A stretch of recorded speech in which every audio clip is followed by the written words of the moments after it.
pop art on the corners. And of course, with one of the fastest straights in motor racing, we're going to have cars going 180 miles an hour at the end of the Mistral Straight. 9 different categories, different kinds of cars, lots of great sports cars, great touring cars, and great cars for Le Mans legends. Look at the pits. When I first came here and saw these pits, and they look just like that, they're a bit different inside, we went, wow, there's nothing like that anywhere in the world. It really was a game changer, this circuit.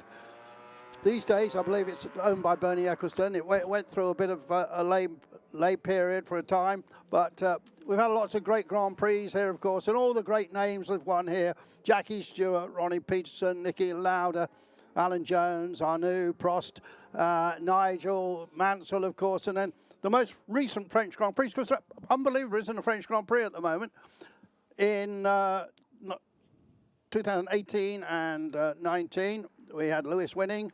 And in 21 and 22, the last French Grand Prix, it was Verstappen who won here. But just look at this and look at the backdrop. And on the hill there lived Monsieur Paul Ricard, the pasties magnate who created this circuit down in the valley below his house. He was magnificent. He was a visionary, high on the plain above Marseille, Toulon, that stretch of the Riviera.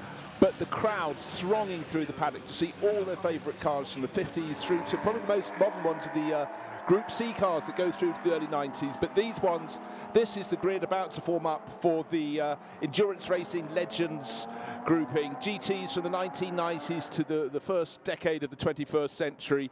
Porsches abounding. However, we do have a lot of variety. I've got some very competitive Ferraris in this as well. And we've got a Chevrolet Corvette on pole position as well, just to bring something different. Yeah, indeed. In fact, I saw he got knocked off pole now. Maybe that's because they combined the 2 driver times. But what's it showing on your time on the screen, Bruce? Well, the final classification, they had 2 qualifying sessions because they got 2 races. A handful of the series coming here this weekend have got a race today, a race tomorrow. But final classifying after qualifying 1, Nigel Greensall sharing with John Emberson had put the Corvette on pole position. But what I love, Andrew, we look at all these fabulous liveries as they were in period when these were racing at Le Mans, and the BPR series started by Patrick Pitot with Stéphane Rattel.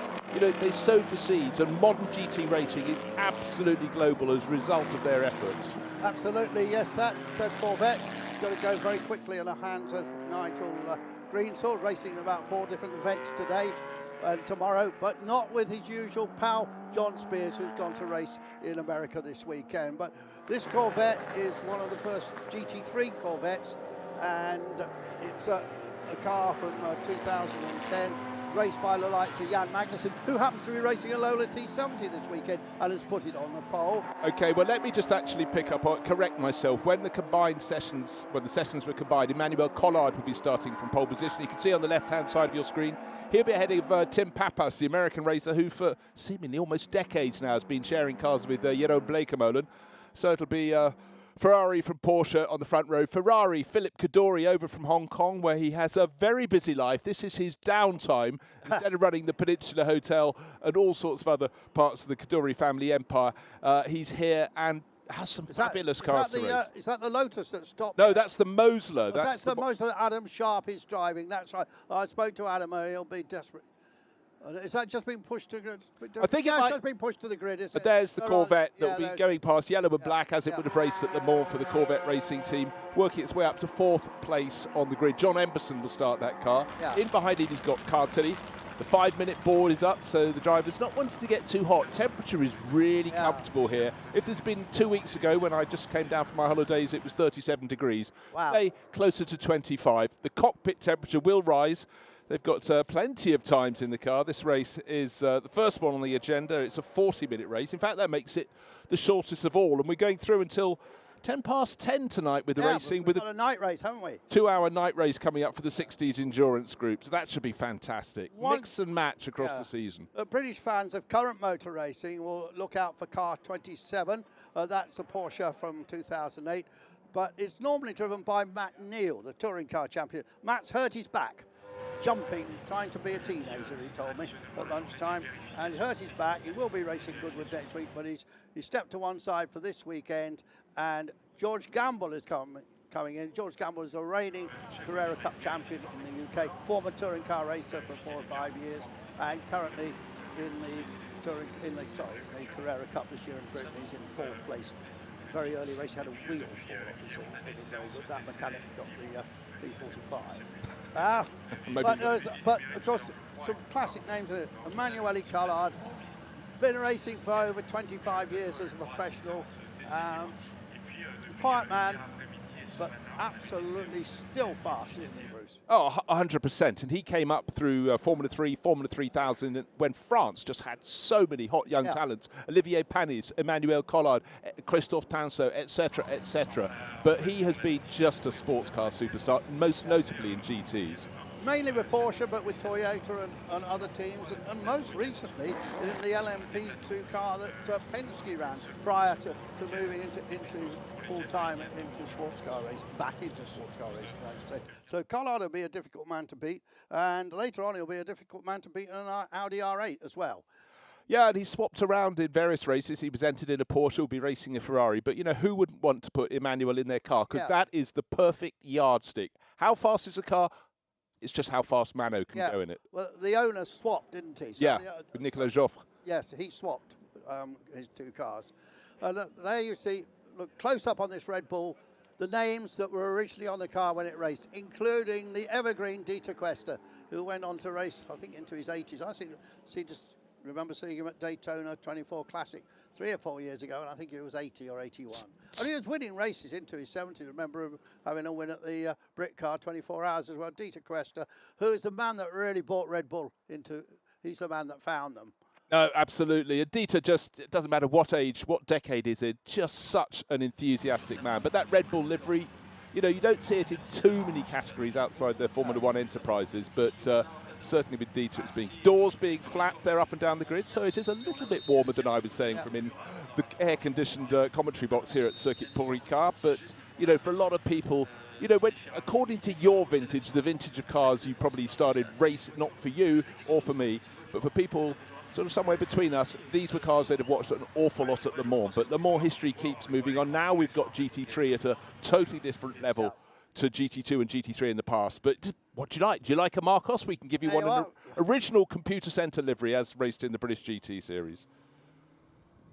And that car 97 is Stephen Keating. Yes, so often we have Cor Oisler with his Marcos, but we've got Keating here with his. And just going along the grid here. There, that Ferrari was raced by Scott Tucker, the infamous Scott Tucker, for the Level 5 racing team. Well, he exploded on the racing scene and then exploded off it again, had his big crack at Le Mans. But here, you know, great sights, and again, some historic liveries on this car. That Castrol livery in the 911, that's Christian Kuhn and Jeff Isringhausen, a German-American combination. But what I like is you also get the liveries that raced in the States. So the stuff you'd have seen on the banking at Daytona, over the bumpy, broken surface at Sebring, and all around Europe. Just seeing the list of riders and runners there. Look, in 9th place, 36. That's Mark Sumpter. He's been racing Porsches forever. A Sussex Porsche dealer, very popular dealership, Paragon, down just there near Heathfield. And he has been a winner in this in the past. He's been a winner in pretty much everything. Yeah, and he's raced very successfully in 917 Porsches, all sorts of stuff. So Mark will be one to watch for. Just behind him is Joffre, the guy who owns the car that Collard is racing. And they, as I said, they switched. Yeah, so he's down in 10th place overall. And the Bush brothers, they're always up and down some of the grids, mainly in Porsches. So they've also got a Toyota Supra GT2 in one of the events too. So the car's going around to get a chance to just get a sighter on what the circuit is offering. Now this one being is one of the races where we're using the chicane halfway up the Mistral Straight. Basically, for the really fast cars like the Group C, they won't be having a chicane. 4 of the championships competing this weekend will be straight up the straight to the fabulous scene corner. If you've never seen a race at Paul Ricard, it is just, even with all the enormous painted runoff areas outside the track, a corner that still requires your heart in your mouth. Super fast right-hander. All these lines are relatively new. I think they started this in about when after Eccleston took the track over. Yeah, but the important thing, it's not there just to sort of make you adjust your eyes accordingly. And this is the chicane going down to one end of the circuit that they then turn around and then approach the Mistral Straight. But what happens, the further you go from the red and white line around the circuit, the paint is more and more abrasive. So if you're spinning off, further out you go, it will make an even greater effort to slow you down if you're rotating. And obviously if you're spinning all your tyres across that, it won't do them a great deal of good, but it will stop you. It's not just there for artwork and drone shots, it's there for a purpose. Now they're going down the famous Mistral Straight, the famous Mistral wind, of course, down here. If it gets behind them, back in my day, Formula One car would go 205 miles an hour down here. One of the fastest, maybe a bit more. Back in the day, the BMW turbos were 1,100 horsepower or more in qualifying. It's seen its tragedies as well, this track, particularly, I haven't mentioned any of the actors. Yeah, died in an accident testing. There have been big moments, but don't forget, when this opened at the start of the 1970s, this off-circuit, the barriers are much closer to the edge, offered safety of a type that no other circuit could offer. Absolutely right. I mean, with Elio, the wing fell off the car, so... Yeah, still just one of those things. But there's the Greenswell Corvette, and John Emberson is pretty good pedaler.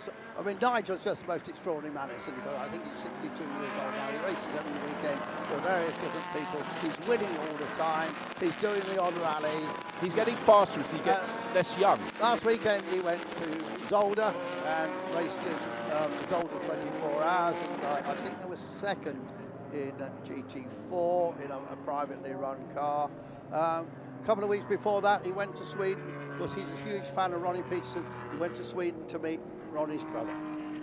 Oh, that's very sweet. And I tell you what, I'm just going to wait. We've got somebody who might come and visit us later, Patrick Seymour, but he's going to watch to start with us. Patrick, racer extraordinaire, fantastic commentator, and we're going to, through the course of the next day and a half, bring people to sit in our middle seat for a general chat. But right now, Patrick's just going to watch the action. So the car's coming around to the end of their formation lap. It's Porsche versus Ferrari on the front row, the Corvette on the second row, and further back, as we mentioned, we've got a Marcus, we've got a Mosler et al. But this is GT racing from the 90s into the 2000s, and since it grew like Topsy then, and it's carried on growing ever since. GT3 now the global formula.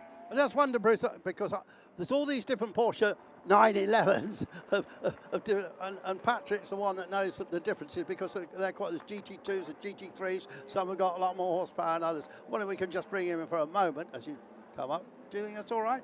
Let's do that, Patrick. Okay, we'll do the race start, then Patrick will explain a little bit about the differences. We'll see who can use that power on the getaway. Obviously, Patrick, we won't allow him to talk at the very start. He'll get too excited. Yes. So here we go. And, of course, we've got Scooter Gable in his BMW as well. That's M3 E36. Looks nice. It should be a tidy 2x2 start. Of course, the first corner, you turn to the left and almost immediately to the right. But it looks as though Manu Collard has done enough to cover that inside line, and it's as they were. And Tim Pappas briefly got the nose of his Porsche in front. That's the white car with the green stripes. Yeah. So down then through the chicane. In a lot of modern racing, you'll have cars off on all sides of the track, but here people are being quite respectful. They get to turn 4, and now they're going to start. This is the exit of the chicane. Beautiful, beautiful. And look, you can see the view in the background, an empty Mistral Straight. That will be filled with cars in a minute, but here we go, neat and tidy. Tim Pappas trying to hang on in that white Porsche, but already Manu Collard, he's got the heat in the tyres, he's got the ice in his brain, and he's pulling clear. Right, Patrick, let's bring you in. And he has the experience in his pocket. I mean, that's all about the experience. Such fast cars, slick tires are not common for all the racing here at Peter Auto. But look at the GT2 from Pappas, how he accelerates through Mistral Straight. Glaser with a good start out of the slipstream from the second Ferrari. The Corvette lost a bit in the start moment. He was a bit offline in turn 2, but look at this picture. Unbelievable. How fantastic is that GT racing there? Why would people not want to come and do this racing? It's just astonishing. And looking at the entirety of all this Peter Auto Classic series, there is a car for everyone. And in your case, you sometimes race 1 or 2 or 3. But it's such a brilliant meeting. But right now, if you're a Ferrari fan, you're a Tifosi, or if you're a Porsche fan, you've got a lot to cheer. But can people understand the difference? We've got GT2 Porsches, that's from the 90s, and GT3 Porsches are a little more modern. How different are they? In the end, they're more or less the same. I mean, they're all 911s, as you just already mentioned. There are a lot of details. It's regulation-wise, but in the end, it's all based on the 911 and the details. I mean, we can explain them, but it's out of context when we see them all race together. Because what they did also here, Peter. I lost a bit behind the Corvette. Well, I think that was I thought it was Mauro Ricci. No, that's Mauro Ricci, and his Ferrari goes round in the yellow car. But the GT2 basically got a bit more older car than the GT3s, but more power. Bit more power, but they run on the ABS system already, which are the 997s, for example, are not allowed to race on. So sometimes you see, why is the older car faster? It depends on the track, depends on the tire you are allowed to run, and sometimes it's also about the ABS, which helps a lot when you, especially here, have a lot turning under braking. It's great to watch. Glaser with a good start. Now he's moving forward. And Pierre in the white Ferrari, for example, he raced his car in period, and back in the same car he raced in period now in historic racing. I mean, what a great story is that? Yeah. It's really good, but on the other hand, Patrick, I realised I watched that race in period and I wasn't that young then, so it's not so good for me. What's his hotel's called the Flamingo. It's a Flamingo Resort, and they make wine there as well. Oh, that's a Corvette. Now, you know what? I'm beginning to wonder. Mauro Ricci was behind the Corvette when he spun off. Was the Corvette dropping oil? And then just there it spun on its own oil, John Emberson rotating around at the start of the Mirage. I think, Bruce, you spotted on. I mean, that was a scary moment. We call it in Germany Code Brown moment. Yeah, for everybody also around. Call it something simple, yes. I saw Lars. I'm racing with Lars Rollner in the 122 Porsche 997 that race. So that's why I just want to watch the start and go back to the garage. You're going to get in the car? I have to. Yeah, I have to. This race? Yeah, for sure. Wow. Well, Patrick, we got let you go and have your glass of beer. I joke, of course. You'll have a glass of water and then go out in the. I'll come back later. That would be fantastic, Patrick. Thanks for your job, guys. Yeah. Really appreciate. Improving the show. That's above and beyond the call of duty. But right, so here we go. Nearly at the end of the second lap, and we've got Emmanuel Collard leading by 3 and a bit seconds, as you'd expect. Collard, a true pro, showing his great experience and speed that he's always had in front of a New York property developer. Glaser, I don't know about, and then a man who runs the Peninsula Hotel Group, and then a bloke who runs a hotel in Florida, I think, and makes wine, and then Kyle Tilley, who runs the ERA racing team. They're all there, aren't they? Yeah, they've got businesses, but, you know, deep in their heart, the thing they love most is motor racing, and a lot of them travel across the globe. Come and meet with the Peter Auto Classic events. They've got sort of 6-7 events a year, including the Le Mans Classic. They can pick and choose. A lot of them don't have time to do all of them, but when they hit the ground, they're smiling and chatting in the paddock, but they're out to try and win. We just had there a dive from Pierre Eret, and unfortunately, he gained a position, but cut across the nose of a rival, and unfortunately has just gone for a rotation. He got very close to Philip Kadori, left Philip nowhere to go. Little bit of contact at the chicane, and that was the moment at which the white Ferrari was unbalanced, of course, as it was cornering. So round it went, onto those painted lines on the outside. It wasn't going very fast at that point, into the chicane. It's probably about the slowest part of the circuit, and he should have rejoined. But here we have, up the straight, Collard pulling clear. Pappas now got a little bit of breathing space, and then comes Sebastian Glaser, then Philip Kadori. Look how far back, look for the white Ferrari. I think it's the very background of the shot, so he's lost about 10 positions, just coming along in front of the one with the yellow nose.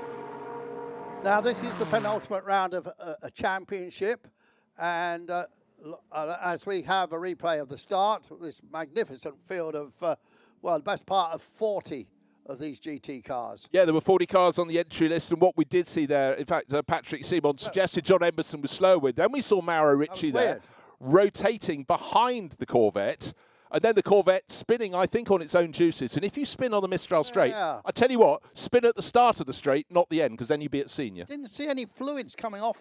Bonnet slightly loose after his rotation. There's the moment where Pierrette had just dived into the chicane ahead of Philip Kadori. Kadori having contact with him, and I would put no blame to Philip at all there. It was just one of those things. An ambitious move. It could have worked sometimes. It didn't this time. But what we're seeing is, as we expect, Collard pulling clear. Then a bit of a gap. Here comes the white Porsche of Tim Pappas with the green and blue stripes up the nose. What's the gap? 4.2 seconds. Yeah, Collard made the right decision because the car he was going to drive just come into the pits with Joffre at the wheel. So this, as I said, is the penultimate round of this championship.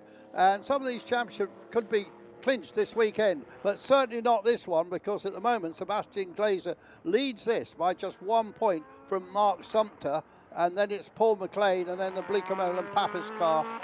They are in 4th place in that championship, and so it's very close. The championship, I have to tell you, is very difficult to work out because it does have appearance bonuses, points for appearances, and that depends on how many cars are starting. So the final race, of course, is Estoril, so we don't know how many cars are going to start there yet. So we can't work out, or a lot of championships, you can work out the combinations. Well, but this, you need to be a major in mathematics, I think. And then you've got to anticipate what might happen. So we will talk about the championships with those that could be clinched here, because I think Nigel Greens has got chance of clinching one, but as far as this is concerned, this is mega close in this series with one more race to go after this. Yeah, how's George Gamble getting on? Our he's running in 12th place. 12th place, yeah. So it's not made up that much. Right, we were talking about Manu Collard using his experience to pull clear. Well, I'm using my experience by letting Andrew do all the championship calculations. So that's an interesting portion. That's raced by Steve O'Rourke's car. You see, Steve O'Rourke, if you don't know, was the manager of Pink Floyd, a huge racing enthusiast, and ran a racing team for various years, and that was one of the cars. But I think primarily Tim Sugden raced in period. He did. Paul McLean's had it for a while. Mike Pickup raced it. But yeah, Steve O'Rourke, he saved Derek Bell's racing career when it went into doldrum. And you think Derek was pure gold the whole way through, but sometimes the championship format changed or whatever, and he was out of the drive, etc., etc. But Steve O'Rourke put his money where his mouth was, and that's brilliant guy. Yeah, that's the battle for 6th place, and that former level 5 Ferrari behind, for some reason in the invitational class, one presumes it doesn't quite comply with the regulations, but rather than say go home, put it in the invite class. Why not? Yeah, exactly. I think a bit of laissez-faire management is very wise indeed. And just the hubbub in the paddock, the passion from people here. There's so many car clubs, brilliant displays, and it's such an elegant environment here in the south of France, up in Provence, up on this high plain. Lots of shade in the paddock, beautifully planted, more like a garden in a paddock in so many ways. Then we've got great big Ferrari Club enterprises, a host of Ford Mustangs, and there's so much to see, and it's a really, really good vibe. But just remember, people come here because they absolutely love cars, but also because they absolutely love racing, and it really works. I think the Formula is fantastic, and if you're watching anywhere in the world and fancy one to come to with a late summer sunshine, well, here's the advertisement. Circuit Paul Ricard, mountains behind, sea down below, and it's a classic circuit, and it does, without the chicane, allow the drivers to really stretch their legs. Peter Auto just announced their calendar for next year. It's very much the same as this year. This race will be at the same weekend. A couple of the races have switched over, and they've added the Daytona 24-hour Classic into the championship. I'm not sure how many of the categories they're taking to Daytona, because that's run in a rather different way, but they will certainly be represented there, and I think the CEO of Peter Auto is going to join us tomorrow. He'll fill in some of those details, but this championship is going from strength to strength. There you see the original Team Modena livery. Yeah, that was a British team, was it? Was that Sam Lee? I've written in my notes somewhere, but anyhow, that we can tell you, it's Philip Kadori at the wheel. He's running in 3rd place. Yeah, he flew in on Wednesday. I mean, Philip's an extraordinary guy. He's now the boss of the Peninsula Hotel Group. He flies helicopters, he flies fixed wing. And when he started, it was a Ferrari Challenge. He was a bit wild, I think. But well, he's started appearing at the Goodwood Revival, and I think probably members meeting a few years ago. Fearsomely quick, but it's really finessed his craft. But look, you look at the names behind him, to be running in front of anyone in this field is good, but the fact he's got the best part of 35 drivers behind him. He's got to see what he can do about Tim Pappas, but they're staying, lapping very much the same pace, but there's a 2.5 second gap between 2nd and 3rd. But certainly Manu Collard, you'd expect him to pull clear. He's 6.5 seconds clear. But the battling down the field, as we can see with this group led by McLean, it's very busy. Pierre Eret had been trying to fight back as well. Just point out the car that's in 35th. Wolf Weiler. We spoke to him yesterday. He's got a lovely list. Now, I suddenly found out from Martin O'Connell that he's had 170 different racing cars over the years, and he's trying to, it might be just cars, he's trying to get to 200. But as he said to us, he's a doctor, and from Bavaria, and it was some charming characters. Wasn't he?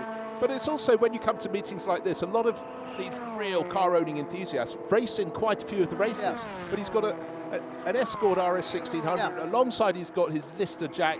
It's a Chevrolet. And he's got another car as well. And it's just the diversity, but it is, what have you got in your toy box this year? Yeah. But he knows he's not quick.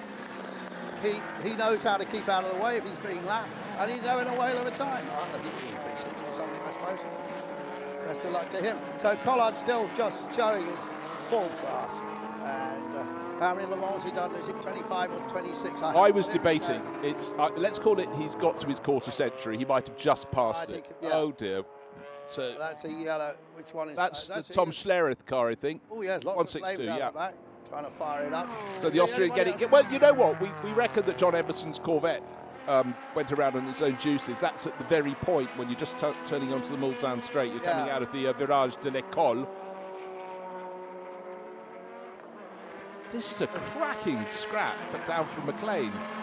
Gamble's joined up. Gamble, you said, where is he? He was 12th. He's now up to 9th. So the British Porter race is gaining good ground there, sharing with Stephen Edwards. Stephen Edwards' car, I say, Matt Neal normally drives that car, former British Touring Car Champion, but he hurt his back, as I said, but he'll be back at Goodwood. Yeah, Goodwood next weekend, racing last thing Friday night, Saturday and Sunday. Looking forward to it enormously. Lots of lovely cars in a lovely environment. 2 weekends running. I'm the lucky person. Just seeing what the Corvette is way down now after that lurid spin, down in 32nd place. And when Nigel Green sort of jumps into it, I'm sure he's going to pull it up the grid if the top 10's possible. Well, I doubt that. Well, it made a pit visit, and I think after its rotation, the bonnet was slightly up on one side. He might have just come in to get that clip down, because you don't want to be heading up the Mulsanne straight with a bonnet that could suddenly come up in your face. He's lapping in 2:07, which is the pace of the people in sort of 15th or 16th. But Manu Collard's just gone even faster. His last lap, 2:01.273. Fastest lap of the race thus far. He's in his rhythm. He's in his comfort place. And Collard heading, one assumes, for another victory. But never say that in motor racing until the checkered flag drops.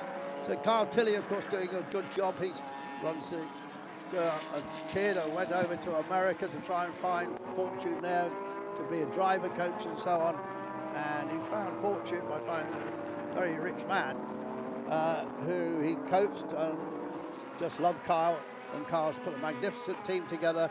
They racing in the UK and lots of historic events, and of course in the Creventic series with a Ferrari, and then racing it's an Orica, I suppose, in the it was a sports car series there. Yeah, they're hyper busy.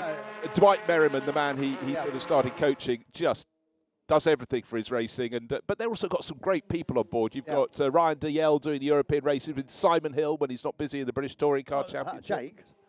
Jake Hill. Simon Hill being slightly older. Yes. Sorry, Jake. And strangely enough, Simon Hill did race in America in the Barber Saab series, and a great racing dad. And you know, really mortgaged himself to the hilt to get Jake into the position. Jake had to miss a touring car race the other day with an illness. Here's the Marcus there. They've only got a great big Chevy engine in the front of it. Jem Marsh was the man who started that company. The Le Mans Classic, his son Chris was racing a smaller a Marcus with a Ford engine, which managed to blow up, if I remember. So, yeah, and famously, of course, when you had the P1800 in the 60s, they had a wooden frame. And, but I've always thought they were great cars, and one of the very first racing cars Jackie Stewart competed in was a Marcus, much more sit up and beg. Yeah, but that was a car built of plywood. Yes, that was. Plywood, yeah. And it was one of the first cars. And Jackie Oliver, another Grand Prix driver who started in a similar car. But here is the Corvette now with the number 63. This is an ex-factory Pratt Miller built car. It's a real deal, and John Embers, it's great to see it. And the thing is, as I said, Jan Magnus is racing his Lola here, and that's a car he had raced in period and probably won a class at Le Mans in. The 222 is in. Now, are we in the window now? Yes, it is open, and it will close in 8 minutes' time. So now, if you're wondering pit stop, what's happening? The driver's just having a chat. They don't need refueling. You can repressure the tyres, or is this a pit stop, or is this actually just... Well, it's in the window. A puncture being changed. He's in the window, but I think, they are changing that. Looks of it. Well, they haven't got the next wheel ready, so I'm starting to think this wasn't a planned pit stop. No. It might be a puncture replacement. I can see... No, it's a little more concern down there. That's Mario Cordoni's car. So unfortunate for him. I wonder if they got a brake problem. I think Take the wheel off to look at the brake problem. Here's this car with a Brazilian flag on the side. That's the Era Motors, but that's the Carl Tilley car. Yeah. Gosh, you do have to keep on your toes to keep up with what Carl is racing next. You do, don't you? Multiple cars at meetings like this, like a lot of his competitors and rivals. And for that huge enthusiast that owns all those shadows, they've been running those cars in Goodwood, haven't they? I forgot the guy's name. I did talk to a complete mad enthusiast for shadows, with those crazy Can-Am cars with the tiny front wheels. You commentated on them, Bruce, obviously. Yeah, I have. I mean, get this, that the designer wanted the front end to be so low that the drivers actually had to their feet splayed sideways to make them be less tall. That's quite extraordinary. See that Cadore is starting to put some pressure on Pappas now. He is. Collard is 8 seconds clear and not home and hose. We're not at the halfway point in this race, but his pace is metronomic. 2 seconds faster than his qualifying lap, or 1.5. That's his choice. Now, last year we had two. This race had this event had 2 races, as this year. Sebastian Glazer, who's running in, let me have a look, in 4th place, 6 seconds down. He won the opening race, and then Francois Perrodo won the second. So it's Porsche winning the first race, Ferrari the second. Will we have a Ferrari winning the first race this time? Probably. That's in the Pappas pit there, with Bleekemolen waiting. Black Swan Racing is the name of the team. There's that Corvette again going through the picture. But Collard now 9 seconds ahead, with Cadore just half a second behind Pappas. But obviously, Bleekemolen is their pro in that. They don't have to have a pro, but quite a few people do. And he will, I'm sure he's going to be pretty quick, Bleekemolen. He could start to close up on Collard, I think. But Collard's got a nice little gap of 9 seconds there, and he knows what the circuit's like, because he's not going to change drivers. That makes a bit of a difference. We haven't mentioned, but going well at Irwin, France. We have mentioned the 556 Ferrari. That's the black one, but that is Irwin, France. Another guy that you've seen racing a lot in Germany, Dennis Busch, one of the Busch twins. Yeah, they appeared largely racing an Audi R8, and the twin brothers just branched out. Their family business is tyre balancing machines, wheel balancing machines. Yeah. They have a plethora of historic racing cars and absolutely love it. And they're very successful at it too. Yeah. Just looking at Collard's last lap, 2:01, still pulling away from Pappas. And Pappas and Cadore matching each other for a fraction of a second. Anybody else coming? Lee Maxton Page, we haven't mentioned Lee, great purveyor of Porsche parts, racing 911s. Has had a lot of success in this series in the past. We had a very nice chat with him in the booth at Spa, I think it was. Now the Corvette goes wide to let the 95 leading car go through. I wonder if this looks to me as if it's a car that came out of AF Corsa. Yeah, exactly so. In period, it was raced by Tony Villander, Jean Alessi, and Giancarlo Fisichella. Because, of course, as soon as Fisi left Formula One, Ferrari said, well, you know what, why don't you carry on racing? And he's such an enthusiast. He went, yeah, why don't I? The Corvette's in, so Nigel will start rowing that along really quickly. Lots of people in the pits. Collard has gone for another lap. Cadore, Pappas and Glazer all in. This is Cadore getting out, Bleekemolen getting in. From second place, will the white... Pappas getting out. What did I say? Sorry, Cadore's the other car. Yeah, Pappas getting out, Bleekemolen getting in, and we'll see if that could be still in second place when the pit stops run. We've got another 4 minutes, the pit window to be open, but again, there is a minimum pit stop time, and drivers encouraged not to get in too quickly. Just sort yourself out, get your belts in, safety is paramount, everything else can wait. But you mustn't leave too early, as people have found out, and it's a bit of an art, because they'll give, I'm not sure in this series, but normal series, they'll give you a period of time you have to be stopped for, and then you've got to work out how to get from the start to the stop and then accelerate away in a set amount of time. And if you break that time, you get a penalty. And so you have to be really careful with that. You do. It's one of the first things you have to do in any form of endurance racing is work out that delta from pit in to minimum time stationary to pit out. I was running a car at Silverstone Festival a couple of weeks ago, and we were leading the class, and then a bit later on I noticed another Lotus Elan had moved in front of us. Oh, that's strange. Where did he come? Did you complain? Oh, I didn't complain because he missed the pit window completely and then didn't stop long enough. So he went back to where he should have been and further. But I mean, how you can do that, I don't know. And anyway, we got a pretty strong delta there that day, and a nice class win. Well done to Giles Dawson and Dad Andy. Oh, well done to me as well. Yeah, well done. Well done to you. Yeah. I was on the strategy, you say. So. Now, one thing we always have to bring up is track limits. The car in second place, Carl Tilley, first infringement. That's the last corner of the lap. They can accumulate several, but get to a certain point, you then start getting time penalties. But Bruce, look at this. Bleekemolen's got in the car. It hasn't come up on our timing screen yet, but he's gone purple in the first sector, second sector.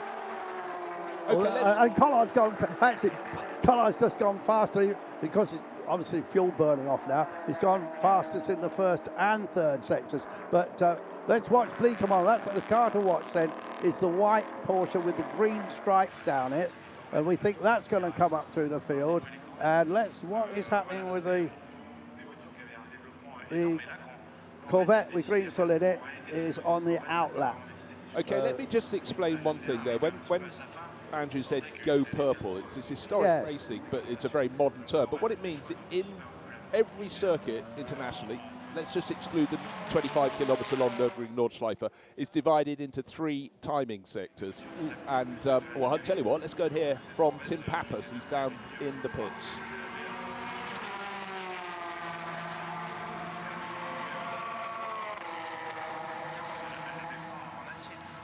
Yeah, here he goes. Okay, just waiting. Vincent catching up with Tim Pappas. We'll hear from Tim, who of course came in from second place in that Porsche. He's handed over to Jeroen Bleekemolen.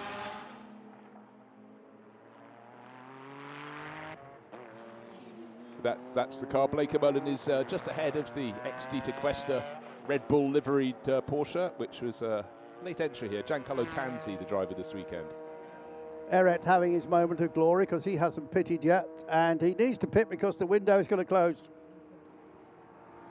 Okay, we're just waiting for an interview to come our way, but it will very shortly. Tim Pappas waiting to tell us all about the track conditions, l'un des pilotes de pointe de ce début de course ici, Timothy Pappas. Timothy, second place when you come back in the pits. It was impossible to try to battle with Emmanuel Collard? Well, he's a legend, and you know, Paul Ricard is an unbelievable circuit, and with a car that's, you know, 12 years newer, they have so much more aerodynamic efficiency. The 993 just can't, in the technical areas, he just can't keep up with us. He's so fast. We only have an advantage for overall power. So I could tackle him on the straightaways, but not in the twisty stuff. But you have a very, very good teammate. Yeah, Bleekemolen and I have been racing together now 15 years all over the world, and I know he can do the best job out there. Thank you, Timothy Pappas, qui nous expliquait, Timothy Pappas, que c'était compliqué d'essayer de tenir le rythme de la Ferrari d'Emmanuel Collard. Aérodynamiquement, ils sont mieux que nous. La Porsche 993 est puissante en ligne droite ici notamment, mais aérodynamiquement, on ne peut rien faire. Par contre, il sait, le pilote américain, qu'il peut compter sur Jeroen Bleekemolen pour exploser la deuxième partie de course. On verra ça. So thank you very much to Vincent Françon there, and Tim Pappas, just such a cool operator. Loves his Porsches. Cool New Yorker, is he there? Tim Pappas. So Eret may have missed the window. It's shut now. He might. Don't see he's coming, which is interesting. Yeah, well, it says he's in the pits, but I think he squeaked. I think he squeaked in. Now. I think he squeaked in. Right, can I just go back to the point? You used the phrase going purple. Yes. 3 timing sectors around every circuit, and if you set your fastest time, your car's fastest time, the background number changes from yellow to blue. That helps us commentators. If you set the fastest sector time of anybody, your time goes purple. Yeah. So when people use it as a phrase, if people haven't had the fortune of looking at a modern timing screen, you won't understand. But just say, if we say someone is going purple, that means they are the fastest of the lot at that point. Sitting at home, you can see the results of this live on your iPad or iPhone or whatever, just by going to just Google in Peter Auto live timing, and it'll come up for you. Absolutely marvellous system. Been running well for many years, the Alcatel system. So, Pierre Eret shown still in the lead, but I think he's in the pits now, which means that Kadorian is shown in the lead, but this will cycle through. And Collard is now shown as 6th. Yeah, Eret's definitely in the lead, in the pits, I should say. Right, slight concern for Lee Maxted-Page. He's under investigation. He's 13th overall at the moment. He was running just at the tail of the top 10 before the pit stops. He may have been going slightly too fast in the pit lane. But again, all I'm saying is they're having a look at it. So that would be disappointing when you're having a good old crack at the race and you let yourself down. But just waiting for basically to see exactly where Eret will be at the end of the lap. Right, he's back into 4th place, but that isn't always entirely accurate because he was at the pits when the others were coming past, so he might not have yet been up to full speed. See, Adam Sharp has got the Moseley going quite nicely, the American-built car. Adam Long rode the Moseley course. I used to remember him racing in a Holden years ago, and quite a long racing history is Adam. No, I don't really understand. Oh no, I think Collard's still on an outlap, isn't he? So yeah, he pitted later than the vast majority of his rivals, but number 48, Philip Kadori, going very, very nicely. He's listed top on our timing screens, but I'm just going to wait for this next lap because also there was an element of how long the pit stops were, and Manu Collard's. That's it. No, that's it. Yeah, so much longer. It was about 30. He's got an elite penalty. Yeah, Collard. That's what. Sense. That's it. Yeah.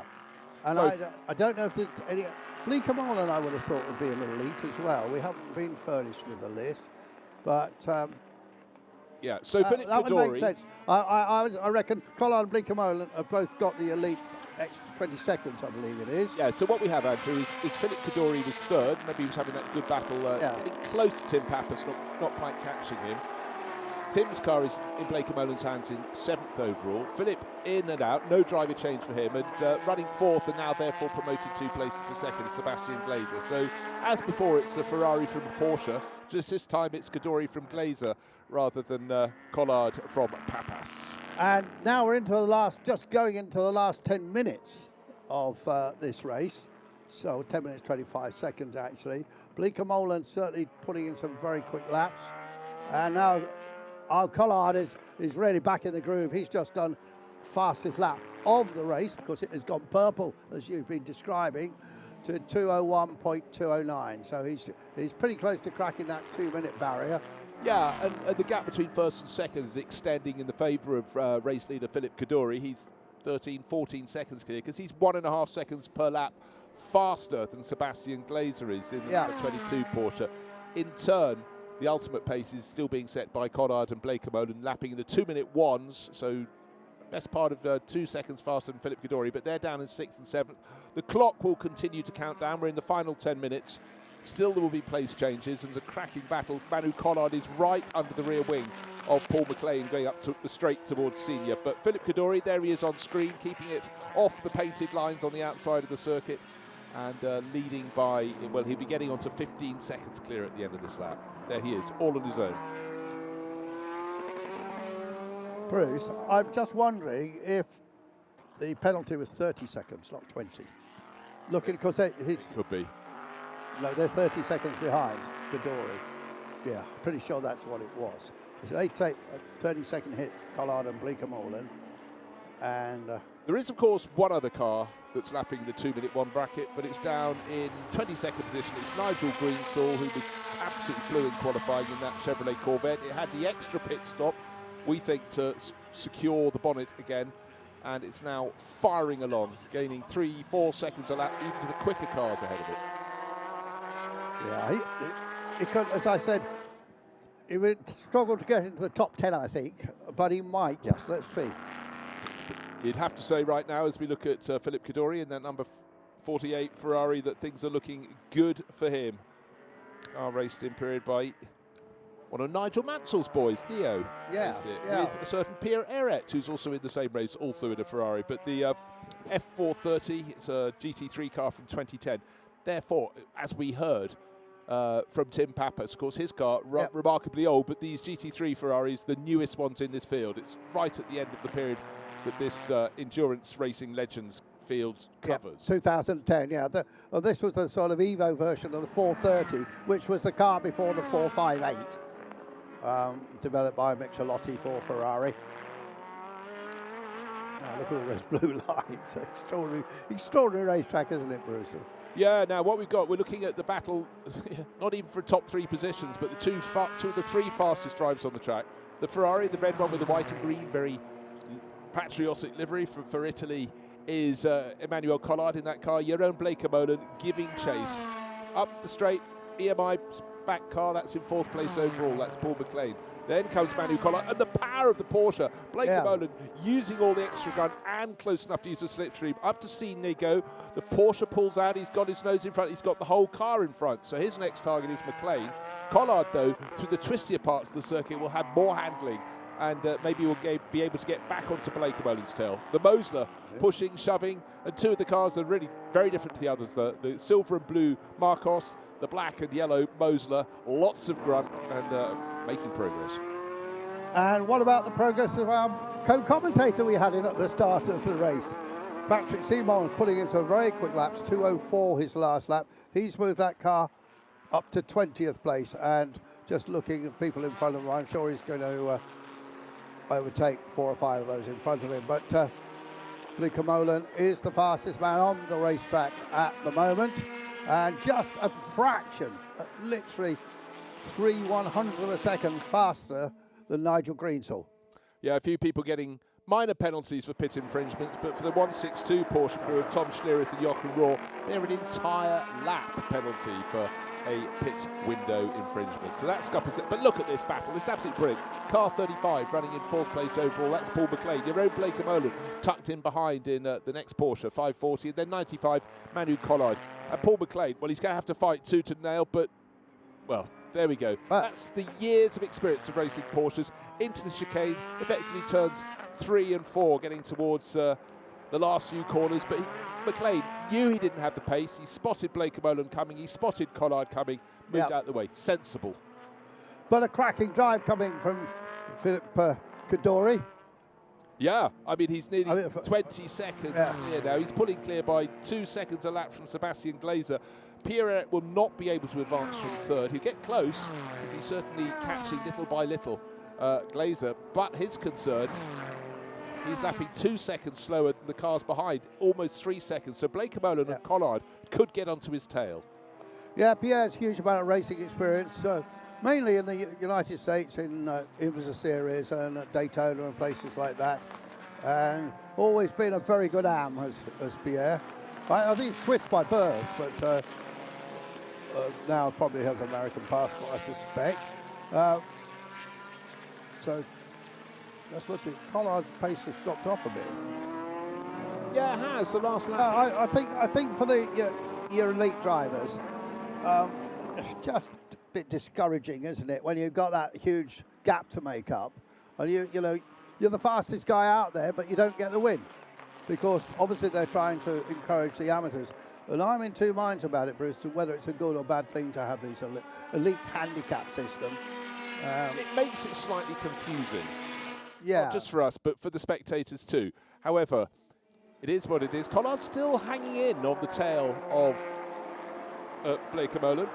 Needs to pick off another car to get there. Just up ahead of them, though, is Pierre Eret. I thought they'd catch him. They have taken 3.5 seconds off him on that lap. So suddenly, Eret's looking with 4 minutes left on the clock, thinking, I don't think I can resist this sort of tide coming upon me. First 2 cars. Here's Philip Kaddouri coming up the Mistral straight. He's 22 seconds clear, as near as can be. He'll almost be off the straight before the next car that should come back into the shot is Sebastian Glazer, the number 22 Porsche driver. That's car sort of basically silver with yellow stripes up its bonnet, but suddenly Collard all over the tail of Jeroen Bleekemolen, and onto the Mistral straight they go, and then the extra grunt from that Porsche will have it pulling clear and getting onto the tail of that white Ferrari, and that's absolutely critical. Wow, the power of that Porsche is fantastic, because Ehre in third place is in the white Ferrari. Bleekemolen, the white, blue and green striped Porsche, is hunting him down, won't catch him when they get to scene. That's Glazer going through, the silver and yellow Porsche, but in behind, Ehre, well, he's sitting in the sights of two of the top drivers in this field. Jeroen Bleekemolen and Emmanuel Collard. Doesn't matter what they race, where they race, they're tip-top drivers, and certainly Pierre Ehre, he's not quite their age, a little bit older.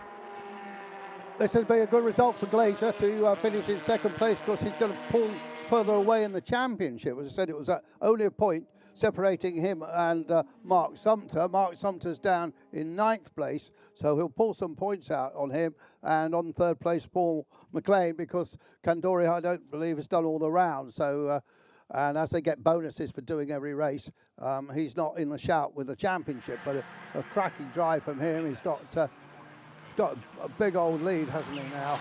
So. Yeah, another driver who's going well. He took over from Kyle Tilley in that number 74 992 or 993 Porsche, the GT2 one, is Ollie Bryant. Yeah. He's not going to be able to catch Paul McLean, who we've seen that EMI liveried Porsche. Right, here we go. Bleekemolen looking for a move, making a move. Pierre Ehre into the first corner, no answer.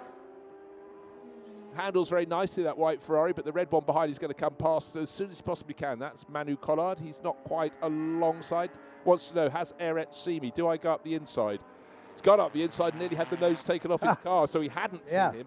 But when they get to the straight, this will be very, very frustrating for Collard, because he knows Bleekemolen, that number 540 Porsche. He's got, 2 more corners to go, and then he will power up the straight, and that Ehre car totally in his way. Yeah, so Candori with a massive 24.5-second lead, and still pulling away from Glazer, with Bleekemolen third, Ehre and Collard. That terrific battle for third place as we're going into the last lap of this race, Bruce. And let's see, Greenstall's got it up to only up to 21st. Too much of a job with those 2 pit stops for him. He's dropped down to the 204s now. But great to see that. Quick shout out for Scooter Gable from America. He's been doing all these races in that BMW, which was a car which raced in period in the States. It's still got the US stickers on it, and something different. And 21 getting a warning. That's David Sarney in his number 21 Porsche GT3 996 chassis car. But Candori it is, who is heading for victory. Well, it's been really neat, tidy, and fleet as well for Candori. Of course, he had that moment of contact very early in the race where he was challenged unexpectedly, and there was contact, and round went a rival, but no blame apportioned for that one.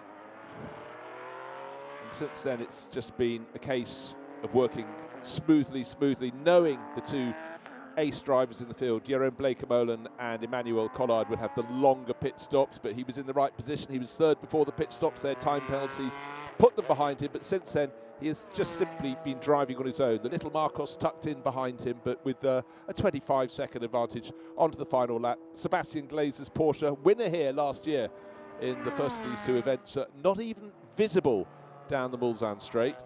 That is the margin of victory. And this long shot, and when we say down the Mulsanne straight, we mean actually up the Mulsanne straight, because you climb from low in that straight line. Oh, Collard fighting back. He's right on the tail. This is the final lap of the race. I thought Jeroen Bleekemolen had got far enough clear, but on the start-finish line, there was only a quarter of a second between them. And then, yet again, using the power as they accelerate up the Mulsanne straight, the Porsche's got more grunt, so Jeroen Bleekemolen can pull clear. He's going to put 1 car, maybe 2 cars between them, but in fact he's super close to Sebastian Glazer, the silver car with the yellow stripes. That's second place. As they sweep into senior, he's suddenly got Bleekemolen, who's surely going to attack in the double droite, which is the next corner. But we're looking at Philippe Candori, because he's got 1 corner to go, just going over the tunnel onto the start-finish straight and through the Virage du Pont. bridge corner, and he'll be taking the checkered flag. Victory, first one of the day, first one of the meeting for 2025, very nicely in the bag. But who will come second? Will it be the white Porsche coming into the background in a few moments' time, or will it be the silver and blue one? Well, it's a yellow one, that's no use at all. He's a lap behind, yes, but here they come. Okay, into the background. Oh, it's a big gap, 26 seconds he made up.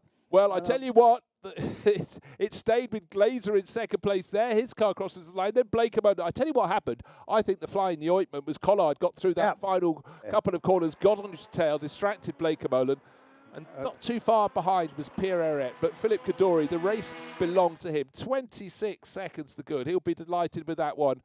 Glazer just hanging on to second place with Blakeman right on his tail, and Collard equally on the boot lid of his car.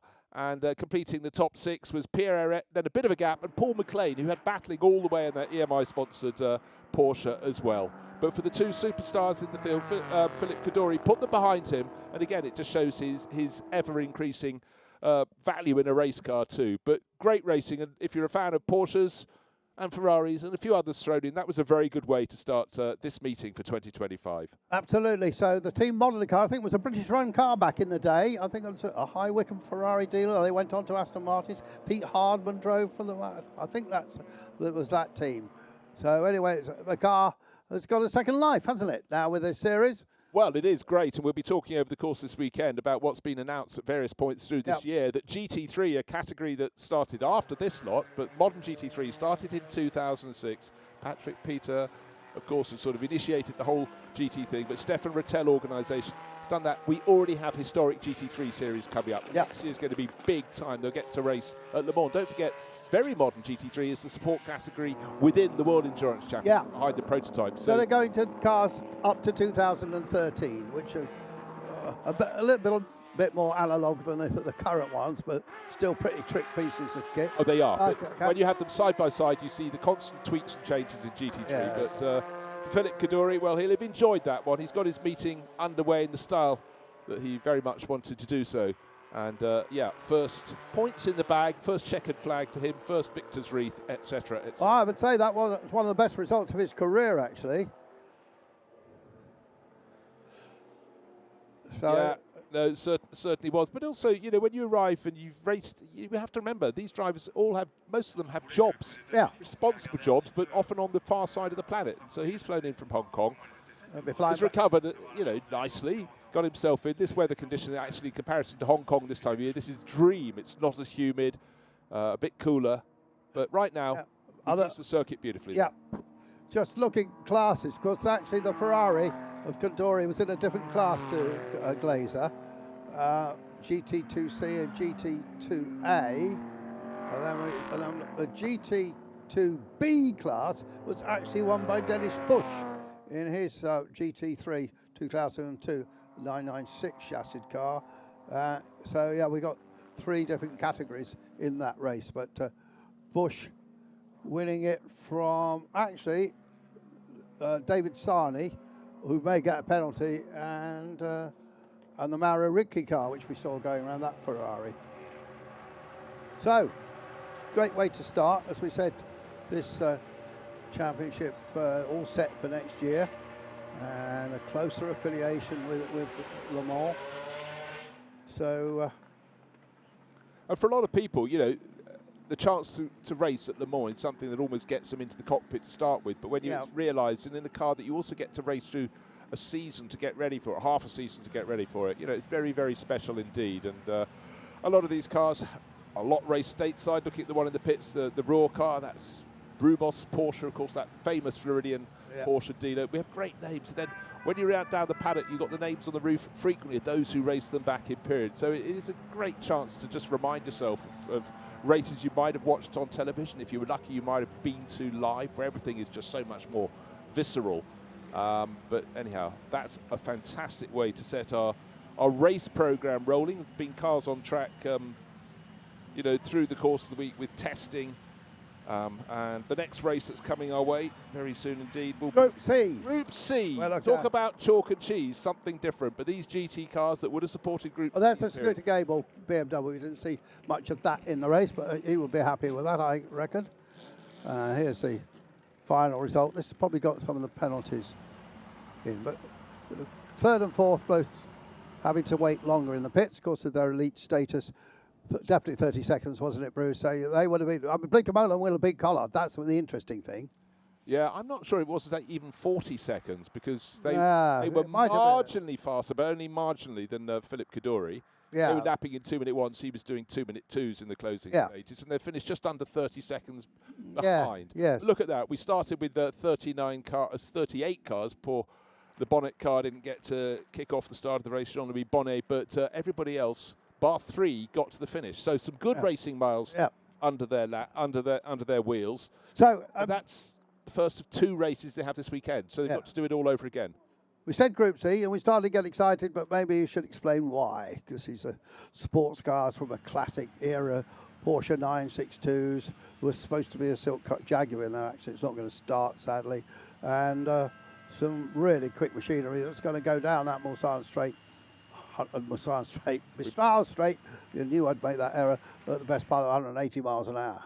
Yeah, I mean, it's really something. It was a time where sports car racing had been struggling. They created a formula. It was actually a bit rubbish to start with because it was a fuel formula, and some of the drivers in the quickest car had to literally feather their throttle. But once the teams got their sort of fuel injection systems working, their engine management systems working, Porsche ruled the roost. But then in came Sauber, Mercedes, and Jaguar, and Toyota and Nissan produced some absolute rockets.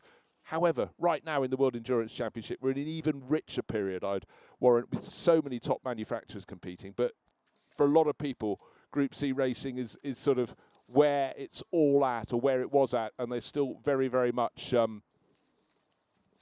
in love with these cars, as Andrew and I. So we look forward to those. So we look up the performance rating and see what comes. But that was a very good way to get going with the endurance racing legends. And let's just reiterate, it was victory in the end after the pit stops, third before the pit stop, went into the lead after the pit stop, Philip Kaddouri, and he pulled clear to win by 26 seconds. And then second, third and fourth were nose to tail across the finish line. So very exciting indeed. But already the Group C cars starting to rumble out onto the circuit. And we're going to have a Porsche 962 on the front row ahead of a Nissan R90 CK. A lot of performance. And then for the French fans, of course, we've got a couple of Peugeot 905s. They were the cars that were right there at the end of the world of Group C when it came to close, the end of 1992. It was down to a handful of cars, but the Peugeots at that time, they were the race rockets. I don't think we're going to get an interview with our winner because he's in this race. So Philip Kaddouri has got to jump out of his Ferrari, and he's going to rush round to a Porsche 962. A very interesting car, one of the Richard Lloyd racing machines, which has had a non-Porsche chassis, but all the Porsche running gear. We've got another Porsche 962 in this race. We've got a carbon fibre chassis. I think the Lloyd car was part and part, if I remember, part carbon. But anyway, we've got 2 highly developed Porsche 962s in this. And but the car that is on the pole is one of the Austrian brothers that races, and his dad's racing here, Martin. The 3 brothers all race, Austrian family. His father did extremely well by founding a company that's subsequently funded many other companies called Apax and Partners. And the 2 sons are both excellent racing drivers. And Lucas is in a Porsche 962, and that particular car, I think, is an ex-Yost machine, and still Yost have a historic division now, famous Yost team that ran the Audis to success at Le Mans all those years, Reinhold Yost and his right-hand man Ralph Juttner. And he will start on the pole with Olivier Galland, who is speaking to Olivier at lunchtime, and they're in the family in the cosmetics business. He actually is basing himself in Dubai. We've got 2 1992-93 Peugeot 905s, the fabulous V10 3.5 litre Peugeots that dominated Le Mans for a couple of years. One driven by Maxime Guénard, one of the best known guys in this particular series, but won many races in Peter Auto. And then we got Kadori in his 962. Ivan Vicoutre. Actually, I think it's Vicoutre is in the Yost car. And then Mr. John of B, famous Mr. John of B, the gas provider magnate, man who also got a big carbon business. Races under this pseudonym. And then Mark Davis in his Spice. Showing 8th on the grid is Steve Brooks, the aviator and explorer, with a brand new acquisition, a Jaguar XJR 11 being run by Martin O'Connell. This was the Jaguar, Silk Cut Jaguar, that people didn't like so much. This is the one that had the, after they had the fabulous V12 engines in, they went for 1 year to the Metro engine, I remember, before they went to the Ford, basically, Grand Prix engine. And anyway, they didn't like it because for the very reason that Steve Brooks is not racing it today. It blew up. They blew up a lot. Yeah, not a regular Metro engine, on the one out of the R4. No, but it was the same block. It was the same blaze. Same design by David Wood and so on. One to watch for, because it's shown in 12th and last place, is that Lola T9210 of David Hart, the Dutch driver, often drives with his son Olivier. Got a magnificent selection of cars, have the Harts, and just perennial winners in this series and elsewhere, actually, all through historic racing. The Hart family run huge amount of warehousing in Holland. You fly into Schiphol and you see all those warehouses. David Hart usually owns them, always had them built. It's all about finding a good business to run, but they have some fantastic cars. That car, of course, was, I think, the rest behind the Peugeots in the final ever round of the World Sports Car Championship. Yeah. Andy in 92. It was run by Ford Charles Volsman, who then took a holiday for a while. Then Corroy's he had things buried in his flowers, didn't he, when he delivered them? I'll take your word for that. Right, the 5-minute board is up, and the Group C racing is almost upon us. He had a son that was a good racer as well. Ross. Well, yeah, but sometimes they use the name Solsman, sometimes they use a different name. But again, a chance to see these fantastic liveries. Look, that Momo livery, Gianpiero Moretti. That's the car. Halusa car. That one. Yeah. Now, if you look at that, of course, the rear wing on that is much lower than it would have been on earlier Porsches. The 956 that was there at the start of Group C, and then through to the start of the 962s. But, you know, constant evolution. And don't forget, here at with the long Mistral straight, you want as little drag as possible. So the low wing format that would have been favoured for the Mulsanne straight at Le Mans, of course, is what is being used. But by the end of Group C, and these are very much the final handful of years of Group C cars, everything was much sleeker. Look at the Peugeot number 4 there, super low, effectively the equivalent of a Formula 1 car with wings, if you want to simplify it to that extent. And then you look back to the pink car, that looks bulkier. That's Mark Dennis, that mighty, powerful Spice 90. Mark's driven loads of different cars, particularly Lola T70s. I've seen him racing out in Daytona. And he's a Belgian racing car dealer. There's quite a lot of them here. Well, that's why he gets through quite a lot of machinery. Klaus Abelin, he's got the black Havilene liveried 00962C Porsche. Of course, he's most famous for when Ferrari came back to Le Mans after 60 years, they had a huge success by winning it. But the weekend before, he gave them publicity he didn't expect when he swapped from running Porsches around a Ferrari in the Nürburgring 24 hours. And they suddenly had to go, oh my gosh, hold on, we're 24-hour people. Huge Philip. And, you know, for years, Fricadelli Racing, meatball racing at Nürburgring. They make meatballs, and of course, excellent. Of course, his partner was the marvelous Le Mans racer, lady racer. His name escaped us for a second. Sabine Schmidt. Yes, exactly.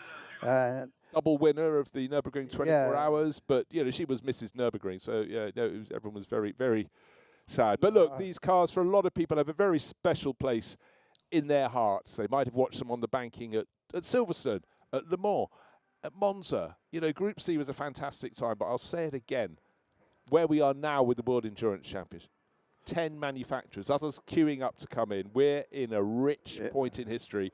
And who knows what we'll be watching in historic racing in 20 or 30 years' time. It's been 35 years since some of these cars were racing. So time, buzz does move on, but they are looking exquisite out there on the grid. Well, I was down in the pits earlier. I was looking at the Eberlin car, which was built by Dower. It's a Dower chassis, that. And who did I have giving him a bit of advice? Franz Conrad. Actually did race for the Jaguar Silk Cup team, but famous for racing Salines and lots of Porsches, and all round good and fun guy. But he's trying to help Abelin a bit. Abelin's more used to rather slower cars than this. I think he's finding it a bit of a... Yeah, but, you know, he has the desire. Yeah. Bad news for Philip Kaddouri. Good news is he won the opening race. The bad news, he's not taking the start of this. But this is one of 2 races to Group C. Right. Maybe you Is that him in the pit lane? There's a car. No, he should be in the pink car. He's in the R. Of course, he's in the. Yes, he is in the pink car. You're right. So the car that's second on the grid is Olivier Gallon. That's in the blue, white, and red racing livery of Nissan. So young racer enjoying car with immense power. Third on the grid, therefore, is Maxime Guina. There he is in his Peugeot. The next Peugeot in line is Yvan Vécuter. The white and blue Porsche is the Blaupunkt car, the Just car. So that should be Maxime Guina. That just about tallies. Yeah, he's actually third in that order, but they'll shuffle around when they get to the start. And then in behind, one of the oldest car on the field, the March 85G, Georges Cabin. So we've got a real mix. We've got the ADA. That was a car built in West London for Chris Crawford. Chris Crawford. Ian Harrow, deeply involved back towards Heathrow. And then just waiting to see. It does seem that Klaus Appelens is the last one in the line. So we've got some other cars that may be taking part in Group C race tomorrow. Maybe Philip Kaddouri's car is being readied so he can start this race. We didn't see it, but there was another car sitting in the pits waiting to leave, and I couldn't tell you who it was. It seemed to be red and yellow. It's the David Hart Lola there. I don't see it either. No, that's the white one with the Japanese script on the side. Yes. As it ran in period. So it does look as though we've got around 9 or 10 cars coming up to play. But next time they come up this straight from the final corner, behind that bridge that goes over the straight, all the way up to here. Don't forget, this isn't a corner where the cars stop. They have to carry speed. It's a very, very fast right-hander. And this is the exit of that right-hander. Bear in mind, a lot of them used to try and take it the next closest thing to flat, relying on mechanical grip from the top, and then as much aero downforce as they could get. We'll get it out of the way. Mr. John B is actually Jean-Remy Guittard. That's his name. And I don't really, because I'm trying to ask him why he races under this extraordinary title and what the B is, and I've never got a proper answer from him. So, I mean, Jean is Jean. Yeah, Jean is Jean. But what's the B? To be or not to be? Exactly. Everyone needs a little bit of mystery in their lives. Yeah, well, I mean, the previous race, you had a bloke who was racing under the name of Maverick, who you found out his name, and Mr. John of B's son races as Son of B. That's very good. We're looking forward to Grandson of B. I thought it was only the Germans that did that sort of thing, but there you are. Well, certainly if you cover long-distance races at the Nürburgring, of which there are plenty through the course of the season, there is many a pseudonym being used. Yeah. In fact, I saw one at Donington, a German guy does race at the Nürburgring. I know that name. Yeah, he's a racing troll. And it turned out he was the guy that was in the Le Mans film who was the rival to Steve McQueen. Whatever his day was in the film, this guy loved the film. He took this guy's name. Wow. Very, very cool. Off they go. Rumble and thunder as they go, and from pole position, Lucas Alusa's got the Momo liveried Porsche down into the first corner first, but looking to take the wide line to keep the Peugeots behind him. Olivier Gallon in that Nissan super powerful car, the R90 CK. Now he gets right under the rear wing of Lucas Alusa, who was a little bit cautious as they came down the hill through the little sweep of the little S. Now we get into the pucker chicane, and it's looking very, very tight at the front indeed.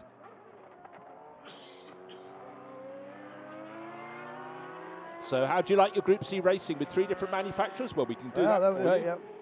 Covered by next to nothing. A little bit of clear space coming from Alusa onto the straight, but the Nissan's got more power.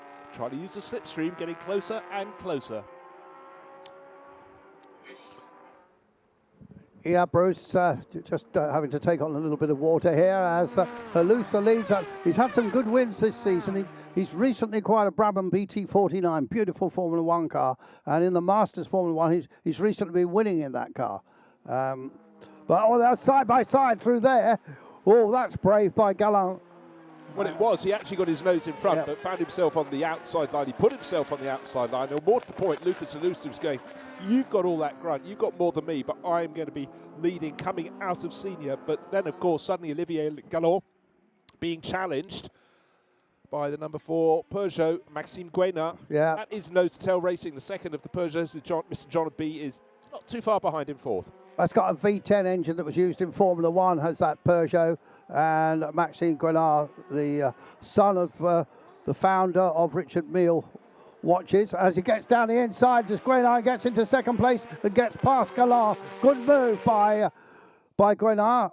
As I said, his father and Richard Mille started that eponymous watch company which sells those $1 million timepieces. They must sell a few of them, I think, Bruce. As the Momo car from Lucas Halusa is pulling away the 3 sons. 2 of them are very closely matched in pace. And the car is run by Alex Ames from the UK, from the SEMA organisation. And they farm their cars out to different people to run them, though. So 2 or 3 different organisations. Well, I think it's a brilliant start to this race. Lucas Halusa really being harried now by the Peugeot of Maxime Guénard. Olivier Gallon, you know, he literally found himself muscled out there, but he knows he's got the grunt from that Nissan up the Mistral straight. But at the end of the opening lap, top 5 cars covered by 2.6 seconds. Now the first 3 starting to go away. Mr. John B in the second of those Peugeots in 4th place. The Blaupunkt liveried Jost Porsche is tucked in behind. That's even Vercuter. And then you finally get a gap back to Klaus Abler, nearly 2.5 seconds further back. But what's happening up the straight? Again, Olivier Gallon's using the power of that Toyota. Started the straight in 3rd, up into 2nd, sweeping through senior. Better line from him that time because he didn't have Halusa up the inside, because last time he had to go a little bit wide, come off the power a little bit, but gets it balanced and tucks that Nissan into 2nd place, into the double droite. And first 3, again, super close. Yeah, Vercuter usually races that car with Ralph Kellers, who had a lot of success. Now, there is no championship in Group C, so we don't have to worry about any of that sort of stuff. But what we will not worry about, but really check out, is this terrific battle for 3rd place here. Or 1st, 2nd and 3rd place, I should say, with Halusa just hanging on for Gallard. And Guénard tries to go around the Nissan again. The Nissan being run by Scott Sport. Now, in the early days of Group C, they wouldn't have been able to race like this. No. Having to save fuel. And then, as I said before the start of the race, the teams, the manufacturers sort of got on top of that. But this is like a sprint race. But just bear in mind, Le Mans 24 hours is now like a sprint race of 24 hours. So you have to get used to seeing top sports cars being driven on the ragged edge in a way that these wouldn't have been, at least at the start of Group C. By the end, absolutely they were, but still, they were much more... Sorry, I'm just spluttering. Not because I've got a cold, but simply because Olivier Gallon just constantly fancies his chances of trying to take the lead from Lucas Halusa. Lucas has to look to the left, to the right in his mirrors, but as he gets onto the Mistral straight, he can't see Gallon because Olivier is tucked right under his rear wing. We can't see Olivier Gallon as they're nose to tail up the straight. You can just see the blue wing of that Nissan. He's going to try and make a move, but he's only going to be offered one position. That is the outside line. That is the line we have to brave. No, but he's decided to stake his intent. Can he get through on the inside? That was 1 wheel, 2 wheels off on the right-hand side of the circuit as they went up the Mistral straight. Lucas Halusa's having none of that whatsoever. This is a cracking scrap. Yeah, did they touch it? It was very close. And, well, this hand's gone into the lead. Look at that. Stunning stuff here at Paul Ricard. Great battle between these 3 cars. Flames flashing out of the side of the Porsche 962, the Momo car of Lucas Halusa, and Gallant, the not perfume, the cosmetics king, goes into the lead in that. There's the Peugeot going through, and Halusa's gone from 1st to 3rd. Well, that was very clever of Maxime Guénard. Often if a driver's just lost position, they can be a little bit rattled. I'm not saying Lucas was, but there was a little bit of a space. But I must say, the move that Olivier Gallon pulled out to take the lead at double droite was super brave. It's the sort of move you'd see people attempt when they're in junior single-seaters. Normally lead to someone stamping away from a car that's been spun off. But Halusa gave him just enough space. No point damaging these cars at any point, particularly with another race to come tomorrow. But in terms of complete pace now, we can see Gallon was being bottled up behind the erstwhile race leader, and for now, 1st has become 3rd for the 30 Momo Porsche. remember these Peugeots in period. The 93 Le Mans race, Bruce, you were there, I'm sure. It was a Peugeot 1, 2, 3 with these cars. And I think the car that we see in second place is the one that was finished third overall, the Alliot Baldi Jean-Pierre Jabouille car. But, well, we got a way to go yet, haven't we, with this? I mean, it's relatively early days, and fastest lap going to Galland, the Dubai-based French racer. Yeah, just to do a bit of housework, Andrew, is right, confirmation. Philip Reed's car is in the pits, didn't start the race. The Jaguar, as you mentioned, of Steve Brooks, had engine failure. That hasn't started the race. And David Hart's Lola also hasn't. However, we have another car in the pits. That's Mr. John and B. Yeah, that's that Peugeot. I think that's the car we saw crashing at the start of the season in Barcelona when something let go. It was yeah, I think it's that same car, isn't it? It's obviously being repaired. Right, well, okay. It looks as though Maxime Guénard, having got past Lucas Salusa, now appears to be the fastest. There's Mr. John and B's car. It's a famous Peugeot Lion on the front. Big spoiler also. Yeah, you see, Elliot says Mr. John and B's got the... That's the car that finished third at Le Mans in 93. Well, at this point, if he's slightly concerned about something worse, having it checked out, but... Today, the results in this race is out of the window, but you can be sure. The other Peugeot missed quite a bit of qualifying yesterday, or practice yesterday, with the oil leak from the gearbox. Well, that's the shot. So, small but quality field. As we've got a little bit of technical issue here. We have no time. No. It will be back. Fear not. But it's a fantastic scrap. There it is. And there's that almost fighter plane-like cockpit of the Peugeot, designed by André de Courtins. So John and B goes back into the race. So if there's a problem, hopefully it can be just eased out before tomorrow's race. But right now, Lucas Salusa in third place. He's nearly 3.5 seconds, nearly 3.8 seconds down on the Peugeot of Maxime Guénard. Olivier Galland still in the lead in the Nissan.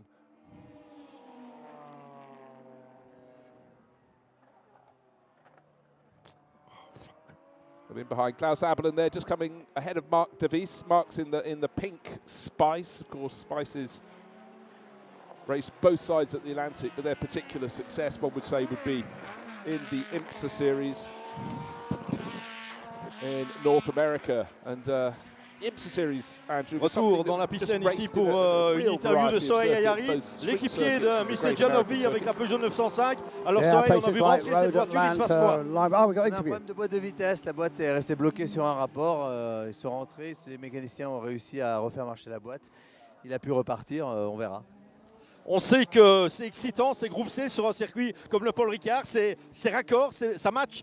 Ah oui, c'est extraordinaire. C'est exactement les circuits où les voitures peuvent s'exprimer. Moi j'ai fait quelques tours ce matin donc avec la Peugeot. C'est une voiture extraordinaire, et conduire des voitures comme ça ici, pouvoir profiter de l'appui aérodynamique dans Signe, le Bosset, tout ça, c'est incroyable. On prend 3-4G avec ces voitures. C'est vraiment plaisant. Voilà, c'est vraiment plaisant. Sohail Ayari va probablement monter dans cette Peugeot 905. On croise les doigts pour que ces problèmes de boîte de vitesse ne s'aggravent pas sur cette Peugeot. Okay, thank you very much for Vincent. That was letting us know from Sohail Ayari it's a gearbox problem on Mr. John and B's Peugeot that obviously they've shared through the course of the season. But this occasion it's just supposed to be Mr. John and B in that 905 Peugeot. But right now we've got one 905 in the battle. There it is, the background of the shot, the white car with the lion on the nose. Maxime Guénard, 1.5 seconds down on the race-leading Olivier Galland. And a good little chase. Yeah, that's the Spice tucked away under the tail of Klaus Abelin's Porsche. There it is. That's one of the earlier 962s. Up the straight it goes. That's from 1991, but that was a 962C. But as I said, that's running in high wing format, whereas some of the other ones in the field have got that rear wing drop right down for straight line speed up the Mistral straight. I just point out Sohail Ayari, who's a very successful racing driver in his time, and sort of Formula 3, won the Macau Grand Prix, I think. He runs a lot of the cars. He runs Mr. John and B's racing operation, and I think they run sort of experiences in old Grand Prix cars, all sorts of stuff like that, him and his brother. Yeah, and of course we saw quite a lot of the cars on a fantastic display when we went with Peter Auto Classic to Dijon-Prenois, that fantastic circuit in eastern France early this year.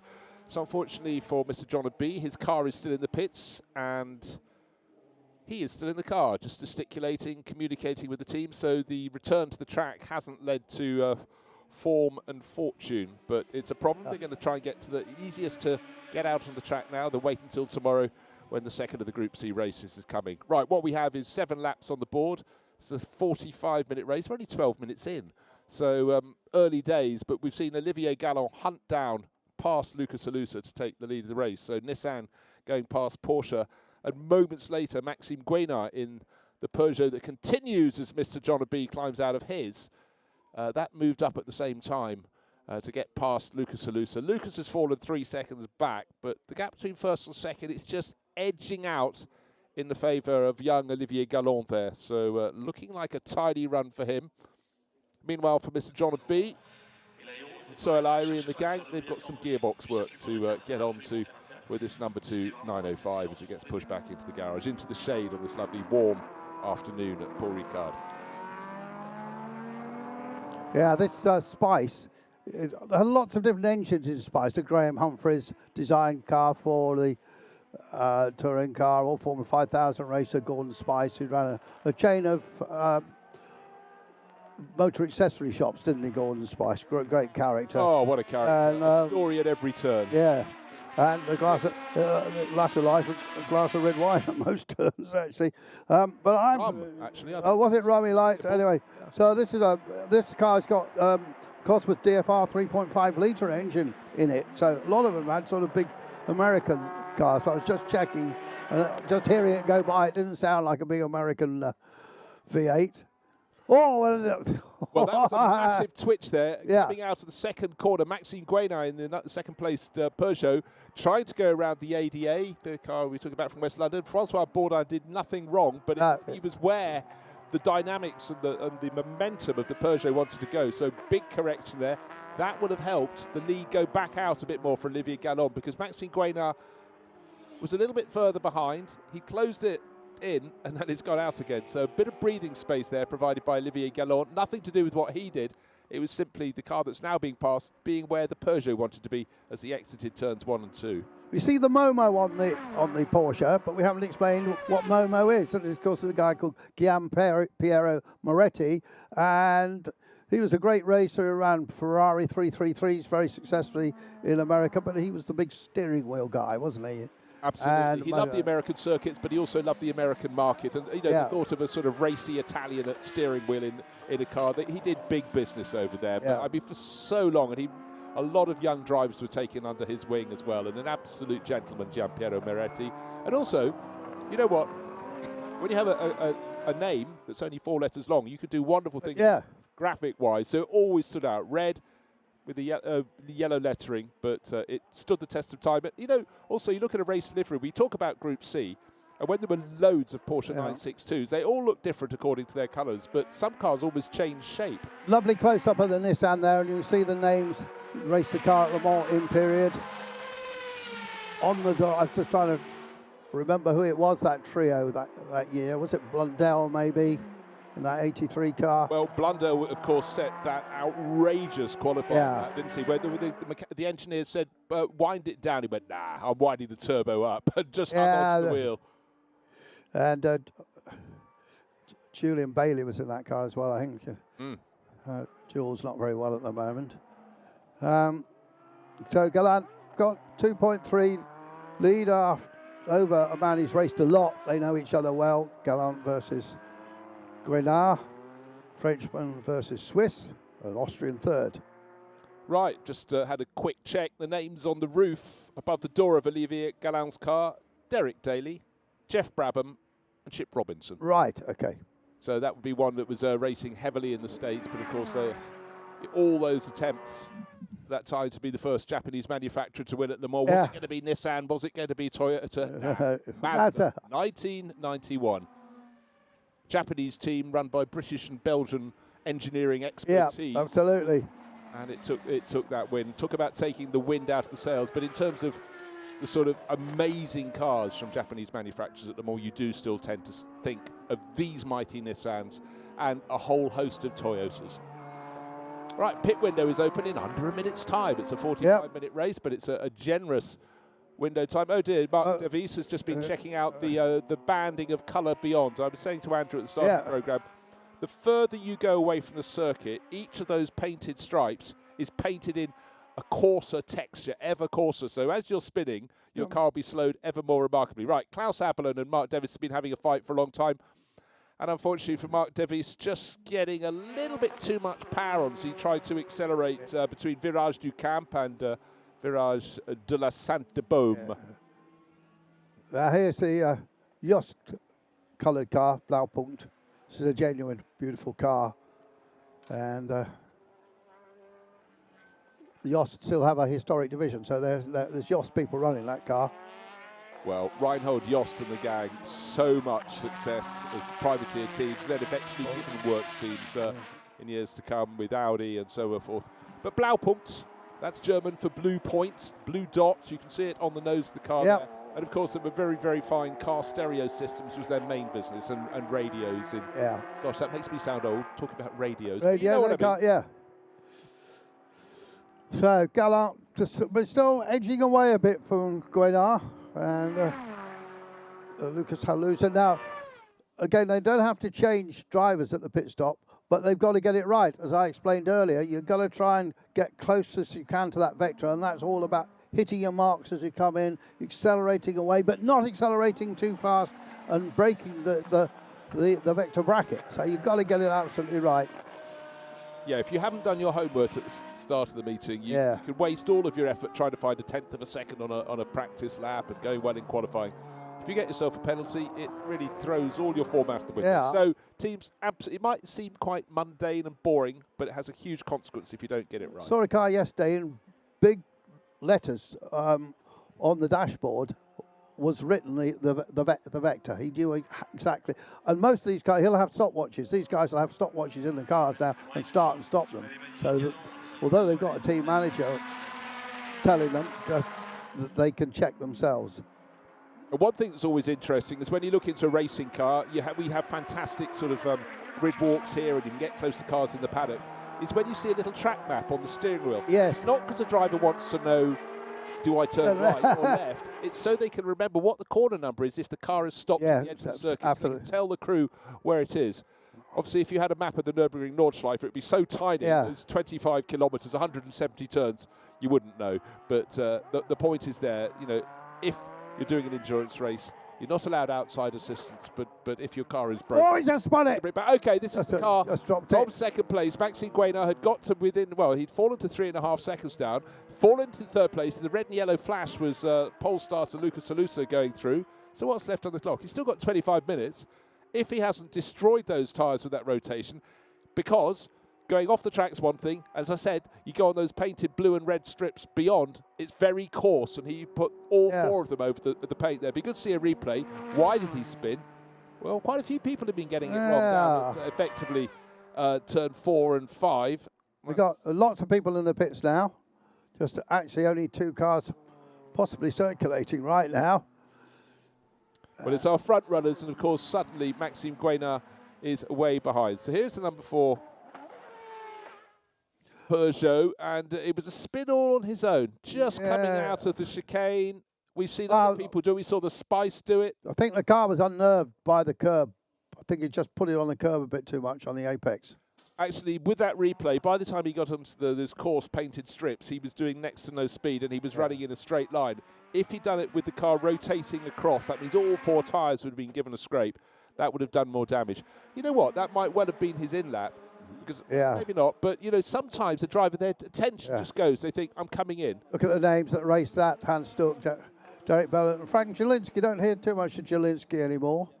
No, he was a good pro runner. Yeah, very much. And it's lovely that the teams have put those names on to remind people like me who's forgotten, remind others who are much younger that these were the people. And but But again, the level of preparation from the Yost brothers, you know, that is why they won things. Yes, absolutely. But this car looks super clean. It seems almost unsponsored, but Blaupunkt put a good amount of money in. And again, throughout motor racing, you need those relationships with the manufacturers, the oil suppliers, there, Shell, for example, and all those little elements that just may or may not find you a bit of performance, but may or may not save you a bit of budget. Yeah, just looking at the back of that car, the pink Porsche, which was the car that we thought it was going to run, had fared in. Yeah, well, for a while. Well, I think Pete Stevens, a famous designer, got involved with the bodywork of that car. The Canon, obviously, it was in Canon colours at one stage. Yes, it was. I think Richard Lloyd, I think they built 4 or 5 of their own chassis, designed, if I remember rightly, by Nigel Stroud, some guy that designed the Mazda that won Le Mans you mentioned.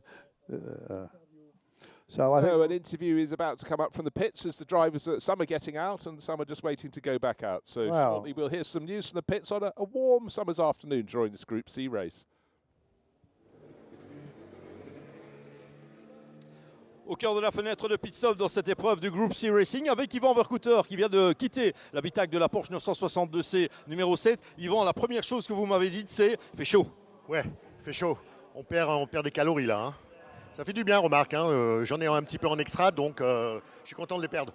Bon, comment s'est passée cette première partie de course? Plutôt bien. On a juste un petit problème de sous-virage, donc on perd un peu de temps dans les portions lentes. Mais sinon, le reste marche très très bien et voilà, je pense qu'on va faire un bon résultat. Et la voiture marche impeccable.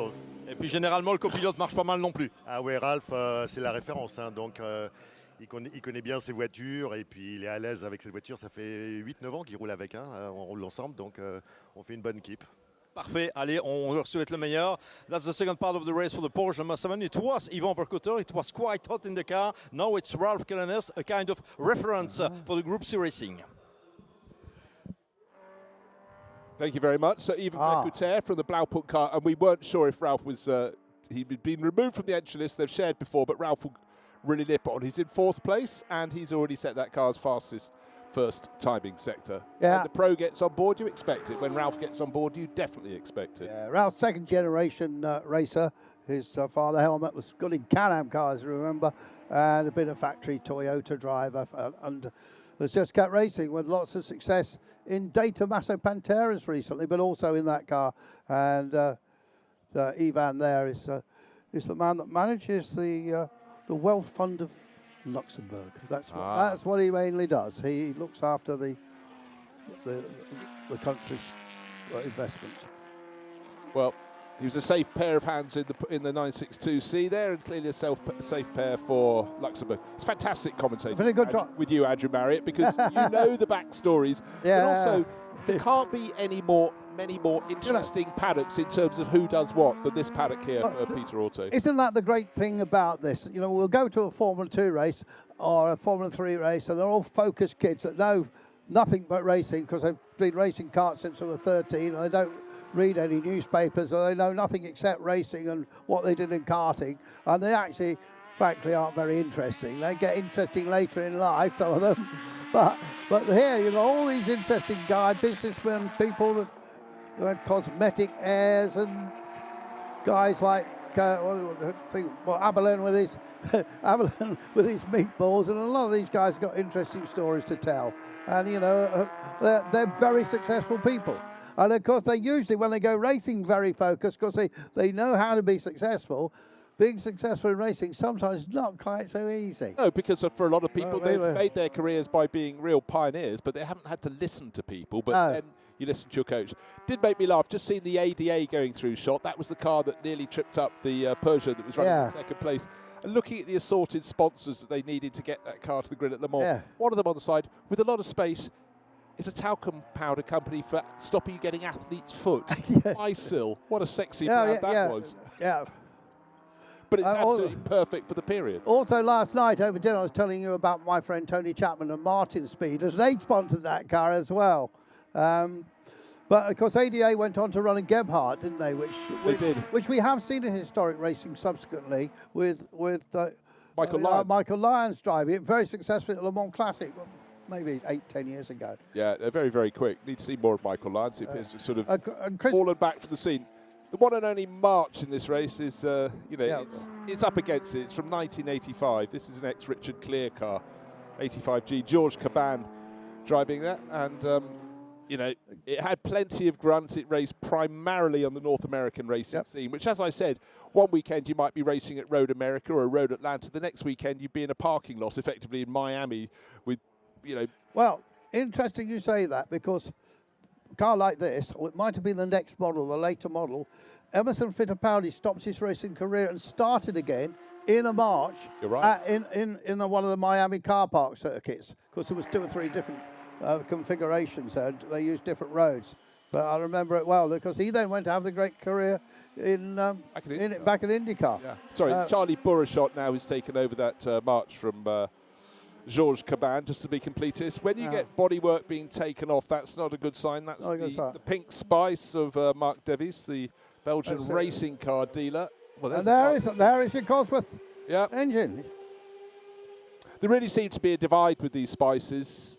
The ones that raced stateside had great big Pontiac units. Yeah, Pontiac, Buick sometimes. A Buick, and they made it, and then you'd have them coming across the Le Mans, and you could tell the rumble was entirely different. Many more, several more litres. They were often sort of 5.7 litres, weren't they? Things like that, versus the 3.5 of the Cosworth. Yeah. So clearly a little bit of overheating, but all being checked. Just to reiterate, this is the first of 2 Group C races. Anybody with mechanical problems will be working really hard to sort them for tomorrow, not just content to stick them in the truck. They could still get out in this race. The pit window may have closed, so no one else can come and make a standard pit stop, but we have 17 minutes remaining. Yeah, those spices were run by Jeff Hazel, who'd been the team manager of Williams F1, and still around. So you see Jeff, and he's still, Graham Humphries designed the car. They're still big mates. I saw them at Silverstone a couple of weeks ago. Well, actually, Graham, not Jeff, but Jeff went on to design some other great. I think he did the Bentley Continental GT3 car. It's one of his more recent designs. But a great engineer, it's Graham, and a super enthusiast too, who I think might have been one of the very early people at March Engineering as well. There's Mark Davis's nice crash helmet colours there, the Belgian. He's got his little Goodwood sticker on, so. Yeah, what you sort of forget is actually just how busy a lot of these drivers can be at certain points in the season when the dates are announced at the start of the year. Please don't have clashes, but quite a few people will be competing. They'll be at Goodwood from Thursday next week for the revival. I'm certainly heading down there and can't wait. But rich times in historic racing. We talked about John Spears, didn't we, who's been so successful racing in this series with his Lister in the Gentleman's Series and lots of other races, races with Nigel Greenswell, and obviously racing at Silverstone a couple of weeks ago. And he's gone off to VIR, Virginia International Railway Raceway, to drive a vintage Mustang this weekend. Of course, Nigel said it might be a good idea, and it's a great circuit. I've never been to VIR. No, nor have I. But everybody speaks volumes of it. So here's this lovely, very rare Porsche 962 with the carbon fibre chassis, not the normal. Back then, most racing cars were built aluminium sheet, which was bent into the shape you required, but the carbon fibre was coming in. And of course, started all by McLaren with the MP4 that Watty won the British Grand Prix, and your co-commentator of many events, John Watson, was the first person to win in a carbon fibre Formula 1 car, the British Grand Prix. And that car at Silverstone 2 weeks ago won 2 races in the hands of a novice in that category anyway, which was a bit of a surprise because the owner couldn't race it. So. Yeah, well, Watty will be down at Goodwood. Looking forward to more anecdotes from him for the revival. Seeing him on Thursday afternoon for Friday, Saturday and Sunday. But here at Paul Ricard, this fantastic event, the Dix Mille Tours, 15th running of this this absolute get-together of brilliant cars in a fabulous circuit. One of the beautiful things about it on a day like this is the weather. It's not too hot, it's not too cool. The sun is shining. The paddock is stunning. In the background, you've got the beautiful mountains. And then this building, the pit building, that in the early 1970s looked as though it had landed from outer space. It did. Everything, anywhere else. If you look at where the French Grand Prix had been run, just a year or so earlier, you're talking Clermont-Ferrand, the Charade circuit. no paddock as such, just a load of gravel to drive your cars around. And your pit garage was not a garage. You didn't have a pit garage. You had a tent in the paddock. And that was Formula One back then. And they suddenly came here. Proper pit garages, spaces to move, elegant, clean, and safe. The world moved on in Formula One, thanks to Paul Ricard. The pit garages here are still very, not all of them, but the 12 main ones, which can be split into two, have a sort of office built in at the back. There's a sort of ramp up, and then it's a big space, and then it's a two-tier.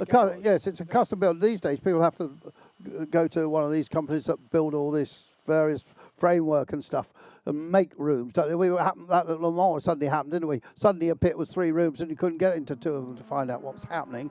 But here it was all built in. Yeah, you know, you were here, as you said, 1971, yes? For the first one, yeah.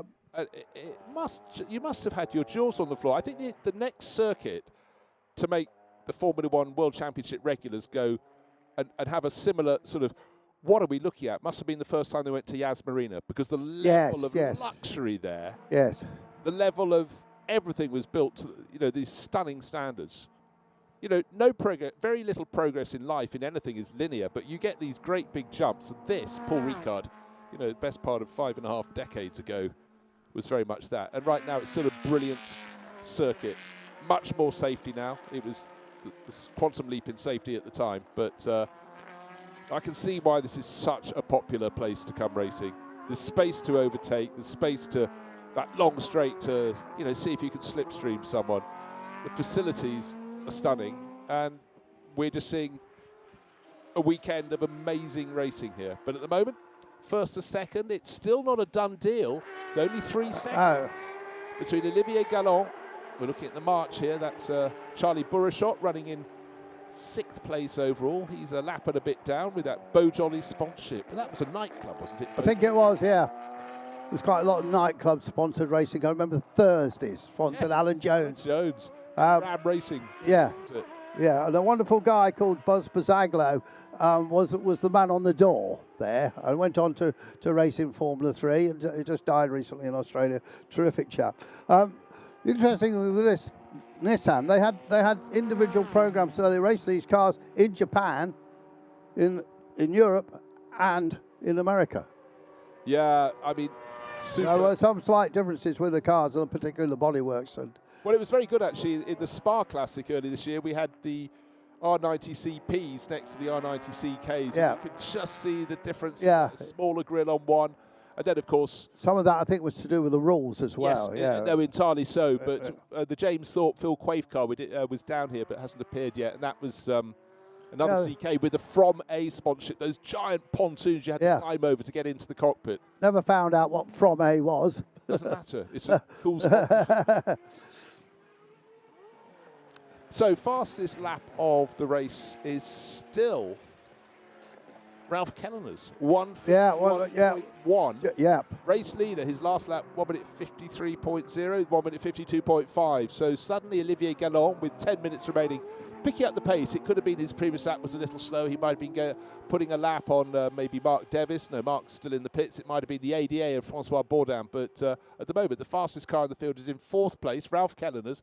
However, he has to gain an awful lot of time, over half a minute to catch the Peugeot of Maxime Guéna. Lucas Alusa, after the spin for the Peugeot, up into 2nd place, as we said. Yeah. So, very interesting mixture of cars here. The Group C are very expensive to run. I noticed at Silverstone that there were not many Group C cars. Sometimes always at Le Mans, the Classic, you'll get a lot.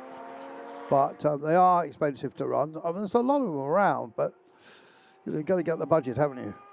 Well, I suppose, Andrew, it's very much the nature of historic racing that there's an ebb and flow. Yeah, some championships are popular for a time, probably because the people who've got the money with the right age, you know, they with the car they loved, and then you need some more modern cars coming in because other people who are 10 years younger prefer those. And then we've obviously got this huge explosion of GT3 cars now. The cars from 2006, 2013 are arriving next year on the proper historic scene after a sort of toe in the water this year. So it constantly moves. But I could watch these Nissans and 962s all day. Yeah, Happy. and that Peugeot sounds through that V10 Grand Prix engine in the back sounds absolutely fantastic. This thing's of course got twin turbos. For me, doesn't sound quite as well. Obviously, not as crisp because it's because you've got the turbo sucking some of the noise out of it. But yeah, and this car is not 23, as many Nissans are. You're looking blank. Well, Nissan Ni is 2 and San is 3. I never knew that. And there we go. Finally, I learned something else. Can I remember it by this evening? Yeah, you will. You'll remember that. I still think of them as Datsuns. What did that mean, hey? Wow, yes, you're talking to a former Datsun rally team co-driver here. I'm just throwing in the buzzword. I did a couple of RAC rallies in a factory, Datsun, and the mechanics used to come, and we maybe we were in the next room too, and they were cooking up all sorts of Japanese food in the room. It smelled, well, noodly. Noodly. I think where you're going on that one. No, right. no, neither did I. So go out here with this 5-second lead now, but Kellen is pretty well, he's the fastest man out there, of course. Yeah, time's going to run out though. 7.5 minutes. Yeah. He's got to gain another 30+ seconds to catch Maxime Guénard. But you know, it goes to show the sort of form that 962 has. That Blaupunkt car, white with those blue upper wings. Peugeot still going nicely, but down in third place. Maxime Guénard is actually quicker than Lucas Salusa, but that spin has cost him. And here comes Salusa in second place, the Momo livery Porsche into senior. He turns up that with a straight, just kicks up at the end. And again, you can see how they really have to use the aerodynamics to keep the car planted. Now at double Dwat, first part of the right, second part of the right, and then you go up to the hairpin. It's a fiddly bit of the track, but it's the complete opposite of what they've had in that long run up the Mistral straight. Here comes the third place car in the background, Maxime Guénard, ruining that rotation, but chasing both of them is Ralph Calleners. But all along, Olivier Gallon just easing clear, 5.3 seconds in the lead, just over 6.5 minutes remain. So he's got this one in the bag, just doesn't want to have any little moments in this Group C race. The first of 2 here at Circuit Paul Ricard. Only 7 cars still going. Mark Davis has been in the pits for quite some while, and I guess that's his race run in the Spice. Gearbox problems for Mr. John B, so his Peugeot also order combat.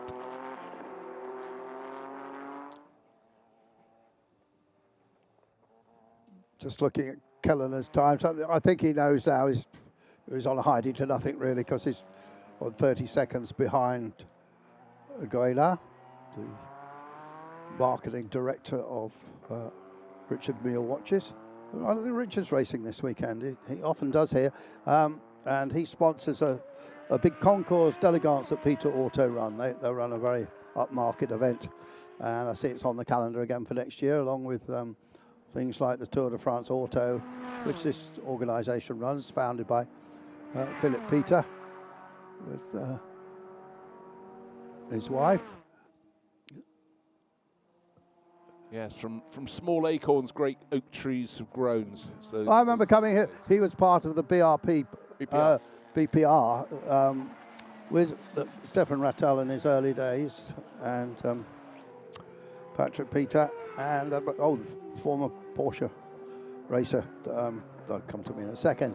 But that was a terrific series, you know, and there were, that was a series with lots of nice Ferraris and McLarens running. And down in the pits, we saw 4 of the lovely McLaren GTRs all lined up in the JMB garage, and we don't really know why, because they're not racing.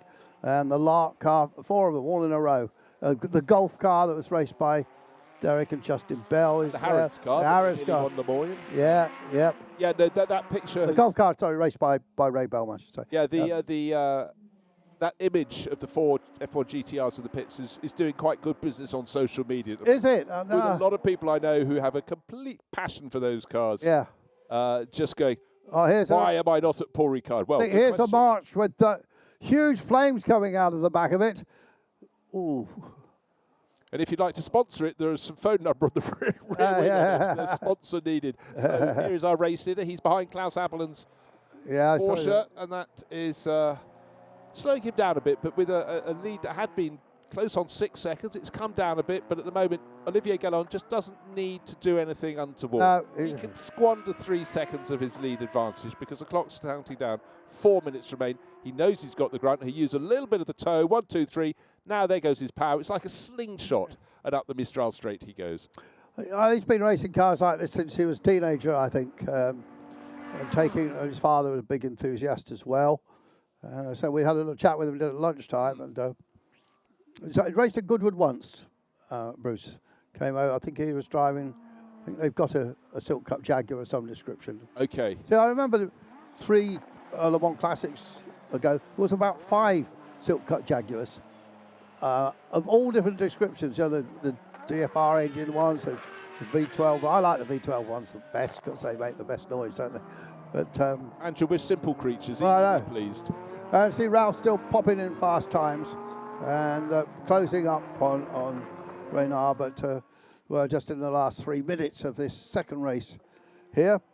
And I suppose we should explain coming up later, Bruce, we're going to have a race into the night. Well, I think it's probably going to start in the dusk, isn't it? And yeah, well, it's the 60s endurance. That's starting at 8:10, going to 10:10 tonight. 2 hours of racing.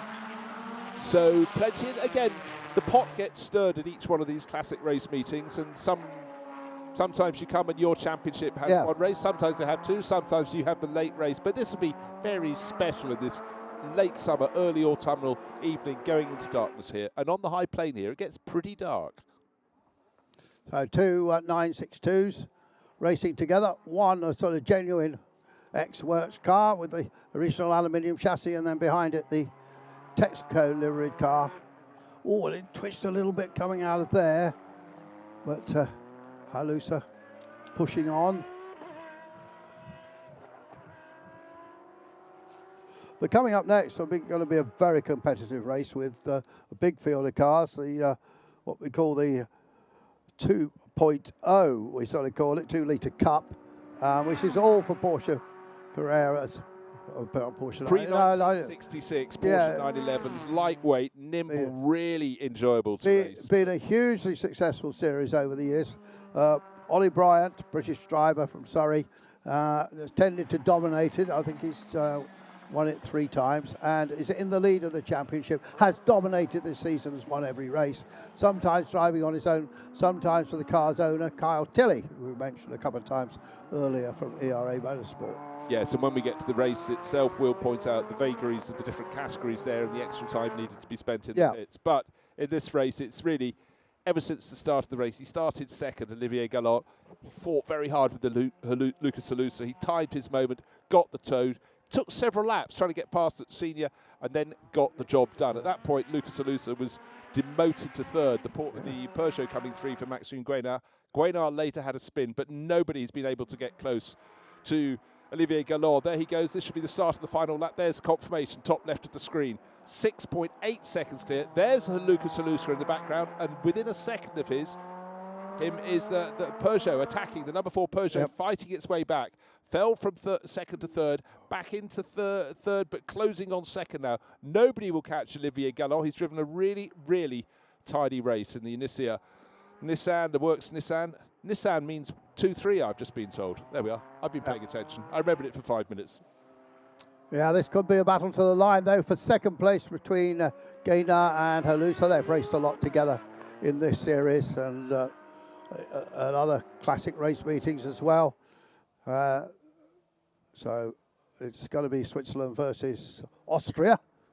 The Peugeot's already got through. Guenard coming onto the straight. He's already ahead of Lucas Halusa. Lucas will be really, really frustrated, but he's been passed. That's the second time the Peugeot's got past him. The first time was in the tight corners towards the end of the lap, moments after Olivier Gallon put that Nissan into the lead race. And at the end, was the tyres gone, or was it just simply the Peugeot had a little bit more speed up the straight? But anyhow, Guenard clearly didn't even need to use the slipstream this time. He got the job done down through turns, sort of the chicane, turns 4 and 5, and then accelerated onto the Mistral straight. But out with just a few corners to go. Double droite, tick, hairpin, tick. Here comes Olivier Gallon, just the S's to go, and then the very slow final couple of corners. Virage de la Tour, and then Virage, next one to come, is the final corner. Virage du Pont, a corner that, if you've got someone right on your tail, can easily catch you out. It's very tight indeed. 1, 2, 3, he's got the job done. Yep. And congratulations to Aaron Scott at Scott Sport, who runs that car out of the UK. And Aaron, these days, very successful GT racer in his time, but well, still racing successfully now, but also has built a terrific team of race prepping various classic cars and modern cars as well. There's the Peugeot. Look at that little cockpit on it, of checkered flag, waving from the little office there. And here, the magnificent Jost Blaupunkt colours, just bringing back all those memories of Le Mans in, not quite my teenage, but after that, but you know what I mean. Yeah, I do. And I also know full well what it's like when you saw those cars in period. You knew you got up on the Saturday morning, you didn't get to lie in a bed until Sunday night. So to watch them here, actually in a really fabulous hunting ground. And again, look at these cars. That's nice. They're waving at each other, saying, well done, nice battle. But when the Nissan was introduced, it looked small and low. Look, it's very sleek. But just when the Peugeot came alongside, it was like shrink wrap. Yeah, it's a bit like a sort of 7/8 scale NASCAR racer that some of the teams used to make by accident, didn't they? So a very famous race car designer called André de Coutances, who designed that car, together with a guy called Enrique Scalabroni, who I think was Argentine. He was, but based in Europe for a long time. And I used to work with Andre's brother, who was a cameraman in Formula One. Oh, really? Yeah. Fantastic. Lovely family. Yeah. So victory nicely in the bag. Fastest lap, no doubt about who that went to. That was Ralph Callender's chasing home. But the driver of this number 93 Nissan, middle of your shot, he's been passed by the car that came third, which is the Momo Porsche. But just, I would say, sucking up the air of success. Olivier Gallon will get up towards the end of the Mistral Straight. He's now third on the track, but doesn't matter. He was first at the checkered flag. Job nicely done. Hopefully we might be able to hear from him after the end of the race. Well, we'll keep our ears open. But it's a quick-fire programme. It is, isn't it? Lots to cram in, so we may, as before this Group C race, vault on to the next race on the agenda, and that will be the 2 Litre Cup Porsche race. I think I'm hearing in my ear that we're going to have an interview with a bit of luck. That'll be good. Well, they can't have one with Olivier Gallon because he's still on his way in. No, that's right. But it's just great to see these Group C cars. I think in years to come, well, I hope we get more back out because we've certainly had slightly bigger fields. It's also towards the end of a season. A lot of people build up because they know they want to have them at the Le Mans Classic. But Le Mans Classic, we'll come on to this later, particularly when we have the MD coming in of Peter Auto, Mark Owaun, to explain what's happening next year. But the good thing is we know from here on there's going to be the Le Mans Classic every year rather than every second year. But we'll split those hairs later. Yeah. But good to have the Group C race. It's always enjoyable. You always can see people up and down the pit wall because they want to see them too. A lot of them would have worked on the cars in period. They might now be mechanics who've moved on to run their own teams successfully in the burgeoning historic racing scene. Just got a second on the Le Mans Classic because I know so many Brits go to that. So many people around the world. It's going to be split. In 1 year, it'll be the Le Mans Heritage, which will be cars from 1923, which we have now, to 1975.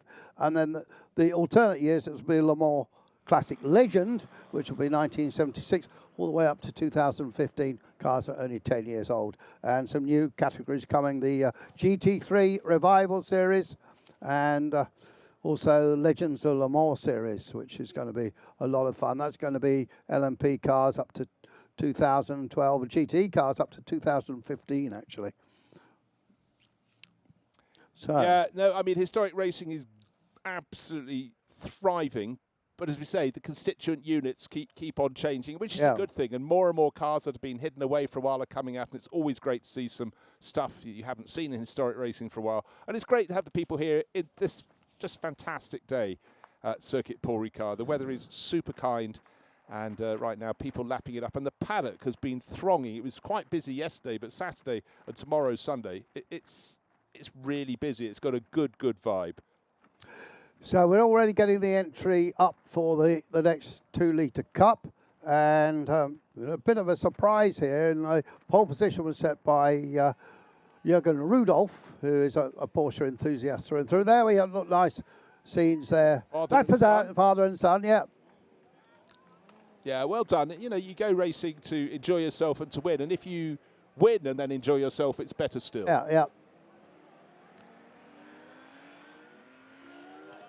There he is. Quick fire. Olivier may get his nice. helmet off, but nice. good to see Scott. There's Aaron Scott. Was it Aaron? No, that's one of these guys. I'm not sure I was here this weekend.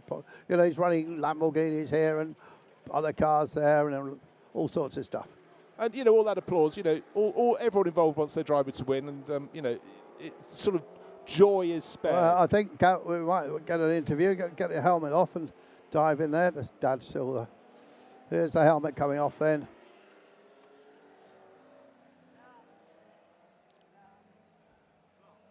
And there he is. Olivier, on doit vous féliciter, bravo, c'était pas évident, mais impressionnant. Ouais, merci. C'était pas évident du tout, ouais. Mais c'était super, franchement. Je suis très content de m'être bagarré avec Lucas et la Peugeot. Je sais pas qui était dedans, mais Lucas, c'est un bon ami à moi. Il roule super bien. Et c'était vraiment, ça se bagarrait dur, mais très respectueux, quoi. Donc, exactement ce qu'on aime. Donc, je suis très content. C'était Lucas Alouza et Maxime Guénard. Merci, Olivier.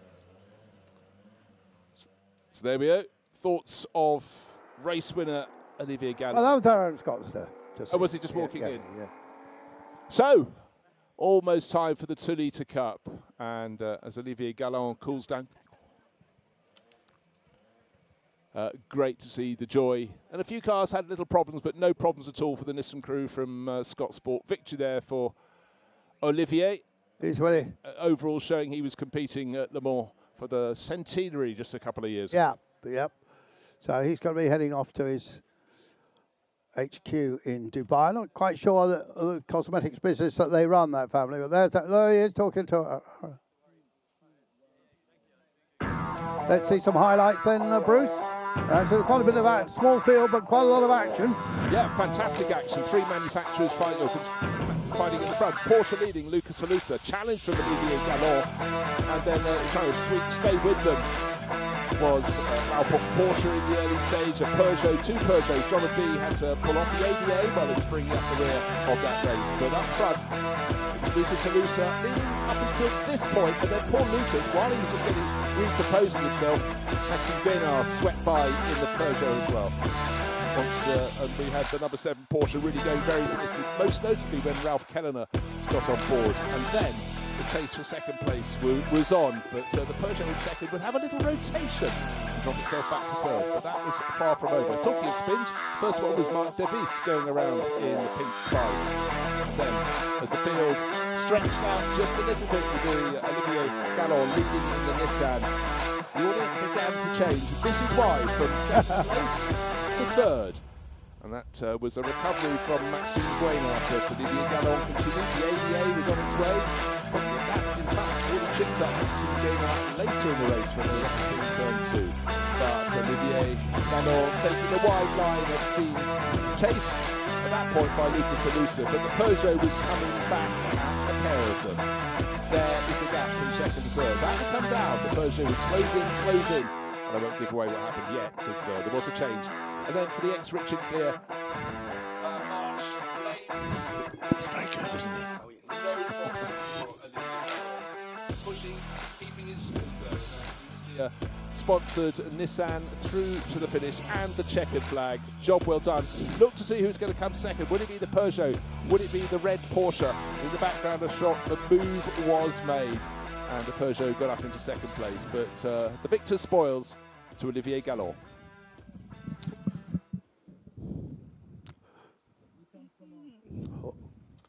So it's time for the 2 Litre Cup Porsche race, and delighted to say James Turner has arrived to put some order into the commentary box, because otherwise it's just going to be me and Andrew. And he can do that because he was the co-founder of this series. He knows more about these cars and these drivers than anyone else in the whole. Boringly encyclopedic. Yeah, no, but it's great. But we've got a gentleman driver on pole. We've got a big surprise. We've got a gentleman driver, Jürgen Rudolph, who's also, I believe, got a beautiful Porsche 910. But that was a big surprise. And of course, you better explain that Carl Tilley, who hand over to Ollie Bryant, who has dominated the series and won every race thus far, has got a big job on his hands because he's got a handicap and say, take off to the first corner here. Absolutely. And it's Ollie Bryant in the lead. That's going to be Kyle starting and Jürgen up the inside, and they'll all have thought about what they're going to do. Carl's going to send it. Well done. So, a 40-second penalty. Yeah, well, we'll see how the lap times come out here. I think what happened yesterday, they had a small car problem, and Xavier Dayro going very wide there in number 19, and it's all settled down quite calmly, I think. So you've got a championship going on. This is the penultimate round. It's all a bit difficult to work out because you get extra bonuses for how many people start and all sort of that. But I reckon that Brian, going into this race, has a 40-point lead over Dagland, who's the guy that runs all those electric kart tracks virtually all over the world. Very successful man. And you've got George Gamble in this as well. Absolutely, and that's one of the interesting things is you've got about half a dozen gentleman elite cars, and some of them are starting their gentleman driver and some of them are starting their elite driver. So we'll see some of those cars coming up. We've got Xavier Dayro looking very busy in the silver 19 car going down the straight, but this is David challenging Jürgen for, I beg your pardon, as Jürgen going past Kyle, isn't it, or not? That's difficult to believe, but these cars are 60 years old. Absolutely. And they're great racers. This is fantastic. And that's good for Kyle that he's got away, but let's see what happens next, because, yeah, the next 4 guys are all racing each other for the Gentleman Championship. Yeah. Jürgen, David, Alex, and Nelson. So they're pretty close, and I think they all expected it to be pretty close when they got out there. Now, Nelson Calais is from Colombia, I think, isn't he? Yes, and both of them are. And usually we have a pair of very fast Russians, but they're not with us today. So people are often quite up there with the car, Ollie Bryant car. Yes, and yeah, absolutely. So Kyle may just drive away. We'll see what happens. But as you rightly say, they've got 40 seconds to overcome because we've got some track limits going on. But we've got they are both graded as elite, whereas all the guys behind them are graded as gentlemen until you get down to George Gamble in 6th. Who's obviously the reigning Porsche Carrera Cup champion in the UK. Yeah, and actually almost the honorary winner, the moral winner a couple of years ago was Seb Perez, but he had to miss a round. Ah, yes. So David's now squeezed past Jürgen. He has been trying really hard all lap, and good for him. You were talking about Jürgen being, quite a surprise and a real accolade, taking pole position. What's been his form through the season? Has this been a leap forward for him, or he just nailed it? No, he's been there and abouts, and there you go. George has gone past Alex, hasn't he? So he's working his way up now. But no, Jürgen was right at the top of the championship last year as well. He races a lot of different Porsches, but he was telling me in the paddock just now he absolutely adores this one. It's the one that he has to concentrate the hardest in, he says. So, which is what everybody says. You don't have a lot of horsepower, do you? So well, Kyle will tell you the same. He's just been racing a couple of other cars, and I was talking to him on the pre-grid just now, and he said, honestly, JT, I have to think so hard when I get back in this one. It's just different, and they do because of the rear engine. They just take a set in a different way. They're really quite faithful, but if you've grown up on front engine stuff, I guess that thing hanging out the back makes it more complicated. Yeah, but this isn't an excuse for someone who's not of the small dimensions. But it's like a large or heavy person trying to race a kart to start with. You cannot afford to lose momentum. And if you do, it'll take until the next page on the calendar has turned before you get it back. But no. Absolutely, and that's what makes it so close. I mean, look at these guys, and there's a massive slipstream effect on them as well. So, slightly different kind of engine powers and top speeds, but really they're all pretty close. What sort of horsepower? I would say everybody says 190 to 200, and I think that's probably just about what it is. It depends how long you want it to last, but no one is coming up with new engines every weekend. Everyone is trying to run their engine all year. And look at that, Jürgen's got a run on David, so this will be interesting as they come up to the braking zone, because you can brake really late in these cars into here, and it looks like he's gone past cleanly. There you go. And they are slightly getting a break on... the yellow flag waving there for some reason. And it's coming down to this corner, is it? They're still waving, so someone must have pulled off after the corner in scene, perhaps. We got David. Of course, a rescue vehicle coming round, a flatbed. I think someone may have gone off his. Yeah, we've got David Sarni. Appeared to be going around. And David's had some good runs this year, so disappointing to lose him. But now we're starting to see the Tilly car just edging clear. Rudolph sitting faithfully in behind, but David Danglard's looking quite dangerous in 3rd place there. But, where do you choose? Going to double twat? Oh, well, in fact, he's just been presented with the gap because Rudolph's run wide. I passed Jürgen there last year, and he looked across, and he definitely said Scheiser as I went up the inside. Well done, David. German beeping machine into business. But David and I discussed that exact move yesterday, so good luck to him. See if he can hold him off, because obviously Jürgen went past him on power, and I think George has moved up a space as well. I think Xavier Dayro's a good runner as well. He's always in there or thereabouts, isn't he? I think it's just running Yep. 7th, I think they run a Porsche prep business, don't they? He's based in. He runs his father's garage in Toulouse, right. And he was the champion in 21. He's a fabulous driver. Yeah. He's sharing with 74-year-old Jose Zanqueta, who comes all the way from Buenos Aires to race with us. Has raced in the series probably for about 5 years. Yeah. I used to share with him actually. He's a super chap, real enthusiast. Yeah. So yeah, Kyle is establishing a nice gap. These two are holding each other up a little bit, aren't they? So George Gamble is having a good run, isn't he? Look, so he's up to 4th.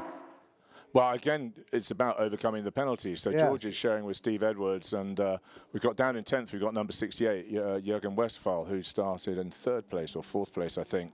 And that's the gentleman starting that car. Yeah. And these guys are racing for the championship. So in a minute, Jürgen will swap over to David Voselbergen, and he'll be his elite to the flag, and George will swap over to the owner, Steve Edwards. And so you will see the tables turn. Until he'll swap over to Bryant, who's got the big job of trying to keep this clean sheet of victories in this series this year. Now, this race is an hour and a half long.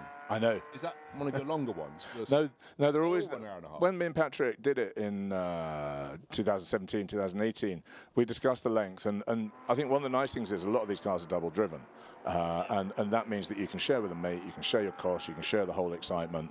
And of course, the 911 is such a usable car. You can do Tour Auto, Spa 6 hours, 3-hour races in the UK. Yeah. It's like an MGB or a Cobra. It's a really utilitarian historic racing car, and that's one of the appeals of them. So we thought 90 minutes was the right length, and as we saw at Imola, we had a lead change on halfway around the last lap, so it's pretty close racing. But the way they're going at it right now, they're driving like it's a Goodwood 10-lapper rather than yeah, they are. Well, you know, you just got to put the right chip in, haven't you? That's the driver, not the car. But I mean, certainly Carl Tilley is going right to the edge of the well, I think he was at track limits. He might get a warning there because he was definitely over the line. Was Carl Tilley the marginally over the line, not fully. Well, before we did the commentary with your excellent YouTube feed, I used to sit in race control, and they are very, very scientific about whether it's over the line or not. But from that angle, it did look quite marginal. I'll give him that. The wing mirror was definitely over the black bit. But you know, in comparison to just last weekend, I watched a lot of races out at the Nürburgring. And, and you know, in modern racing, they're all pushing the boundaries much, much more. Is that right? Oh, I mean, you know, and you look at your you've got your secondary timing screen, and it's just a blur of drivers getting ping, ping, ping, ping, ping. Yes. You know, getting the warnings and then getting the penalties, and then you might have. You've probably got Cars Pits Radio in that, so you can say to your guy, how many have I got? Tactically, you might want to use a couple, and so George has now made his way up to 3rd past Jürgen, which is great because that's fine for Jürgen. He's not really racing him, but David has done a good job and is driving away at the moment.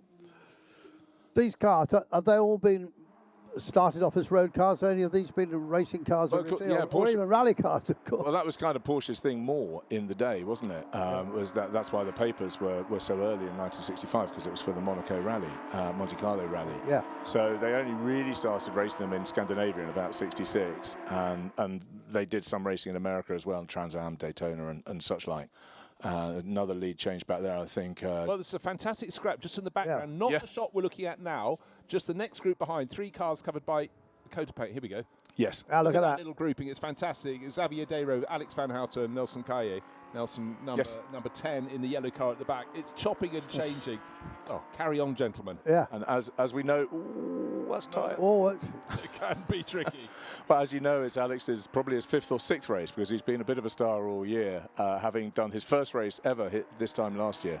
And so it's a real pleasure to see him great. And that was very, very clean and quite close. But I think Xavier is as I say, he's a pro, and so he's done more than 5 races. So let's see what happens now. But it is a lovely dice, and those are our contenders for the Gentleman Championship there, really. Danglard, followed by Jürgen, and then Alex Van Houten and the Colombians. So it's very, very close. Have we had any more track limits warnings? I don't think we have. No, we haven't actually. No, fastest lap to Tilley on lap 3. And at the moment, he's only pulling away from David at about half a second a lap. Yeah. So he's going to need to do more than that in about a 30-lap race. He needs to be pulling away about 1.5 seconds a lap, doesn't he?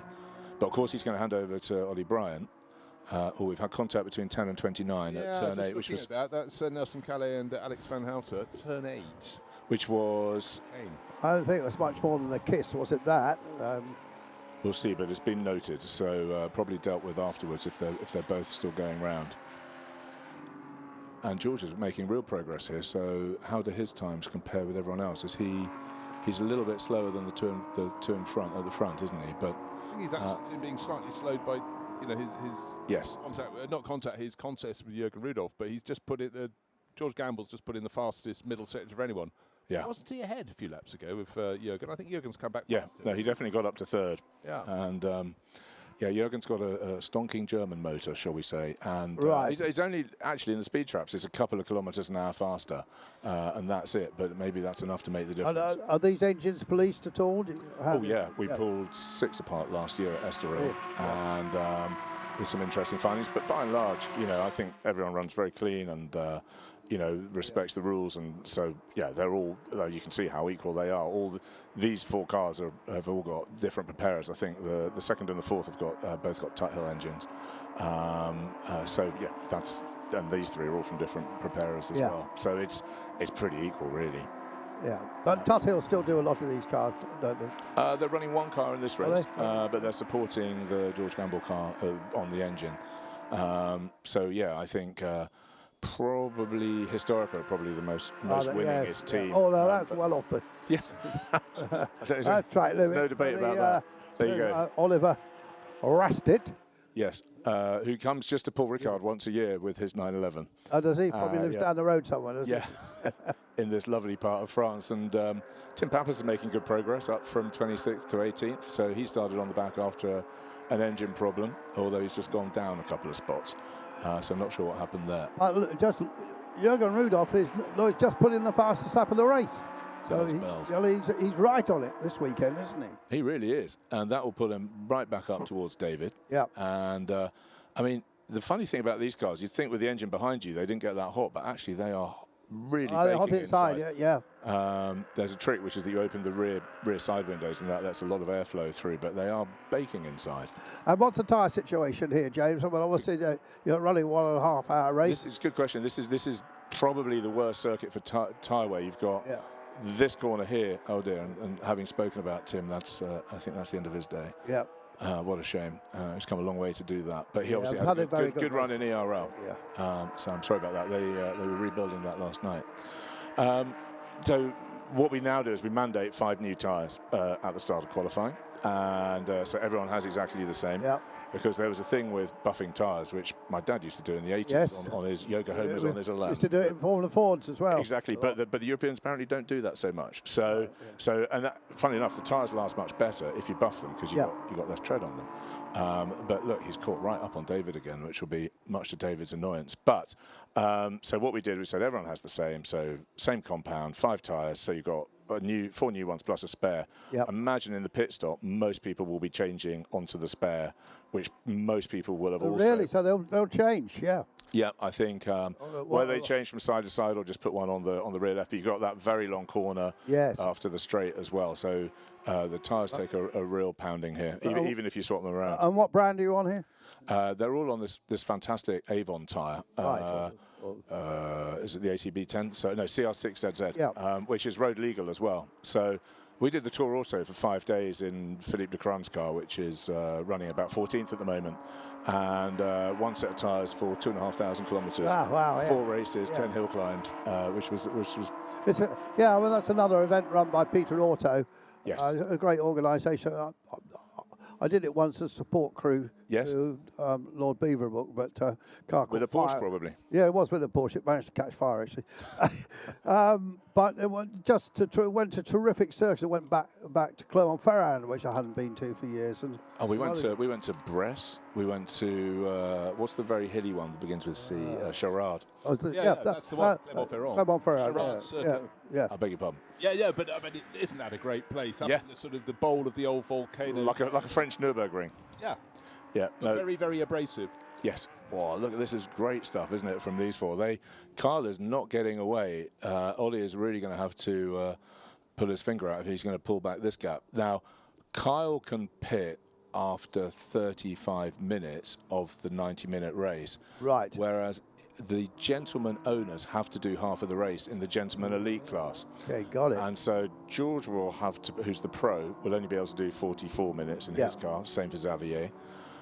Whereas in Kyle will change over to Ollie straight away at the 35-minute point, and Ollie will have 55 minutes to the end. To try and pull it back. Well, it's going to make interesting viewing, that isn't it? And both for people watching this on the live stream and people watching it right here, because nice to see a big crowd here.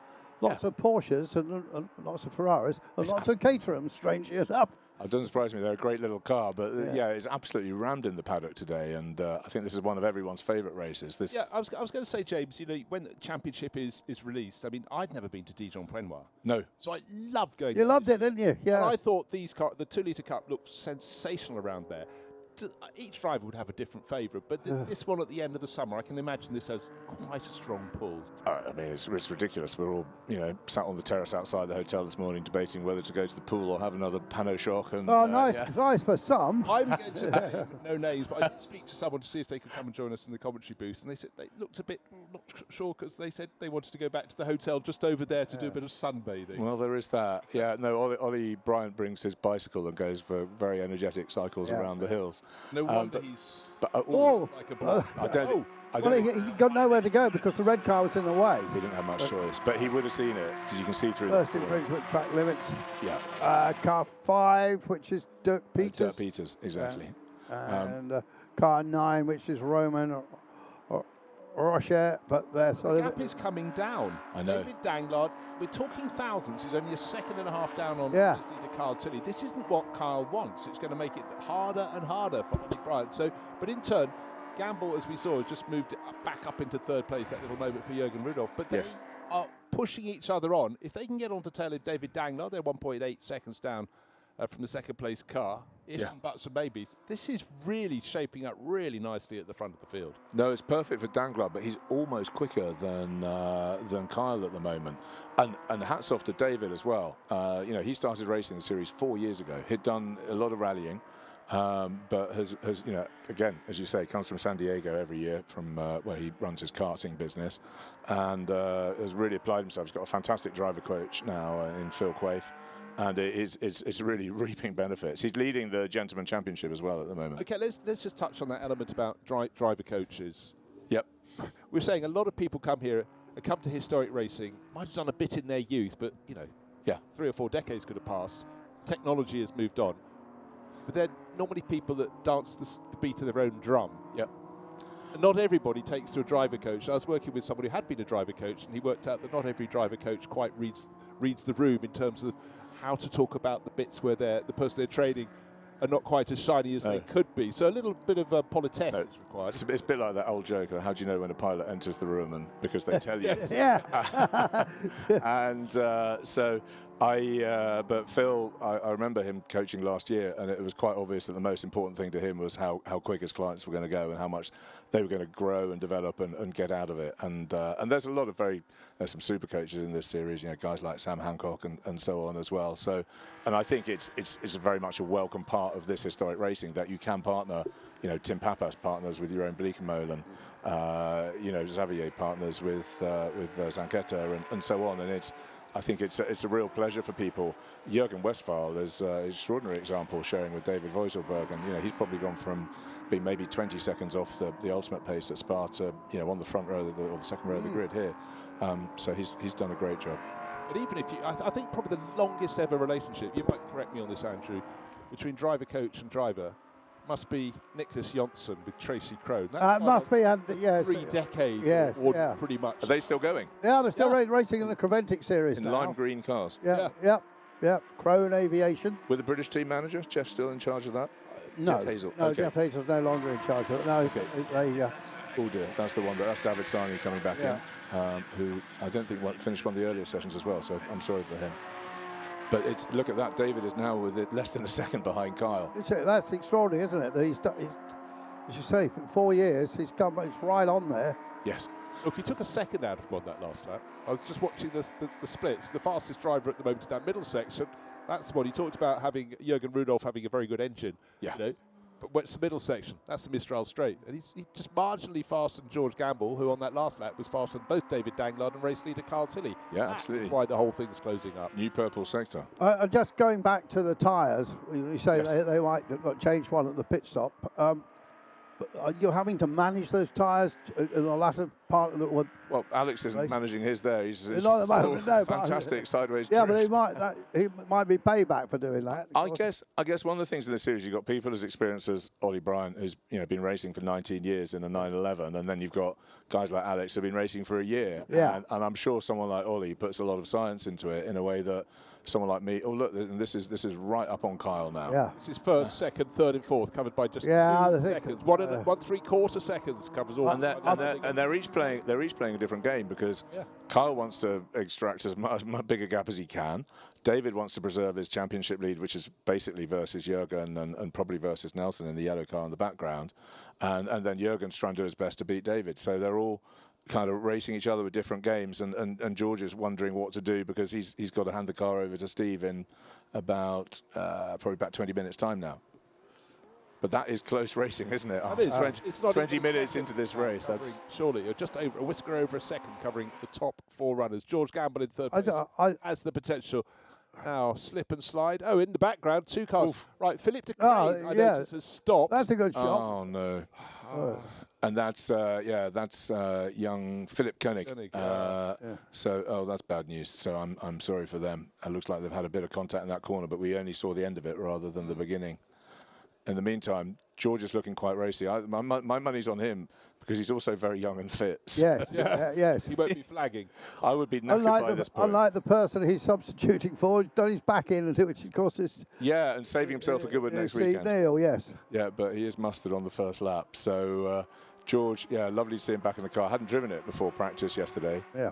They spent all of Thursday testing the 997 that he did well in at lunchtime. But I mean, David's got to be fancying his chances of going for. I mean, this is actually going to be the race for the win, isn't it? Between David and Jürgen, based on the times at the moment. But David's just got to pick his moment. And Kyle, what's he driven so far today? He's driven a Chevron and he hasn't raced a Chevron yet. Okay. But he was another Porsche earlier on, wasn't he? Yeah. We were discussing whether he had whether he wanted a cool suit in it or not, because he has that in his Ferrari for modern racing, but he said they don't make him feel very comfortable, so he was just going to do this. I suppose it is just 35 minutes, isn't it? And we've got 12 minutes till the pit window now. He'll keep it, save it. So the question for David is, does he keep pushing? I think he probably does, because he's racing Jürgen, isn't he? But at the moment, that's he's really hanging their tail out. And George going to have to go off, and this is Jürgen's chance to go around the outside of both of them. Look at that, lovely. Well, that was unbelievable. It's also amazing for Kyle, because suddenly he's got them off his tail. So that was the smallest of creations. That was a mega move, wasn't it, there by Jürgen? No, that was very calmly done, because when it's all happening in front of you, it's like, yikes. He just saw what was going to happen. Poor George was closer, so he had to go left and really had no choice. But that's his second big infringement but again, probably forced upon him. And Kyle's got now he's got 1.5 seconds of breathing space against Jürgen. But they're all, look at the lap times of all of them, they're so close. And in the meantime, I think that would absolutely be force majeure for George Gamble. What was his choice? Hit the car that was wagging its tail in front of him? No. Yeah, no, completely agree. And I suppose David brought that upon himself because he had a huge sideways moment, didn't he? But well, hold on. About a minute earlier, saying, does David need to push on at this point? But then he said, well, of course, because he's got Jürgen not too far behind. But beautifully caught by the crews and picked out by the TV director and producer. These shots. These are the images that sell the series, James. Oh, it's been absolutely brilliant for us this year. There's so many people talking about coming here next year because, there's lots of cars you can race in Peter Auto. As we've just seen, Peugeot Group C cars and AC Cobras and much more modern Porsches. But there's something fantastic about these cars. They're very pure. They're beautiful to drive, and they're also quite accessible. They're not too dear to buy. They're priced between. There's a good car for sale for 150,000. There's cars priced for more, and we're very happy to talk to anyone. But there's a lot of people looking at coming to the series next year, and I've got the opportunity to go to America with the race at Daytona as well. Yeah, I was going to ask you about that because obviously the calendar has just been published. Yes, and it's pretty well the same as last year. A couple of races have switched round, but then we've got the situation with Le Mans. These didn't race at Le Mans, but some of them raced in the Porsche race at Le Mans. Is that going to be the situation this year, or, or is it going to be 2 years' time? Because that's the modern one, we won't be there. Yeah, that's what I wasn't sure of, whether the first extra race was the modern group. Or, so that's they go to modern and they'll go back for. No, so we've got a couple of jokers next year. In fact, and literally we have got a joker, because for the first time ever, people can drop points and not count the score from one round, which will help people if they have a problem. Well, will you still keep the bonuses for appearing, or not? Yes, absolutely. But you can drop one round. But at Spa, we're actually going to be running on the 60s grid. And given the kind of potential of these cars in the wet, that's really exciting for me, because we're going to have anyone who does the full season will be able to enter the Spa 60s race, and that will be a point scoring round for the 2 Litre Cup. And then at the end of the year, so it'll be mixed in with the 60s. Yes, absolutely. And these are great, particularly in the wet around there. And then at the end of the year, we've got this new race, which is for the 60s with Daytona, and or at Daytona for the historic races in November. And how will the guys ship their cars out there? There's a deal, presumably, a freighting deal. There's enough time. Peter also done a great job. They haven't announced the exact deal yet, but I'm really impressed with what they've come up with, actually. So I think we'd hope to get 20 cars there. I think it depends on the grid size overall, which we're just they're working out. But sticking your cars on Daytona, American soil, that's a big shop window for you, isn't it? Lots of American Porsche racers. But when we probably know about this, but when you see them race, it's a different. You're gonna have to get Hurley. I did that yesterday. Hurley Hayward in the car, aren't you? I would like that very much. But my friend Patrick Long came over to race at Goodwood when we had the race there in the one-make race in 2023. And we have a guy, Eli Kogan, who's a well-known guy in America. He races, and of course we got people like David Danglard, Tim Pappas, and so on, come all the way from America anyway. So yeah, I think it's good to. And for Calais, shorter flight for Calais as well. Yeah, and I think it's Florida. But when I set the series up, I always wanted to have a joke around. I wanted to go and do a street race. We've got the opportunity to go and race on the Nürburgring, Nordschleife as well, which I think the Germans are very keen that we go there. So we talk about it. But yeah, that would be super. And have we got a change of place? Has George moved up ahead of Jürgen? Yes, he has. Yes, absolutely well spotted. He has indeed. But Jürgen's very close behind him, and they must be a bit further around the lap than these guys right now. We're right up to the pit window now, aren't we? 7 minutes ago, so Carl's got another 2 or 3 laps to do probably. And that's going to push Rudolph back towards Danglard. Well, Danglard will be immensely relieved, because that was the battle. And he's just done his long pit stop for either of them. Absolutely, and he's just done his fastest lap of the race, a 45.2, which is pretty awesome. And look at that, George is a second quicker than Kyle, so I think we maybe see George doing something in a minute as well. Yeah, I mean, he'd been frustrated. He'd sort of done most of the hard work, just needed to get that move into second place behind David. David then had the twitch, and it cost them all quite a lot. But if it could close on in, that is very good news indeed. So second and third in our image here, 27 from 757, George Gamble from Jürgen Rudolph. But George will have a longer pit stop when he hands over. And in the background of the shot, David Danglard closing in as well. So really, 2 battles between the first 2 cars. They're going to have the longer pit stops, and the second 2. So who's your money on, chaps? Who are you thinking at the end of the race? David or Rudolph or Ollie Bryant or someone else? I'm going to go for George Gamble. Well, he's got to hand over to Steve. He's got a penalty, hasn't he? He's going very quick. No, well, Steve's going to. Oh no, Steve. Oh, sorry, of course. Yes, he's hand over to Steve. Yeah. I'll tell you what. Yeah, West right. at the moment. You're right. Yeah. My vote. Although it's a long run into the flag. Yeah. And the 68 car at Westphal is only 36 seconds off, but we've got a while before he can't get out of the car for another 15 minutes. Yeah. And then we're going to have the very quick Voiselbergen in that car. Who's he? He works for Joule. He's worked on cars for 20 years. I think he was a Formula Renault champion about 20 years ago, and then probably reality of budgets intruded. But he is. Well, he always got the talent, of course, and now this gives him the opportunity to display it once again. He's been extremely quick. His second fastest car yesterday in about 3 laps in qualifying. So super driver. These guys are still close, aren't they? It's but of course, the thing is, with Ollie Bryant and Kyle still at the wheel, Kyle missed the opening round, so Ollie drove that on his own. Yes. So they aren't on the same amount of points. No. Which Ollie has been in the past when he's won the championship. Like it was last year, he won it with Kyle. They did all the races together. No, absolutely right. That's a little bit different. So talking about I'm the... just going to interrupt. Yes, go on. 5-second time penalty now for George Gamble for repeated problems. The 999 sitting at the side of the track. That's Olivier Rastic. Just it had going again. problem earlier. The rotation. Yes, I agree.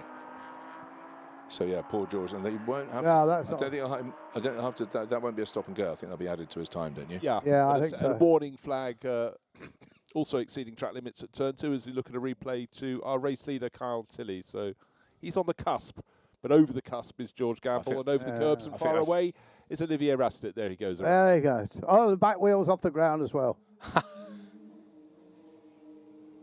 But to save his tyres, he's sort of rotating down the circuit largely, rather than going over those abrasive painted coloured strips. Because he's been out beyond on those strips very wide and found that. Could you gauge the difference in terms of? I've never done that, but I love driving at this circuit. It's really interesting. It's very difficult actually. You'd think, because it's all flat. But it is really technical, and you have these change of directions. In the Porsches, you've got some different choices of lines that you can take, which helps as we've seen them all racing each other. But yeah, it is a really enjoyable circuit to drive. And in some places you see cars on other parts of the circuit, which can't you? Yes. You're a bit disconcerted. No, absolutely right. Whoa! And a change of position there. So that's Xavier. And it could change back. Yes, it's close, isn't it? But a great drive by Xavier. Yeah, well, he's just been eking his way bit by bit onto the tail of those top 4, and so first blood to him. Now, David Danglard. I'm sorry, David. I was asked who I thought might win the race. I said it was you just about a minute ago. So, well, look, I made a complete boo-boo. That's the leading 2 go either side of the back marker Frank, and so this is George's chance. But it's difficult to tell from head on, isn't it, how close they are to each other? But we'll find out in the next shot. So into the chicane. Excuse me, halfway up the Mistral Straight, and let's going to see who emerges at the front of the pack. It's still close. Silly, but it's very close. And can George Gamble get up the inside into Scene? Well, that's clearly where he's trying to go, but certainly Carl's going to have an eye on that mirror and try and get his nose in front as they sweep into Scene. Hello. George gets it done on the way in. Will he still be there on the way out? And in the meantime, Rudolph's sitting in the background wondering whether there's an opportunity for him too, just like there was before. Carl's got to do another lap yet before he brings it in, hands over to Ollie Bryant. Yeah, but I think George has been quicker, and he is holding the fastest lap, so I think that's probably him done. Yeah. It's always a strange thing, isn't it, when you know your pit window's coming up, but do you keep your full attention onto what you're doing, or are you thinking about must get it clean run in? And I think Carl's very professional, isn't he? He's a super experienced guy, so he'll be sitting there fairly calmly, I think. And you know, I mean, the frustration for them is that they're going to give 40 seconds away to the green car behind, and also to David. So we'll see how it works out. But well done, George. But for sake of argument, 40 seconds if it's taken off race leader Carl Tilley will put him back in 10th place at the moment. But then likewise, of course, George Gamble's car will be spending extra time in pits. Well, a bit of bodywork hanging loose off the tail of one of the cars. Just saw going out of shot. Oh, this is probably Olivier Rastic. Maybe he's going to retire. I think he is. Oh, it's not David. I beg your pardon. It's 82. Another Timo Moll. So that's one of the cars that Patrick Kolb qualified in the top 4 yesterday. But that looks like game over for that, doesn't it? He can put it an awfully long way from the track and still be within the barriers here at Paul Ricard. But he's looking for a place where he can get behind a tyre wall or something. That's very thoughtful of him. Indeed. I hope these guys are all driving around grinning. I remember the first race at Spa in 2018. I was in a group of about 6 cars, and it was just brilliant because all these little cars just go in different directions and, you know, race each other so kind of in such an interesting way, as you can see. So, yeah, it's they're all working for their supper, aren't they? Carl definitely wants that lead back, doesn't he? He's really pushing now. He wants to hand it back to... But that's him down to 3rd, Andrew. Oh, that's him down to 3rd. Oh, yeah. So Rudolph's just blasted past already. George Gamble is getting clear. There's what's that? The 4th and 5th are closing in. So Xavier Dero in the silver car and David Danglard white with the red and blue stripes, all pretty close together. So in fact, I think we're looking at 3.5 seconds between 1st and 5th place. And we got another warning flag for car 18. 18. Patrick Pougin. Yeah. In 8th place. And the 164 car is in the pits. I'm not sure whether that's a problem for him. The window hasn't opened yet, so he must have some mechanical issue. But to your point, Bruce, it's one of the joys of the Peter Auto Series is you look at the races that we've done this year. You know, Barcelona, Spa, Dijon, Imola when it was so hot, but what a track, and here and then Estoril. So Grand Prix circuits with fantastic histories, and they're such a pleasure to drive. Nice, safe circuits as well. And I think Peter Auto absolutely, you know, have the lead in this stuff in terms of races that we can all come and do, because most people only have so many weekends a year when they want to do it. 6-round series with 1 joker, 5 races, and you could go and do other races like Spa 6 Hours or the 3-hour race at Silverstone at the end of the year. That's a really great race as well. And we'll get a race at Goodwood. Will the Daytona race count towards the championship as well? No, because I don't think that's fair on people. No, because it's more expensive than going to Dijon for sure.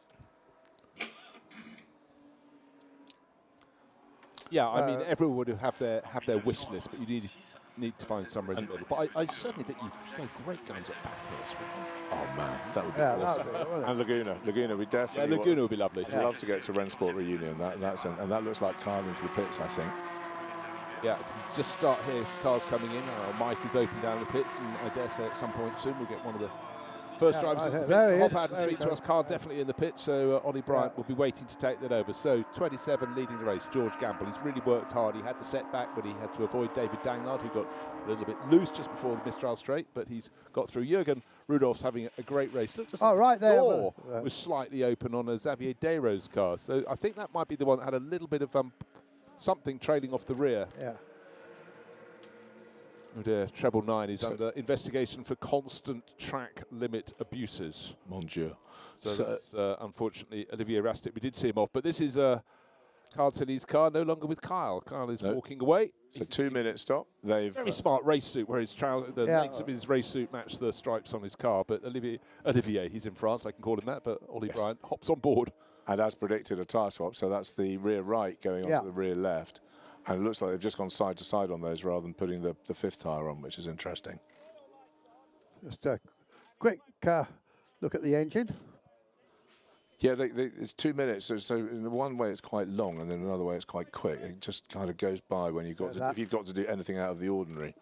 But you know your procedure, whether your pit stop is 45 seconds or 2 minutes, you know what you need to fit into it, and it's just how fast you have to do those jobs. Yeah. I love that footage of Sterling. He used to hop out and have a fizzy pop or a cup of tea as they refueled. Well, of course, when Rob Walker was racing at Le Mans, back in his very early days, he pulled in at morning to have a refreshing glass of champagne. Yeah, why not? He did then. I think he also started... And changed the suit. He changed for dinner, didn't he? That's right, yeah. In that brilliant autobiography that someone wrote about him. Kyle's come back from the garage, having taken his helmet off, and is peering in at the engine. I think it's a little bit of concern there, do you think? I'm wondering about that. He's not looking brimful of happiness, is he? No. Oh, they stopped during qualifying yesterday, unfortunately. With a problem. Yeah. Yeah. But he's obviously been setting competitive times, but the body language is not good. No. Which means that George Gamble is now leading. So, as I said, he has to do 45 minutes. Because, or 44, he can't do more than 44. Yes. Because effectively the owner of the car has to do 46. And yeah, Carl's definitely been in for more than 2 minutes now, hasn't he? Yeah. Yeah, I think it's not going to be their best day. Okay, lids down. 60 at a standstill. That is the car that Ollie Bryant is sitting on board, waiting to get going. Still communicating with the driver, or just checking he's there. But that is not the body language of a pit crew. Of course, the mechanic at the front is looking at his phone and using it as a stopwatch. Yeah, of course. And it's 2 minutes 40, of course, isn't it? Yes. Stupid me. It's okay. Well, you had that extra time, which you don't like, but it does enable you to check. That was just a visual check. They never actually, Great. Or they might add some liquid or something. But right, George Gamble into the pits and on his way. He's at the fastest final stretch of anyone. So mind you sort of slightly get the anomaly. You can do that when you're coming into the pits, rather than going around that very tight final corner. But he's had a good run to work to the front. But now it's Rudolph leading the race from Xavier Desros and David Danglard. So the two crews that have to come in and make a longer pit stop. One has served it. That's this car, number 60, started by Carl Tilley And they're being taken to the finish of this race, 50 minutes remaining, by Oliver Bryant. And the other car that came in has yet to rejoin is George Gamble. Yes, he just pitted a lap later. You saw him come in the background. Yep, so he'll be his car taken over by Stephen Edwards, but news from the pits.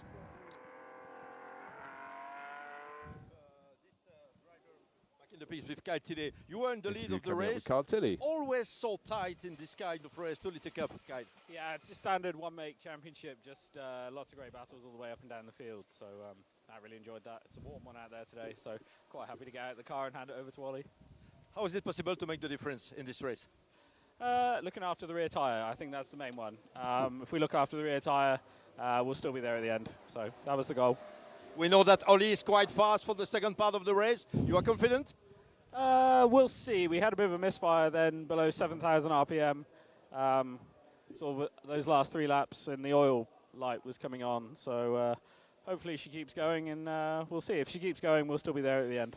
Thank you, Kyle. Alors, Kyle Tilley qui nous expliquait que ça s'est bien passé effectivement en première partie de relais. La clé pour gagner la course, c'est de ne pas user trop les pneus arrière. Et comme vous avez pu le remarquer, eh bien, ça glisse très très fort avec ces Porsche 911. En plus, il y a des ratés au-delà de 7500 tours avec cette voiture. Donc, ils sont confiants, mais moyennement.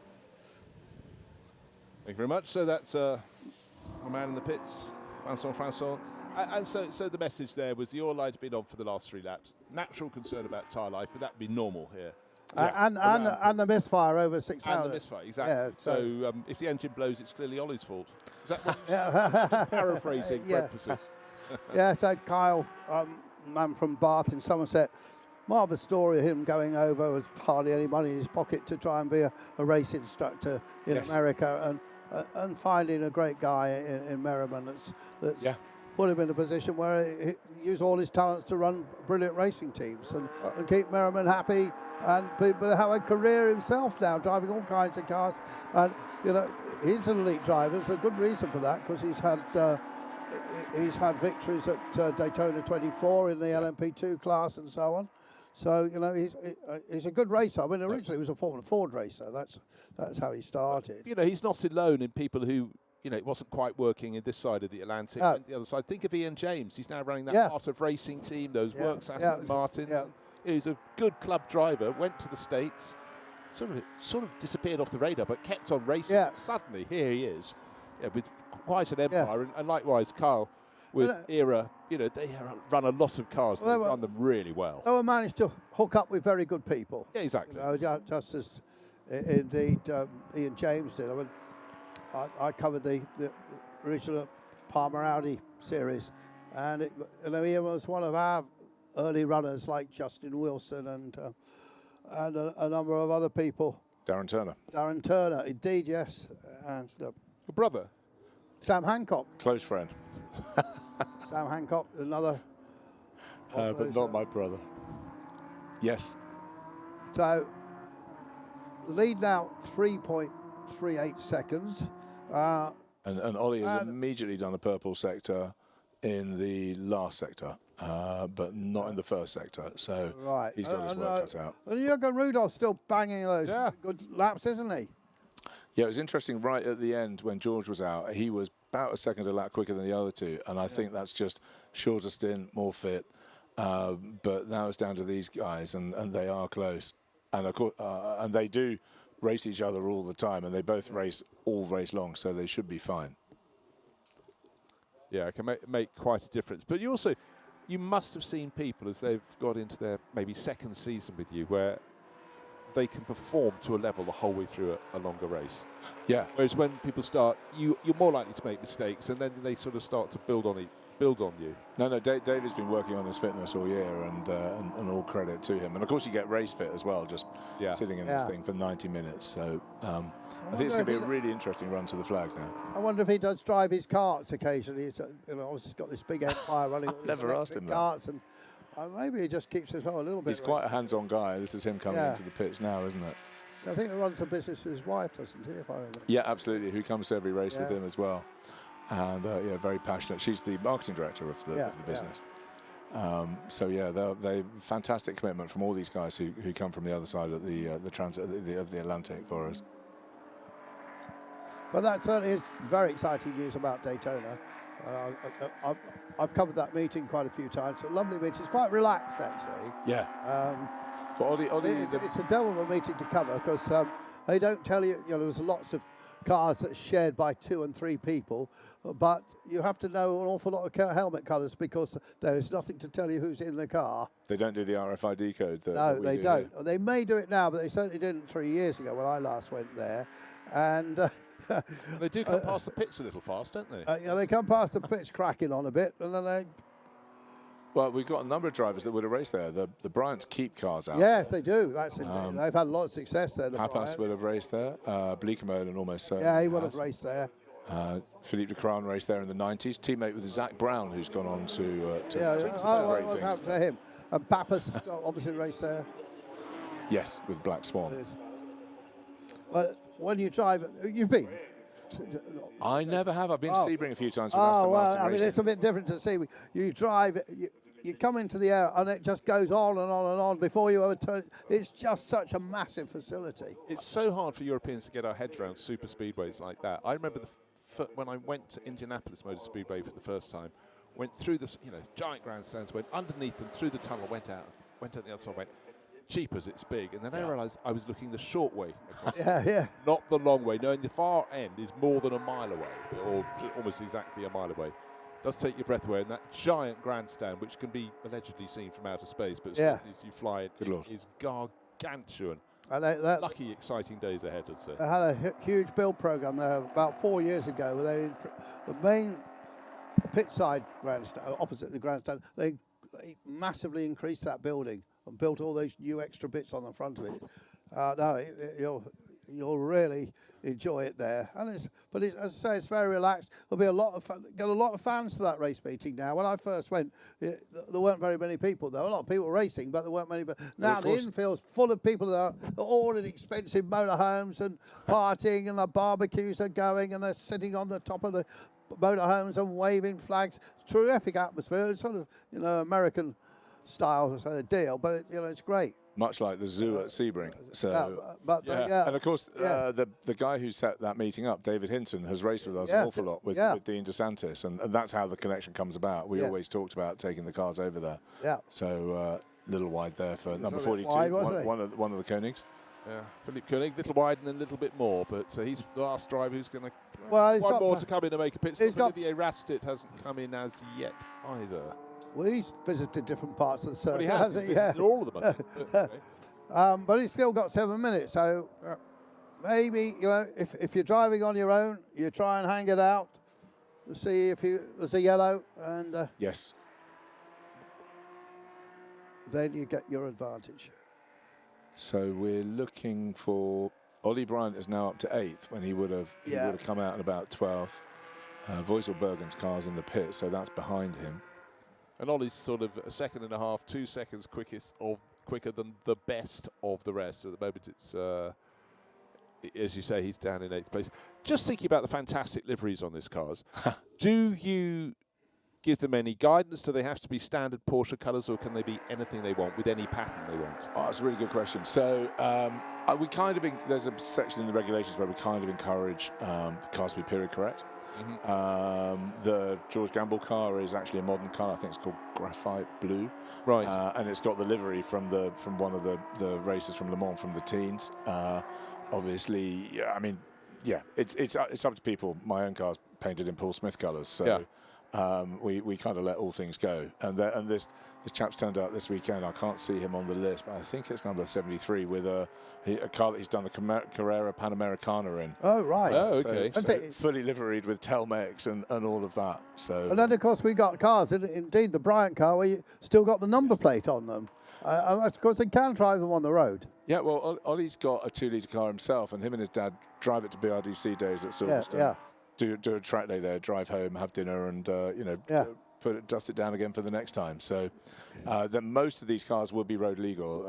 Hence events like the Tour Auto and so on are perfect.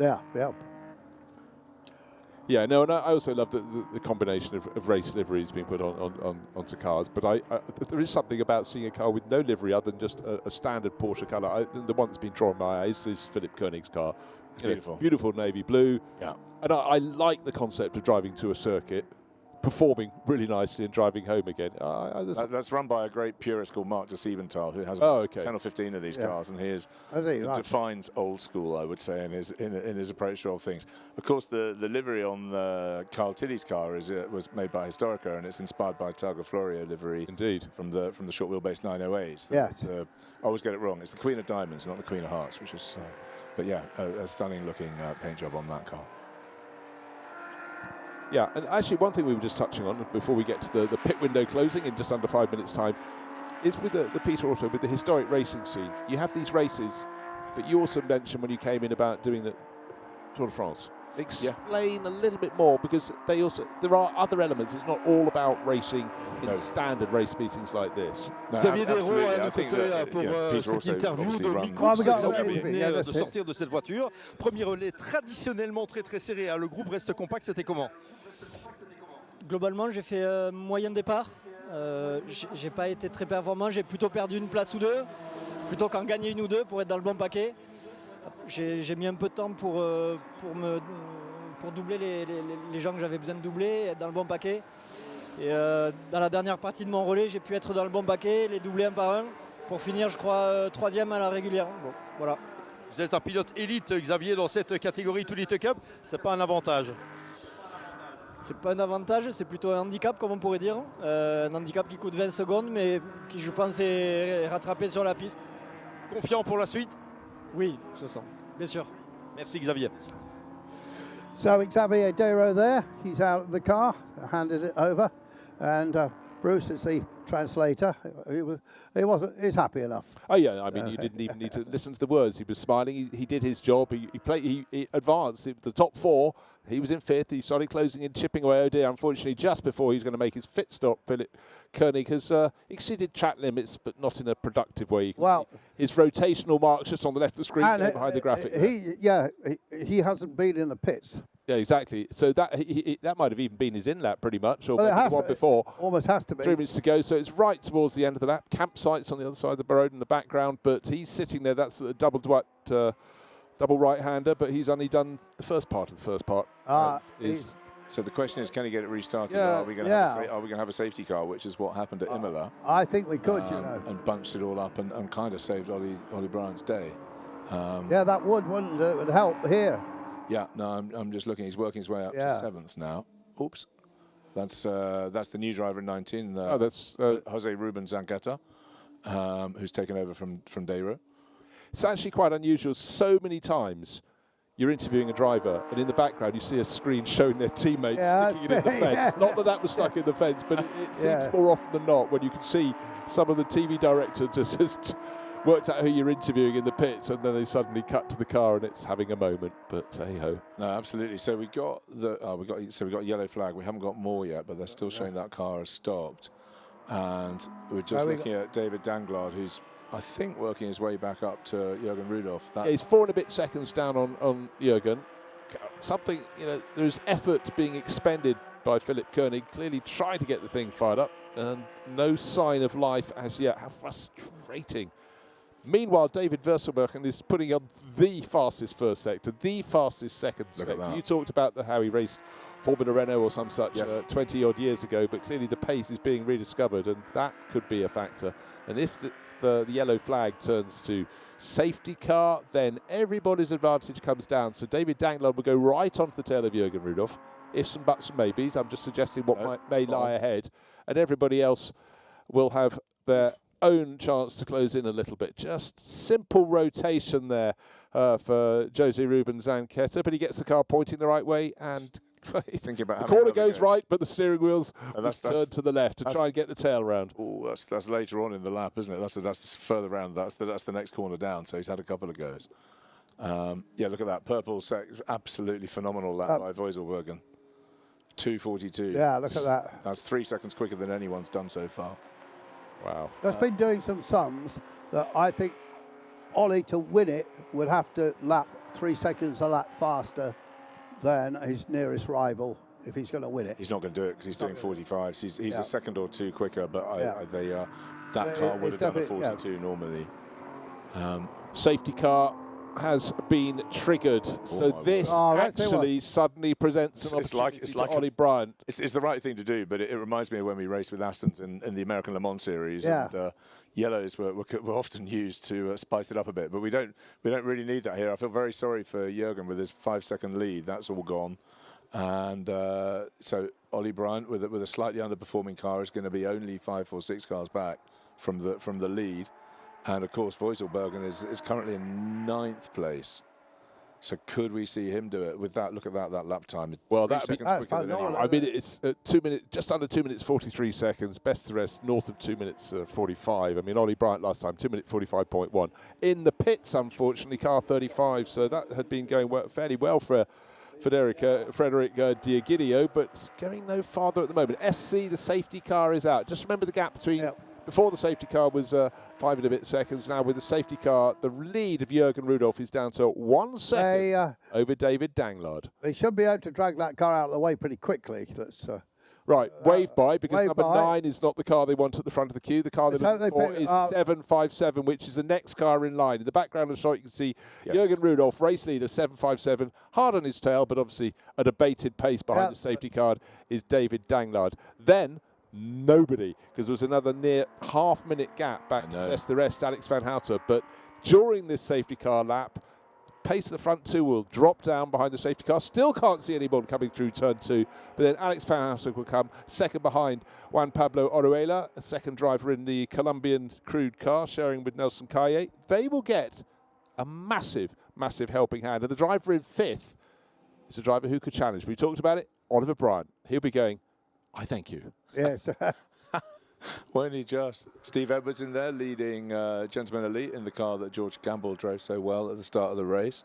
And he's got a clear lead over Zanchetta, but obviously Voiselbergen is the pro in the car behind him in 9th place. And so I would say that they're looking pretty good for the Gentleman Elite category with 30 minutes to go. Is David considered an elite then?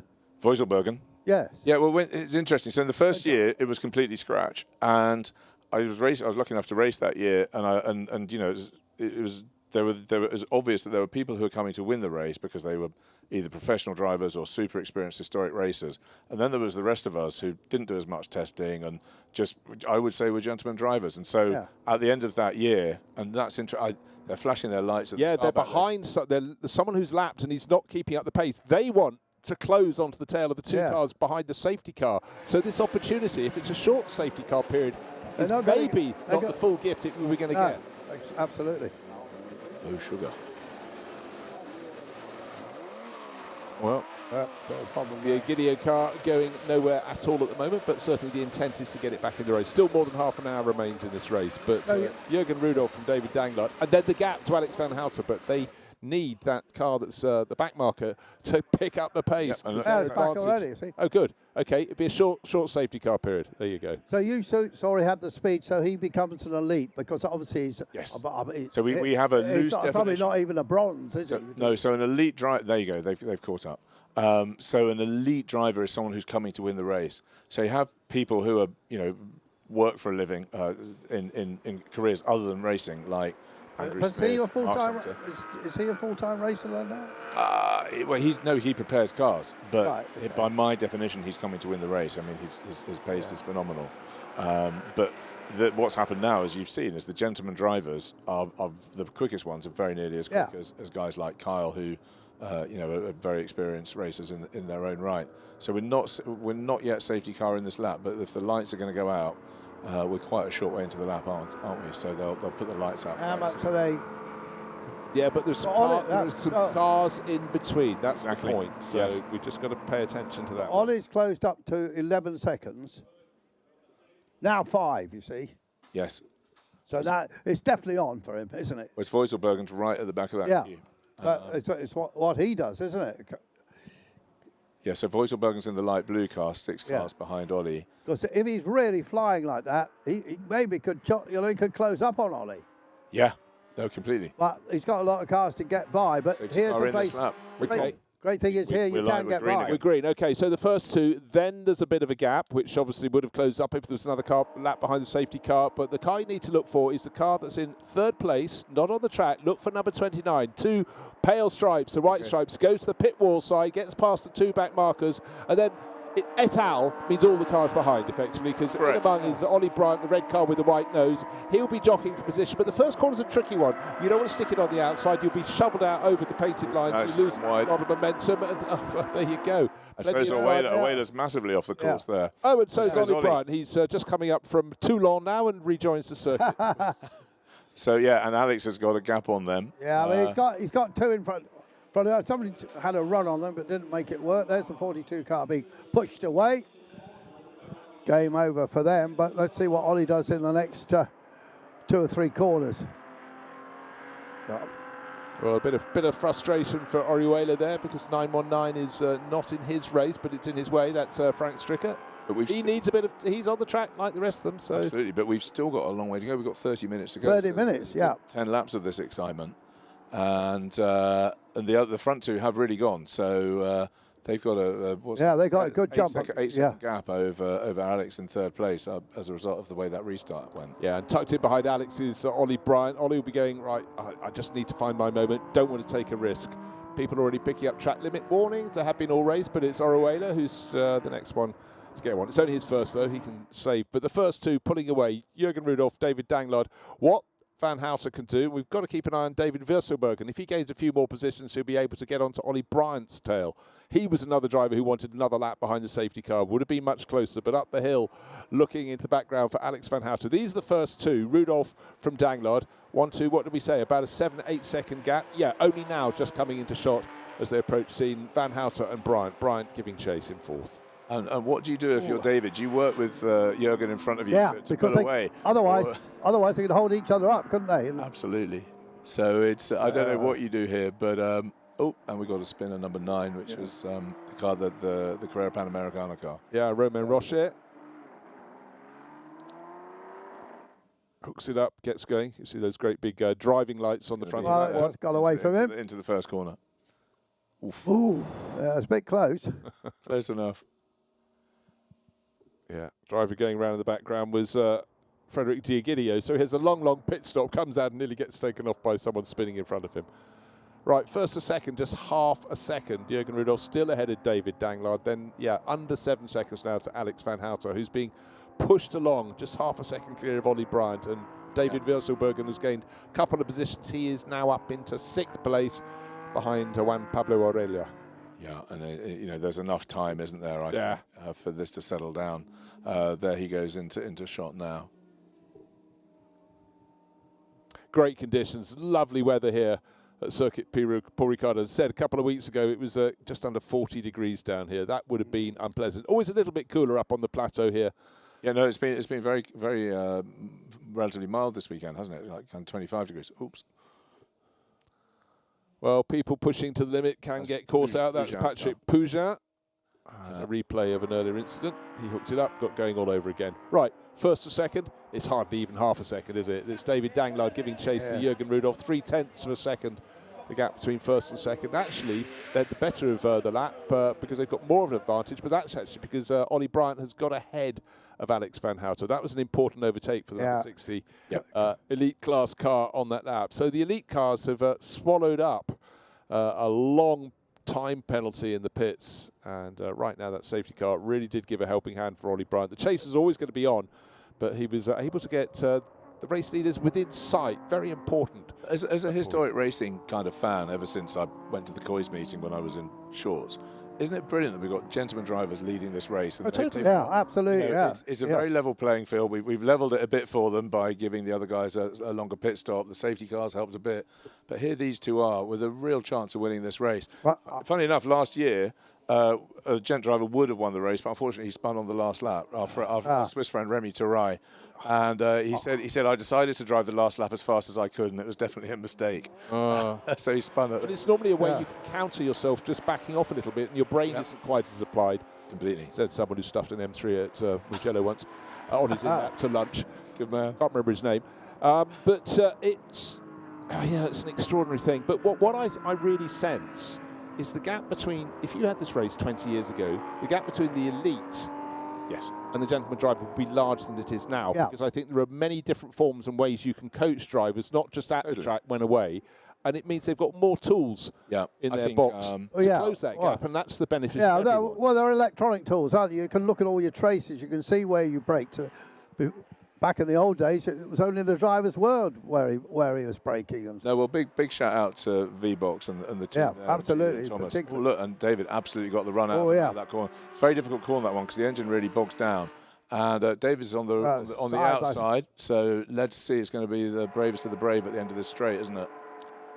Well, you said that Jürgen's got, an engine that seems to have, really have a good bit of pickup in it, but a couple of K more, let's say. Couple of K, and that's all it takes. But just to emphasise, the final corner, there aren't many circuits that have such a tight final corner. It's about 110 degrees to the right, slight change in gradient, and you can just imagine a little too keen on the power, and you're going to be unsettled. Have to come off the power, go back on. There was a brilliant race here a few years ago between Andrew Jordan and Ollie Bryant, and David's having a look there. That's a decent commitment up. Yeah. Whoa. That's very nice, clean racing. Good for them. They keep that up for. Now he's going down the inside, and he's on the outside for the switchback. Good stuff, both of them. Well, I think they're holding each other up.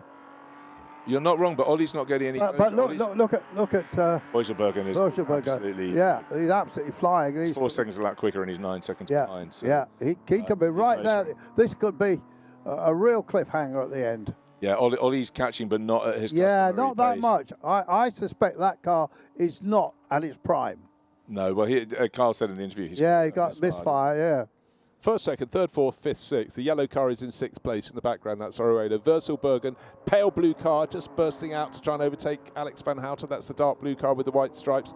This is the leading duo. Jürgen Rudolph ahead of David. David Danglard been fighting so hard to try and depose him. Hasn't happened yet. Out of the chicane they go to continue the way up the remainder of the Mistral straight. In third place, Ollie Bryant, the red number 60 with the cream-coloured nose.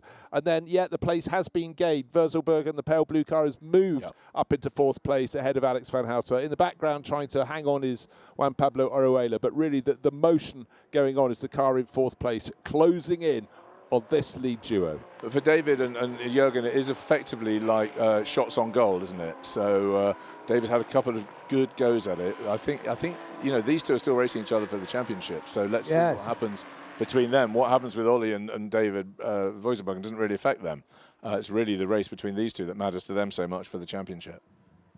Yeah, clock counts down. We've done more than an hour of this race, an hour and 7 to be precise, out of the hour and 30.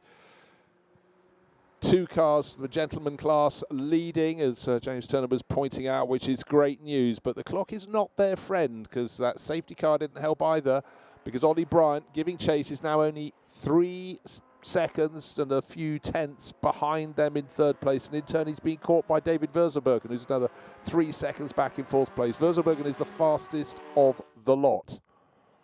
This gap is going to close, but I would reckon Bryant will get into the lead before Verselbergen will catch him. Just about. Right. Yeah, Ollie's just done his best lap of the race, which was a 43.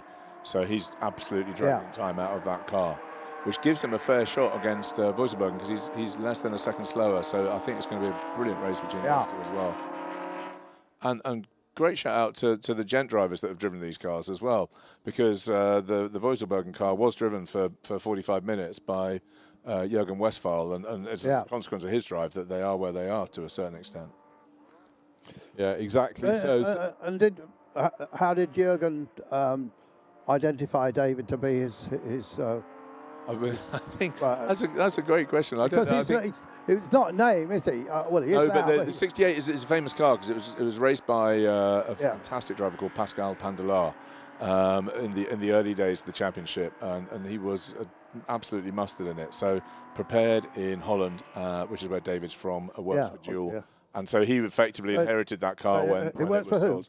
For Dual Motorsport, Ed Poland, who I don't know them. One of the original 2-litre 911 racers. Oh, right, okay. So he's been very much immersed in it. Oh, absolutely. Yeah. And he would have been involved in preparing the car. And he probably would have done some of the testing, I suppose, and then they would have seen how quick he was. Absolutely.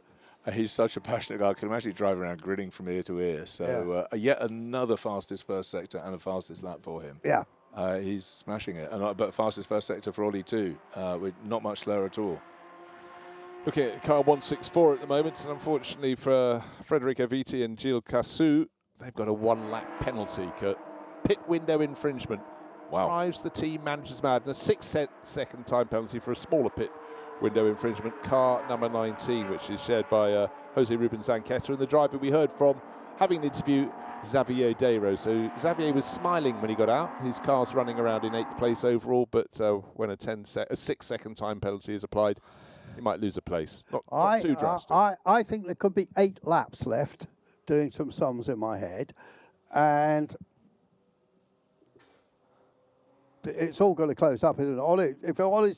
Ollie makes, if David makes a second on Ollie, yes. He's only 2 seconds behind him now. Yeah, Ollie needs to get his overtaking manoeuvre on Rudolph and Danglard done very soon indeed, just to build a buffer, because David Verselberg. Absolutely right. Closing. He can get past them. Well, he's right on them now. Actually, he should go and buy them on this lap. But there's no there's no DRS, so they'll have to pass fair and square. Oh no.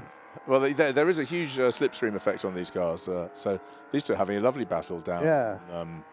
18th and 17th place. The slipstream down to the original design on 911. They're low power and they're quite draggy, aren't they? Yeah. But this is what I love about this series. These guys are driving around in 17th, 18th place, and there is racing for everyone. Yeah.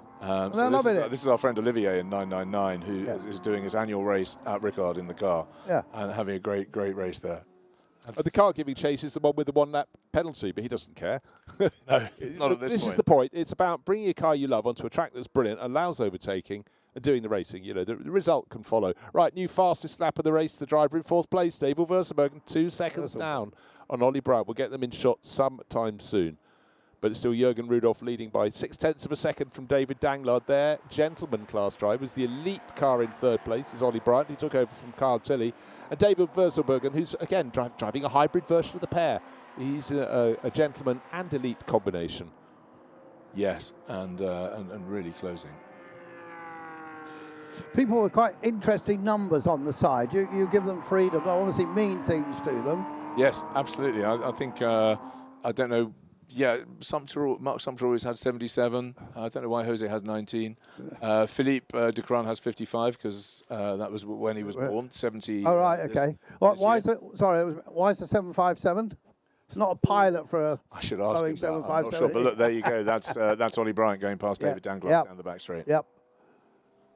And in the background, the pale blue car, David Verselberg. And there's a little bit of breathing space there. Yeah. Danglard got picked off by Ollie Bryant, but that got him off the tail of Jürgen Rudolph. But Danglard trying to fight back, but the Bryant manoeuvre completed. And now Danglard, the car with the red and blue stripes on its white nose, over the roof and onto the tail, has to watch the car in 4th place.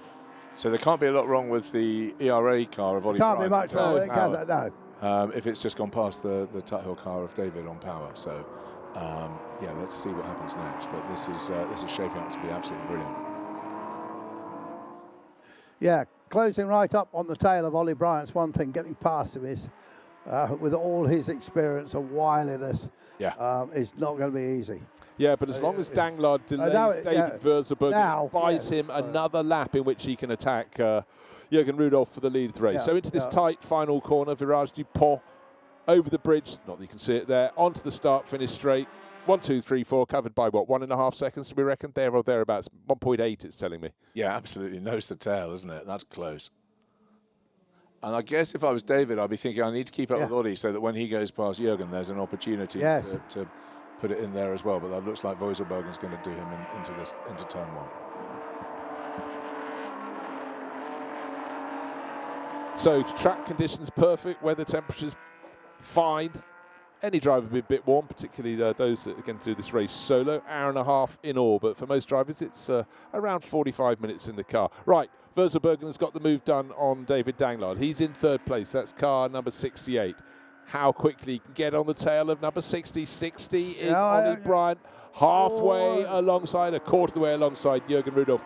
Jürgen has been a very hard nut to crack. He just doesn't leave too many openings at all. And now if Danglard will just fall as he is slightly off the tail of David Versenbergen. Versenbergen in the car 68, the pale blue one. You talk, James Turner, about a good tow could be received up from these cars up the Mistral Straight. Looks that they're all getting a little bit of a move along there behind our race. It was interesting, wasn't it? The Rudolph car pulled away a little from the ERA car as they came through the right-hander. But other than that, they're absolutely neck and neck. And of course, we're coming up to the place where Ollie passed Danglard just a lap ago. So maybe it's exit from the chicane. Let's see. But I guess it's in Jürgen's interest to keep everyone behind him as long as possible in his battle with David Danglard for the gentleman win. Already, they've got a bit of traffic coming up now, of course. And Ollie's now got to fight a rearguard action against Voiselbergen, who's absolutely on his tail. Yeah, it's peculiar as a driver. You've been chasing someone and suddenly you look up ahead and assess the fact you've got to pass them in the next lap or so. Right. You know, when you might have had earlier thinking I've got 3 or 4 laps to pick them off, but you know, the hurry up comes from Verselbergen up into that 3rd place, closing right in onto the tail of Bryant. I'm usually impressed by Rudolph and Danglard still setting fastest sector times as they race these pro drivers. They've been sat in those cars for well over an hour now. Must be absolutely knackered. Yeah, they must be dreaming of something cool in the glass when they get out. Yes. Driver who's probably a little bit frustrated with today's running. He said Olivier Rastit, he had his moments, he wanted to race here every year, but he's now got a stop-and-go penalty for constantly using track limits. Oh, well, I mean, it's not going to change his results enormously, but you want to run to the finish and talk about running to the finish. This is 1st, 2nd and 3rd. This is Ollie Bryant. Was there a mistake there? What was going on from Jürgen Rudolph? Or does he not want these two to take him off because he's not in a race with them? But again, he's still racing. Grunt out of the final corner of Jürgen Rudolph and Voiselberg. Well, past Ollie. Up into 2nd place. So Ollie suddenly looks as though it landed in his lap, and then he nearly went off at the final corner. Now he's got to fight back. Maybe the misfire's coming back again. That's another factor for the Ollie Bryant car. Well, but also that corner's so weird because the car just bogs down. As I started saying, when Andrew Jordan and Ollie had a race here, Andrew actually used first to get out of that corner in an emergency, and that was what punched him past him at that time. But isn't that absolutely brilliant? That's as good a racing as you'll see. It's up there with, you know, 964 Cup days or anything like that. Three abreast as we come up to this corner. Yeah, Jürgen Rudolph in 757 just isn't prepared to brook the notion that someone can get past him. If they do, they've got to watch him in the next corner. He'll break and get his power on earlier than they do, and he's proved very, very effective out of that final corner. Verselbergen hanging the tail out of his number 68 pale blue entry there. And Ollie Bryant just looks so he's hanging on, but only just. And David sat there with the kind of grandstand view waiting to see what happens. I would say Voiselbergen's got a good chance this time. Look at that slipstream down the straight, and he's very, very close. But Jürgen's blocking, good man. Yeah. You really wonder how this race would be if they were running without the chicane.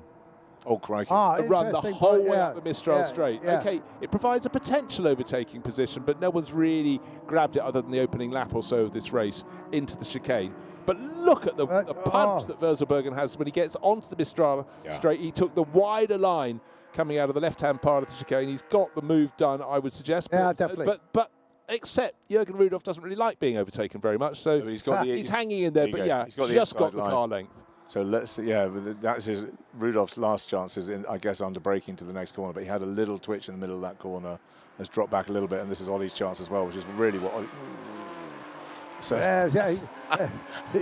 not there. This time, now, maybe, now. Ollie is so calm and collected. Look at that, beautiful, just up the inside and done. So he'll also have noted that, Rudolph had slightly compromised himself by sort of moving across the track. If he'd stayed wider as he approached Double Ducati, that's just racing experience from Ollie. Yeah. So now we've got Bryant versus Voiselbergen, although Voiselbergen would seem to have the faster car, and we've got Danglard versus Rudolph for the gentleman win. Yeah. And I wouldn't rule that out because he's been so close before, hasn't he? And they're setting equal times, and Jürgen is getting quite leery there. Yeah, just 11 minutes remaining of this. I have to call it an epic. Another epic. Yeah. Right on the back of that race at Imola. Yeah. It was so good. And lovely to have a nice big grid of 26 cars here as well. Everybody loves this circuit. We got a lot more French cars here. Yeah. And it just works with everyone's holidays in a way that Imola didn't. So the calendar next year, Imola will be later in September. Yes, I saw that. And we'll be at Paul Ricard at the end of August, which will work well. It doesn't clash with the Silverstone Festival, which has changed dates as well. But I would say it looks like David Vogelbergen's checking out a little bit, doesn't it? Yeah, it certainly does. I mean, just fastest sector 3, just as he completed that lap. Yeah, no, he's just got to do another 3 or 4 laps, and he's looking good.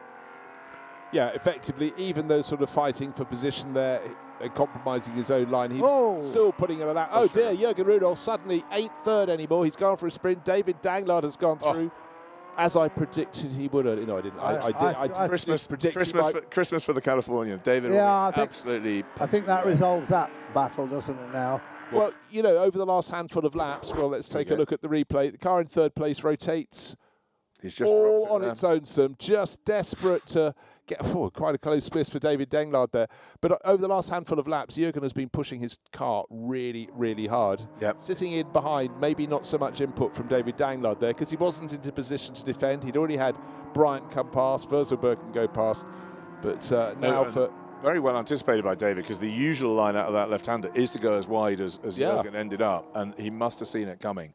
Very, very calm driving, so I'm delighted for him. That's going to be a very popular and good drive by him to take that and extend his championship lead as the gentleman driver. So 1 round left at Estoril in 4 weeks' time, but it's not finished yet. So let's see what happens still. Ollie hasn't given up trying either, by the looks. Hasn't, has he? Good man. Well, we've been a lot of chat because clean sweep this year for the ERA car. As I say, built by Historica, run by ERA for the last 2 years. Last year's champion with Kyle and Ollie driving, and this year's championship leader. So this will be the first time this year, if they finish as they are, that Ollie and Kyle have been beaten, and you know, by a gentleman elite pairing as well, which is fantastic for them. Might have been different if we hadn't had the safety car. I think both of those two were about 20 seconds behind at the time of the safety car, and 68's under investigation. Because David Vogelbergen set a quick time in sector 3 under the yellow flag. Oh dear. That was quite a while ago. It was about 20, just under half an hour ago. But anyhow, that's popped up. What's left on the clock? Under 10 minutes, under 9 minutes. And David Vogelbergen 2.2 seconds clear of Ollie Bryant. And as James Turner just pointed out, he's in a gentleman elite combination, whereas Ollie Bryant was sharing with Carl Tilly all elite thing, but they do have that little misfire, or did have the misfire before the pit stops. I sort of sense it's still there or thereabouts affecting Ollie a little bit. Yeah. But with something like improving under a yellow flag, well, it's very finite. That's on the stopwatch, and I think he could be in trouble there. I really do. I totally agree. Let's hope we get the answer before the end of the race. Yeah, absolutely. And what's his gap? His gap's 2 seconds. So if they give him something like a 5-second penalty, you know, Ollie's hanging in there, half a second lap slower than him. So, and just set the fastest first sector of the race. So it's still to play for. Ollie can still win this. And I don't think that'll be enough. It depends what the penalty is, because obviously that might elevate Danglard and Rudolph potentially as well. But at the moment, Danglard's driving away from Rudolph, so let's see what happens next. And this is Orweiler and Van Houten for 5th and 6th, which is effectively the last podium place in gentlemen, isn't it? Yeah. Yeah, but what's happened there is Orweiler has gained a position in recent laps. They've reversed their order. He had his moment earlier in that car, and so he's done well, whereas unfortunately for Alex Van Houten, he looked quite comfortable in 5th place, but comfortable no more. But can he fight back? Getting into the slipstream up the first half of the Mistral Straight. Can't see him. We'll see him when that bunch of duo of cars in the background of the shot comes through. But into the chicane they go, out of the chicane they go. This is if I put a gun to your head, which I won't, James, because I'm a very polite person, would you like these guys to be racing without the chicane? Or are you quite happy with the chicane on the Mistral? Which is funny enough, I quite enjoy the chicane, because on the 911 you can brake unbelievably late, and so last the late breakers you're braking 100-120 meter board into it, and it's reasonably technical. It's a bit sideways through the midsection, and then you can do exactly what you've seen people like Ollie doing and get a run on the car out of it. So I don't know what would happen if you had to rev these little things. We'd have to change the gearing, which we run a higher gear at Le Mans, where they'll do 150 miles an hour down to the first chicane and round the back at Indianapolis. So I like it like this. But yeah, I was watching the ERL race wondering myself what it would be like if we could just have a proper slipstreamer down there, 4 abreast. I think these guys would have had a brilliant time. Yeah, certainly would have made a slightly different feel to Senior, wouldn't it? It would, but yes, it would. So this is Wolfsbergen lapping the 42 car of the Koenigs. Another father and son team, and Philip did his first ever race in this car at Dijon a few years ago. So I would, if people are watching this thinking, oh, I wonder about that, do get in touch. It is a friendly series, and people have started racing this series, like David Danglard, and Steve Edwards in 7th place, started 3 years ago at Mugello, never done a race in his life, done a few track days, been coached brilliantly by Matt Neal, and here he is, second in class in Gentleman Elite and fighting for the championship lead. And another thing we'll have to point out, we saw Matt Neal sitting with him and Stephen having just a fantastic lunch. The food you get at some of these circuits is brilliant. Yeah. Paul Ricard does seem to top the lot. That's a good thing too. No, completely. Matt and Steve are both, well, Steve's 6'4" and Matt I think is 6'6", so very wise pairing. Yes, yes, no seat inserts required, but also a 3-course lunch, not to be sniffed at, I would suggest. Probably quite handy for ordering at the bar as well, because they can see it off of every.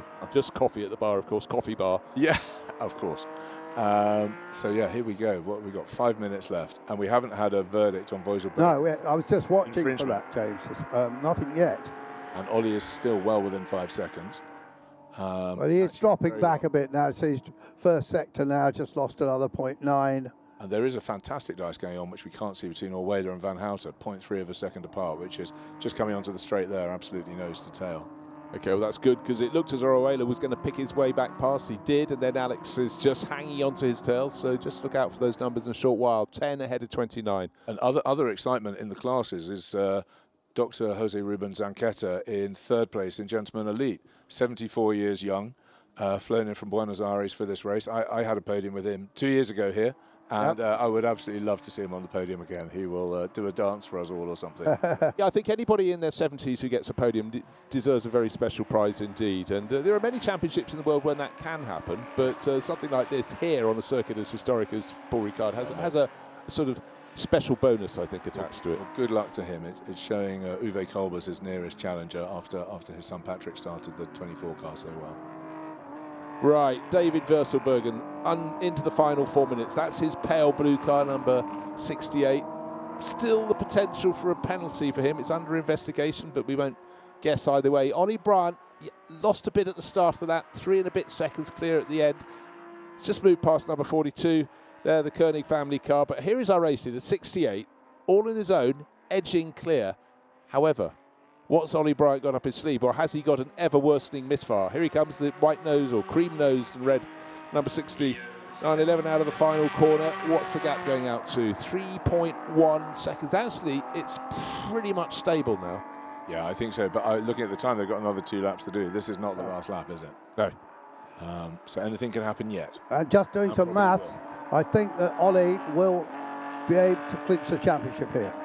Yes. Because he was 40 points ahead, and he has to be. Well, there's only 40 points more to play for. Absolutely. And he's going to take. Obviously, he's going to drop. He'll get 18 for second, won't he? Yes. Yeah. So he'll get. That'll drop him 2, but Dagland's behind him. No, that's second in the championship. So he will take the title for the 4th or 5th time. That'll be Ollie's 4th 2 League Cup title in 8 years. Yeah. 2 with Historica and 2 with the RA, but let's not count our chickens before they hatch. He's still got a couple of laps to go. Yep. But yeah, good. Well done them. I always say that the Gentleman Championship's even more important than the overall one, because those are the guys that will race with us for years and years. And so I'm thrilled to see these guys. It's definitely going to go down to the last round. We've got the 3 main contenders, in the 3rd, 4th and 5th, so 1st, 2nd, 3rd, between Danglard, Rudolph and Orweda. So more excitement to come at Estoril in 4 weeks' time. Well, Ollie got a nice award at the BRDC lunch as the best British historic driver. Yes, and rightly so. Fortunately, BRDC now being a bit easier on historic drivers getting into the club. Yes. I mean, there's so much hot racing in historics, yet the way you qualify hasn't really embraced that, I feel. No, it sounds as though it's lagging behind where it should be, bearing in mind the rise and rise of historic racing. David Wolfsbergen, though, this is a tip-top drive from him. look, he's gained a best part of another second on this lap, and next time around he should be going to the, when he gets to the finish line, he should be starting his final lap. So Ollie Bryant 4 seconds down, and I'm sure with a long face, but he knows what the problem is. I think it's getting slightly worse, but you know, Ollie can drive around a lot of problems, but a misfire, not so easy. But if he's going to win the championship, okay, he hasn't got that clean sweep. Right. That's very true. It's about getting it to the end of the race as well. You know, now it's about winning my 4th championship and giving ERA a championship as well. Yes, absolutely. So that's all power to them. But you know, terrific. Where does Holland find all these great drivers? Quite. I don't know. Only got a couple of racetracks. Obviously got quite a good one in Formula 1 as well. Yeah. About to lose their Grand Prix in Formula 1, getting to the end of their tenure. It seems wrong, a circuit that could be packed with passionate fans, a circuit in which they go, isn't it great? We've got fans arriving by train and bicycle. That's quite, you know, good from the environmental point of view. But yet the numbers are not adding up for them financially, which makes me quite sad, because also you go back to the first World Championship, what was there? Zandvoort was there, 1950. And what also makes me sad is the country that really invented racing, France, with great tracks like this one, hasn't even got a Grand Prix. Or has Germany? It seems unbelievable. But anyhow, I'm not going to get down that hobby horse. Yeah, and don't get me on rallying either. All the better for us historic racers. No, exactly. Yes, exactly. But you know, of course, next weekend we've got arguably one of the greatest historic race meetings in the world with the Goodwood Revival. So more excitement to come at that. Well, the interesting thing is, James, and you've been in this business a long time, if you look at the biggest crowds in motor racing in Britain, you start with the British Grand Prix and then you go about 4 or 5 historic meetings until you get to the next modern meeting, which is probably some British, you know. No, I'm sure that's right. Interesting days, but a great day here for David Verzelbergen and his teammate Jürgen Westphal, because surely now we're just half a lap to go, if that actually. Here they go, number 68, light blue, almost matching the stripes on the outside of the circuit, but has stayed off them. That's important. Nice clean car, no stickers. Still maybe the sword of Damocles hanging over him, over that going too quick on that yellow pad. After the message on screen, car 68, our race leader, after the session, report to the stewards.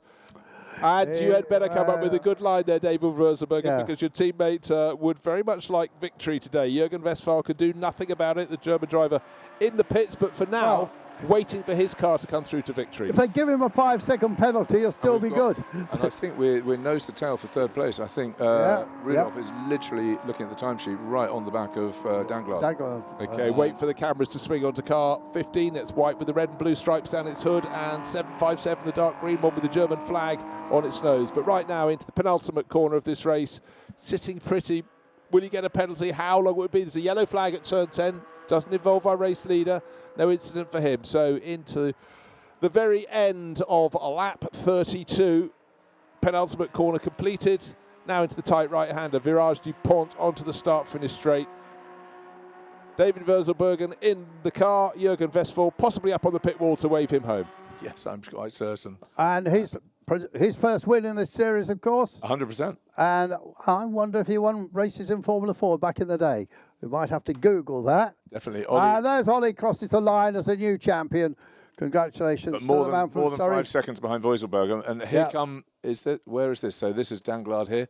Here it is. And 5 seconds behind him is Rudolph now. So there must have been some excitement on that last sector. Well, we had the yellow flag at turn 10. You have to presume that's where it happened. That is the chicane halfway up the Mistral Straight. But and then in behind Oruela, just coming home ahead of Van Houten to take 5th and 6th What a brilliant race. Respectively. Yeah, it was a cracker, wasn't it? Absolutely peachy. Another decent run by the Colombians as well, haven't they? They've been, they're strong all through the season. No, and that'll see them in good shape for Estoril as well. So thank you, gentlemen. We really, thank you. Well, you bring so much, you know this so well. We enjoy you covering the YouTube footage. Is absolutely brilliant, and it's transformed people's awareness. Yeah, but they're able to watch it live, and there'll be families probably in Colombia watching this. Absolutely. Yeah, that's what you forget when you're at a circuit and you're commentating. Yeah.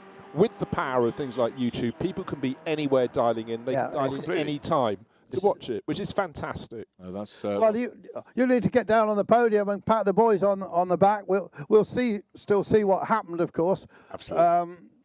And look at that, though, Joe. Yes, I'm afraid so.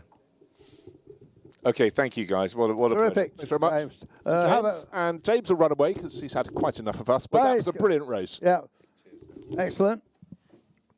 Yeah, they always deliver those Porsches.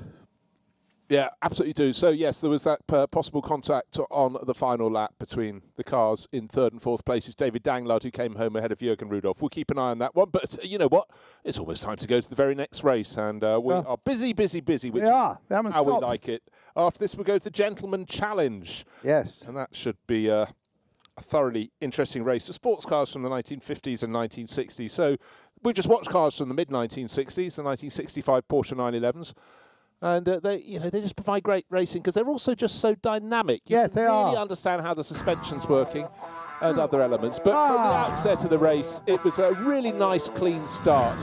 But it was Jürgen Rudolph, first time on pole, and he led away. And it was fairly much line astern in behind. But then you started to get some moves. David Danglard advancing. Carl Tilley into the lead of the race in fairly short order in that number 60, driven beautifully. He knew that car was going to have an extra long pit stop because it was running in the elite class, so he had to build as much of a buffer as he could. For the Koenig family, a few off-track moments, and others were certainly having plenty of fun out on the circuit. That was Frank Loudenclose. And for some people, the area beyond the circuit, which they don't want to visit, that was Olivier Ratti, at least slowed them down if they had a rotation. The rotations did continue to come thick and fast. Number 19 going for a spin, that was Jose Ruben Zanqueta, just building... rather, unfortunately, scuppering the work of Xavier Desraux. And there was a moment, the battle for second place, just behind Carl Tilley. Sudden twitch and avoidance extended the lead of the car that wasn't slowed by that. That was this one, the number 60. And that was pressing on. Of course, when it came to its pit stop, it was going to be stationary for a long time before Oliver Bryant got to take it over. But up and down the field, plenty going on among the 26 cars. Waiting for the pit stop, waiting for the attack, and then through towards the end of the race we had a spin from Jürgen Rudolph. He'd fight his way back to challenge David Danglard, and in fact there was some trouble at the closure of the race, but car 68 with David Verzelbergen got its way to the front, won the race by 5.6 seconds, but there is a possible penalty coming his way. But Ollie Bryant brought the number 60 through to win the title in second overall.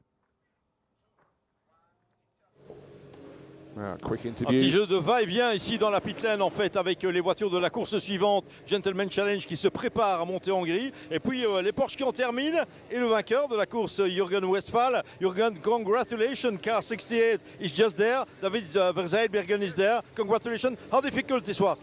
Oh, it was a tough race, very hot. The first round were good, but then it was really getting hard. And then we were lucky by the incident and having the safety car out, and and with that was just the best that could happen to David, and he took it, and it's his victory.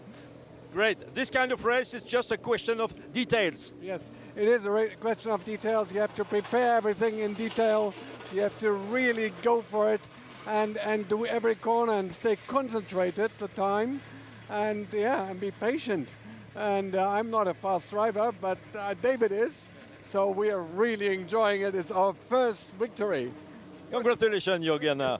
Voilà, Jürgen Westphal qui nous disait c'est leur première victoire. Ils sont super contents. Il dit je suis pas le plus rapide, mais on a particulièrement bien préparé tout cela. Et puis stratégiquement, il reconnaît qu'ils ont eu un petit peu de chance au moment de la voiture de sécurité, de la neutralisation, ce qui leur a permis de remonter vers le sommet du classement. David Verzeilbergen, son équipier, a fait le reste et ils ont gagné.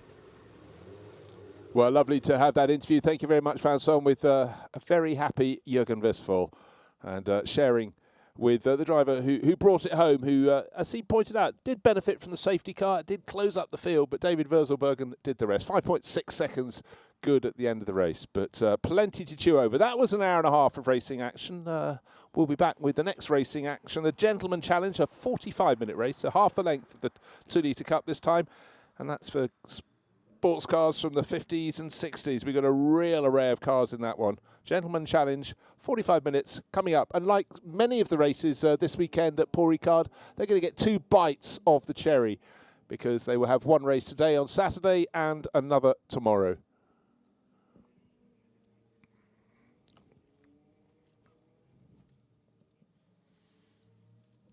So Andrew Marriott has just returned to the commentary box. Thoroughly enjoyable race, that 2 Litre Cup. Everyone we've seen this season has been entertaining. Terrific racing and so close and so affordable, but you know, not so difficult to get the cars tuned and prepared because all these good companies doing it.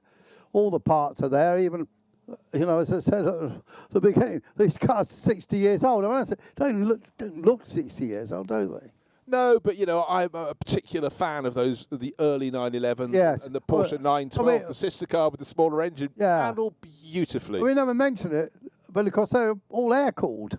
Because when they were looking into the Carl Tilley, Ollie Bryant car, we saw the big fan there. Different way of doing things. It was, and they certainly got the formula right from the very first ones, because the 911 in its various other iterations, some, you know, called different things, but they're still Porsche 911s to someone as simple as me. But, you know, they've advanced, they've changed format over the years, but they've always been drivers' cars, and that's why they will always have people wanting to race them. And, you know, we're the beneficiaries. We get to watch them. You get to watch them wherever you are in the world. But then we've got a totally different group of cars coming out now. Yeah. Sorry, I beg your pardon. The next batch of cars, the Gentleman Challenge, 45-minute race for sports cars of the 50s and 60s. And just to give you a clue what they'll contain, a pair of Bizzarini 5300 GTs in first and third, split by the very unusual Tagero that Dr. Ashin Fatemi drives so very, very nicely. And then behind, you go to the little Lotus 15s, large Austin Healey 3000s, a Morgan SLR, Lister Jaguar Nobblies, Lister Chevrolet Nobblies down around the middle order. So real diversity. Little TVR Grand Tourer from the Ashworths, etc., etc. Lotus Elites and MGBs and XK140s and DB2 Astons. What a mixture we've got. But at the front, the cars were real grunt. And 2 Bizzarinis are sandwiching the Fatemi Tagero, which won last time out and in Imola. And had a very interesting chat with Dr. Fatemi earlier on, because we've seen that car with the aluminium and the blue, and his mechanics, the aluminium bits are not painted, because obviously it was originally in Acura Cost colours, were bits that have been repaired that he damaged. And they said to him, we will not respray this car properly until you've had 3 races without damaging it. He had the 3 races without damaging it, with his various patchwork quilt on it, and we'll see the car in a minute. And then they said, no, you've got to have another 3 races, and then we'll respray it. Well, what they've done at the moment, it's got no paint on it at all. It's got the original, absolutely the aluminium bodywork on it, because there was only 2 of these cars, and there is a little bit confusion, a bit which is one, and which is the one that Jackie Stewart drove, and which is the one he didn't. And he's pretty sure he's got the one that raced at Le Mans, because only one of the 2 that raced at Le Mans. Right, you want to have the hitch? I think Jackie Stewart may, yes. Yeah. Right, so look at this wonderful field of cars, real diversity. 2 Nobly listers going side by side there, look. And the sun's starting to set behind the mountains. But such a diversity of cars here. And then the Bizzarina is interesting, because the guy who's driving the number 80 car, it's not showing for some reason on our timing screen, a Portuguese fellow who has set up a business to assemble cars in Portugal. Oh, and is now building his own. Here's the 100 car. That's the Tagero. I'll put my teeth back in. Designed by John Tagero for the Acura Cost team, and John Tagero very close. He's also involved with the AC Ace, and it's a huge history. Many things, and all the way back to that lovely little Porsche at the back of the field, ahead of the incredibly stylish but unracy looking at Jaguar XK140. But our rolling start 45 minutes is upon us. Left of screen is the Tejero, the red Bitserini on pole, the white one with the gold nose tucked in behind, waiting for the signal. Then the Roar, the little Lotus 15 tucked in behind. Francois Bourdin, he'll be giving away an awful lot of horsepower. The middle of the grid, you can see the Morgan SLR. That's a gun, sort of silver with the white band on its nose. And go out through the field. There's a car, cream-coloured 250 short wheelbase Ferrari. That's got full leather trim inside, as we saw when we looked in the paddock. We did, but Christian Dumoulin, just back of the shot, just behind the great listers. But up front, it is in grid order. It's Bitserini. It's Tejero and the second Bitserini already pulling clear. A driver, Hipólito Pires, he's called. This is the guy that set up this car construction business in Portugal. He's got a Portuguese co-driver as well, who will be jumping in the car a bit later. And he's called Diogo Tavares. But there's that beautiful Ferrari, as you said. We looked at it, and all the original leathers in there, but they fitted a sort of racing seat on top of the sort of originals. Yeah, look at that Aston, of the TVR Grand Tourer there, MGB, so typical red with the white hard top on it. And but the sheer grunt of the Bitserini, the Tejero tucked in behind, the second Bitserini falling back a little bit for Volker Hickert, and then it's the 904-6 Carrera GTSs, a pair of those Giulia TZ Alfa Romeos, just glorious, glorious cars. Well, now we appear to have, according to timing screen, Hipólito in 2 different cars, but that's a typo. He is in the Bitserini. Second Bitserini, Volker Hickert, the one with the unusual colour scheme of the white and gold, and the gold on an angle. We've seen that car regularly. And then we've got the Vogelet family in there, in car number 45 in 10th place. Carlo Vogelet, his father was a Porsche factory driver for a while, a very close friend of the great Swiss Formula 1 and sports car driver Joe Siffert. And actually Joe Siffert's son's racing here this weekend as well. Porsche 917, he's been having a good old run with that through the various races over this season. Right, leading class-wise is obviously Hipólito Pires leading the race, but in 6th place over, Francois Bourdin started 4th in his little Lotus 11, but it's 1500cc engine. It's falling behind these 2 Carreras. Here it comes, blue with the yellow stripe, so that will be nimble, that'll be quick, but it's giving away so much grunt. But then again, when it gets to twisty bits, driver on board, Francois Bourdin, will be going, thank you very much. So the early corners of the lap, he'll be great, but as soon as they get to the Mistral Straight, it'll be night and day. Hipólito Pires leading in that red Bitserini, 1.6 seconds clear of the Tejero, the bluff-tailed Tejero of Afshin Fatemi. Bit of a lock up there. It was almost the 106 Healy, the white one, really struggling to get up the inside of the 3000 Mark 1, but at the exit of the corner, that was quite simply the grunt of the 3000, powering it clear.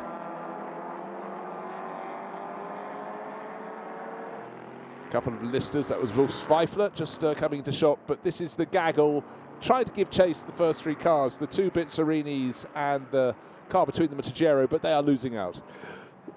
I solved the mystery of Pires being shown twice, because he's going to do that trick of driving 2 different cars, and they're going to do a pit stop together and jump into each other's cars. So he is also later going to be driving with another Portuguese guy with the marvellous name of Tiago Raposo de Magalhães, and he's going to get into a Porsche 904-6 then. But I think, as far as we can tell, Pires has started the Bitserini because he was the one that put it on the pole. So, I thought the Tejero would eat up these Chevy-powered Bitserinis. Yeah, you know, when you look at the Bitserinis, they just look large, don't they? They do, They are very long, they're wide, they make a fabulous grunt, whereas the Tejero is shorter, possibly slightly narrower, but just looks more like a racing car. But the Bitserini's become increasingly popular. You know, Bitserini was a designer who produced some great cars, but he didn't seem to have battles with various design houses and manufacturers, and he was very much his own man. But in historic racing, And I did speak to a friend who had one. He said there was, I'm trying to think which was the desirable element to have. It was something to do with the rivet pattern or something. Well, no. Some of the bodies were riveted. Yeah. Some of them weren't. The one that I went in the M1 in at 160 miles an hour before the speed limit, and it's a long story. If the race gets boring, I'll tell you about it. That had rivets, big Chevy engines, and the Pizzarini company has been revived. It is just launched a new car, and the guy who was the design director of Tesla is partly behind it. Interesting story. Well, it's a time in which companies that have been long gone do seem to still people come back with brought back. I'm not sure if I entirely believe if there's been a 60-year gap that it's fair to start again. The bloodline, the trail is cold. But anyhow, that's me. That's my thoughts. But right, first and second. It's now Diogo Tavares listed in the race leading car, so Hipólito Pérez is going to move into that from the 4th place Porsche Carrera. To me, it just doesn't quite look right. No, but compare that with a 250 GTO Ferrari. It's all. Yeah, no, I'm sort of with you. This was marginally later, 1965, but of course, one was driven very well for years by Martin Stretton. Yes, various ones I'd seen over the years at Goodwood, but they really are becoming increasingly popular as they're being unearthed, brought back out. Fatemi is hanging on very gamely. The gap between them about 1.5 seconds. Then there's a gap back to the second Pizzarini of about 5 seconds, 6 seconds back to him. I think the thing is that they got quite a lot of grunt from the big Chevy engine, and they're probably, strange enough, quite slippery. And I think they would be. And probably quite light as well. Yeah. So there's one in 3rd place. That's turning in. That's Volker Hickert. He's had a good meeting with Bjorn Ebsen. They seem to drive quite a few cars together. Yeah. Again, this is something. It's a real feature of these Peter Auto historic racing events. Is a lot of people come and race a lot of cars. Yeah. You know, I'm not talking about a lot of people overall. I'm talking about a lot of people who come and individually they might be in 2 or 3 or even 4 races across the weekend. Which, God, how much fun would that be? Right, still actually being promoted a position, Francois Bourdin up to lead the smaller engine class up into 5th position overall, trying to work out who's gone backwards. We've got some really unusual cars in this field. The René Bonnet Jet, we'll have a look at that later. That's bringing up the tail. Talk about a performance deficit. Number 13, little Porsche, great to see that. That's Oren Nataf, 550A. And he's obviously over 5 foot, so you can see him sticking out of the car. We've been talking, Bruce, about championships, and obviously there's one round to go after this. At the moment, this series actually led by Nigel Greensell and John Spears with their Lister. John opted to go and race at Virginia International Raceway in a Mustang this weekend, so he won't be scoring any points at all. But the chap who's second actually has got a lot of his points just from turning up. Called Mark Julie, and where is Mark running at the moment? He's running down in 25th place in his Porsche. So it could be that, and I know that Nigel and Spears will be at the last round, so I'm pretty sure they'll win the championship, but it might not be done here because they haven't turned up. But great to see Fatemi going well, plastic surgeon. I think. Right, they're about to start doing some lapping, so this could be an opportunity for the Tejero, driven by Fatemi, who's just 1.3 seconds down, to try and find a place where he can gain. They go past the tail of an Aston Martin. That's car number 52. That's the DBR2, isn't it? Yeah, that's the DB2. DB2 needs Snowy here to talk us about that. Peter Snowden, one of our broadcast colleagues who cuts him in half and it says Aston Martin. He loves Aston Martin. It's great to have all these fonts of knowledge wherever possible. But yeah, a slight gain there going onto the Mistral Straight and going past the Aston Martin DB2 for Fatemi, Afshin Fatemi. Oh, he made not such a good run through the middle part of the chicane, unfortunately for him. So what he gained, he lost to the race leading Pizzarini, driven by Diogo Tavares.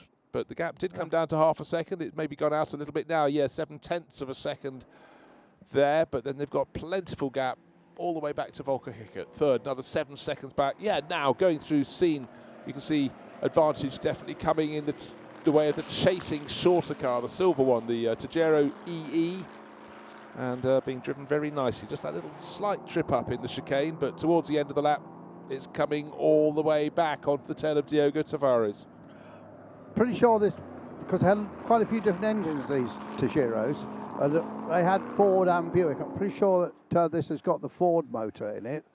And just going back to Bizzarini, it was Giotto Bizzarini, yeah. And the new car they're building is called the Giotto. That's the model name. And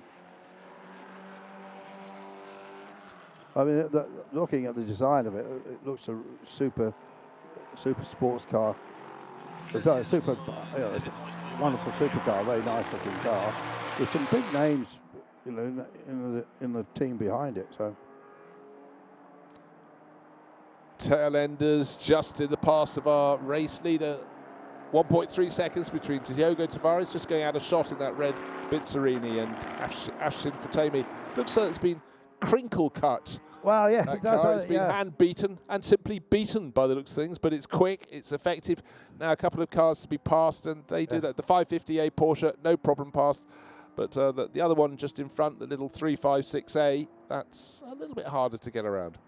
That's Jean-François Penillard, but in fact, advantage to our race-leading Bizzarini. It's going to be very interesting to see about what Diogo Tavares and Hipólito Pérez do at the pit stop, because it could go wrong, couldn't it? They've got to jump into each other's cars, and because we don't know how quick Pérez is in the Bizzarini. He's going pretty quick in the 9:04.6 that he's driving at the moment, so I think they're probably more or less on the same pace. So, and obviously Fatemi hasn't got a co-driver. So yeah, so I mean, it's going to be. What I'm saying is, Bruce, I think it's going to be very intriguing at the end of this race. No, entirely. I mean, for Pérez, he'll need to get out of one car and wait for the next one to come in. So the next one will be the Porsche. He'll get out of the Porsche that he's in. It's running in 6th place overall. That's car number 49. And hand that over to Diogo Raposo de Magalhães, but then he'll have to wait for Diogo Tavares to bring our race-leading car in. That's right. He's got to wait. They can't come in on the same lap. That would be a disaster.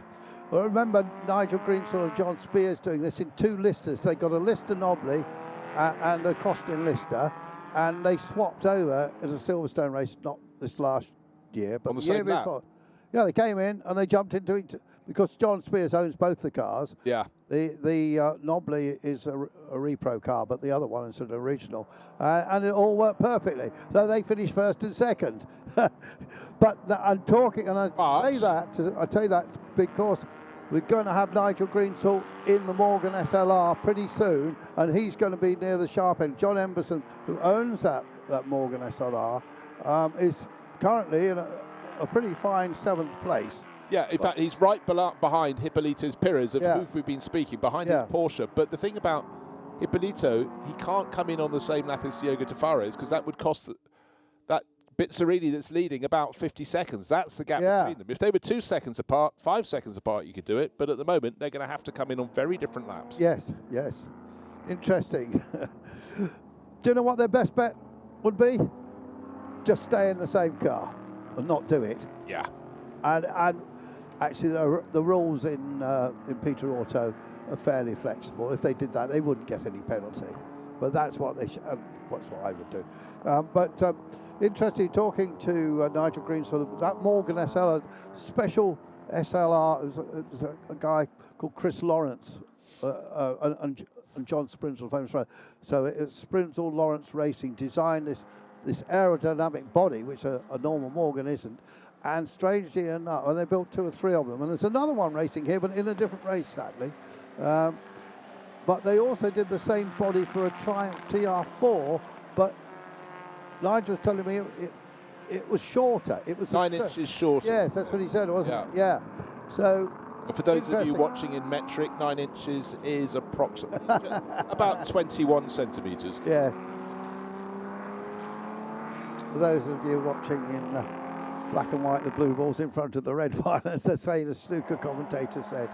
Legendary, made for radio commentary there. But right, gap between 1st and 2nd is down to nothing. 59 thousandths of a second, and Fatemi in the is right underneath. This is just out. This is a bit further down, just outside the top 10, 10th and 11th places.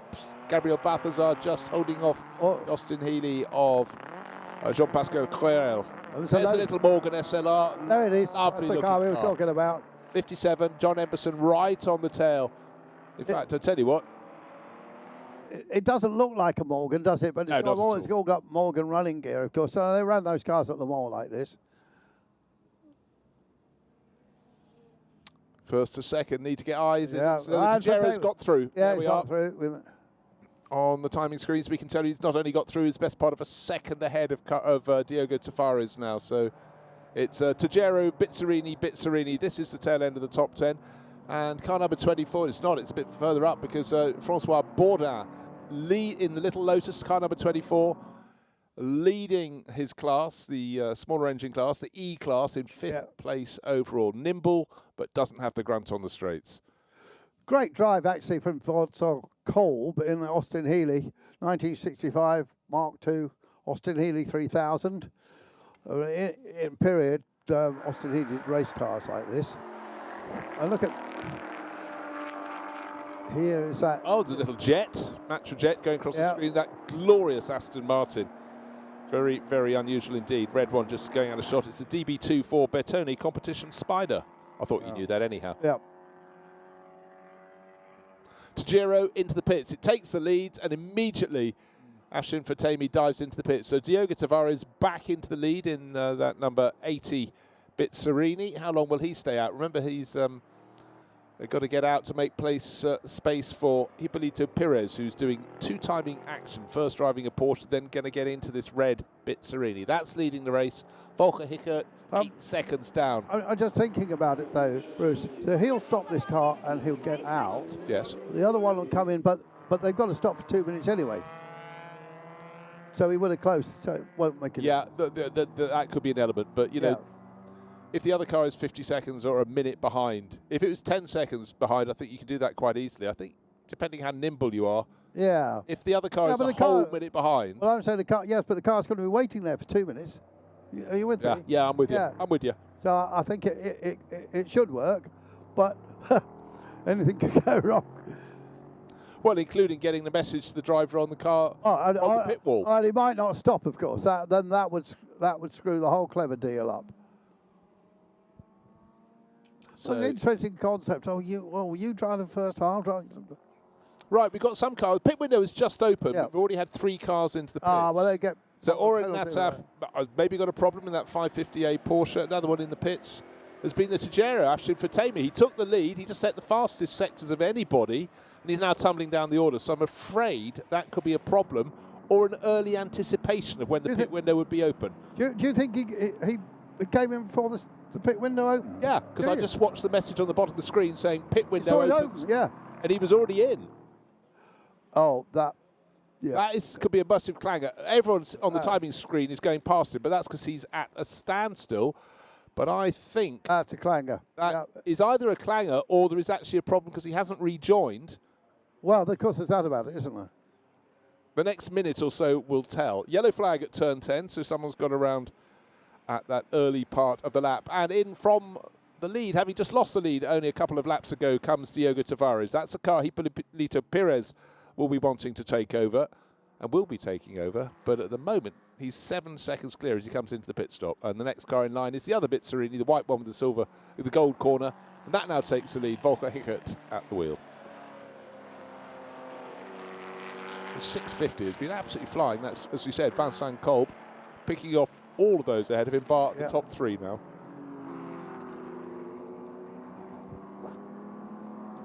And that started down in 6th position. So he sort of had to work his way through the traffic a little bit in that red and white Healey, but he's done a very nice, tidy job. But Tavares has brought it in. He's got out. He's waiting for his mate to come along and jump in it. His mate's not there yet. He's not getting out, though. He's not getting out. They must have heard me. They must have heard me, haven't they?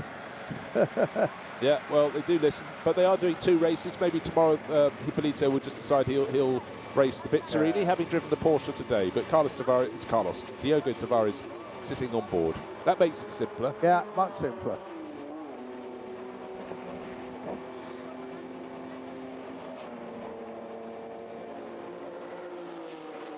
cool car. But it's a good chance to see the interior of the Bizzarini. Long car, short cockpit. Interesting to see. I couldn't find much out about this chap, but it appears he, for his race suits, raced to Caterham. Like his crash helmet design. I don't know what that's about. He's reacting to someone shouting something at him. Is it a guy saying someone else? No, you got to get out. They've got the stopwatch. Don't you remember? You meant to get. It's almost every 5 seconds his hands rotate. Is he hearing someone counting him down? I don't know. Yeah. Are you waiting to just desperate to get into gear? Meanwhile, out on the track, another Bizzarini leads the race. Volker Hickert. He'll be coming in sometime soon, but John Emberson hasn't bought his Morgan SLR in yet. Well, I thought he Afshin Fatemi, I'm afraid he actually came in to retire by the looks of things. I think you're right. He came in about 2 minutes before the pit window opened, maybe even 3, for having just taken the lead from Diogo Tavares. There goes Tavares back into the race. Yeah. And there is Hippolyte Pires' car, and he's hopped out of that. He's got out though, and he's taking his gloves off. So that. So his teammate, he's got another co-driver. Tiago Raposo de Magalhães is hopping on board. Sorry for slightly monstering his name there. So at the beginning, we appear to be in 2 separate cars. In the end, at the same time. And now he's only doing half the race. Yeah.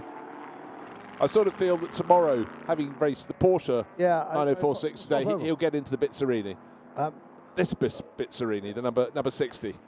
I know the roll gauge is a good idea, but it just doesn't look right on that Healy we're going to see in a second. You need a 6'7" man in it, like you, Bruce. Or 5'6". That's me. So anyway, Volker Hickert leads. Francois Bourdin is going well in the 1500cc Lotus 11. They usually had 1100cc engines in, but they did sometimes have the 1500 Climax in. And then we've got Kolb going so well in 3rd place in his Healy. Then Carlo Vergele, 2nd generation racer. His son's also in the race. And then the Morgan, shown in 4th place. Philip Koenig in a Porsche 904 Carrera. 1964 car. I think this is a Beck recreation from America. And then the Austin Healey 3000 of Paul Onsolin. And then we've got the 2 brothers together, Peter and Elaine Vergele, whose dad is beating them still, which is good for the dad. And then we've got the chap we talked to, Wolf Zweifler, the guy who's had 170 different race cars I was telling you about earlier, or something similar. The doctor from Bavaria, in his Lister Nobly, which is a car, of course, in the right hands, would win this race hands down. You'd think so. We just saw a Lister Nobly in the pits. It was number 26, Jacques Sando, and it was a lovely arty shot, but you could see the light shining into his face. Then for the drivers, going down the start-finish straight, and then going down the hill towards the chicane and Virage du Cap, it's a face full of sunshine. And in 11th place, we've got a man who stood to be the president of France, Francois Fillon, who is the brother of Patrick Fillon. Who obviously does great things with the ACO and the FIA World Endurance Championship. But for Francois, he just loves his racing, always has. He's racing quite a few cars here this weekend. Yeah, and then in 12th place, of course, is Diogo Tavares in the Bizzarini. Well, I wonder what happened to the costs. Yeah, it'd be interesting to see the Tejero. It made it back to the pits, having just taken now here's Nigel in there, so with his crash helmet, inspired by Hans Stuck and Ronnie Peterson. As I said, went to see the Peterson family a couple of weeks ago in Sweden, Örebro, and also did some other stuff in Sweden. Of course, the world's busiest racing driver, and just tightening the belts. And his wife Nikki there, bending over, she's just checking the time. Yeah, so you'll see a recovery drive of some form, but at the moment the Morgan SLR sitting there in 6th place, but the realistic position will be lower than that because he was one of the last ones to come in to take the pit stop. But the Morgan SLR sitting there, a Morgan unlike any other, very, very sleek indeed. But talking sleek, there's the Aston Martin. But on wire wheels. On wire wheels, indeed. Here's the DB24 with the Bertoni bodywork. Very, very elegant, but the rather more effective car is the Lotus going around the outside. That's Francois Bourdin, car number 24, leading the 2nd class, if you will, the E-class. Nimble, not a lot of power, but it just goes around corners as Colin Chapman, the founder of Lotus, the brain behind Lotus, would have made it do. But obviously, as you pointed out, 1100cc would be a bit embarrassing around here. 1500. I think our man in the pits has been working down there. I'm not sure who we're going to hear from, but certainly be one of the front runners.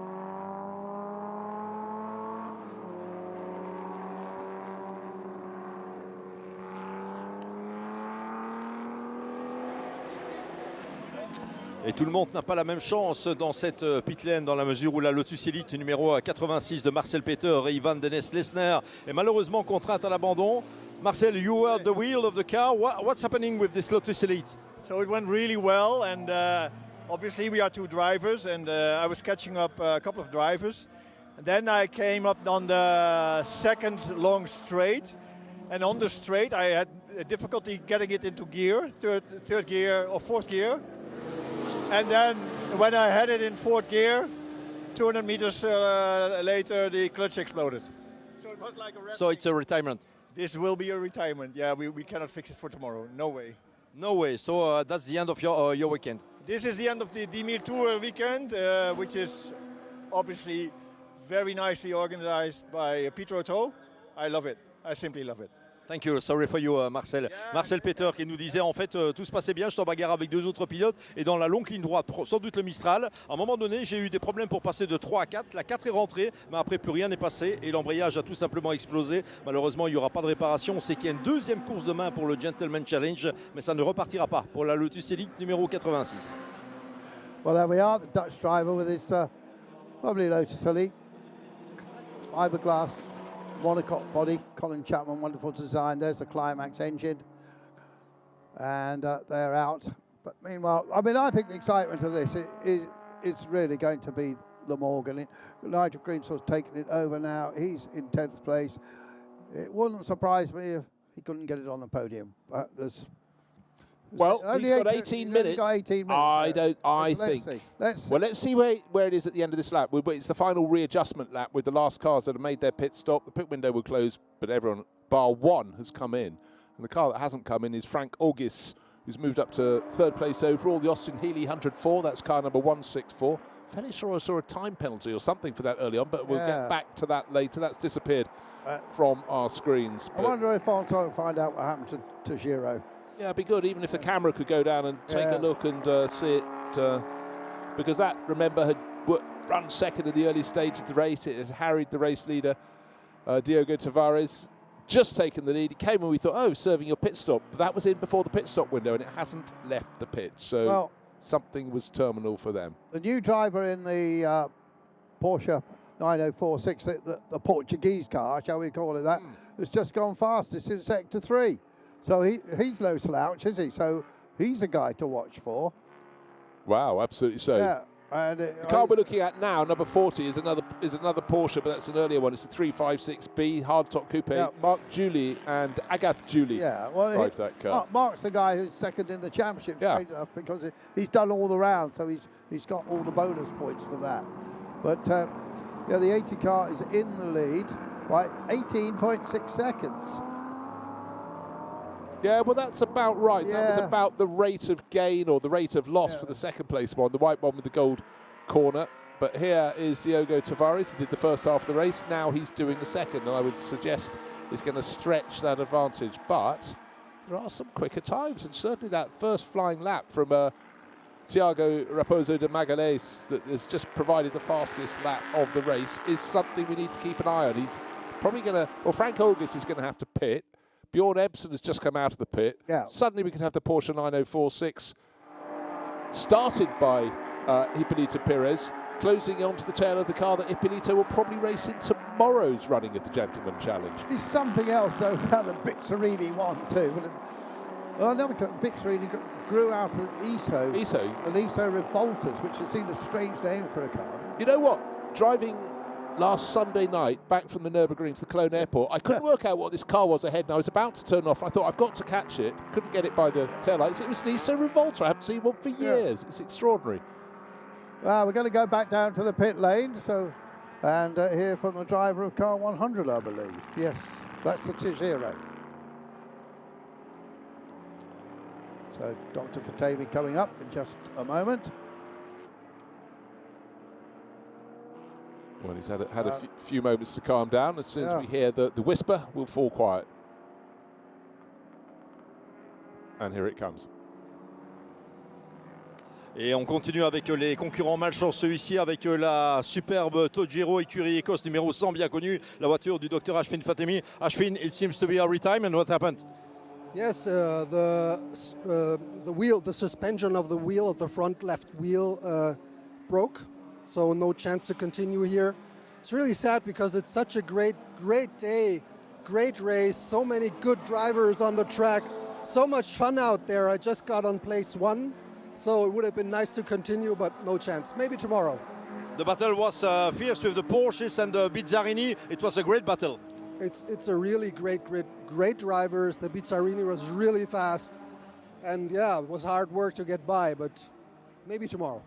Voilà, ça repartira là par contre peut-être demain pour cette fameuse Tojiro écurie Écosse. On va tenter de réparer malheureusement un problème de suspension qui a contraint Ashfin Fatemi à l'abandon alors qu'il était en pleine bagarre avec les Porsche 904 et Bizzarini 5300 GT. Thank you very much, Vincent. Catching up with Ashfin Fatemi, just taken the lead as he pointed out, but hopefully that can be back because we need that battle between the Tojiro and the Bizzarinis definitely when it comes back tomorrow. He sounded a bit American, didn't he, actually? Yeah, probably might have done his training over there. Yeah, Fatemi is an Iranian family name, so I don't know exactly his history, but apparently he's a very successful plastic surgeon in Germany. I think it's Cologne he's based. I did Google his practice. I don't know whether I thought I'd get my double chin removed or not, but...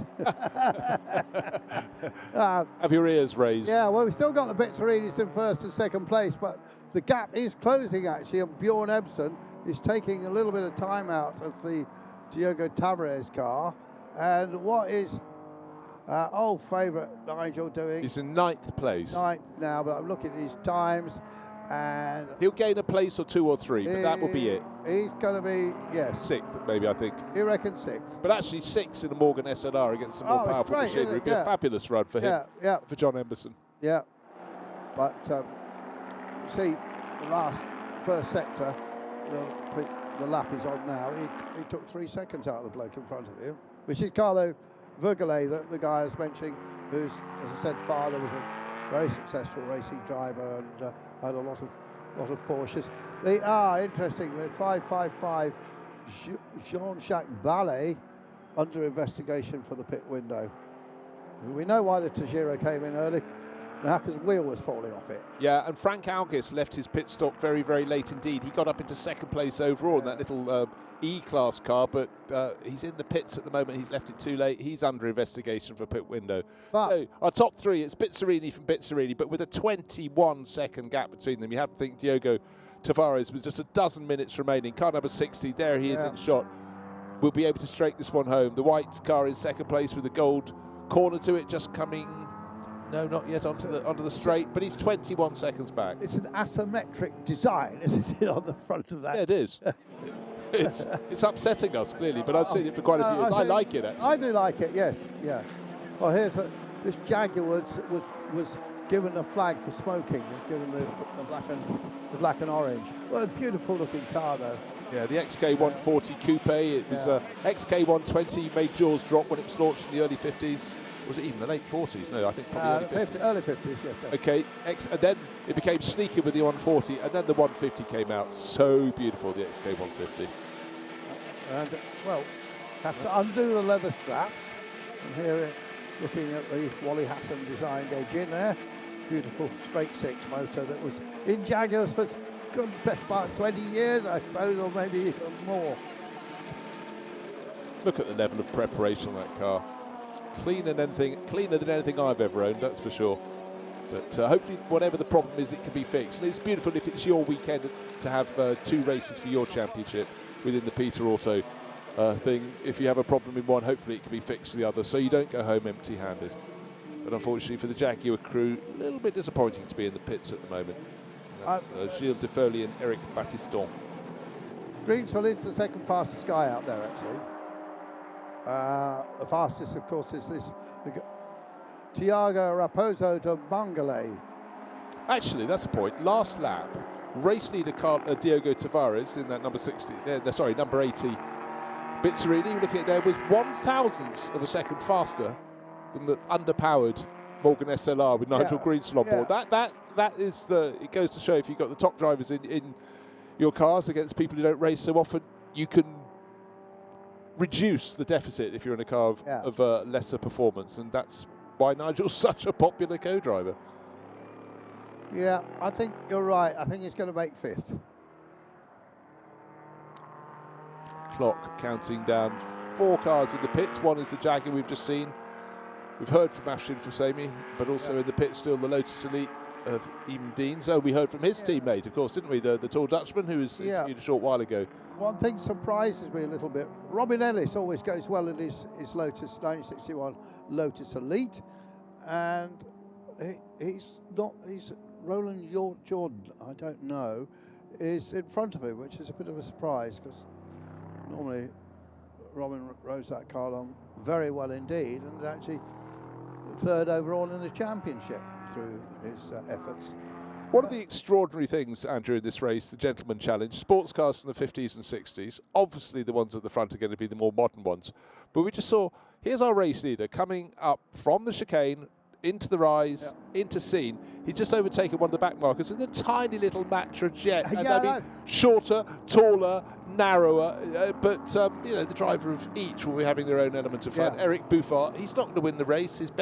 His lap time last time around was, get this, he was actually over a minute slower than the pace of the Bizzarini, but he kept out of the way, and Paul Ricard's a great circuit. Generally, you've got space to keep out of the way. There's plenty of width, and that makes it for multi-class racing really enjoyable. And he's demonstrating to us a really rare car that's a piece of French automobile history, isn't it? Yeah, it was. I mean, Matra Aviation Company that turned their hands to making cars, and of course in the early 70s had a crack at Formula One.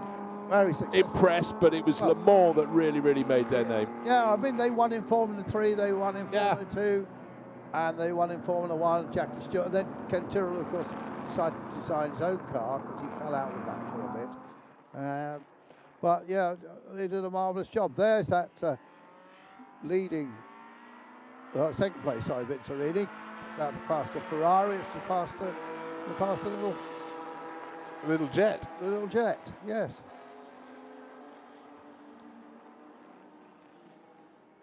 GT short wheelbase 250 Ferrari, just fantastic, just so elegant. That's the one we said with full leather trim inside. Race seat popped in, normal seats popped out, but you can see where the normal seats get slotted in. I'm sure that's driven on the road, and just fantastic to see. And probably he does something like the Tour de France and so on. Well, what's that car worth? A lot of money. A lot of money. Absolutely. Oh, well, it does seem as though the XK140 may be about to go, or are we just getting an RT? Yes, it's back in the race. So hopefully whatever's troubled it has been sorted, and these drivers will give them the thumbs up at the end of the race. They've got 7 minutes to go to say, yeah, it's fine, we can go racing again tomorrow. That's the ambition. Still smoking a little bit though, but our cars often do when they're fired back into action. I mean, the top 3 are all well spread out, aren't they? So. Oh, and we've got a Lister just pulling off there at the exit of the pit lane. So that's I think was Jacques Sandos' car. Yeah, we saw that in the pits. So that's the Jaguar-powered one. Hand up, so disappointment. He's got to look for a gap. He obviously had the problem after he passed the pit in, came down the slope, and just after pit out, he's taken the reverse road to the paddock. I think we're going to get another interview in a moment. Fonson doing good work down there. Yeah, he might be where this Jaguar has come from. But here we go, Fonson. Dans la pit lane avec Gilles Defolie, pilote d'une Jaguar XK 140, qui est sans doute l'une des plus belles voitures, Gilles, ici réunies au 10 000 tours. Alors, on va souligner le fait que le Gentleman Challenge permet de rouler avec ces voitures très anciennes. Oui, alors c'est ça qui est extraordinaire et on a pris un très grand plaisir à préparer cette voiture. Donc on s'est inscrit effectivement au Gentleman Challenge pour être avec ce type de voiture, XK 140, la seule qu'on a sur ce plateau aujourd'hui, et ça nous fait vraiment plaisir. Elle se tient très bien, c'est une voiture, même si là elle vient d'avoir un petit coup de chaud, mais qui est le fait aussi qu'il faut peut-être un peu régler, à mon avis c'est qu'un problème de carburation, et c'est pas plus que ça. Donc on est reparti et ça va y aller. Alors pour le grand public, une Jaguar XK 140, ça peut ressembler à une voiture un peu luxueuse, un peu familiale. C'était une sportive à l'époque, hein, clairement. Alors il ne faut pas oublier qu'elle a roulé en 1956, la même, exactement la même. Nous, on a la chance d'avoir voulu vraiment que cette voiture soit à l'historique. On a que le PTH, rien n'a été modifié. Comme on voit malheureusement de temps en temps des H8, nous on a toujours des carbus H6, on a toujours on n'a pas mis de frein à disque, on a toujours nos freins à tambour. Voilà, on a voulu elle est mythique cette voiture, il fallait qu'elle reste mythique. Voilà, c'est une Jaguar XK 140 et ça fait partie de ce patrimoine qu'on met en évidence notamment dans l'Historic Racing by Peter Otto. Merci à vous. So, French enthusiast there with his British car. Sadly, a few problems, but nevertheless, nice to see him. But while that happened, we also had a couple of cars grind to a halt, including that very quick Austin Healey 3000 driven by Vincent Kolb. At the top, it's a 38-second lead now by Diogo Tavares over Bjorn Absen. And then the hard-charging Thiago Raposo de Magalhães is still 30. It's another 20 seconds behind the second of the Bizzarinis. But go on. He just gained 8 seconds in his chase on that lap. I think the clock will just beat him at the end of this 45-minute race. Otherwise, a further lap, and I think Bjorn Ebsen might lose second place. Yeah, he's driven a great race under the Thiago de Magalhães.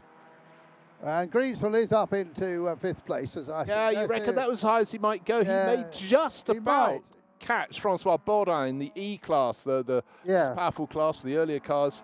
With that Morgan SLR. It's kind of funny, isn't it? We've got the class with the Morgan in it and the Bizzarini. One car's got about 3 times as much horsepower as the other. And then we got this, I suppose it's more a sports racing class, isn't it? Yeah. And our lovely man that we talked to yesterday, Wolf Zweifler, the German doctor, with his Lister, very original Lister Nobly, that went out, was sold for club racing, really, in the United States, and sold. But Shelby, the famous Carroll Shelby, was the dealer in those cars at the time.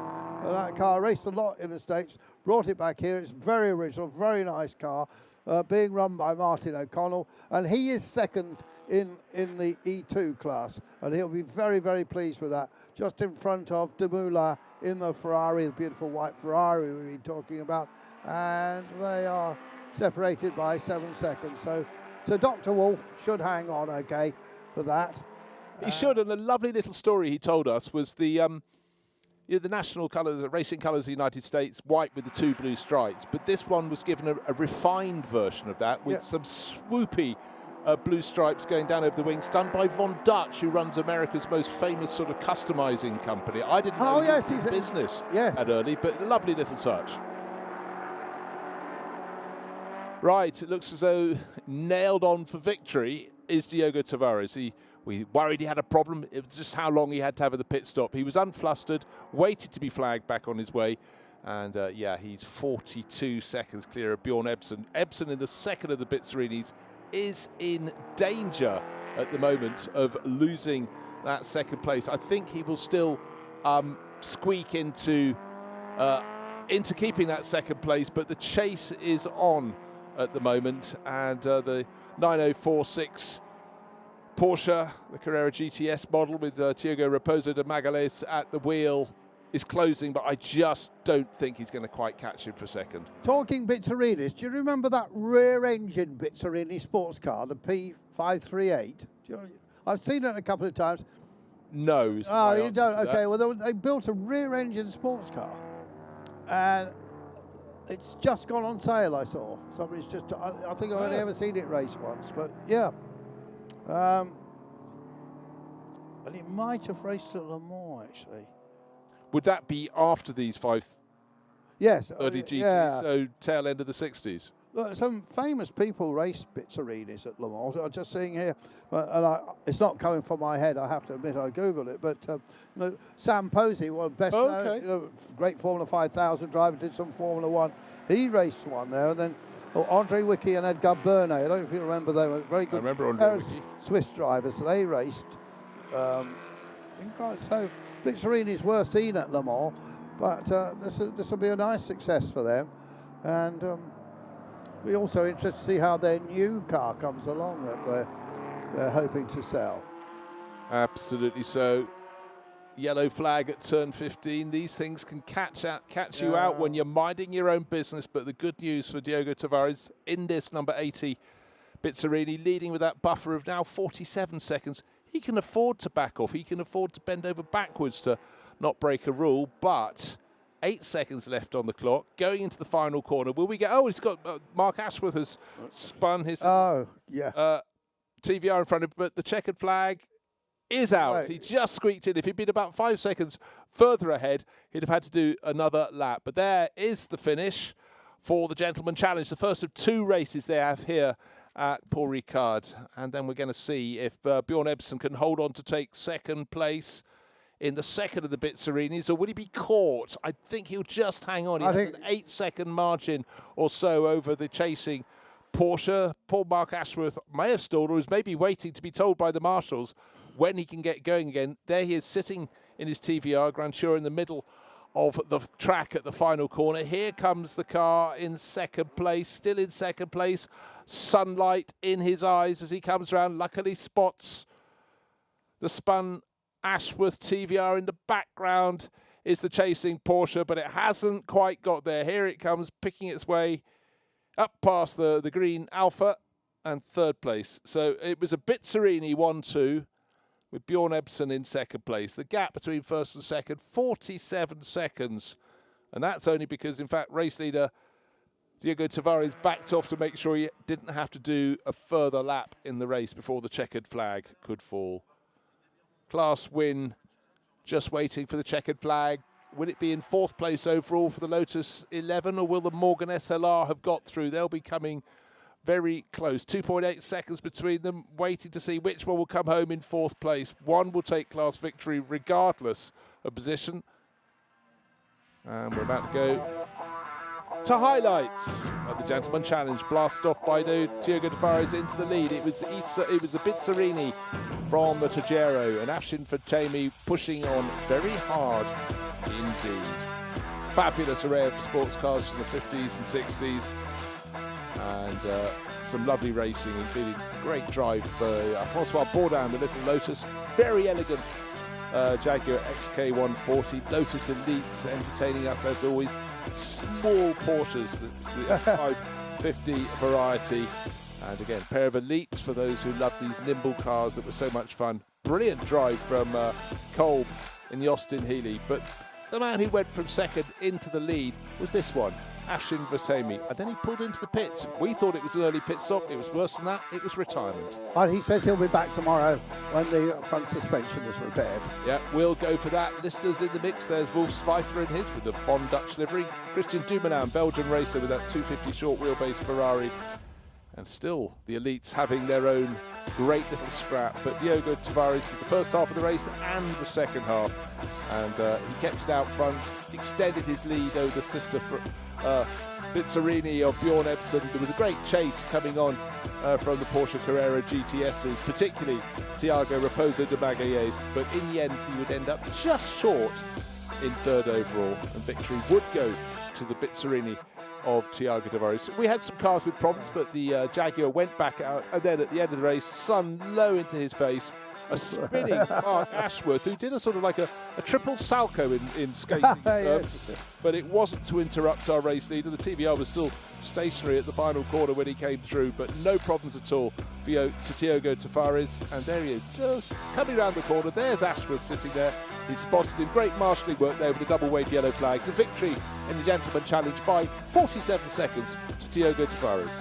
Yeah, Bruce, the Iberian historic scene is pretty healthy actually. And I just noticed that our winner here was winning a race at Jarama recently, but in a GT40. Of course, that series is run by Alors, particularité cette fois, c'est que le pilote à côté de nous, Hippolito Pires, eh bien, est engagé sur deux voitures. La Bizzarini qui gagne, la 5300 GT, et la Porsche 904 qui termine en troisième position. Hippolito, c'était une bonne course. Oui, a été très bon. Parce que j'ai porté deux voitures et j'ai conduit seulement la Porsche. Les Portugais sont en forme ici. Pardon? Les Portugais sont en forme ici. Oui, exactement. La dernière manche de Peter Otto, ce sera à Estoril, au Portugal. La dernière manche Peter Otto, ce sera à Estoril, au Portugal. Vous y serez? La prochaine fois, c'est à Estoril, au Portugal. Eh bien, je pense qu'ils sont particulièrement motivés à l'idée qu'on a chez eux et ils vont probablement encore gagner là-bas. Ah. Thank you very much. So, as Vincent was pointing out when speaking to Hipólito Pérez, the next race will be in Portugal. So, join us in a few more minutes, and that will be the conclusion of the season in October in Portugal. But right now, enjoying ourselves immensely at Paul Ricard Circuit.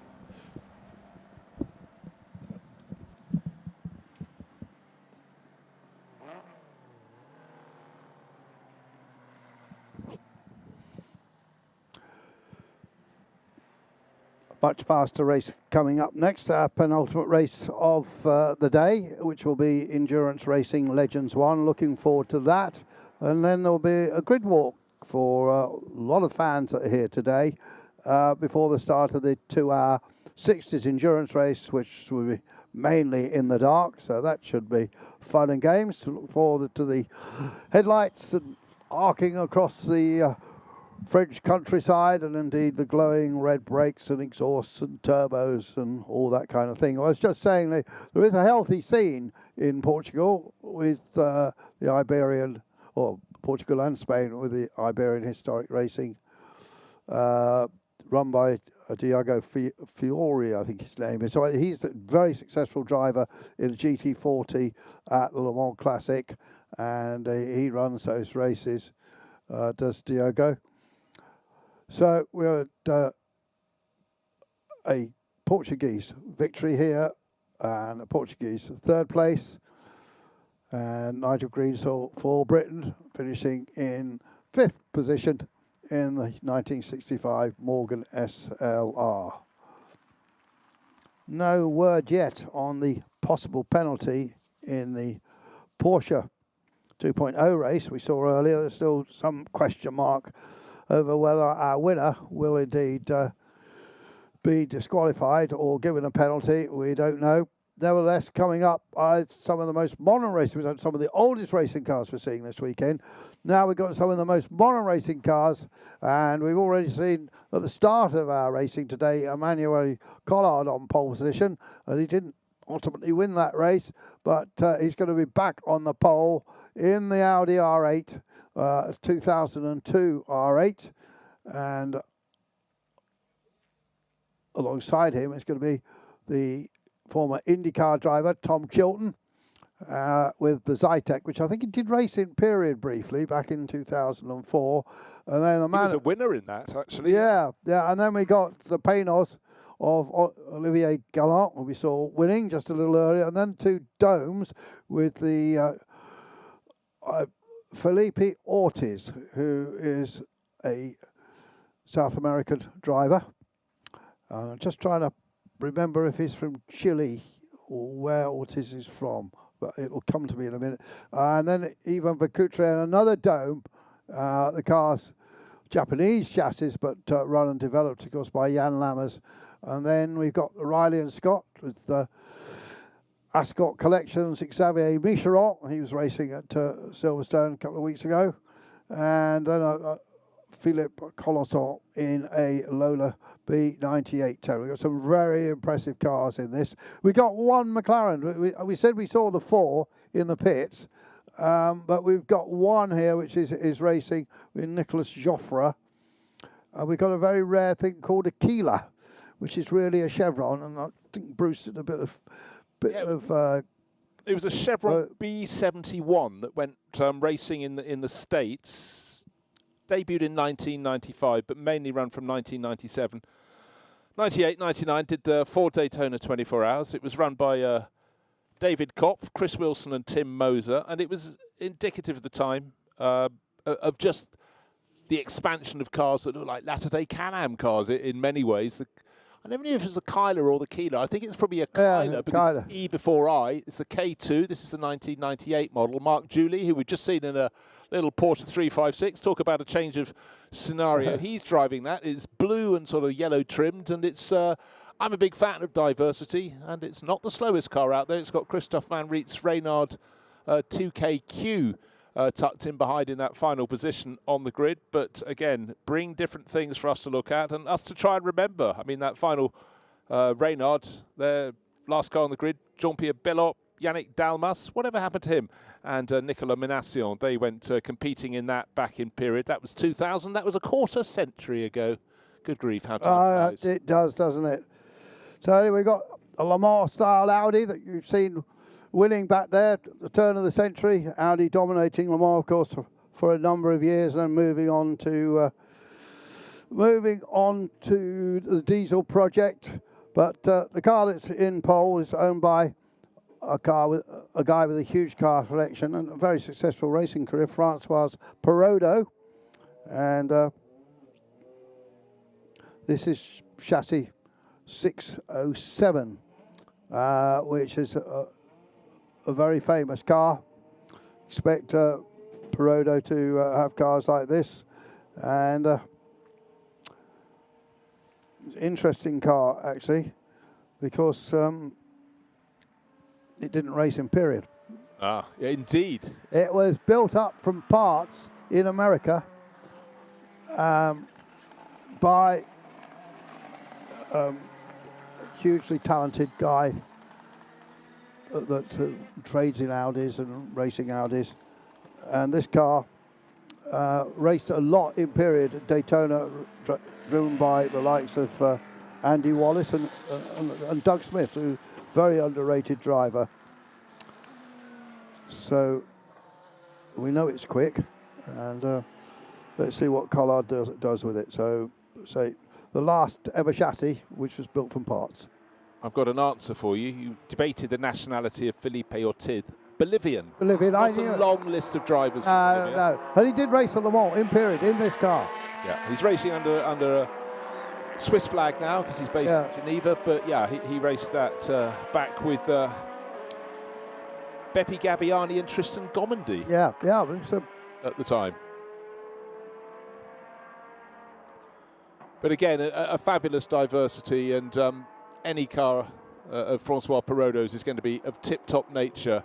And certainly Emmanuel Collard has raced for a number of years in recent history alongside Francois, who very much is loyal to his co-drivers, and they work for him in the nicest way, become his friends as well. And Manu Collard's such, well, as we said, he was the most experienced Le Mans driver of all time. But he was his driver coach as well. Yes. Yeah.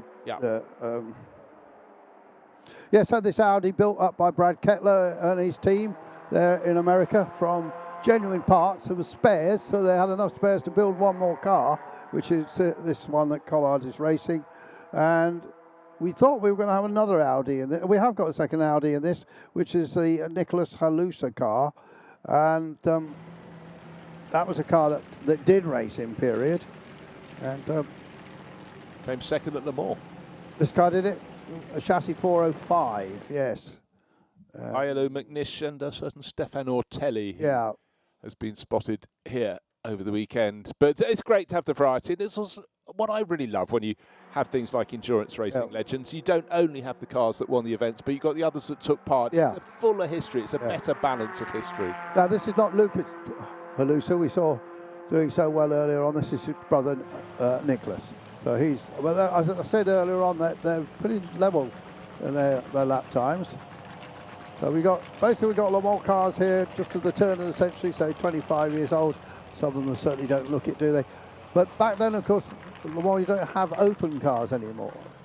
But then we had, there's the one McLaren that's racing in the Japanese Lark colours. I think Lark was a Japanese cigarette brand, wasn't it? It was indeed. And tucked in behind was the Kyler, which we talked about earlier. That's, towards the tail of the grid, the car that raced in the States. Yeah, it raced at Sebring quite a few times. Yeah. I don't know with any possibility of success, to be frank. No, I had a quick flick through the results, and there it is, the Kyler. Yeah. And I think its top result was the 17th place, but it was part of the history of the sport. There you can see Kyler on the air scoop, but again, in that sort of classic wedgie shape. It has raced with Peter Auto in the past, but not for a little while. And there's another Maserati going through. Yeah, an MC12. I mean, they hit the ground running, didn't they? It's cleaned up in FIA GT1 racing. Sam Hancock on board. He shares that quite often with Alexander Rittweger. Yeah. who has a number of cars at these meetings, and only the very best cars too. In among, looking down the order, you've got the pole starting Audi closest to us. Tucked in behind, you've got the Paynos with Olivier Galland on board. The black and white car that's middle of our screen. 1,000 sponsors or so it looked. It was the Racing for Holland Dome. They were trying to draw lots of sponsors in on board. But just great variety here. But looking at the front row of the grid, on the blue and white car on the left-hand side of the pace car, the leading car, is the Chilton family car. And Tom Chilton, I mean, talk about a BTCC legend. He's been doing it forever and a day. And last weekend, he got his first pole in the Touring Car Championship for 14 years. Yeah. And he's possibly... And was winning. Yeah, exactly. Yeah. So great to have him. And he's back in a car with which he had success in period with that Zytek. And, you know, it's lovely just to have a bit of history here on the grid and appreciate the passage of time, but also have the right people back in the right cars, because he shares it with brother Max, the guy who's had such a bit of Formula One, has great success, as you mentioned, in IndyCar. But Tom won in this car in 2005 at Spa-Francorchamps and Laguna Seca. He likes his tracks with a bit of gradient change, doesn't he? Yeah. But yes, but just his brother came within about 12 laps of winning the Indy 500. And then three people nipped by him right on the last closing lap. So it was yes. But he'll go well in that. We know that, and of course, we got Gallant in the Paynos, the front engine Paynos, Dom Paynos famously saying they don't put the horse in, they put the horse in front of the cart. And so when everybody was running rear engine sports cars, decided to put great big Ford V8 in the front of this Paynos, built by the Elan company. And I think if I remember, Adrian Reynard might have designed that car originally. Yeah, I think you're right. And they did beat Audis a few times in the American Le Mans series with drivers Jan Magnussen, David Brabham in particular. And it's a real beast. Later on, they put a top on it, if you remember. But we'll see that going well. It's called the Roadster for 1999. Not called the Roadster for getting the driver's feet hot. It is called the Roadster. Roadster, it was. They got very hot in that car. They did. I mean, any time you got the engine up front, and you know what you find over the years. I mean, David Brabham. I remember trying to think if it was in his Bentley years or before that. No, I think it was before that, when he really suffered from heat coming into his feet. And some drivers are just much more susceptible to it. But you imagine you're racing at Le Mans. You've got a long, long hot day in the particularly hot years, and then you've got that extra heat in your cockpit. It must just be so energy sapping. I talked to David about racing. It's also very, very loud. Yes. One person we should mention is starting in 9th place, Mike Newton in the MG EX264 from 2005 that he raced in period, of course, has dominated the LMP2B class in this particular series.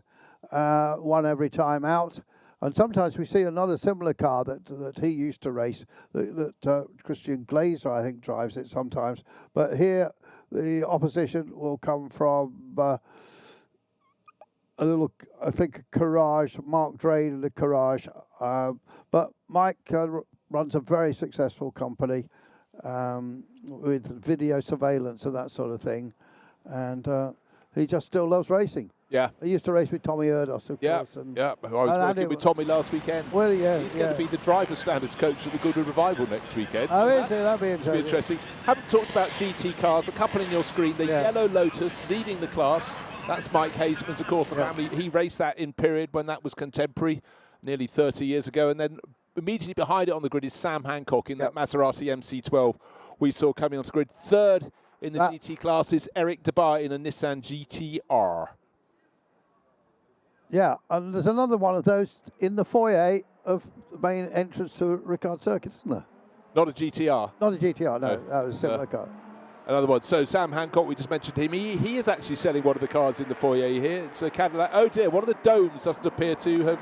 Now it's moving. Oh, right. Left-hand side of the grid. The front few cars have gone very nicely away from the grid. Emmanuel Collard on pole position, the Audi R8. Second in the line, car 51, Tom Chilton, the Zytek in which he won back in 2004, 21 years later. Still looking fresh-faced. He's at the wheel of that. And then the best of the LMP 1A class, Olivier Gallin in that front-engine Panos Roadster, then the two domes, and hopefully the Felipe Ortiz car can get it. That was the one that appeared to be delayed on the grid, can find its starting position. And must mention the Pilbeam MP93 from 2005, Pierre Bruno, and he's been racing. He raced that in period at Le Mans. He's still racing it now. He did, and Mark Rosdown will be sharing that Pilbeam with him. That's an LMP2 class car. You know, Mark has never retired from racing. He got as far as Formula 3000. He moved across to sports cars to keep it all going. And I'm fairly sure he was an employee at Peugeot all the time. I think yes, I think he was. As an engineer and someone in their technical department. But yeah, he raced without much money, but he found people to back him. And well done to Mark Rosdown for keeping that career going. But up front, we got. Well, I mean, how many races in this period did you see Audi up front? We've got an Audi R8 LMP, 2 LMP from 2002, the one made up, as you said, by Brad Kettler, but Emmanuel Collard at the wheel. You sort of only expect one result in that, but with Tom Chilton, that very quick Zytek behind him, 2 years younger in terms of the car, and a decade or so younger in terms of the Tom, they form the front row of the grid here. So getting heat into the tyres, the sun going lower in the sky, the temperature coming down from a very comfortable, I think it was about 25 degrees earlier today. Beautiful sunshine here, mountainous backdrop here at Paul Ricard, and then if one has a high shot facing south instead of north, you can look down over the trees, the forests that take you down to the coastline here in the south of France.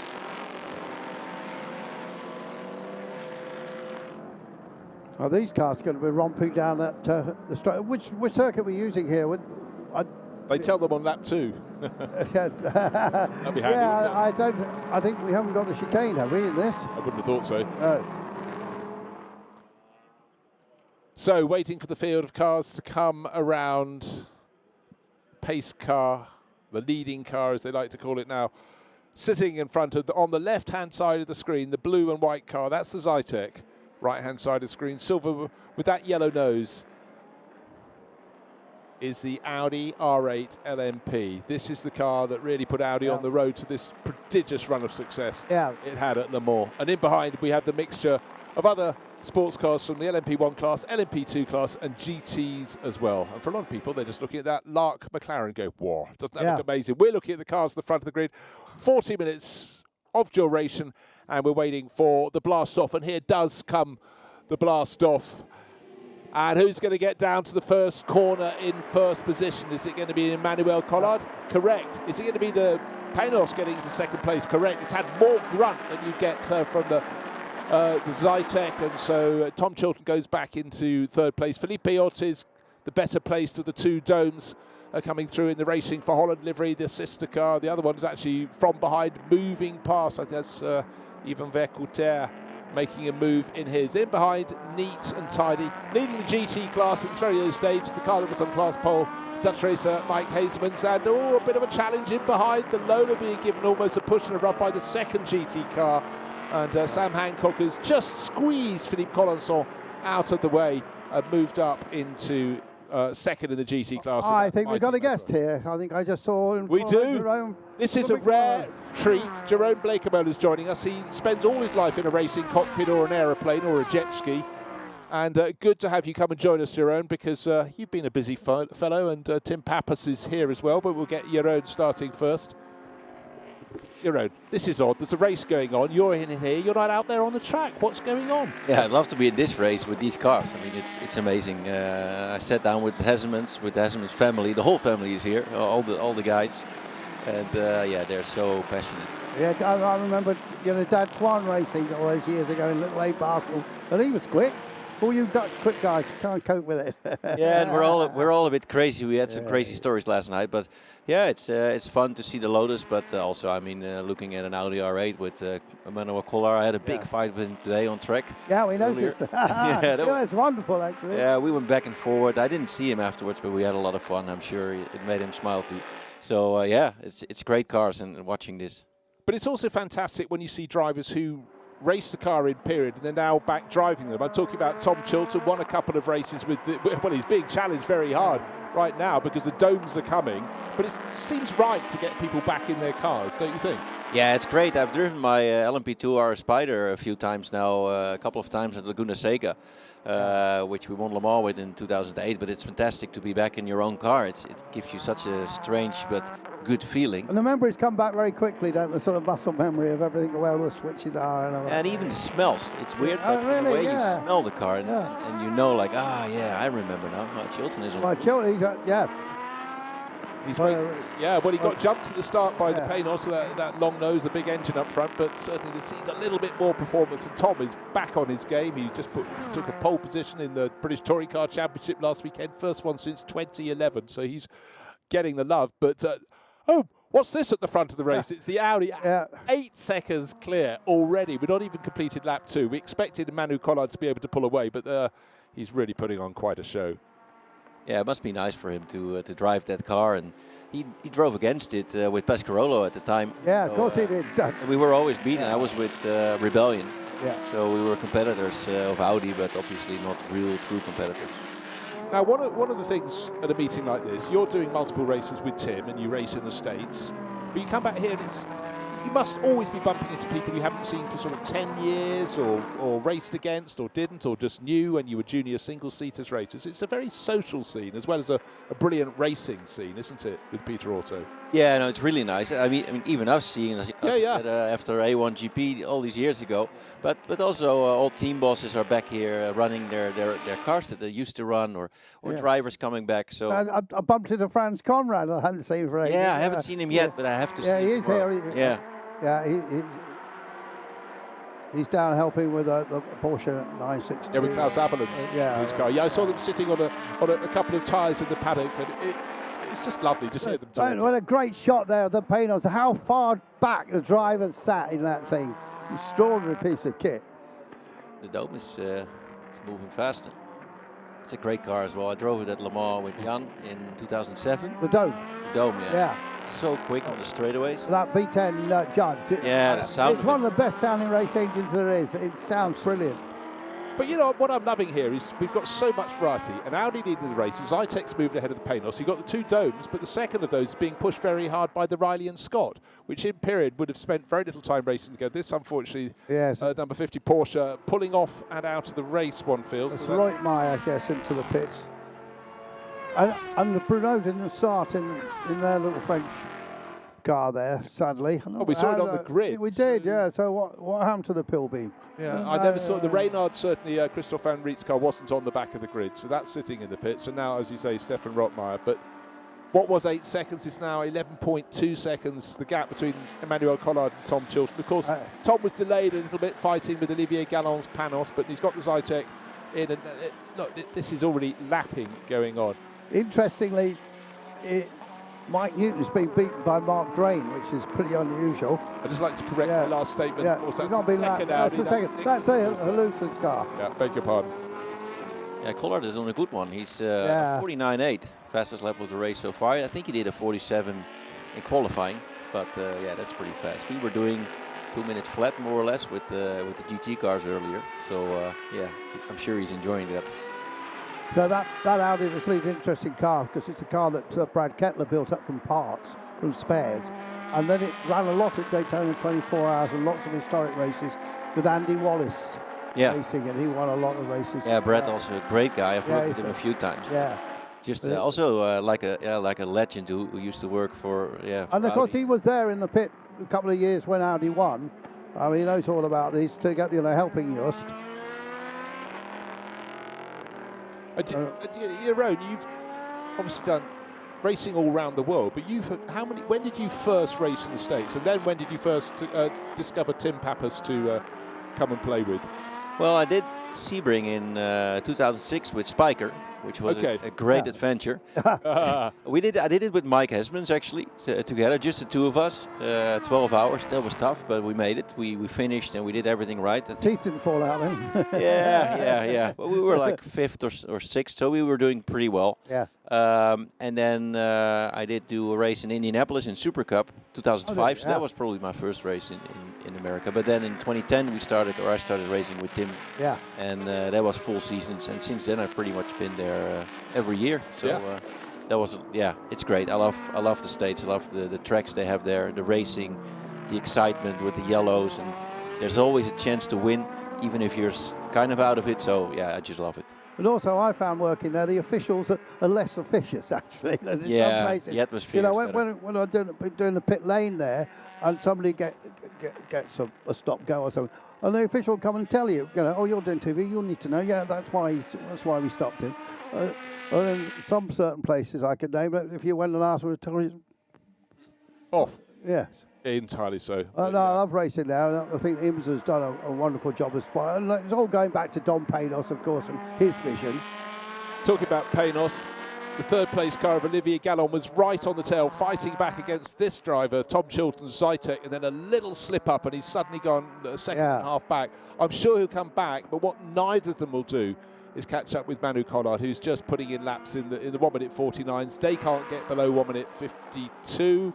Or so the writing's on the wall there. GT class, 8th and 9th overall, the 1st and 2nd. It's still Mike Hazelman's by just under 2 seconds from Sam Hancock. Lotus Elise versus Maserati, and for McLaren fans, it's looking fantastic in the light. The liveried F1 GTR, and Nicolas Joffre, second in his class overall, but down the order a little bit. But, you know, a wonderful array of cars, and you know, just enjoyable way to go into a Saturday evening in the falling light at Paul Ricard. That Zytek was a great effort from Bill Gibson and his team, because they built the chassis and the engine. Trevor Foster running it, of course, and you know, he did a marvellous job with that car.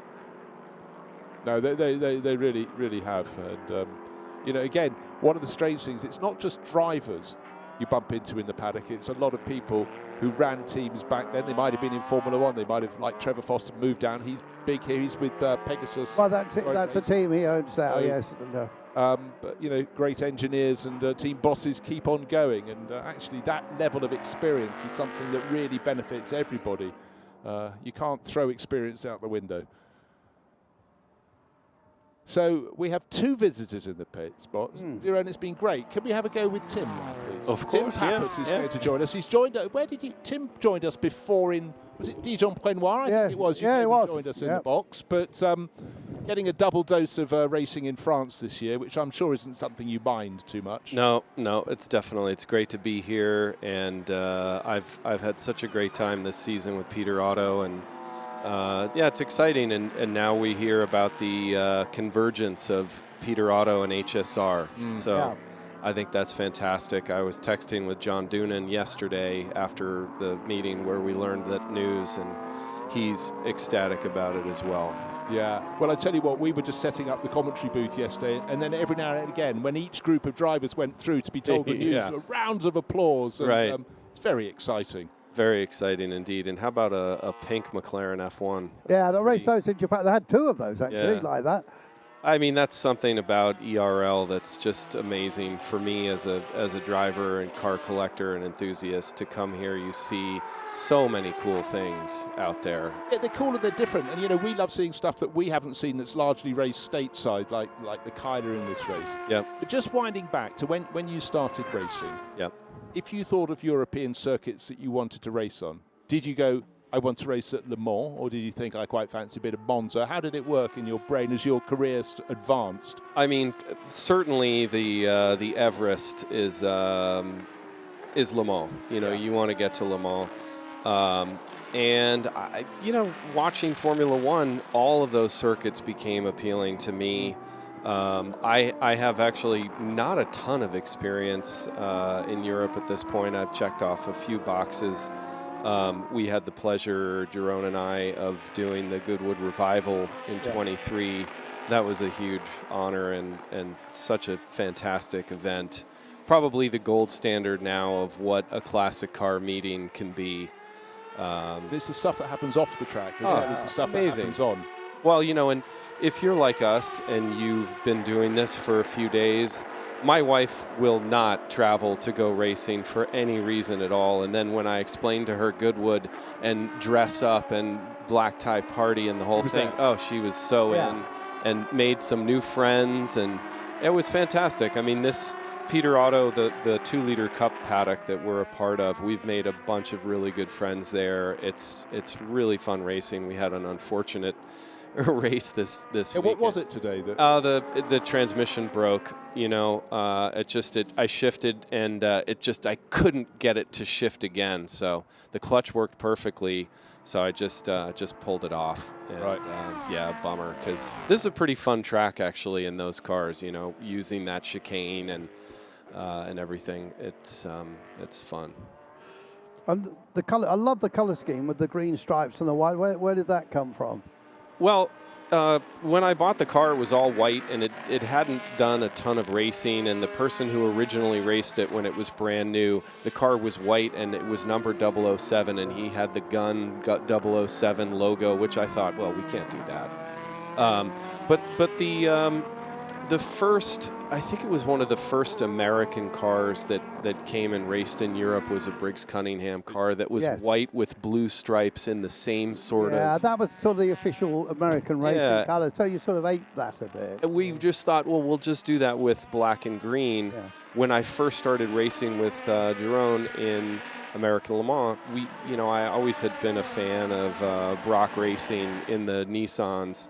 Yeah. And they had a little side stripe that was red and blue, and so we kind of riffed on that with the green and black. So it's been, a little bit of appropriation of historic, liveries, and then adding the black and green just to make it a little bit our own. Ah, but it looks great. Well, it does. It really stands out, and particularly we get the long shot from Scene looking back down the Mistral Straight. Easy to pick out in a fight. It's it's such a great track for that car. This track and Barcelona especially have suited that car. We have a great fight between the 2A and the 2C cars. The Ferrari has, obviously the chassis is 10 years newer and has so much better aero efficiency, and then we can out horsepower them. But exactly that. When you have cars that produce maybe a similar lap time but in different ways, that's when the racing from a commentator's point of view is brilliant, because it ebbs and it flows. And it's fun. I mean, it's the one thing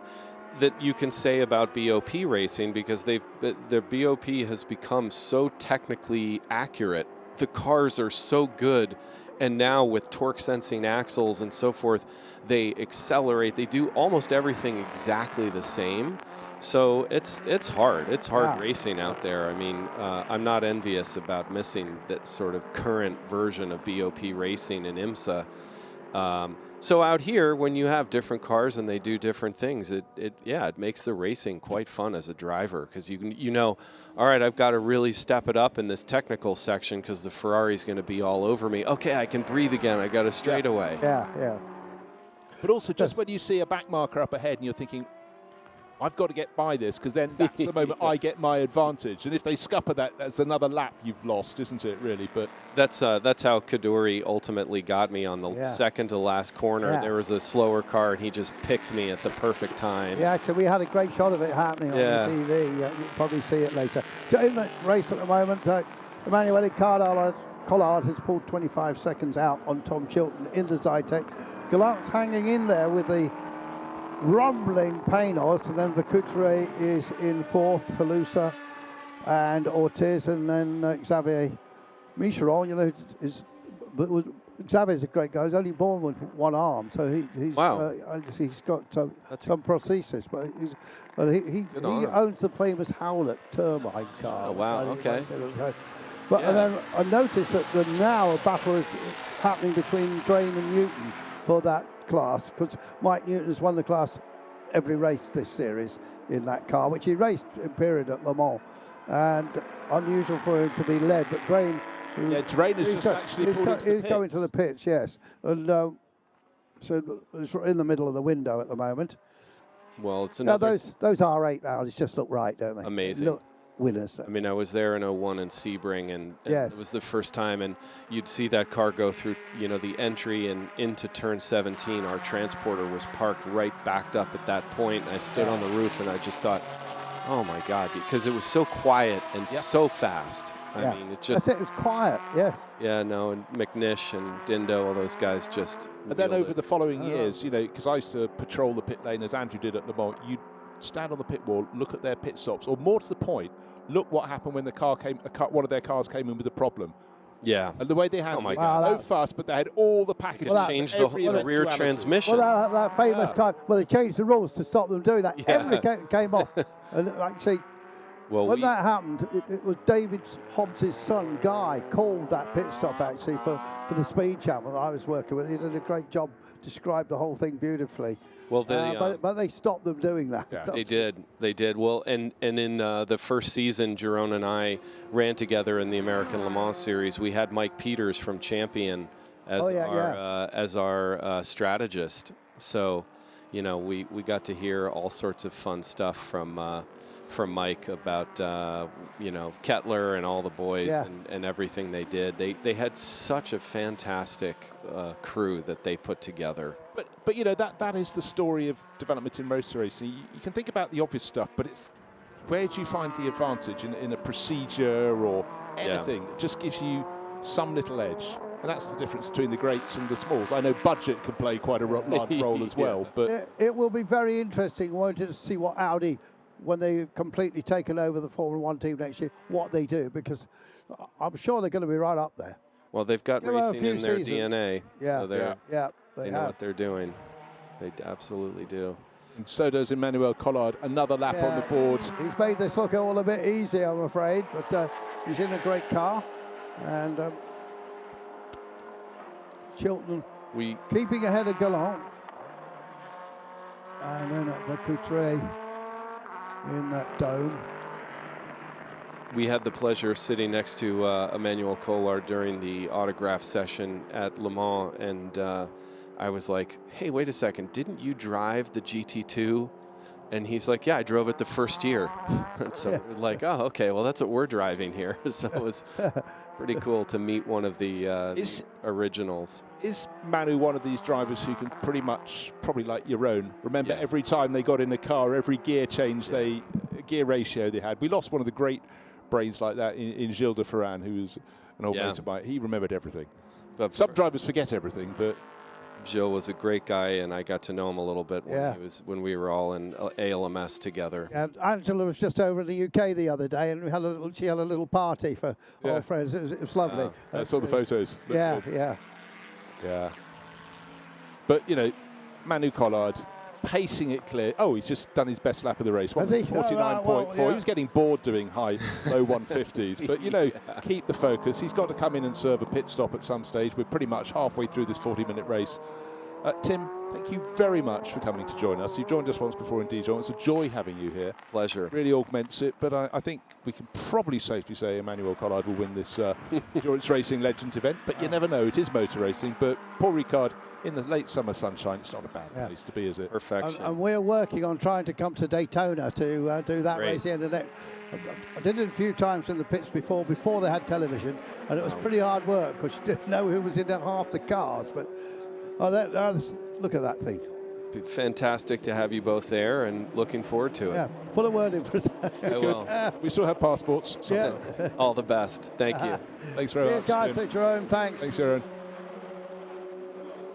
Isn't it great having people come to visit us in the commentary box? Yeah, and also because in this series before we didn't have pitch reporters. Great to have Vincent down there and finding out what happened to people. It makes the world of difference. Yeah. That Maserati looks great, doesn't it? In the old Michael Bartel's colours. Ran it for so many years. Andrea Bertolini with him for so many of those as well. But I mean, it was a car that sort of came in and ruffled a few feathers because people were going, is the GT car supposed to sort of already be in production before it comes racing? But it was allowed to carry on, and a lot of people got to drive them. But it had success for so many years. It wasn't a one-hit wonder for sure. But certainly a lovely stable for Alex Wittweger and Sam Hancock driving that beautifully. This car actually raced in period by Pedro Lamy, Alex Muller, and Eric van der Poel. That great understated Belgian. So much success in the Spa 24 Hours for him. And with the cowboy hat, of course. Yep. Oh dear, our GT leader has stopped at turn 7. That's a Lotus Elite. Mike Hazens has been leading all the way. That car has always been a little bit iffy on reliability. So that will give Sam Hancock a boost, won't it? Well, he's just come into the pits, or Alex Wittweger has. Yeah. Alex has just gone out, so it's just tripped over to his name rather than Sam Hancock's. So in from the lead, though, comes Manuel Collard. Adjusting his visor, because as you come around that final corner, you haven't got sun in your eyes. You turn into the pit lane, as you can see, the long shot. Drivers are completely blinded as they come down the pit lane. Hopefully be able to pick out their pit crews, but no need to rush anything at all from Manuel Collard. He'll be staying on board at Audi. Comfortable margin of 42 seconds over Tom Chilton's Zytek before he dived into the pits. As usual, just check the tyre pressures. Might take a little bit of pressure out of the tyres. No, they didn't. Just wiping the screen at the front. This car run out of France by the JMB Classic organisation, who used to run Ferraris very successfully in Le Mans. You were going to remember who... I'm doing it now. I'm doing it for you, Anthony. I thought you remember without... No, I couldn't, I'm afraid. Too busy today. So many different stories, so many different teams, so many different drivers, so much to remember. But fortunately, these days, we have things to prompt us. It is good. So we've got the Lotus in the background of the shot. That's at the start of the Mistral straight, and that's being pushed clear as the Lola comes through behind in the background of the shot. That's Philippe Collinson, the B9810. Yeah. Lengthy pit stop, standard pit stop, just waiting for Manu Collard there. Yeah, just go back into the lead of the race. If you remember, at the start of that Audi program to go and win Le Mans, they had two different designs. Yeah, one with the roof and one without. Yeah, and one built in one place. This is Dallara chassis. Audi never built the chassis, Dallara. And do you remember where the other one was built? Yeah, it was built at Racing Team Norfolk. Okay, it was up in Norfolk. Yeah, which had been a Toyota place at one stage. Glenn Walters, very much famous ex-Team Lotus mechanic.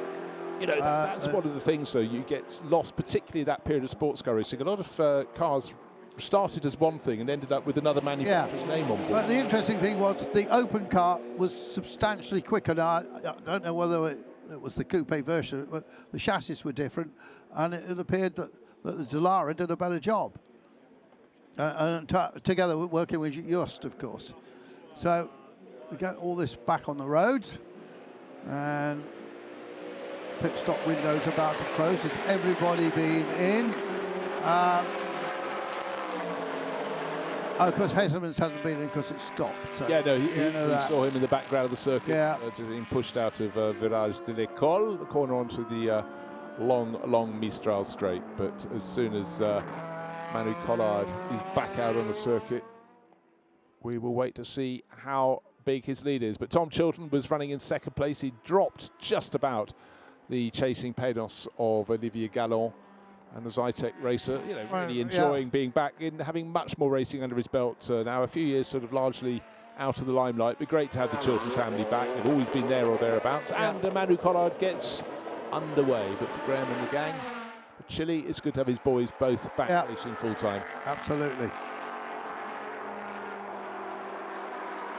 Just seeing how Mark Drain is compared with White Newton. Both made their pit stops.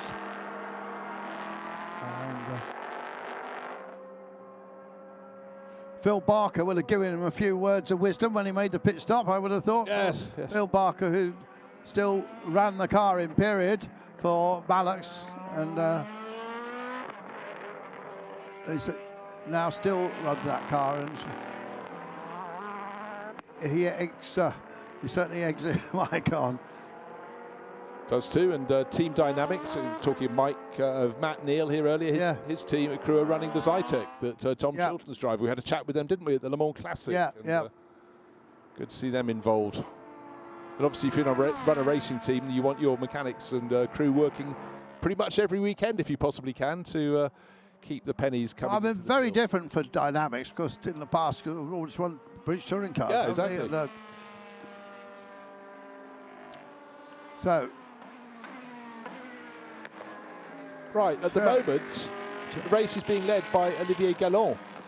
Yeah. Much longer pit stop for the driver who's chasing him now, Emmanuel Collard. Of course, Gallon will be going, I'm going to hang on to this now. You know, you were dominant. Oh, actually, I tell you what, you might as well come through. So, because the performance different. They're about, the difference in fastest laps, it's about 2 seconds between them. So it would be trying to hold back the tide. It's not going to work. Now, what did Collard get? A 32nd extra stop, didn't he? Yeah, I think so, because his margin was, it might have even been 40. Yeah. Because the margin he had was 42 seconds before the pit stops, and that was over Tom Chilton.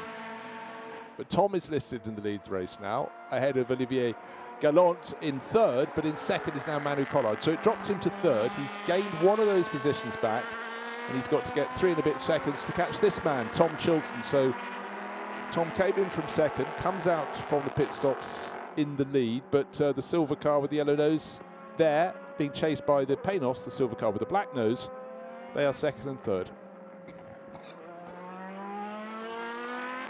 Yeah, Mike Newton, I think, dropped some time during the pit stops to Drain.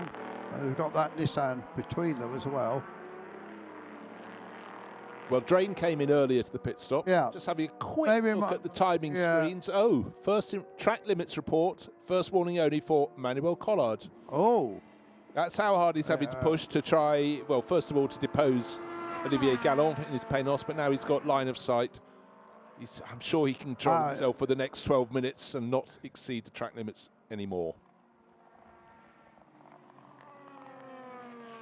And Xavier Micheron's actually got the warning flag as he's twice exceeded track. Yeah, so he's going to have to be very careful indeed. And he's the driver in the Riley and Scott that went very well in the early stages of the race, but I tell you what, sitting in the pits at the moment. He's got 2 of those. I was talking to him at Silverstone. He's got 2 of those Riley and Scotts.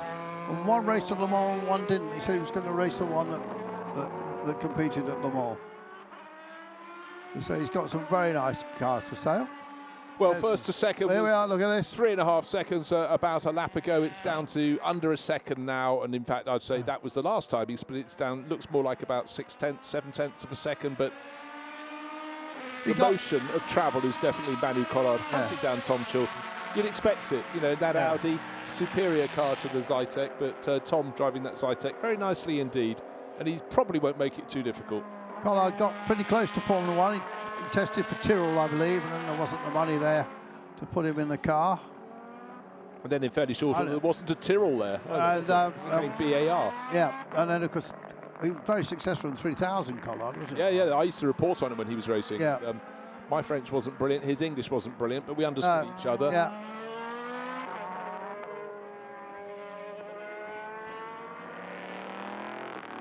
But he's always been a very reserved character. Well, very much so, yes. You know, because often I think, is it because I'm being bombastic and very British? No, it's not. You see it's when you see his own journalist, the French journalist, talking to him, and he's a fantastic driver, but he wouldn't set the party. Waving a little thank you message there, little wave to Tom Chilton for not making it too difficult. Well, yeah. But I love to see that Panos going so well, rumbling along.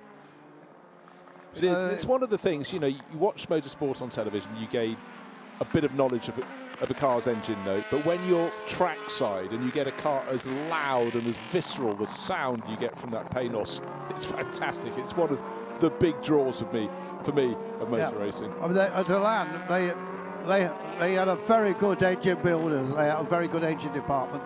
They got those Ford engines going supremely well. So in a bit, we're going to be able to pop down into the pits, I believe, and who are we going to be trying? I think probably Xavier Micheron. Yeah, because I think he's just retired, has he? Yeah, looks like it. So we're here from Xavier. Look at that Audi, reminding us of those days of yore, 20 years ago. And what one forgets is at the very time that was just putting its toe in the water for Audi, we sensed a change was coming. We couldn't have predicted how dominant Audi would become in the years ahead. But, you know, the world moves on. We've got a different sporting scene now in the World Endurance Dans la pit lane avec Xavier Micheron qui vient d'immobiliser la Riley Scott. On l'aime bien cette voiture, Xavier, mais elle ne va pas aller au bout de la course. Il s'est passé quoi?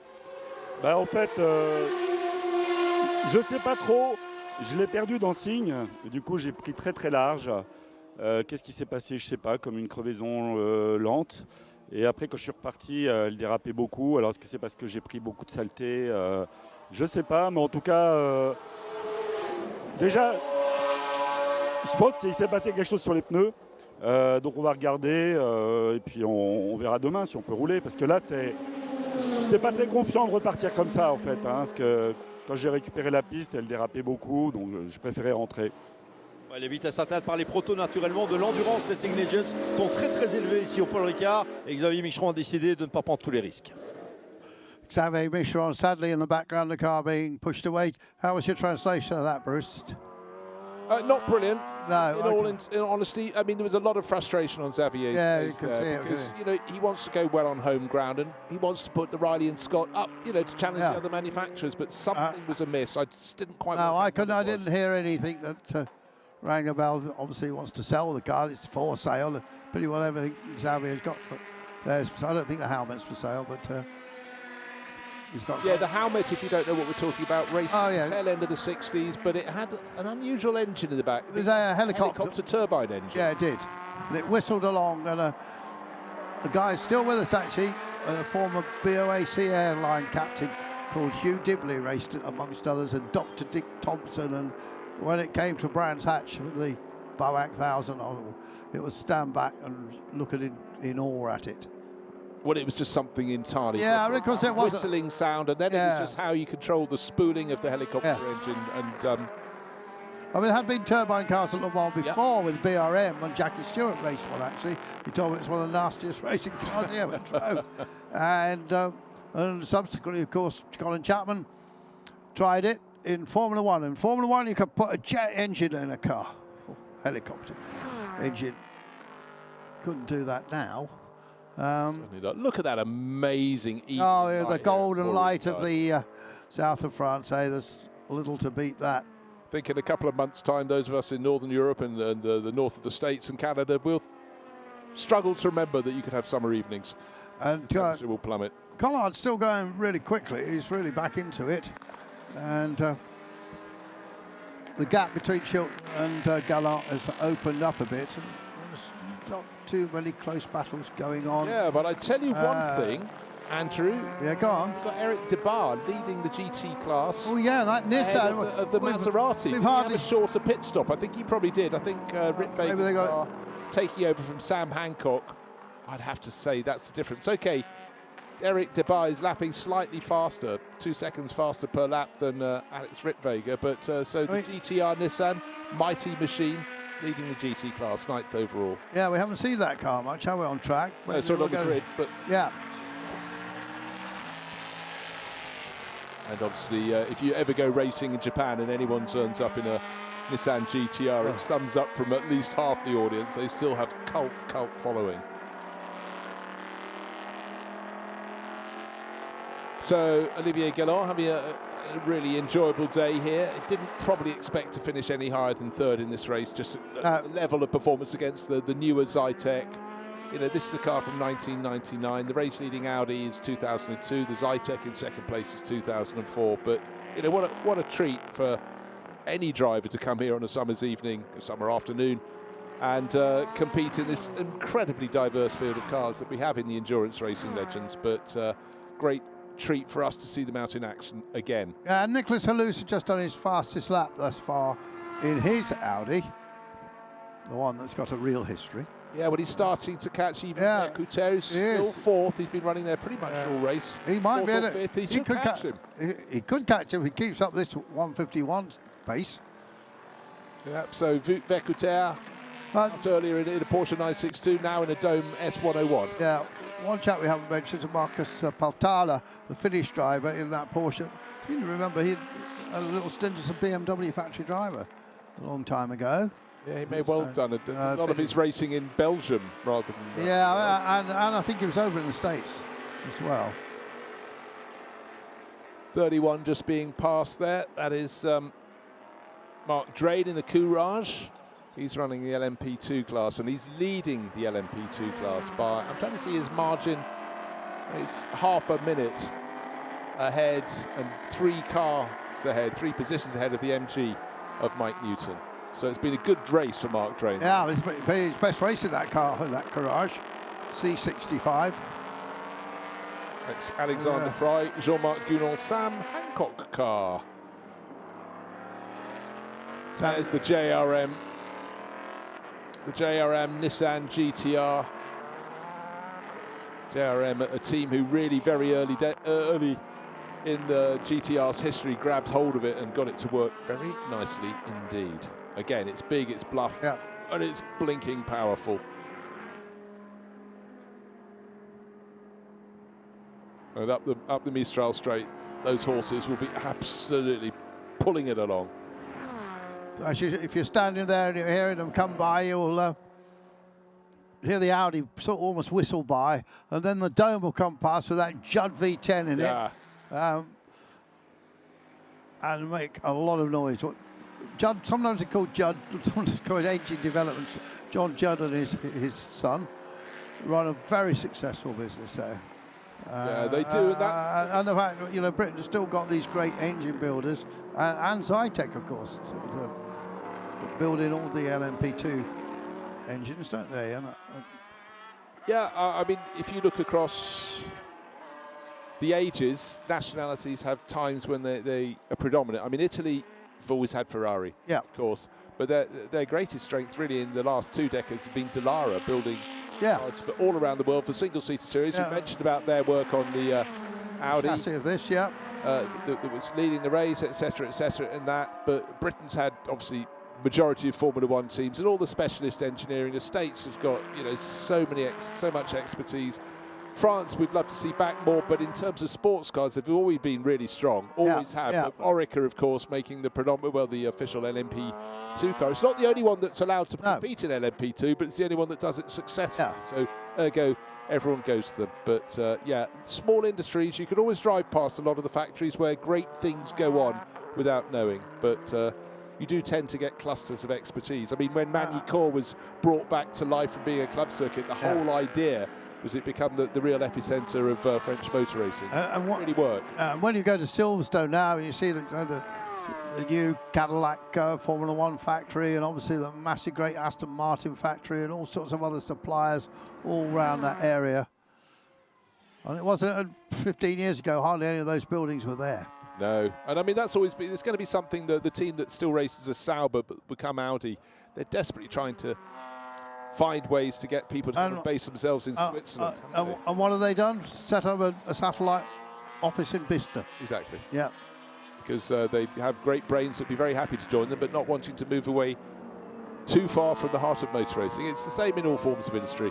And one thing that is the same as ever before, it's Emmanuel Collard can deliver when he gets into a racing car. And here, as the light continues to fall, this is probably the last lap, but you may sneak onto one more. A bit like one of the earlier races where the race leading car backed off, so it didn't have to go the extra yard. I'm sure, with 10 seconds left, is considering it, but he can back off if he wants to. Is he? He's just made it. There we are, 1 second to go. But they've waved the checkered flag, decided that was close enough, and I think that's a fair decision. If it was 10 seconds, no one's hunting him down, so the order wasn't going to change. But Tom Chilton, 19 seconds down at the end. He couldn't resist. And on the Gallant right up his gearbox. Gosh, just 0.3 of a second down. Wow. Okay. Yeah, okay, so it almost looked as though Gallant had got the Panos ahead, but 4th place will go to the Dome of Yvan Vercouter. And then Nicolas Salusa got very close to him, just 2 seconds down. So, sort of slowish early part of the race for Nicolas Salusa in the second of the Audis, but he really sort of became attuned to it, got ahead of Felipe Ortiz's Dome, and an LMP2 class. Mark Drain does win it in his Courage. And likewise, Eric Debar takes the GT honours. I think that might be his first GT honours, Debar, in that car. So normally Vit Vega wins it, doesn't he? Yeah, certainly has been predominant thus far through the year. But, we didn't think there'd be much debate that the victory ought to go to Emmanuel Collard. But, in fact, there has been a reversal on that final charge. I did think I saw the Panos just get its nose in. Oh, it did? Did do it by 0.2 of a second, getting past Tom Chilton. I don't know if there was almost on the last corner, I think. I think it was on the run from the last corner. Oh, there we go, because I thought my eyes had deceived me because the timing screen was still saying that Tom Chilton was in second place. But they must have crossed the line, which 0.2 a second. They almost would have been side by side, I think. Yeah, so another race in which Manu Collard has, gosh, he must have an enormous trophy cabinet, but He must do. victory. Let's take a look. The sun was much brighter. It's set since then pretty much, but as the endurance racing legends field got underway, right down to the Kyler at the back of the field, it was always expected that Manu Collard would have his moment at the front of the field, and he grabbed it with both hands in his Audi, the Maserati, the early lap. Sam Hancock getting quite busy. Tom Chilton right on the tail of Olivier Gallon's Panos with 2 domes in behind, but in time the British driver picked his moment in the Zytek. There he was, moving through. Not everybody got to the finish because the Rockmeyer car, the Porsche, had to retire to the pits.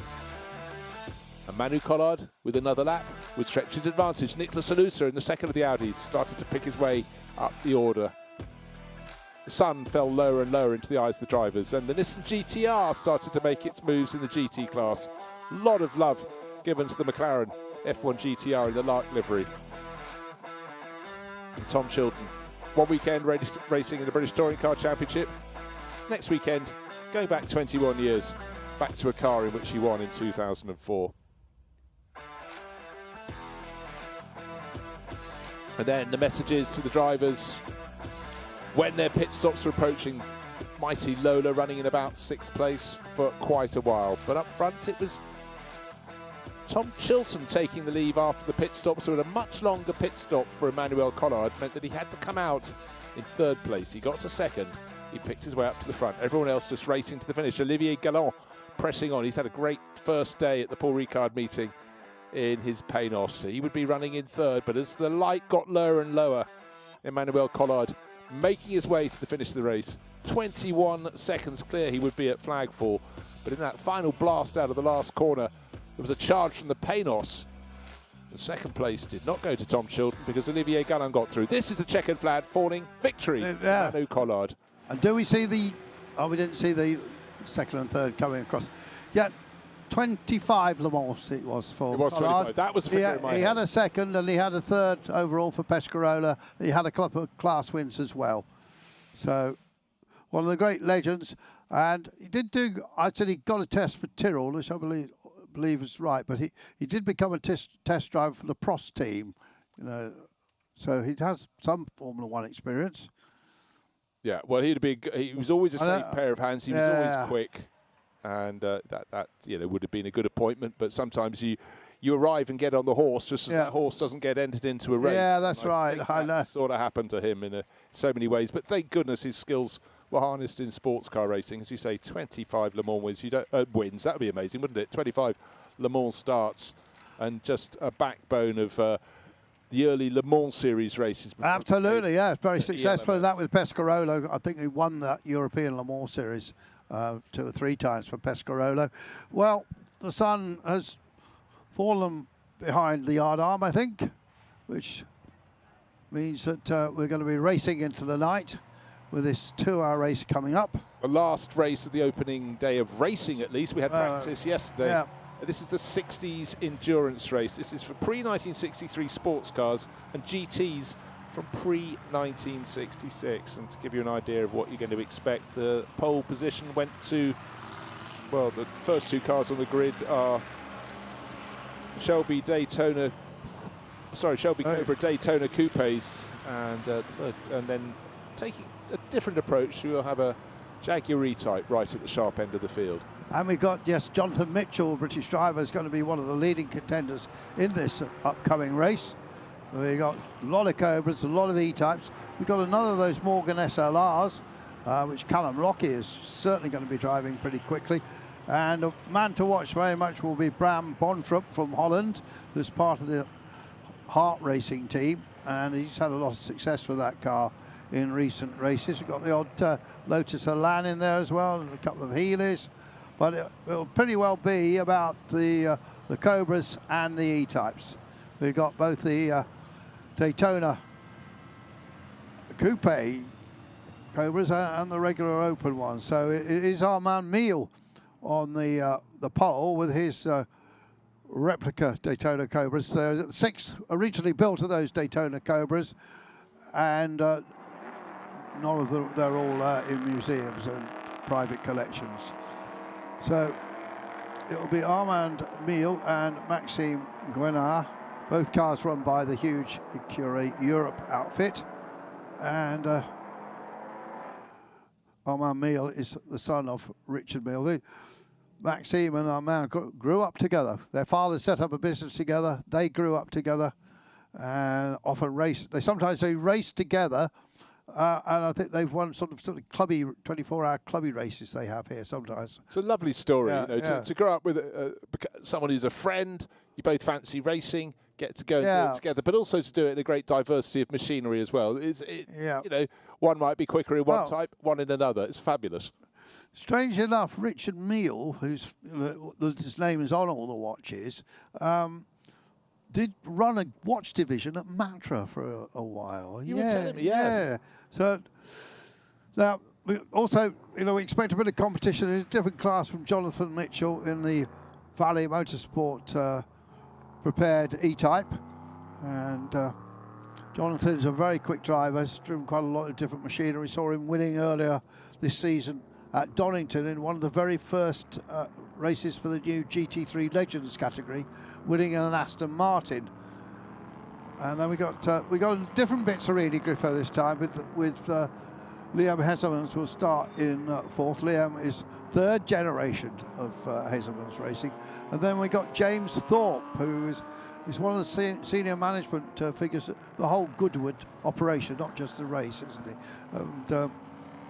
And then we got Boltrop, who's done well in this, lots more Cobras. Then the next to the Valley Motorsport Jaguar E-Types with Lee Mole in it. And who's Lee driving with Phil Keane in it? Yeah, so Phil will run that along pretty quickly. And Lee's a pretty handy peddler. He's raced historic Formula 1 cars. Yeah, well, cars, all sorts of stuff. Well, did a lot of racing in what was then the Blancpain GT series, so he gained a lot of European circuit knowledge. 5 or 6 years ago, maybe slightly longer, maybe pre-COVID actually, now I think about it. Right, we talked about the big powerful cars at the front and the Jaguar E-Types trying to use their finesse to keep up with them. We've got a Lotus Elan 26R. It was just a Lotus Elan race car back then. Olivier Mira's best place of those. He's down leading his class, which is the GT2 class. Yeah, he was 15th overall. He's well clear of the next Elan, Andrew Haddon's car, and Andrew's normally right on the pace. Yeah, he's on the pace usually, and he's pretty quick in that car. And, well, big field of cars. The Morgan SLR of Simon Orebigan, which will be driven later on by Callum Lockie. So we'll see what Callum can do with that. They had some good results in that car in the past. And also we got Phil Mulachek, who's come over from America and has been doing this whole season with 2 or 3 different cars. And he's a huge Ford fan. He's got lots of different Ford racing cars. Yeah, he sort of rotates his teammates according to his co-drivers, according to which race it's in, which is only fair to give more people a chance. And then back at the tail of the grid, the really rare one at the back, we've got the one Austin Healey, which is Serge Liebens. That's a 1962 model, just in front of that Morgan SLR. And we will see. But up front, the big bangers, and they really are precisely that. Those sleek Shelby Cobra Daytona Coupes, 1965. Was a year in which they were designed. Were produced. 1964 was Irvine France, of course, built more recently. Yeah, quite a few different people build those cars, and believe it or not, there's a place in the Czech Republic that builds the chassis. Really? Yeah, different people, and some were officially built later by Shelby as well. Well, you know, Carroll Shelby was a man who liked to franchise, as we heard earlier. He was a distributor for listers. I didn't even know that until we were told by Wolfswife. And now, this is a chance for people to get up and take a look at the cars. A really lovely touch. There's been a big crowd here today. Some very well-dressed people going out onto the grid. It's the grid walk. Yeah, it's going to last for about 15 minutes, isn't it? Yeah, no, it's really nice. You know, the paddock was full of people getting really up close and taking a look at the cars. Loads of displays for them to do.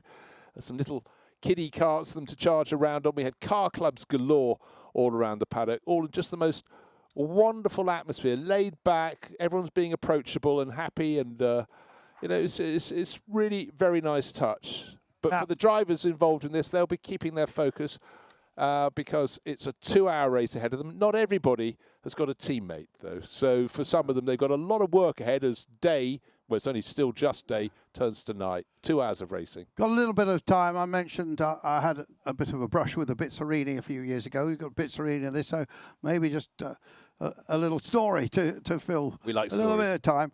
So when I was just a kid, I got a job at Motoring News when I was 21 years old to go and work down in London. But by then, I was into quite a lot of racing people in the Derbyshire area, and there was a bloke whose name I've sadly forgotten now, who owned a Bizzarini Griffo, but it was one with the rivets. And anyway, there was discussion in the pub. There was another bloke I knew. Willie Green was part of this group, the famous Willie Green. But for some reason, this chap, who I think was a scrap merchant or something, said to another chap in the pub called Derek Wharton, who'd raced this Lotus Elite, "Oh, Derek, would you like to race my Bizzarini?" And he said, "Yeah." So I've got a great idea, he said. We've got an interview. I'll carry the story on once we've had the interview, but our director telling us the interview coming. We're not sure who it's with, but we'll see in just a moment. Well, crowded grid. Let's hope we can find out very soon indeed, but it's a great race coming up. 2 hours ahead for the 60s Endurance. Allez, on se retrouve sur le podium de ce circuit Paul Ricard avec celui qui a terminé troisième de la course, Tom Chilton. Tom, it was not an easy race. First of all, this Audi with Emmanuel Collat is very, very strong. It's very fast. I raced in period in 2005 in my 04 SI-Tech, and back in those days, the Audis was running the same power, 480 horsepower. But that one's a 2002 one when they're running 710 horsepower, so a lot faster. So I could beat it in period, but then it's a different race. But we had a couple of moves out there, we had a couple of overtakes, and I can't believe it was like 3 abreast across the start-finish line right at the end. But on my last lap, the crank sensor was failing on the engine on the last lap, kept cutting out, and then I just lost P2 to P3, but P2 in class. So it's fantastic for the team. Isn't this place beautiful? The sun's setting. We've got the coolest race cars in the world. Only the Peter Auto Championship, hey? Thanks a lot, Tom, and congrats, and see you tomorrow, maybe for better result. Tom Chilton qui nous disait, ça n'a pas été une course facile, effectivement, mais si on se rappelle en période de la bagarre entre la Zytek et les Audi, les Audi étaient déjà plus rapides. En fait, il dit, les années ont passé, mais rien n'a changé. Elles sont même encore plus puissantes, ces Audi. Donc j'ai fait ce que j'ai pu, ça n'a pas été évident. Et puis il a commencé à avoir des ratés moteurs en toute fin de parcours, Tom Chilton, et il est passé de la 3e à la 2e place, et c'est Olivier Galland qui a pu en profiter avec la Panos pour passer en 2e position. On retrouvera Tom Chilton demain, bien sûr, avec cette Zytek. Oh, and Bruce, how appropriate the Audi backdrop on the podium there. So continue the story. So the plan was hatched to go and race this Bizzarini in Dunboyne in Ireland, followed by the Phoenix Park. So how we get the car there? Well, we drive it there. Okay, fair enough. It hasn't really got enough power, has it? It's got one of those Carter strange carburetors, American carburetors on a Chevrolet engine. So another plan was hitched to stop in Liverpool on the way, and an outfit called Skip Brown, very well known for their rally cars. We went to Skip Brown's, and it had 4 huge Weber carburetors and this special manifold that had been ordered, bolted to this car. Well, now it had a lot more horsepower. Now it did about 4 to the gallon. You know? So anyway, we pitched up at the highly dangerous Dunboyne circuit, where I first saw John Watson race, actually, and we had scrutineering. The scrutineering consists. Oh, okay. I can't get this story away. We're going to hear from Emmanuel Collard, I believe. Much better than my story. Racing Legends, Emmanuel Collard. Voilà, on sait qu'il y a une règle avec les pilotes dits élites où ils ont une pénalité en temps, etc. Ça vous oblige en fait à attaquer tout le temps. Ouais, c'est sûr, parce que 50 secondes, c'est pas rien, mais en même temps, la voiture était tellement bien que bon, ça s'est plutôt pas mal passé quand même. Alors ces voitures, bien sûr, elles ont pris de l'âge depuis cette période. Est-ce qu'elles ont perdu en potentiel ou pas du tout? Alors non, ce qui est moins bien, c'est les pneus, parce qu'on a des pneus, avant on avait des pneus confidentiels, aujourd'hui on a des pneus du commerce, donc forcément c'est un peu moins performant. Mais à part ça, la voiture c'est exactement la même. Donc, prenez toujours autant de plaisir à rouler avec cette Audi R8 LMP? Ouais, toujours, ouais, c'est vraiment des super voitures à piloter. avec beaucoup d'appui, une grosse performance, donc ouais, c'est vraiment sympa. Circuit Paul Ricard particulièrement adapté à ce type de bolide. Ouais, ça c'est vrai, avec les grandes lignes droites qu'on a, c'est plutôt sympa de prendre des hautes vitesses comme ça. C'est juste pour le pilote, quand il est un peu plus vieux, c'est un peu plus compliqué physiquement. On vous voit en Pescarolo de temps en temps, en Audi, etc. Est-ce qu'il y a comparaison ou bien comparaison n'est pas raison? Ouais, en perfo, c'est pas très loin du compte avec la Pescarolo. Si c'est juste une question de... L'Audi est vraiment très facile et très confortable comme voiture. C'est un peu plus cool pour faire une course de 24 heures par exemple. Allez, on se retrouve demain peut-être pour une deuxième d'Emmanuel Collard. Well, Emmanuel Collard, the Grey Fox now saying, of course, back at Le Mans, he was in the Pescarolo team racing against the Audi, since he's now able to beat. Yeah, well, able to drive. Exactly, he gets a second chance, and just pointed out how easy the Audi was to drive. Yes. And that, you know, a great racing car. Anyway, just so you got the 4 Webbers on. Scrutineering was a guy, an Irish guy, and this is literally the truth. He kicked each of the 4 tyres, and he handed the scrutineering ticket over. He said, "'Tis a fine car." But don't know what happened in the race. We raced there, and then we went to race in the famous Phoenix Park, and I don't know what happened there, but I know we didn't win. And then we went back to Derbyshire. A few weeks later, I got a job on Motoring News, and I said, "I think I can get a road test with a Bizzarini Grifo." I said, "Oh yeah, okay." And Mike Twight, a guy called Mike Twight, was the editor then. He'd done a bit of racing, a very handy driver. And I said, "I don't think I can drive this thing.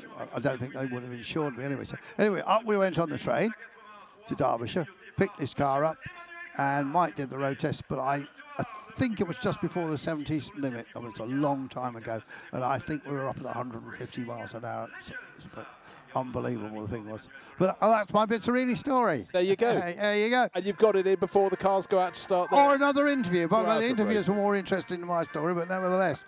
But I'll never forget it. But as I say, some of them had the rivets in the roof and some didn't. I never know why, really. There's a nice Austin Healey look on the Mini Light wheels, and the very bulbous Cobras.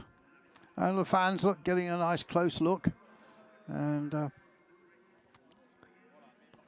yeah, well, it's great to have a grid walk. It's one thing seeing the cars in the paddock, but seeing them on the grid, the anticipation rising from all the parties concerned, whether you're the car's owner, the car's driver. There's something a bit different in this grid, that 172 Mustang. Where that Shelby Mustang. It's Jean-Pierre Jacques. He's down in 23rd position. Yeah. Benson Cherry, as it has. He's normally in a cowboy hat and cowboy boots. Oh, yes. That guy, yeah. And then Thomas Studer is in another similar Shelby Mustang GT. He qualified 18th. But this is going to be, well, it could be a 3-way battle with manufacturers. Could the Mitchell's E-Type, the Bizzarini, and the Cobras. Jonathan Mitchell was one of those guys, very quick, originally Caterham racers. You know, they learn a lot in driving Caterhams. You do. You do have respect for other drivers because there's not a great deal around you when you're in, particularly those quick runs like the 420R series. Yeah, I think he might have won it, I think, Jonathan Mitchell. Yeah, no, if you could do that, you're something very special indeed. Right, drivers getting on board. You see the last few drivers just putting their balaclavas on, but the serious stuff is about to happen. If you like Cobras, particularly the Daytona Coupes, you should be having a big smile on your face. Bizzarini's tick that box, Jaguar E-Types, and the little number 79 there. That's how much smaller the little Lotus Elan 26Rs are. I noticed the lights they've added on the front. Yeah, you can see on the and on the 190, obviously they've got lights. Yeah. Now what these guys got to make sure they've got their visors all, because you could be going right into the sun here. Well, maybe the sun is completely gone down, but the light is going to be very difficult in this as it drops. Well, also another element, daylight racing around Paul Ricard, it's still quite difficult to place your cars. The first corner you come across it, because the sides of the track seem to sort of drop away. You've got the large banded areas of banded paints and increasingly coarse as you go further away from the track. It's very hard to place the car. When you get in this, it's not even half light, it's quarter light now. TV cameras make the light seem much brighter than it is. But if you're walking around on the grid, tell you what, if I stand up in the commentary box, I can well done. See the far side of the track, but it's what was a pink evening sky is turning darker by the moment. Well, they've kept this meeting running absolutely on the minute, haven't they, Bruce? And it's going to start in 10 minutes' time. Oh no, 4 minutes, 4 minutes, 4 minutes. So it's 10 past. Yeah, 10 past. Yeah, start, and I'm sure they will.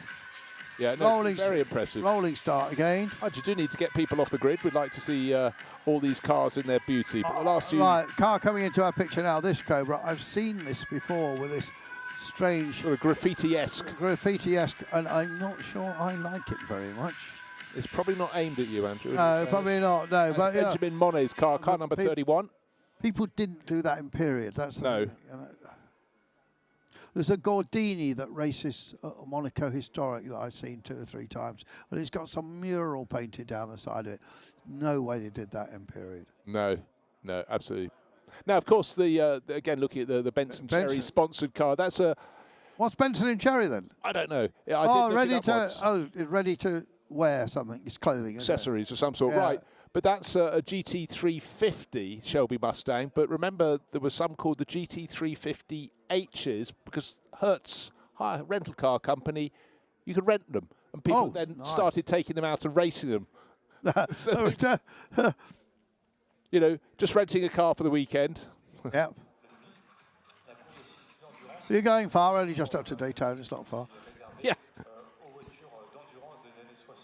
Very clever marketing tool, no doubt. But still fans down on the grid. The moon up in the top left of your image. Wow, beautiful day here. It was next closest thing to a full moon last night. Maybe it's fitting going night racing or racing into the night when there is a full moon ahead of us. So the drivers behave.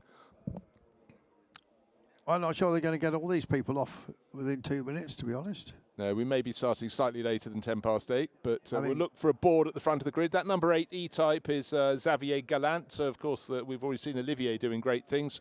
First, and we thought it was going to be a first and third, but he got that Panos through to second place right on the line when poor Tom Chilton in the previous race, the endurance racing legends, just had a little bit of a mechanical problem that caught him out at the end. The Mitchell E-Type is what they call a semi-lightweight. So back in period, Jag built some what they call light-type lightweights, and they were all aluminium panels. These have got a different head, a wide-angle head, which gave them more power. And the Mitchell car, the Valley built a replicas. What they call tool room replicas. Yeah, they're not full lightweights, but they're some of the panels are aluminium. And of course, I mean, great people like great world champions like Graham Hill used to race them. You know, back in the day, for you that haven't been around motor racing quite as long as Bruce and I have, you go to a British race meeting and there'll be a Formula 1 race, which was a non-championship race. It wouldn't have everybody in, but it would have some interesting entries. And then there'll be various support races, and the big stars at the time would drive in the support races. Maybe in a Jim Carter in a Lotus Cortina, Graham Hill in an E-Type, many other people, E-Types particularly. And that's how they made their money. Yeah, and sometimes Lotus would run a Formula 1 car, and they'd run a sports car like a Lotus 30 and a Lotus Cortina, and Jim Cart, great Scottish world champion, would drive all 3 of them. And quite often winning all 3 of them. That was the diversity of the man. They all needed, and you know, some drivers, they were great in Formula 1, but actually their real results came in sports car racing. But again, we have to remember the cars were very fragile back then. Different times. They were. That's the 76 car. That's Abraham or Bram Borntrup. Prepared by, there he is. He's a cherry chap, actually. I've chatted to him on occasion, and sometimes he drives that car, as you can see, with Olivier Hart. Yeah, it comes out of the DHG crew, that's David Hart group. Yeah. But just wait. The car's always well prepared. Yeah, beautifully prepared. I think they have their own race team, the Harts. They don't farm them out. Oh, it's all a bit casual, isn't it? Yes, they know something we don't know. Clearly, they're not starting a minute ago. No. But that's Vincent Kolb. Kolb family run a lot of cars. Yeah. And beautifully repaired. Ex-California car there. And all the clear messages, if the car's spun off, this is what you hook onto to tow it. Yes. Always helps. Now, the back of the Daytona Cobras, they often have a big number painted on them, and we might see that later. One of the Peter Auto ideas is to stick the number on the back of the car as well. The little 43 we see there. Not many race organisers do that. I really like that idea, particularly for commentators, see cars going away. Look, it's not just for commentators, it's for people who are spectating the circuit, people who are watching on TV. And, you know, some championships just don't seem to consider that anymore. But when you have cars running like these without sponsorship, you've got big flanks, and why not use them? So, concentrating what lies ahead.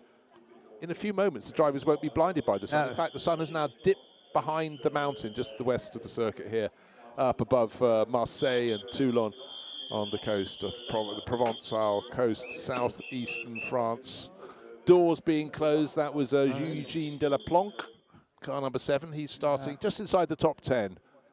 There, the beautiful watch, 60s Endurance. So lots of corporate identity on all these cars, from the big to the small. I'm talking small. Smallest car in the field of the Lotus Elan 26Rs. That number 35 entry is Kari Makalas, Finnish racer, and French racer Sasha Dorfman. But it's thumbs up all round.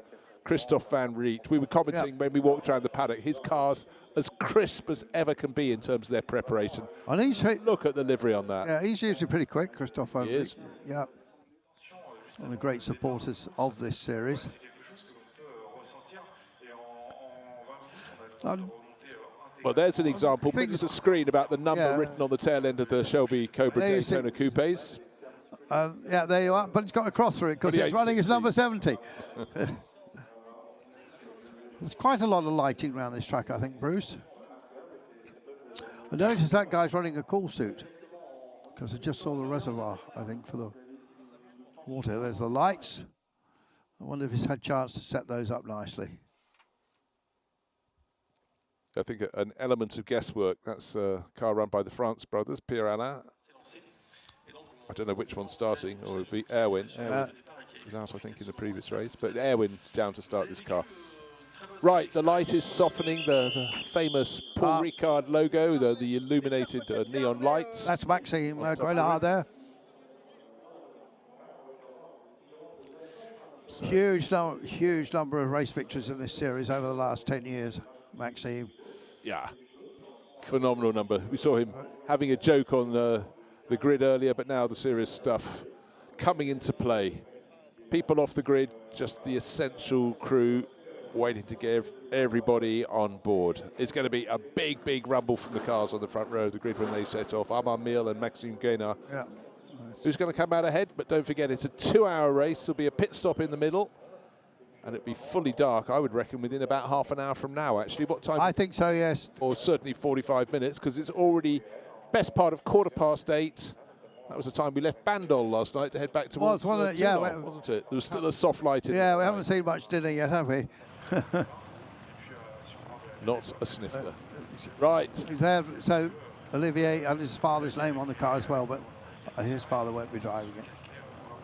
Well, Olivier's leaning in, so he won't be driving it yet. Oh, well, I'm wrong there. Yeah. Maybe the dad is driving it. Yes. I thought the dad told us he didn't drive anymore. Maybe he just... No, he said he was driving later. Oh, is that what he said? Okay. Yes, that's Xavier, who's starting his E-Type down in 25th position overall. Yeah. Packed grid of cars, 36 cars, just a fantastic number. And look how fast the light is falling. The sun has dropped down behind the mountains, the west of the circuit. The moon is high in the sky above, and if it's not full moon, it must be just one night away from it. But the only thing perhaps that will be growling into the night will be these cars, particularly those on the front row, those mighty Cobras tucked into third. We've got a Bizzarini on the second row as well. That'll make a rumble. Those GT 350 Mustangs, they ain't going to be quiet. No. So when we drive home, Bruce, down to Bandol, lovely little port, complete with its own casino. We'll drive through the various vineyards where the famous Bandol Rosé is grown. And as we noticed, they seem to have had the harvest already.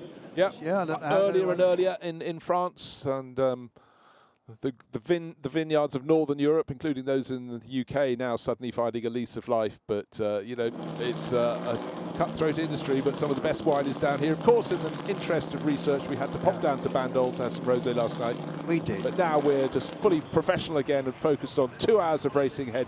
This is the last race of the first. Bruce, we were professional. We didn't have the wine until after the telecast. No, exactly. Well, actually, we weren't we were having our practice yesterday, and all our research. But yes, we didn't partake until later. But 2 minutes or so to go, and now how many we got? Don't think we've got turbo-powered cars in this, have we? No, I love to see the turbos. Best of all, 935s, which is going to have racing tomorrow. Porsche 935s, those great KKK turbos at the back of Le Mans. You stood at a corner, you could see them going away. See the turbos, bright cherry red, and reflecting on the racetrack. But we haven't got that. But we'll have glowing disc brakes, I'm sure, and flames out of the exhaust and lights arcing across the countryside here. Look, just bear in mind that the first turbocharged engine to go into Formula One wasn't until 1977, so it's sort of a good decade and more before. But this is one of my favourite ages of racing cars. The cars from the mid-1960s, they look exquisite, and particularly those big Cobras, they rumble, and I'm a man who likes a bit of a rumbly car. I like cars that are small and nimble, but there's something about that visceral engine note of a big V8 thrumming away. Yeah, those guy called Peter Brock. There was 2 Peter Brocks in motor racing. One a great Australian racing driver, another one a designer turned photographer, and he designed this cam-tailed Daytona Cobra. The cam tail is basically, it's like someone's taken a knife and cut what would have been the tail end of the car off. It's actually a slightly diagonally backward sloping car. You can see on the car that says 70 on the door in the background, the third of the Shelby Daytona Cobra Daytona coupes on this grid. We've got 2 on the front row, and the pole starting car is the one that's starting closer to the spectators. It's starting not on the pit wall side, as it had been in previous races, but on the side of the grandstand. 15 seconds to go until the field will be released. You think that's because we're using the non-chicane circuit, perhaps? Well, I don't know. There's a very good point. Well raised.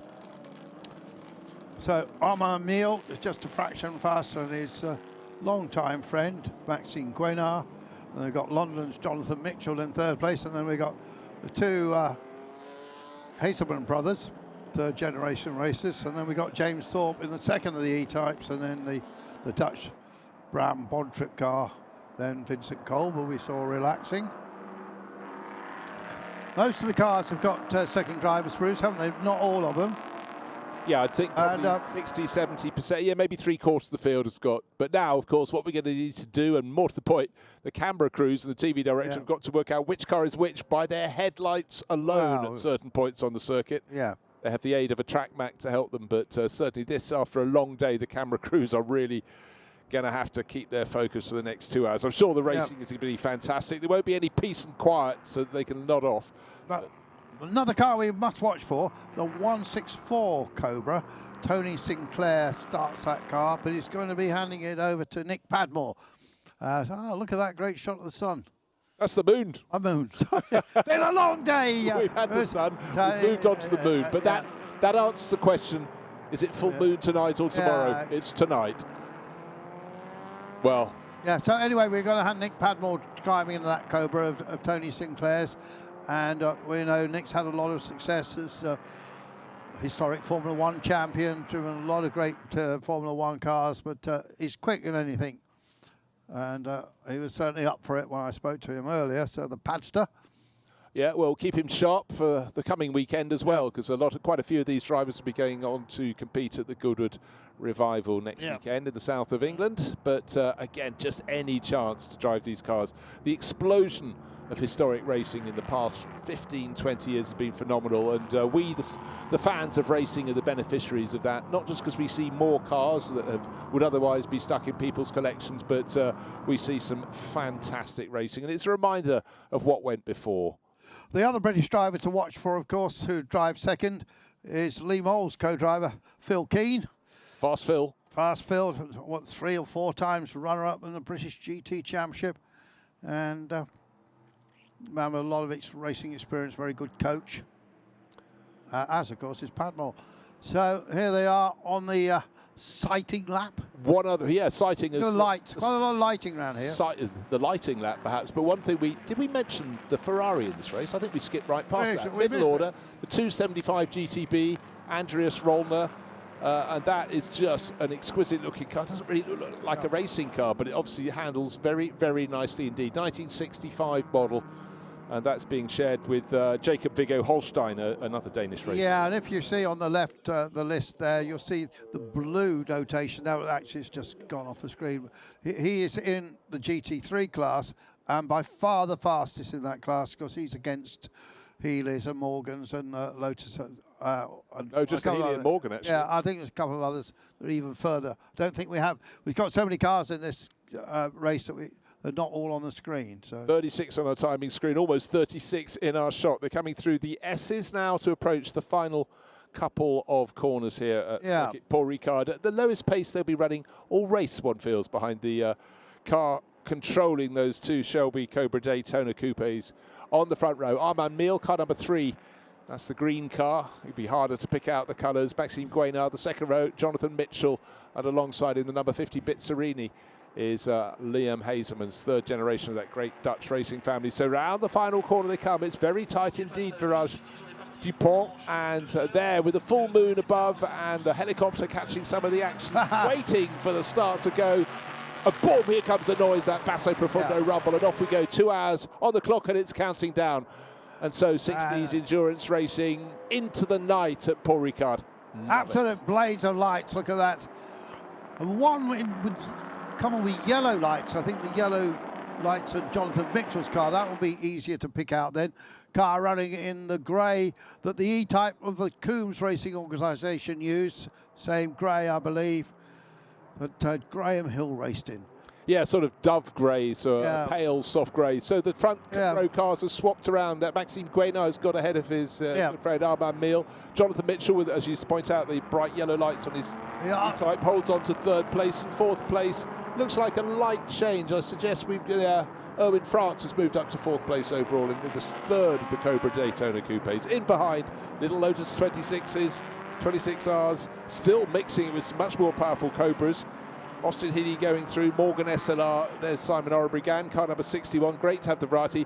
Better exit though for Austin Healey, blasting past it with a Porsche bringing up the rear of the field by looks of things. Yeah, I think most of the E-Types have got the yellow lights on, Bruce, so we can pick out Mitchell in particular. He's just in front of the Bizzarini.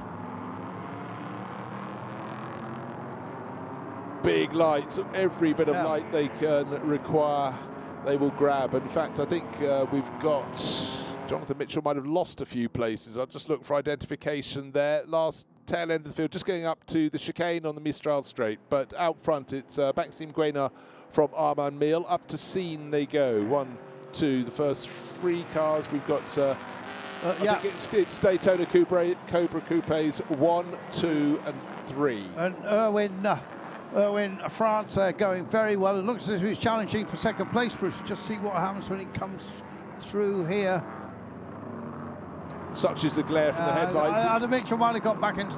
He's in fourth. Yeah, he's in fourth. Yeah, he is. That's right. Yeah, he's got Liam Hazeman's just behind him, the black Bizzarini. Up front, though, 3 Shelby Cobra Daytona Coupes. These cars from the mid-60s. 2 from 65 and 1 from 64.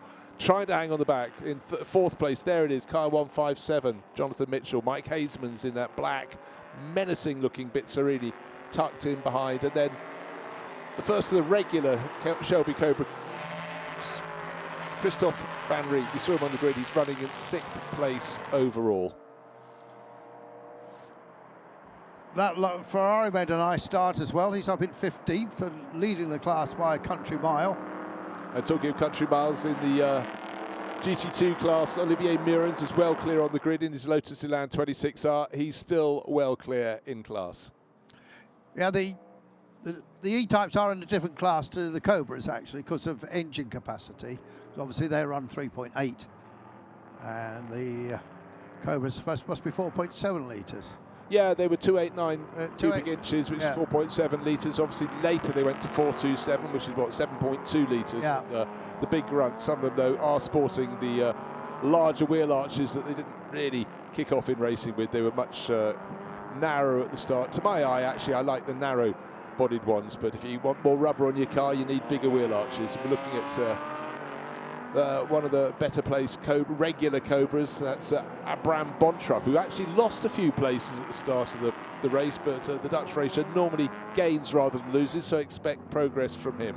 And there's plenty of time, as we're going to full 2 hours here, just a second lap. There's the E-Type, just see Mitchell's red crash helmet there. Yeah, there has been that change for second position. Erwin France past Armand Mille. So Armand started the number 3 Cobra Daytona Coupe on pole. He got passed at the start by Maxime Guénard. Now Erwin France has gone through. So French drivers, very much continental cars though, and cars made specifically to succeed at Le Mans, because down the early Cobras had plenty of grunt but no stability, and their aerodynamics are actually pretty lousy, the Cobras, so they needed a more aerodynamic body shape to get the balance. Well, a few different lines through there with the various 3 Cobras, all on different lines. There is quite a lot of lighting, I noticed. I don't think that was here originally, Bruce. No, I mean, not badly lit, is it? Not badly lit. I've certainly done a couple of 6-hour races in the GT World Challenge here, and you go, it does seem very, very dark later on. I think when the light has fallen from the sky a little bit more, but actually I think there's almost more lighting than we have for that. So maybe it's gradually being added to this circuit, but this lead battle is enticing. It's Maxime Guénard, but Erwin France has made a fantastic start. He certainly has. Moved up, I think he was 5th on the grid. If I look at my notes, I could tell you. But anyhow, he's certainly making progress, and he's moving ever further forward.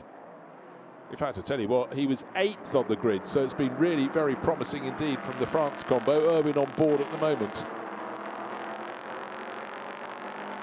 Jonathan Mitchell trying his hardest to stay with the more powerful cars, but what became 4th has become 5th. He started 3rd on the grid, but he's been passed by the Erwin France Shelby Cobra Daytona Coupe, now the more powerful 5.3 litre Bitserini of Liam Hazemans has got by as well, and the next one to challenge him will be Christophe Van Riet in the first of the regular Shelby Cobras.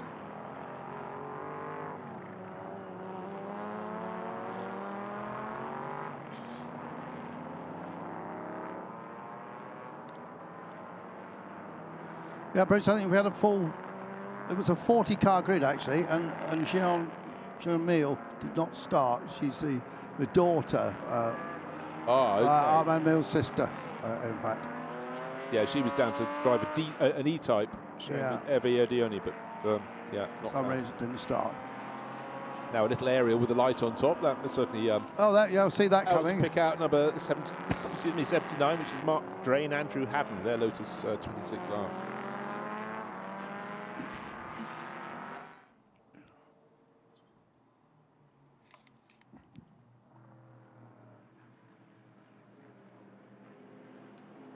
Apologies there, just lost my voice a little bit. It's been a long day of talking, but we've still got about 2 hours to go. But anyhow, I'm back in the saddle, and this light looks outstanding around the circuit. I mean, talk about a photographer's delight. Ooh, and, I'm starting to sense and there we're already seeing this glowing cherry red. Yeah. I don't know why we say cherry red. Well, I don't. We always do, but that's fine. Oh, do you not? Oh. Right, it's been a change in behind, because I think Liam Hazemans has moved ahead of Armand Mille. I need to see them in clearer light, but I think he has just moved up to 3rd place. So Armand started. Oh, the orange light. There we are. If you're a photographer, you can wait all day for that, and then you get the money shot. That's fantastic. A money shot. Right, number 50. That's the Bitserini that was 4th, is now 3rd, and the number 3 Shelby Cobra. The Daytona Coupe started on pole for Armand Mille. He's just had to cede position, but look how fast the light is changing in the sky. Again, that's light illuminated, not just by the lights around the pits, but by the quality of the lenses on the cameras. It's properly dark here at Paul Ricard. Yeah, well, I mean, France doing a great job. Been racing for a long time, best part of 15 years. So started in the French GT Championship, where he's a good runner, but he's been part of this scene a long time, but this is what certainly has to be one of his favourite cars. But I don't think it was really expected that he would be in front of some of these others. Oh, there's a bollard or something is there? lying in the track, and yeah, that's out of the chicane, so it's effectively turn 4. So the front runners would have seen that. Now there's a challenge for second place. Look at Hazeman's brakes there. And Hazeman's, yeah, his Bitzery's on the wrong line as they go onto the straight, but he's got a bit more grunt, I feel, and he's pulling it. Well, I thought he could pull past. He's going to use the slipstream, and then you can see the third of the Cobra Daytona Coupes is Armand Meal. Tucked in behind him is Jonathan Mitchell in the E-Type. Then a bit of a gap. You talked about the Tony Sinclair car. It's unfortunately gone backwards rather than forward. Is it? Yeah. It's down in 28th position, just gained a position or two, but it's under investigation for an incident at turn 4. Oh, right. That's possibly why it lost so much position. Right, the view back down the Mistral Straight from seeing that fabulous corner at the end. The pink light over the mountains in the background. The sun has headed west and is heading down, but the moon is in the sky. And if you're a fan of Shelby Cobra Daytona Coupes, wow, it's quite a backdrop for these fabulous cars. But the Bizzarini is coming. Liam Hazeman's, third generation Hazeman's racer, driving that very, very neatly and tidily. Yes, he certainly is. So it's France from Guenard. It's opened up 1.3 second lead. Hazeman's right there, as Bruce says. Then Meal, Mitchell, very close together. Van Riet, James Thorpe in 7th place. Lee Mole doing a good job. So Lee Mole's one to watch for, isn't he? Because we'll be handing that over to Phil Keane, that E-Type. And so I think they could be in for a very good result. And Bontrop, a little bit disappointing for him in the Hart Racing team car down in 10th place. Well, Hazeman's taking a very late lunge there at the final corner, and certainly will be unsettling Maxime Guenard. And maybe by the time they get to the first corner, turn 1, he'll have got the Bizzarini ahead up into 2nd place. Quite hard to pick it out. There's our race leader coming down. Erwin France, last year's champion in the 60s Endurance Series. He's got a gap of, well, it's probably 1 and a bit seconds. Yeah, 1.2 seconds to the start-finish line. But for now, Guenard hangs on, but it's getting harder and harder. The pressure's coming on from Liam Hazeman's in the Bizzarini, the black, charging number 50. Yeah, it's all very close, Bruce, this, isn't it? I think this is going to carry on all through the race, actually, this big battle between these monster cars, the Daytona Cobras. But great to have one E-Type in there at least, with Jonathan Mitchell. Yeah, no, absolutely. And it's always good to see different cars who produce their performance in different ways. And in a horsepower battle, Jonathan Mitchell has come here not empty-handed, but he certainly doesn't have parity. But through the technical first part of the circuit, he closes right in. He's on the tail of the driver, just set the fastest lap of the race. Who's Armand Meal, he's our pole starter, but he's down in 4th place.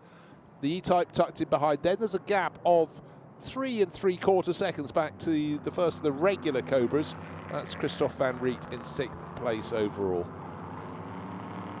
Erwin France, just, I sense, edging clear now of Maxime Guenard. But as I say that, Guenard in the first sector of the lap takes back 0.4 of a second. So a bit of ebb and flow. But the one thing that's changing isn't the position, it's the light. It's changing by the lap. Soon we'll have none left.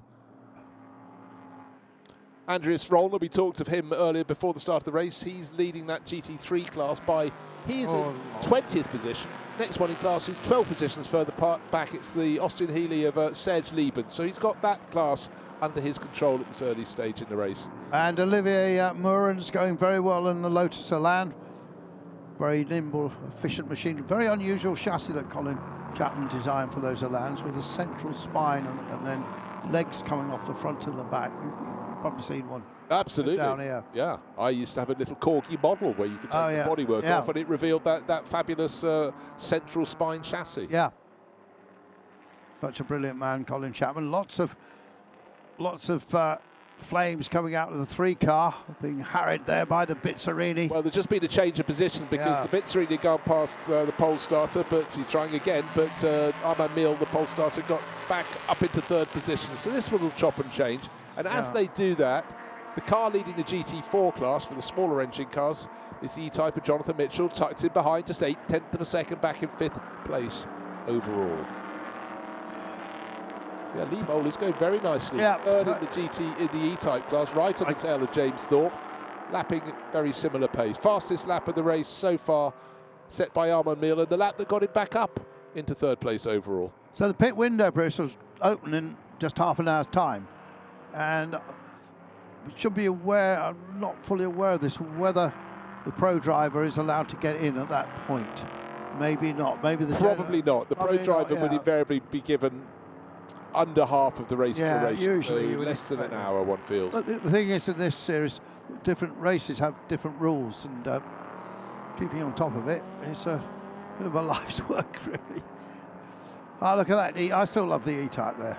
They're just such beautiful lines. And look, in the history of motor cars, I think few cars have made the jaw drop more than that launch. It was 1961, wasn't it, when the E-Type revealed, and its biggest fan in many ways was Enzo Ferrari. He described it as the most beautiful car in the world. High accolade. But Jaguar used their racing team to promote the sales of the cars. That's why they built those original lightweight cars and were racing them right from the beginning. Look at that little land nipping through there. Oh, that's on Olivier Meuren's leading the GT2 class handsomely, but picking off a Cobra. Yeah. You wouldn't put that down as something that would happen at all parts around the circuit, but where he found the performance or more, the handling, he made it work. Yeah, I mean, it'd be swamped on the straight, but just 1220cc Coventry Climax engine. Right, so Irwin France, 1.25 seconds clear. It's the one that's slightly confusing. It had 16 as the large number on its bluff cam tail, but that was next to a much smaller number 70, but the numbers on the doors are 70. We saw that before the start of the race. Oh, a little bit of rear damage. Yeah. On a Cobra a little bit further back down the field. I think that's the one just ahead of Olivier Meuren's, Patrick Bonardel. I'll check that in terms of its livery in my race program. It could easily be Patrick. Yeah, he's got a dark blue car, and that's one that's been biffed somewhere. That could have been starting around a similar position as the Sinclair car. Oh yeah, maybe that's, I'm guessing a little bit here. I'm trying to add some things together, but I haven't really seen, I didn't even see that contact, but that one has been noted. Put it that way. There is our race leader. Large 16 on the tail, but the number on the door is the one that counts. It's 70, and it's Irwin France. Another 1/10 of a second or so more advantage. 1.4 seconds clear at the start-finish line. Then further around the lap, it goes down a little bit. But certainly, it's been a good charge from what I said, 8th on the grid for Irwin France into the lead. Yeah, Liam Hazelman will hand over to his brother. But I'm not sure which is the quicker of the two. I expect one will be bit quicker than the other. Sometimes you get two brothers that are almost the same, but not always. Look at those three Cobras. Look at that, what a great shot going away. The cam tails.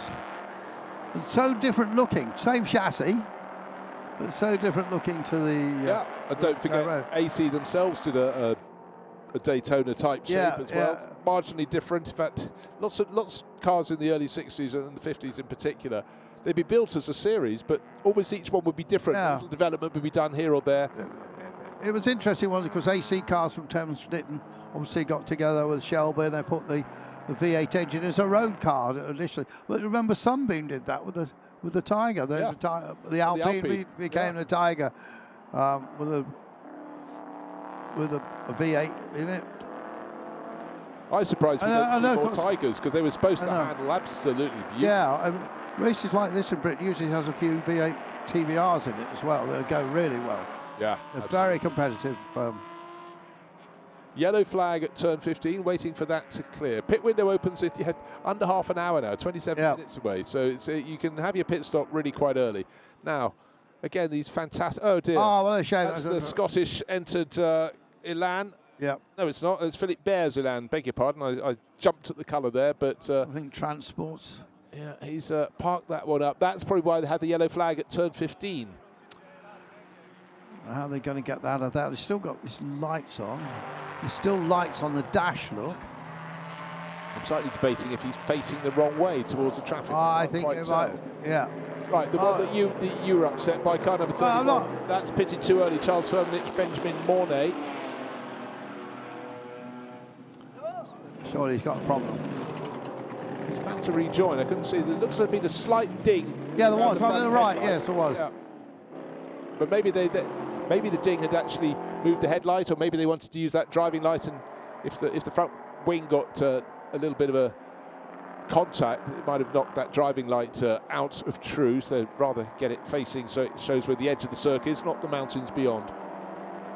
Now is Mitchell in the E-Type hanging on. He is more or less only 5 seconds behind Erwin France, the leader. He's able to lap sort of within half a second of their race pace, but you know he has been using what was a toe. Now here's a replay. Number 31. I think this is a moment it went off off and off a little bit further, but you can do that here. And then it's almost so he got traction not on the painted bit, but on the tarmac bit, and then accelerated at the wrong moment and just, I think, kept it away from the tyre wall. But that was a big moment as he went out beyond. And the one Porsche in the race, unfortunately, sitting in the pits at the moment. So that's a disappointment for Frank Ladenclose. He already completed the 2 Litre Cup earlier today when there was daylight. And he's got a Teddy strapped into the other. So that's his co-driver, I see. Oh, right, okay. Well, I'm not sure about having Teddies in your race cars. He worked for Scuderia Bear. Yeah. GT40. Yeah, that is true. That's an anomaly. Yes. Well, you're here to have fun, aren't you, if that gives you pleasure? That was the disapproving voice of Andrew Marriott alongside Bruce Jones in the commentary booth, but we're having fun. Yeah, disapproved of the Cobra with its silly graffiti, and now we don't like the Bear. It's the time of day, I think. Oh, what's going to come next? Perfectly nice Madeline earlier today. I know. It's the last thing I ate. Well, eating can come later. It can, yeah. Someone who loves his food, I'm prepared to hold off for another hour and a half or so. We've got an hour and 40 minutes left. It could be touch and go by the end. But the battle at the front of the race is still only a second between first and second place. And bear in mind, the driver who's taken the lead, Erwin France, really did a fantastic job to come through from 8th on the grid. Had to be quite cautious. There was a little bit of contact on the opening lap. We didn't really see it, but a car or two is bearing the scars of battle. We've still got these Shelby Cobra Daytona Coupes, 3 of them at the front of the field. This is the middle order we're looking at here with this combination of Lotus Elans, Mustangs, AC Cobras. Here comes some Jaguar E-Types, more Mustangs. Fantastic. Porsche was being jacked up. Suspect it might have some transmission problems. And I noticed the Bear had 2 different coloured ears as well. One was red and one was blue. Oh, I'm not standing for that. The normal Bear's fine, but it was yes. There's some child probably gone to bed crying because they haven't got their Bear. Yeah, quite possibly. Parents can be terribly cruel at times, can't they? Oh, let's hope they can get this 911 fixed, because, I mean, to have a chance to race here on a summer's evening, going into dark, it's now properly dark, you want to get on and race, but it's never an enviable task to be the mechanic with the torch lying under the car, but they know what they're up to.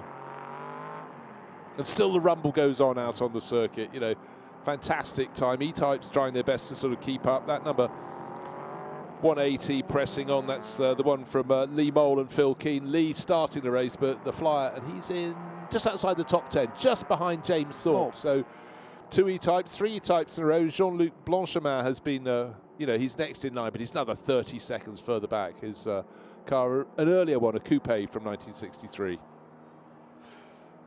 And that the number 5 car, Alexis de Beaumont. That could be a man or a woman, I suppose. Could it? Or is it Alexa, I suppose, as a woman? I think we'd better ask Alexa. No, it's Alexis. Yes, we've got to ask Alexa. No. We'll find out. Yeah. Alexis also, of course, was a racing car manufacturer. Indeed. And what were their finest cars? What was the best Alexis you could think of? It would probably be the car that Terry Ogilvie Hardy won the Monoposto Championship in when he changed the name to the Project X. How about that? That at this stage of the day, actually they did. It's a very, very strong answer. But we've got an AC Cobra pulled off at the side of the circuit. Yeah, I think it has pulled off. I don't think he's pulled off. It's out of Virage de l'École. It's the one that takes you onto the first part of the Mistral Straight. So if he had a mechanical problem, he's done very well to place his car out of, well, off the circuit. Is it out of harm's way? Can't really. Yeah, he's got it going. It is out of harm's way. Proper answer to your question was Alexis built some pretty decent Formula Ford cars. Alf Francis in Birmingham. Not Alf France, who I'm talking about. Come to me in a minute. That's right. It's a fine. Alexis guy. So let's see what happened. Why did we? Oh, he did spin. Oh, he did spin. Okay, so it was car 190 going for a little bit of round and round. But at least here, as you go round, if you get it off the circuit, there's plenty of place to keep it out of harm's way. Did a really tidy job. That's Carlo Vogele. I'm an idiot, we know that. Alex Francis, of course, that's why it was the Alexis. Yes. Sorry. Alain Vogelet. I got the wrong starting driver. So Bonnet's up on an E-Type. This isn't what we want to see. Yeah, this is the Timo Moll car. Oh, look at that great engine, beautiful. You've got 3 Weber carburetors. Why are Italians so good at building carburetors, I wonder? That's a good question. Answers on a postcard. But yeah, look at that metallic blue livery, the light picking it out. Would look better if it's out on the circuit, but I don't mind looking at it standing still. I think some colours just work on certain cars, and that coupe looks great in that. You see, that one hasn't got the back, the air vents. The racing ones all had that row of holes and the raised lip.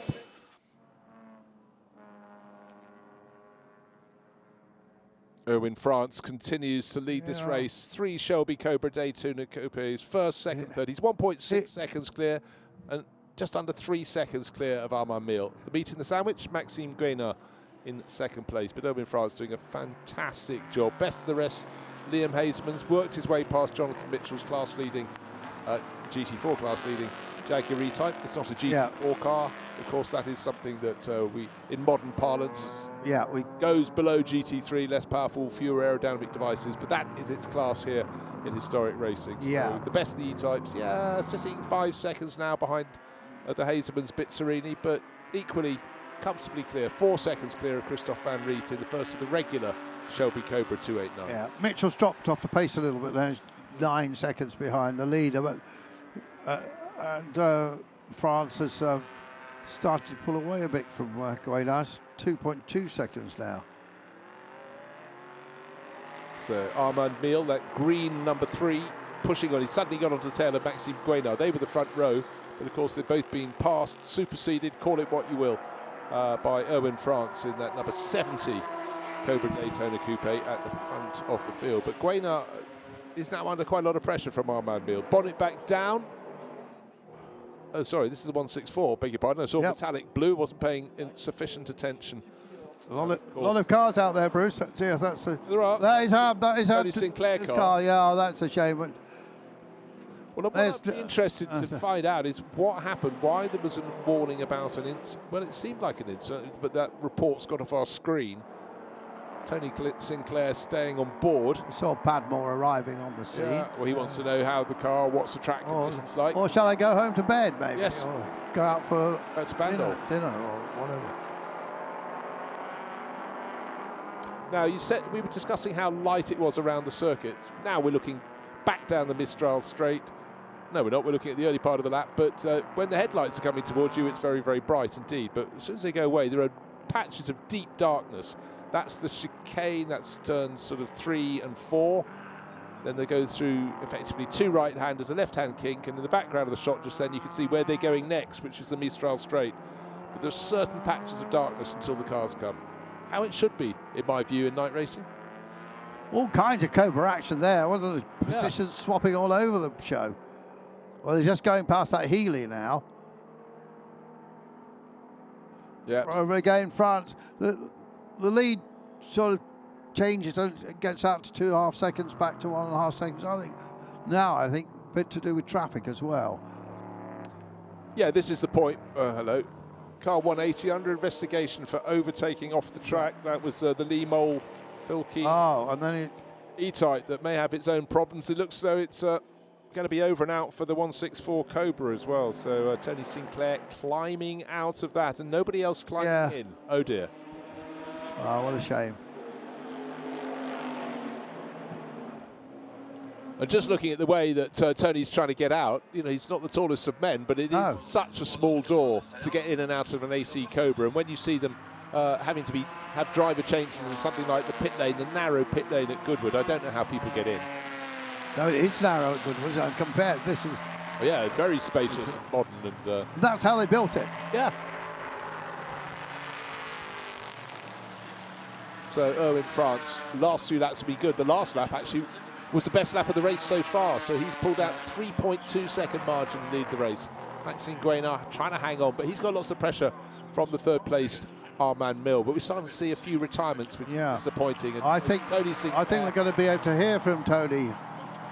Well, maybe the camera's down there, and maybe we'll get Vincent down there as well. But you know, just seeing how he had to be tugged out of the car. In fact, maybe getting in is easier than getting out, because of course you're effectively reversing when you're climbing out of a Cobra. 60s Endurance, et notamment la Shelby Cobra 164. Interview with Nick Padmore about his car that's just retired. Nick Padmore, un expert des courses historiques. Nick, unfortunately, it seems that the day is over for you.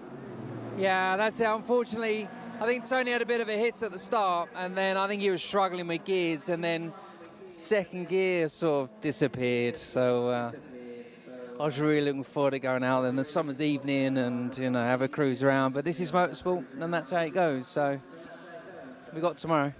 But okay, you have this passion for historic racing, of course. I saw you in Formula One, in prototype, in GT, touring cars and so on. Why always historic? Because it's like the events are so good, the people are so happy to be here, and the cars are just mega to drive. They're always sideways, and they sound fantastic. So now I'm very lucky to, I'm very busy driving all sorts of cars, you say, so long may it continue, really. Thank you, Nick. Voilà, Nick Padmore qui nous disait il y a un problème effectivement de deuxième vitesse en fait sur cette Shelby Cobra. Malheureusement, déjà rien que pour démarrer, pour sortir des stands, il a besoin de ce deuxième rapport. Et puis je lui disais, malgré ça, malgré l'abandon, alors que le temps est extraordinaire, le paysage est extraordinaire, d'après lui ce soir, il a 1000 fois raison. Ça reste un passionné de voitures historiques de compétition. Et lui, elles sont si fabuleuses à piloter. Moi, je suis chanceux. Je roule quasiment tous les week-ends. Je suis un pilote professionnel de l'historique. Et ça, c'est très bien. Et j'espère le rester très longtemps. Yeah, well, it's a shame for Tony Sinclair and the Padster. I know he was really looking forward to this race, but there we go. And Lee Moore got a drive-through penalty for overtaking off the track. Okay, we'll see how they go. But, you know, any race that you want to do, if you don't get your chance even to have a crack, is disappointing. But I think there's something very special about historic races. Yes, the Le Mans Classic, they get a night race. Yes, there are some after dark in the Spa Classic as well, but it's still a rare beast for them to do racing after dark. Yeah, it is. So it's all the more unusual for them and upsetting if they miss out on their chance. Yeah, at least Tony Sinclair's Chevron's going nicely, and Nick's going to drive that tomorrow. So lots of different categories coming up tomorrow, some more great sports racing cars. Yeah, and some of the races we have today, they're the lucky ones. They get a race today and a race on Sunday. Yeah, as well. they do, of course. So, but it's sort of a rolling show put on by Peter Auto, and it sort of gets shared out through the course of the year, the chance to have a double header at a race meeting. So Erwin France pulling away a little bit now, almost, well, now 4 seconds ahead of the warring mates, which is Maxime Guénard and Armand Miel. There'd been a place change a little further back because Jonathan Mitchell couldn't resist the power of the regular Cobras, and Christophe Van Riet moved past him into 5th place overall. Still that brilliant shot as the cars go up the first part of the Mistral straight. They then come up and turn left and right and left again in that chicane before continuing all the way up to the fast corner at the end of the straight. Seen so much overtaking over the years. Shame we haven't got a driver here with us at the moment. I'm just wondering if those Cobras are a bit harder on their tyres than the E-Type. You sort of think so. Yeah. But actually, this isn't a circuit where they've got any, you know, too many notably quick corners. That'll sort of save the tyre life. But you think about them going through Scene, that's certainly quick. That'll put stress on the outside tyre.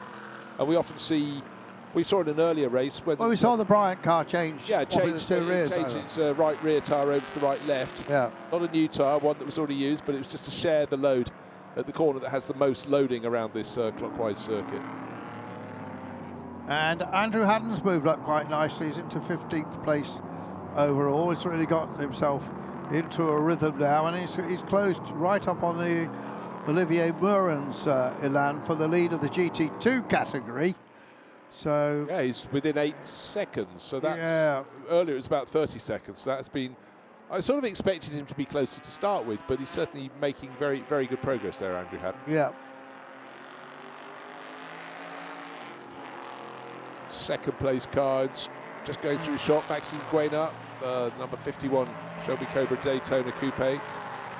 Interestingly, Christophe Van Riet, on the previous lap, he was the fastest guy out there. So I mean, he's running in 5th place. It's pretty unusual to see that happening. But then his next lap is a bit slower, so he's a little bit inconsistent. Oh, talk about. What was that happening with the 7 car there? That's usually LeBlanc, and he's just had a little bit of moment right at the end of the lap. Does that let anybody else overtake him? No, I think Vincent Kolb was not quite close enough to do that. We saw Vincent leading on the door of his Cobra before the start of the race, looking cool, calm and collected, but anyhow, he'll be an awful lot closer.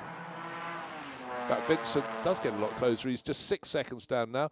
Take a look at what happened. Number 7, minding its own business, coming up on the tail and not even getting a chance to go past that GT350 Mustang with Michel Gendre at the wheel. So maybe he realised he was on the outside line and there wasn't going to be an inside line when the track turned right next. So had to adjust his line, and that just made him rotate, lose traction, and go rotating around. In France, by the way, continues to pick up the pace. By little, but he's 5 seconds clear ahead of Gray now. Similar cars, Armand Mill fell down to 4th, worked his way back up to 3rd. He's been lapping nicely, but he's just 2 seconds down overall. Top 3 covered by 7 seconds. Yeah, and the top 4 all lapping in the 2:31s. So they're all very closely matched, aren't they, in this? As you say, Jonathan Mitchell dropped off the pace now, and it's 6th place. And Van Vliet there in 5th. Still that rumbling engine, those big V8s, just almost lazy the way they can achieve their performance. Just throbbing engine note. Full darkness, camera crews in the early part of the circuit, early part of the lap, trying to find the cars as they come down the hill. They keep using the sweepers as a point to show the wonderful process of the cars around the circuit, the way they proceed. And James Thorpe is closing up a little bit on Bram Bontrop, I think. Certainly did on the previous lap. And James is supposed to be racing the Nissan earlier on in the Group C race in that yellow, the From A car, that didn't get to start. We haven't tracked down the reason for that yet. But anyway, he's having a nice race here. He's the guy that took a lot of success in the car that you've seen race a lot, the Lister Flatiron. Absolutely. Yeah. Possible further problems for Lee Mole, because his team manager's been told to report to race control immediately. And that has just been into the pits and come out again. So maybe that. I suspected he speeded in the pit lane when he came in to do his drive-through or something.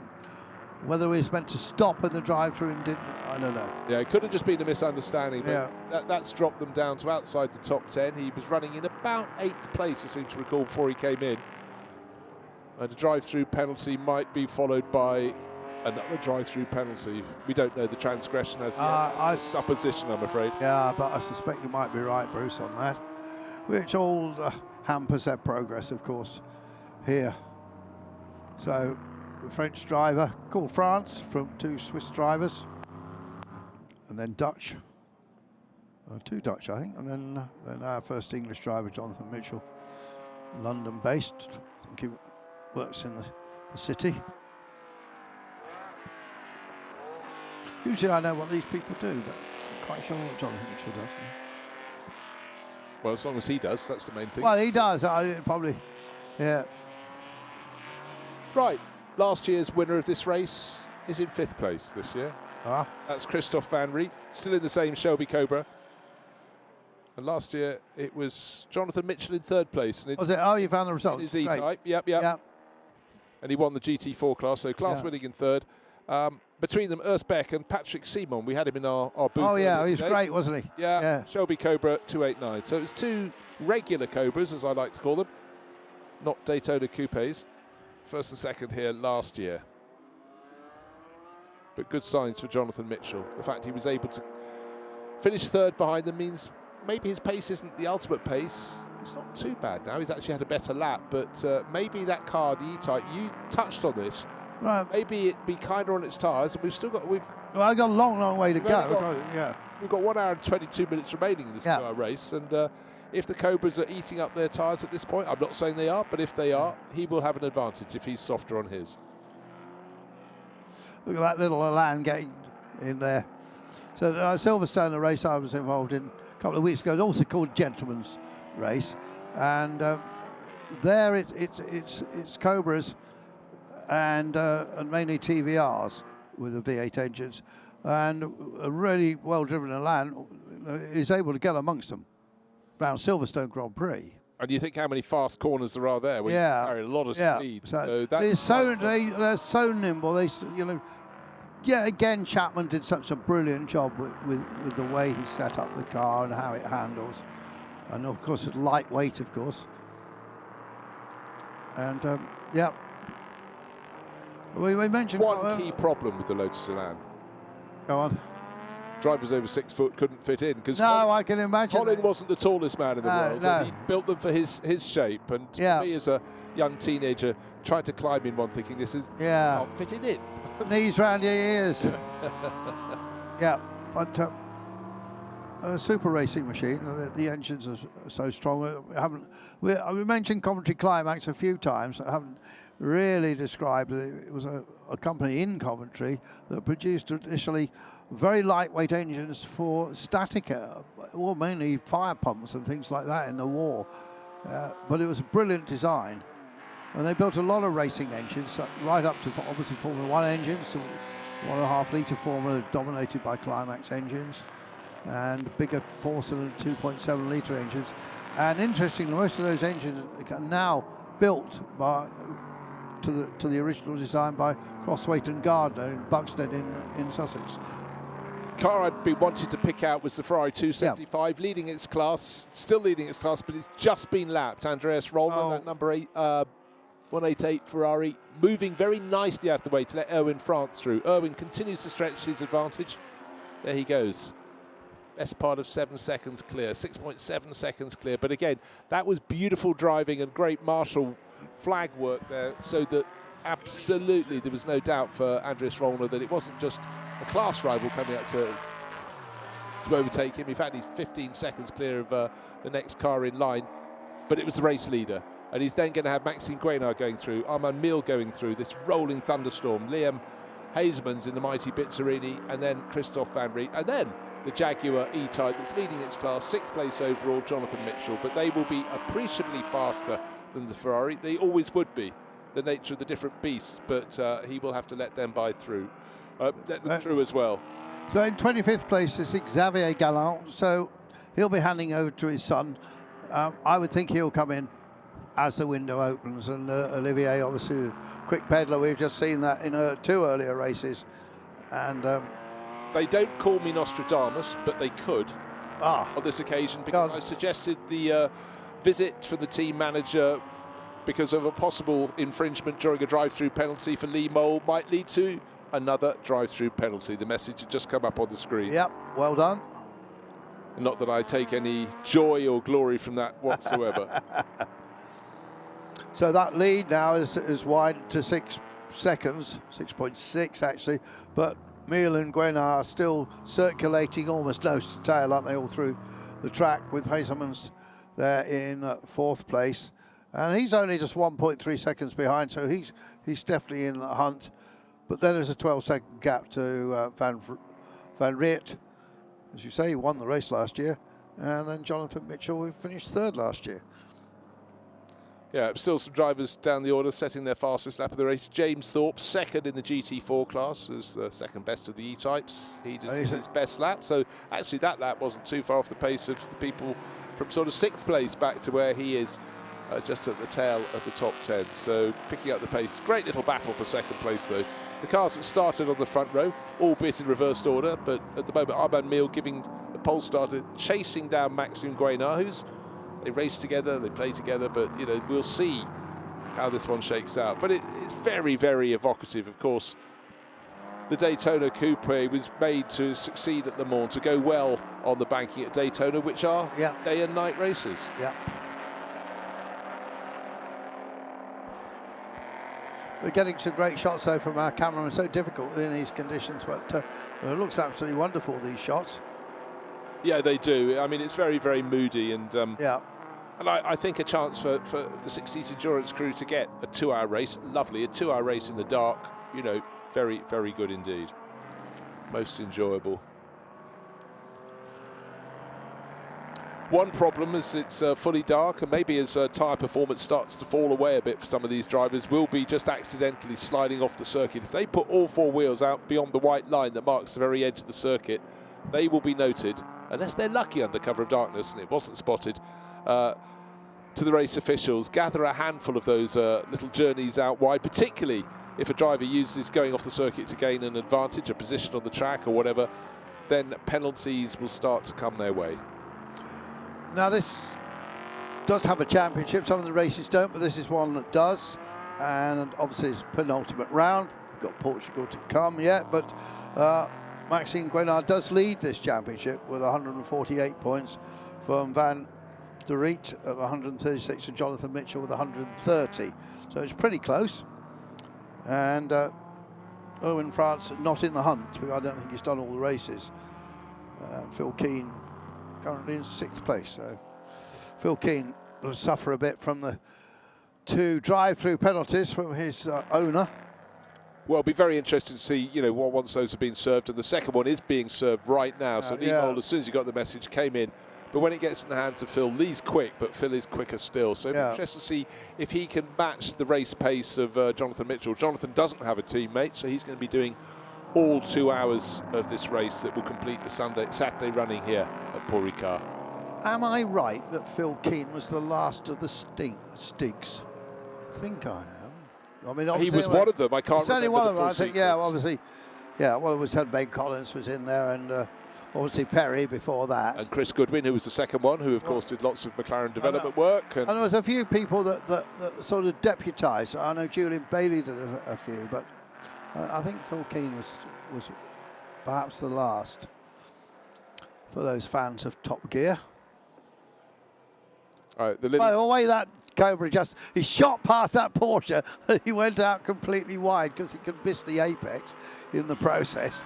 Yeah, well, that's 2-litre Cup Porsche from 1965. It's powerful racing 911. You can imagine no comparison in terms of performance. Excuse me. Yeah, he must have closed on it pretty quickly. Yeah, I think he just actually surprised himself, and I think the driver of that 2-litre Cup Porsche, Frank Laudenklos, and his teddy bear was actually probably trying to be kind, but backed off slightly more than the Cobra driver expected. I think the teddy got a bit of a shock. So still this very sweet little light. Andrew Haddon sharing Mark Drain's Lotus Elan 26R. He is, and he's closing up on Murrans all the time. Yeah. Not by much. 0.2 there, 0.3 here. I think he will be running very close to him in a minute.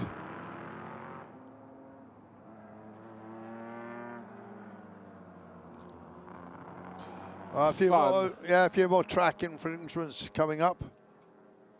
70, anybody at the front? 40 is right down in 31st place. That's Thierry Lafont in yet another Cobra.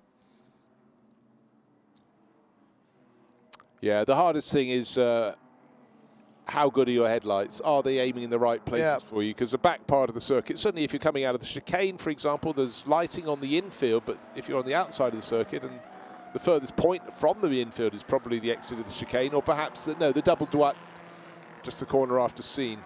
But certainly pools of light and more modern circuits that sort of always know they're going to host races, like the Lusail National Circuit in Qatar.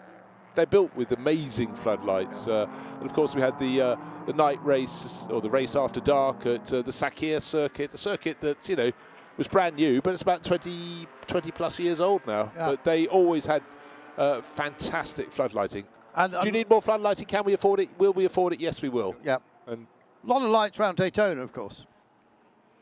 And they infiltrate into the infields, so it's almost not like racing at night there. Yes, it's quite weird. You know it's a dark light. You walk away from your pits if you've been working there, and I've worked with you there, Andrew, and you know, you suddenly go, but it still feels light. But no, it's definitely 4 in the morning. But at Le Mans, it is really dark down the Mulsanne. You know, it's.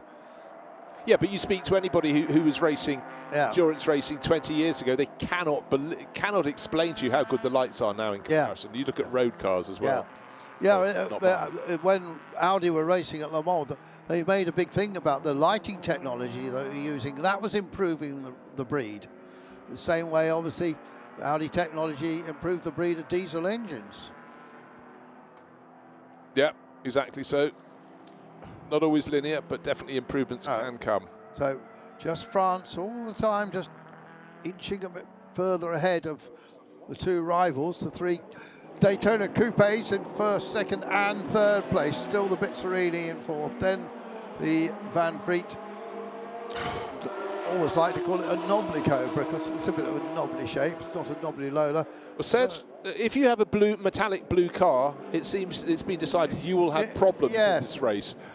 And that, unfortunately, is the case for the number 58 Serge Corodino car. He started down in 36th position, but he wasn't planning a pit stop at this point in the race.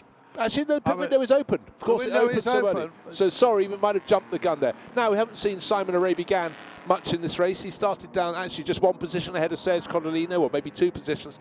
But the lone Morgan SLR blasting on round, hasn't got the horsepower, has got handling. But the lack of grunt. It's running in a different class. It's running down fourth in the GT3 class. But the Flying Scotsman, Callum Locke, will be waiting to take that one over. Callum's big story this year is because he's been racing his Norton motorbike with considerable success. And it's his first year racing a motorcycle, vintage motorcycle. And he got invited to Goodwood to race in the motorbike race there. And suddenly the bike is in pieces, which is a bit of a shame. But he'll be back with a better bike next year, I think. Yeah, better and possibly a very different bike. When you talk to him, all he wants to do is talk about his motorcycle racing. I tried politics. He wasn't having that. Back to the motorbike. No. But he'll take that over soon. I presume he's not is he an elite in this race? A bit difficult to know, isn't it? We don't get issued that. We probably, if he went somewhere deep into the computer, we can find out. But anyway, we'll see when he stops. Right, so here's a little conundrum. We got the Lotus Elan battle coming up very nicely, because Olivier Murins was about 8 places, even more clear, but Andrew Haddon's just set his fastest lap of the race. But and then superseded. He's got to within 5 seconds, though. Phil Keen's in the E-Type now. And despite those 2 stops, so he is in 9th place, and he's just getting up to speed, so that's his out lap, really. So 2:36, let's see, or 2:35. Let's see what he does in the next few laps. His first target is James Thorpe. It's going to be a while, though. He's 53 seconds behind James Thorpe because he's just come out of the pit, so that gap obviously grew while he was building up to pace. But he's 3rd of the E-Types. Let's see whether he'll stay in that position or advance to 2nd of the E-Types. I think we're going to go back down to the pits in just a moment for another interview with Vincent. Not sure who he's got. Here we go. Et la bagarre fait rage entre les Cobras à l'avant du classement, dans les hautes sphères de ce classement. Mais on vient d'en perdre une Cobra, la numéro 58 de Serge Cozzolino. Alors Serge, on vous a entendu rentrer avec une sonorité un peu particulière. Qu'est-ce qui se passe? Malheureusement, depuis le début, ça ne fonctionne pas très bien. On a fait plusieurs modifications, mais là on vient de casser une soupape. Donc voilà. Donc ça veut dire que le problème date depuis un moment, je pense. Mais bon, voilà. En tout état de cause, c'est l'abandon, malheureusement. Voilà. Comment est l'ambiance sur la piste ici? Vous avez quand même disputé la première heure de course ici. Comment est l'ambiance? C'est plutôt fair play. Bon, évidemment, ceux qui sont devant se bagarrent, donc il faut essayer d'être resté gentleman. J'espère que ça reste l'esprit, en tout cas ici, et il faut que ça continue dans le même esprit. Voilà. Nous, on est plutôt au milieu de plateau habituellement. On sait que devant, ça se bagarre. Il faut qu'on reste sur nos trajectoires, c'est la règle. Voilà. Et puis, à eux de faire le boulot. Voilà. Merci Serge. Abandon malheureusement pour cette Cobra. Il en reste beaucoup d'autres dans la course qui se battent pour la gagne.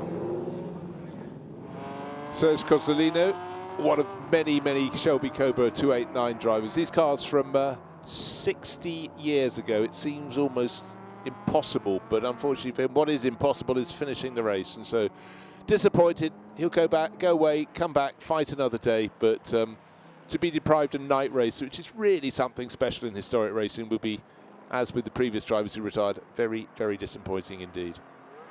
Interestingly, Phil Keen now in the E-Type chasing after the similar car of James Thorpe. James has upped his pace a little bit.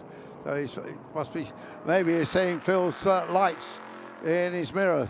But he won't, because the gap is still very large between them. Oh, is it? There's a 50, it's nearly a minute between them. Yeah, so he hasn't seen them. He actually, what he has, I think he just found his own rhythm, James. And suddenly, actually, his last lap, very, very competitive. 2-minute 33 second lap. Race leader, 2-minute 32. So, yeah, he's maybe just relaxing and getting used to the level of darkness.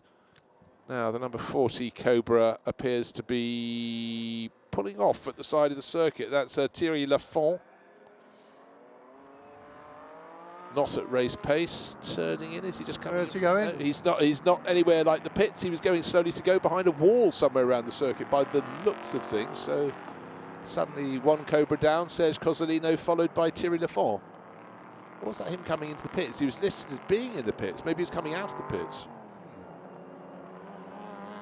Anyhow, the entrance to the pits is very dark, and then you do a very sharp right inside the final corner. He might have been just there, but I'm not entirely sure that's where he was. Either way, he's not one of the front-running Shelby Cobra pilots, so not affecting the front end of the race at the moment. Well, Haddon has gone into the lead of the class by dint of Murans bringing his similar Elan into the pits for his pit stop. Okay, but that's a battle that had really closed in very nicely. Mark Drain will take over from Andrew Haddon when he has had his pit stop. Mark had been in the previous race, so probably was quite happy to do the second stint in this one. Yeah, and he got a class victory as well. So he beat, obviously he beat the MG. Yeah, he was driving that Courage C65 very nicely. But yeah, space it out. You've got time to have a little bit of supper before you come and do another run. So more chat down in the pits, I think, coming up. Yeah, not yet quite at the halfway point of this race. Another 5 minutes. We'd have crested the first hour. Going through till about probably 10:15 tonight. Et une voiture qui nous tient particulièrement à cœur, c'est la Shelby Mustang pilotée par un certain Jean-Pierre Gagic. La 172, Jean-Pierre, il a l'air de faire chaud dans l'auto. Ouais, il fait chaud et c'est du sport la Mustang, hein, sur une heure comme ça de course. Mais bon, c'est exceptionnel. On est parti avec les belles lumières du soleil qui se couchait, avec cette horde de voitures aussi belles les unes que les autres. Moi je vis un rêve éveillé là. Comment c'est l'ambiance sur la piste avec ceux qui se battent pour la gagne naturellement? Ça reste fair play ou c'est comment? Non, voilà, on fait attention quand même. On voit les voitures qui arrivent très vite, donc on comprend qu'elles nous prennent un tour, en tout cas les 10 premières. Donc ça se voit vite, c'est hyper propre, c'est hyper fair play. On se bataille, on se tire la bourre quand on peut se tirer la bourre, on se bagarre. C'est fantastique, c'est exceptionnel. Je kiffe à mort. You know what? He's happy, Jean-Pierre Gagic. He's always a good interview, isn't he? He really puts his enthusiasm into it. Absolutely. Yeah, there you go. A showman, we like that. Yeah, we like that. So he climbed out of one of those Shelby Mustangs. Yeah. And all smiles. Interestingly, Bontrup, who's made his pit stop, so he's down in 24th place, just gone purple. We described about going purple, fastest of anybody in the first sector. And he's got obviously quite a bit of work to do, though, to move up the field. Just well, he's changed his name now, and he's become Olivier Hart. So Olivier Hart is in. Oh yes, it's just changed now. Just changed. I was looking at the screen. It said Bontrup. So he's put in young Olivier, fellow Dutchman. Yeah. Son of David Hart. Olivier's very quick, and he's sort of spreading his time and spreading his wings a bit more. He's competing in contemporary GT World Challenge racing as well in GT3 level. And so he'll be making that car rumble very nicely. Car 76, Shelby Cobra, regular shape, the 289, not a Daytona Coupe, but so slightly less sleek, but plenty of grunt from that. Yeah, well spotted on that. It happened while I was looking at the screen. Yeah. I thought my eyes were going blurry for a second.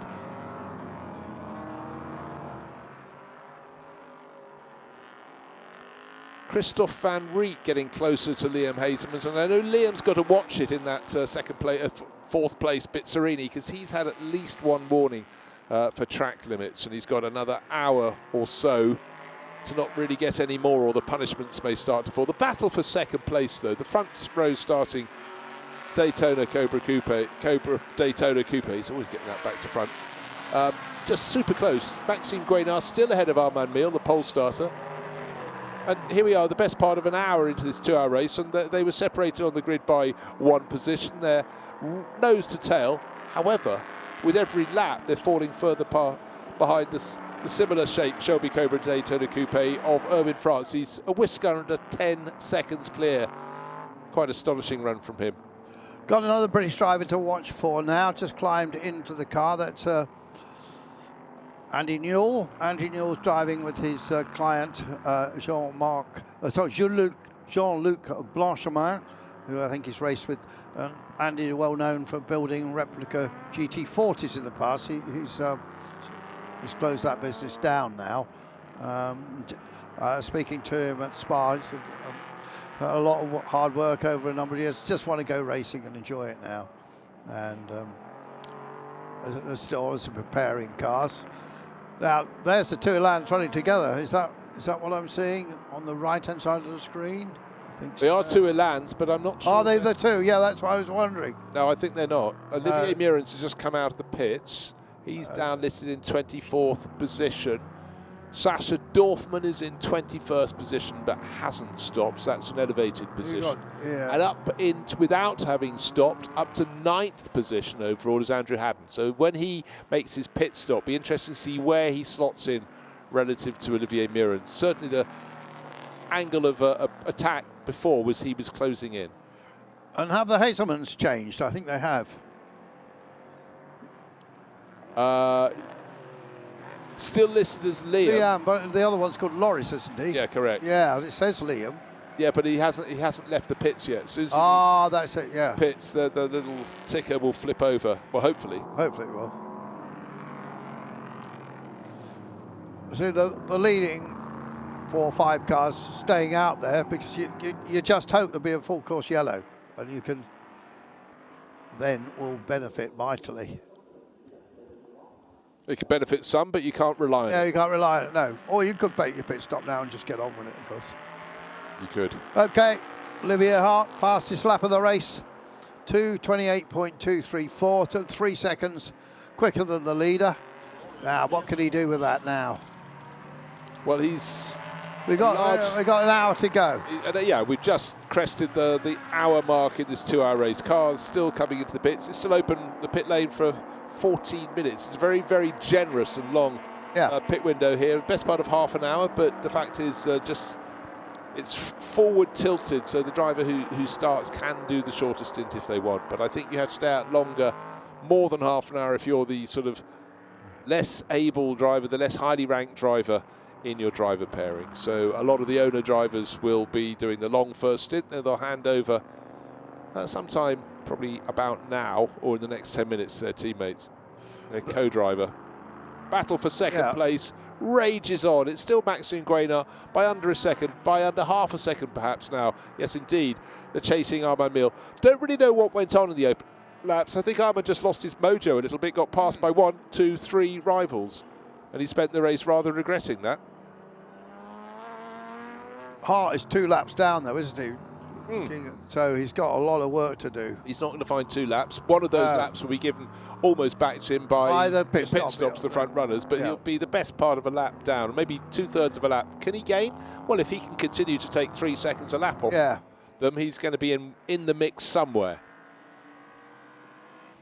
The top 5, I think, might be on. Yeah, I think it's going to be part of the excitement, isn't it? Yeah. And right, just looking, about half the field are in the pits at the moment, and if this was a Formula 1 race, they'd be in, bang, and they'd be back out again. It's a longer pit stop, of course, here. We don't have so many mechanics for each of the cars by a long chalk, and there's no point trying to rush things. And here we have car number 43 in the pit lane. James Thorpe out. Phil Keith checks he's okay. James walks away looking a little stiff. He did, didn't he? Yes. It's a cramped cockpit in an E-Type, like most racing cars. It'd be nice to get an interview with James Thorpe, because I don't think we've spoken to him this season, have we, on camera? And how about that for an array of lights on the front of their car? There was no doubt. Yeah, that's a nice pod, isn't it? Yeah. A pod. There was no doubting, and just that they wanted to be able to see after dark around here. So while James Thorpe isn't there to strap in, who's that doing the strapping? It's a bit like Phil Keane, but he's out in his car, so it's not Phil, but anyhow, someone with a flag on the side of their helmet. Looks like St George's flag, but it matters not. So Phil Quaife being strapped on board, James Thorpe out, no doubt having a slug of water, just being able to move the body around, and the tension you have when you're driving, it's there even if you think you're feeling quite relaxed, and when you get out of the car, move around, it's quite nice to shake it out. Now, if we just had to change of place, yes, Armand Miele has finally got past Maxime Guénard while we were looking at that flurry. Been behind him for so long, you can't blame anybody for cutting away, just unfortunately at the wrong moment. I mean, it's been in his headlights for an hour, hasn't it, effectively? And for Armand, though, it's not like he's got to bring in a hand over to someone else. He's just got to come in and stay on board and go back out. But it was, it's a nice feeling to get it done before the pit stop. While you're sitting there waiting for the mandatory minimum time, you can at least go, yeah, okay, caught, passed, job done. But just have to make sure your pit stop's the right length and you don't get past in the pits. So second and third cars going out of our picture. Yeah, but as soon as Armand Miele got past Maxime Guénard, he just set his fastest lap of the race, so he has definitely been bottled up. Yeah. But when said and done, that fastest lap is still 2.5 seconds slower than the flying Olivier Hart. Olivier's up to 13th place overall. He's hunting down Alexis Beaumont, who's in the pits at the moment, so he could be in the top 10 quite soon. Yeah, as you mentioned, Olivier starting to do some current racing, did the Spa 24 Hours with a British team, actually. He did it with Stella Motorsport, with a Chevrolet Corvette. I think they had a few problems, actually. They did. Yeah. And they had some more problems last weekend, unfortunately, at the Nürburgring, where, get this, we had 61 GT3 cars in the race. They were remarkably well behaved. It's very difficult indeed. In fact, they had a bit of fortune. One of them failed to start, so just the mere 60. Oh dear. E-Type some distance away from the track. It's car number 22, Jean-Luc Bonchemin, just handed to Andy Newell, did he not? Let's check. Yeah, Andy Newell sitting down there and sitting some distance from the circuit. It looks like it's all happened on his own, going down and off the circuit in one of the darkest points. Yeah. And that is when you're down at after the chicane at Virage du Camp, and that will be disappointing, but nothing appeared to have been hit. So that at least is good news. So I wonder if Miele can close up on France now. He's got round Maxime Guénard. Well, they're all going to go in the pits yet, haven't they? Yeah, but they've suddenly, all of them, their fuel load going down. For quite a long time, they were lapping in the 2-minute 31s. Two of the front three, which is Armand Miele and Maxime Guénard, 2-minute 29s. So the fuel load's coming down. It does have a factor. Surprise, surprise. Tyre life, though, obviously they're not hyper critical in the 60s endurance race, but still the tyre life, isn't falling away as fast as the car's getting lighter. So that's why they're going faster. So there's the 43 car just waiting to be waved out from the Shropshire-based team. Race leader Erwin France, pit stop coming soon, has to be in the next 8 minutes or so. Up the Mistral straight one more time. He's got a Cobra up in front of his Cobra Daytona Coupe. Left, right, back in the pits, two E-Types waiting, and Phil Quaife in 43 about to be given the signal. Wait for it. Two of his lights on his 4-light pod ablaze. Get out on the circuit. Phil looking down, waiting for that signal. It must be so sort of frustrated. You got strapped in, time of plenty, want to get back out on the track, but fixing the race according to the rules is the way it needs to be. So wait. Phil, cool, calm, and quick flick of a rag on the screen, and off they go. Car that's doing really well, is the one leading GT3, which is the Healy of Serge Liebens, but he will drop down because it's actually stationary in the pits at the moment. But that's a good run from him. Yeah, he was, well, on our timing screens, he's listed in 9th place overall. Also in the pits is the number 55 Cobra. Just saw that, Christophe Van Riet's car. But they will tumble right down. If you're the last driver to pit, you get a really big boost on the timing screens, but then you're stationary for as long as the cars that came in earlier, and you'll tumble back down outside the top 20, I would reckon, for that Austin Healy, but did a good job to get up to 8th, 9th position. And Callum Locke is in the Morgan SLR now, so... Yeah, just maybe an interview coming up away from the pits. We'll keep our ears wide open, but the vast majority of cars, bar the top 6 on our timing screen, have made their pit stops or are at least in the pits endurance. We're on the second part of the race now. James Thorpe, how was your stint in the Jag number 43? Not good enough. Simply, I thought I could keep up with the leaders, but I didn't quite have the pace today. Because of you? Because of me. I have no excuses. It's me. It's usually a battle between the Jags and the. It's usually a battle between the Jags and the Cobra here. It seems to be a good track for the Cobra here. The Cobras are better here. They're better in the straight line, better on the brakes. I'm getting one. Thank you, James. Voilà, James Thorpe qui nous disait c'était pas un très bon relais en ce qui me concerne, dans la mesure où il y avait un problème, c'était le pilote en fait. Il reconnaît qu'il était un peu moins vite, et puis je lui parlais de cette éternelle bagarre entre les Jaguar Type E et les Shelby Cobra, et il disait clairement le circuit Paul Ricard est à l'avantage des Shelby Cobra. On constatera au niveau du classement final. Thank you very much, Vincent. Wonderfully honest interview there with James Thorpe. But you know, as you pointed out, he's got the Lister flat iron. He's raced a lot of historic cars, but I can't keep up with them. He didn't say that, but he sort of did. I'm getting one. Lovely. Refreshing interview. I wonder if he really is, though. Well, I don't know. It could have been said in jest. First 4 cars are still to make their pit stop with 5 minutes remaining of the window. Andrew Haddon in that Elan now has climbed up to 6th place, and I think he'll go to 5th soon because Kolb will come in. And Bruce, what's happened to the Loris Hazelmans is in that Bizzarini now, but he's now in 7th place. And well, I think that will adjust itself back to 4th place. We're still waiting for 3 or 4 cars to make their final pit stop. At this late stage, I'm suddenly noticing some drivers who may have been late secondments to get in some of the car. We've got Kevin Jones taking over from Mr. Beaumont. I didn't have him on my entry list, but he's sitting down, just come out of the pits, and should get out just outside the top 10, I would think.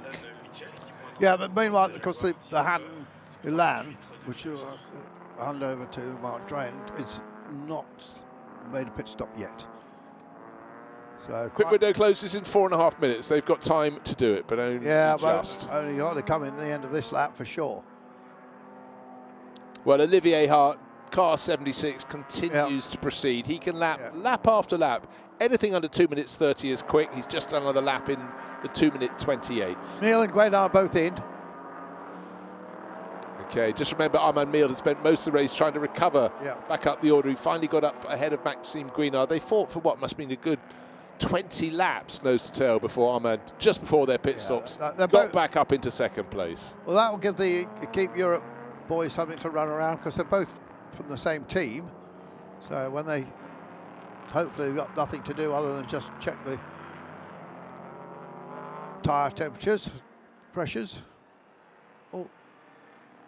Well, there's a comparison of a nimble Lotus Elan 26R and a far more body weight and not such good cornering from the Ford Mustang. I think the Ford Mustang driver just outbraked himself a little bit, but then you could see it was like hauling an oil tank around the corner. I exaggerate for effect, but certainly the 26R. That's the Muren's car, the one that led the class for a long way.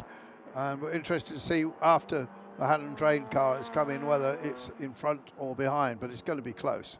So that's a nice little battle for GT2. Right, what we have, almost all the cars have made a pit stop, with the exception of Erwin France, who's leading this race now by 35 seconds, or as near as can be, from Jonathan Mitchell, who also hasn't brought his E-Type in. But, excuse me, as we heard from James Thorpe, the E-Type's just, this isn't their circuit relative to the AC Cobras and the Shelby Cobras, and that's why they're so far clear. So Phil Quaife doing some pretty quick times, as we would expect from Phil. He's moving up the field a little bit. And Olivier Hart now shown in 6th place overall. Yeah, that makes sense. So we just need the last 3 to come in, and then we'll get a better picture with the last sort of 3/4 of an hour of this and what battles we've got on our hands. Yes, it's not always easy to tell immediately they come out. It takes a lap or so for the stagger to unwind, but certainly there's no debating. Erwin France started in 8th position, worked his way bit by bit up the order, got into the lead, and he's 35 seconds clear now, Jonathan Mitchell. Jonathan was running in 5th position, though, so it's really his France's position relative to Maxime Guénard and Armand Mille that will gauge how much clear he is after the pit stops have been completed. Right, interesting. Yeah, interesting to see the pace of the second drivers. 157 though does not have a second driver. It's Jonathan Mitchell, hasn't made it back to the pits yet. Erwin France has. So France at a standstill. We're looking at Vincent Kolb's car. He's got his PIA headlights on there, not headlights, they're the driving lights at the front, sticking out the front of the grille. Obviously wouldn't have that in daytime because it's an aerodynamic disaster. He's got the leaf blowers cooling the front brakes. And just checking the tyre pressures. Jonathan Mitchell in the pits as well, so that completes those that are needing to come in. They have all at least come in, but of course the cars that have just come in, like this one of Vincent Kolb, still have to wait until their minimum pit stop time is reached, and then they will go back out, and a lap after that will know the order. Now, I thought the covers are about to come off the driving lights, but for now it seems Vincent Kolb's happy with them staying on. Interesting. I don't see the point in that. Nor do I, but I'm not technical like that, really. Well, they're plastic. I mean, you get a bit of light out of them, but very little.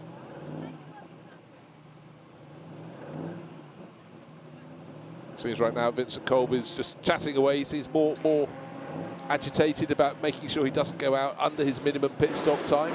He should be good for a result in the top 10, possibly the top 6 of that.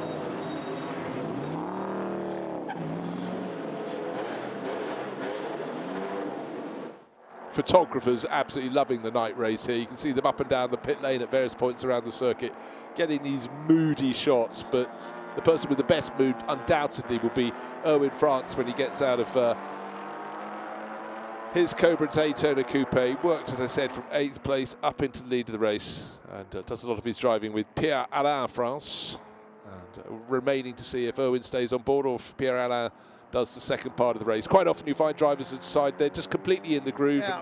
And particularly if it's a family team, they say, do you mind if I just stay on? I'm not sure if it's a dad and lad or it's two brothers there.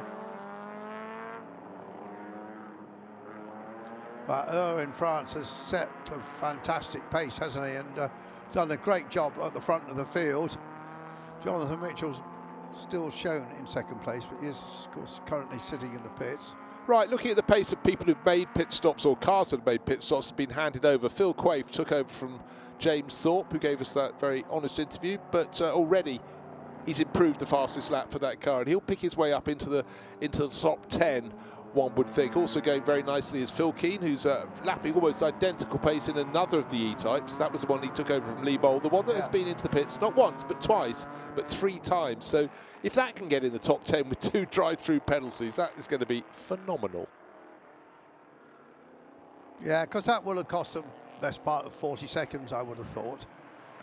Yeah, each time. Well, the drive-through big quick on that, wasn't it? Maybe 30. Yeah, without having paced it or I seen know. it. It's a long pit lane, so you might be right, Bruce. It's got a very slow entry as well. Yeah. Very tight turn just before they can actually even come and see the pits as they come off the circuit.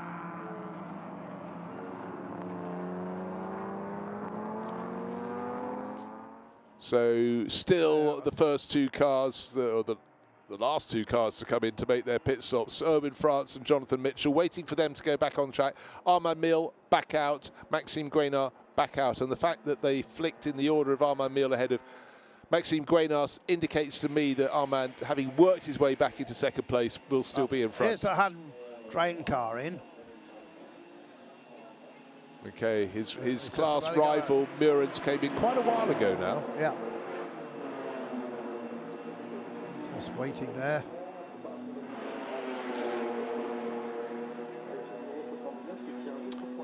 Did we see a driver change, or is Andrew Hatton still on board? I didn't see the start of this pit stop, but it may well, because Mark Drain, remember, was in the previous race and obviously didn't do the start of this race, but has there been a driver change? Not sure yet. And when you're doing a night race, you need a bit of coffee. It's good to be sponsored by Lavazza. Nice little touch there. Yeah. Company from Torino.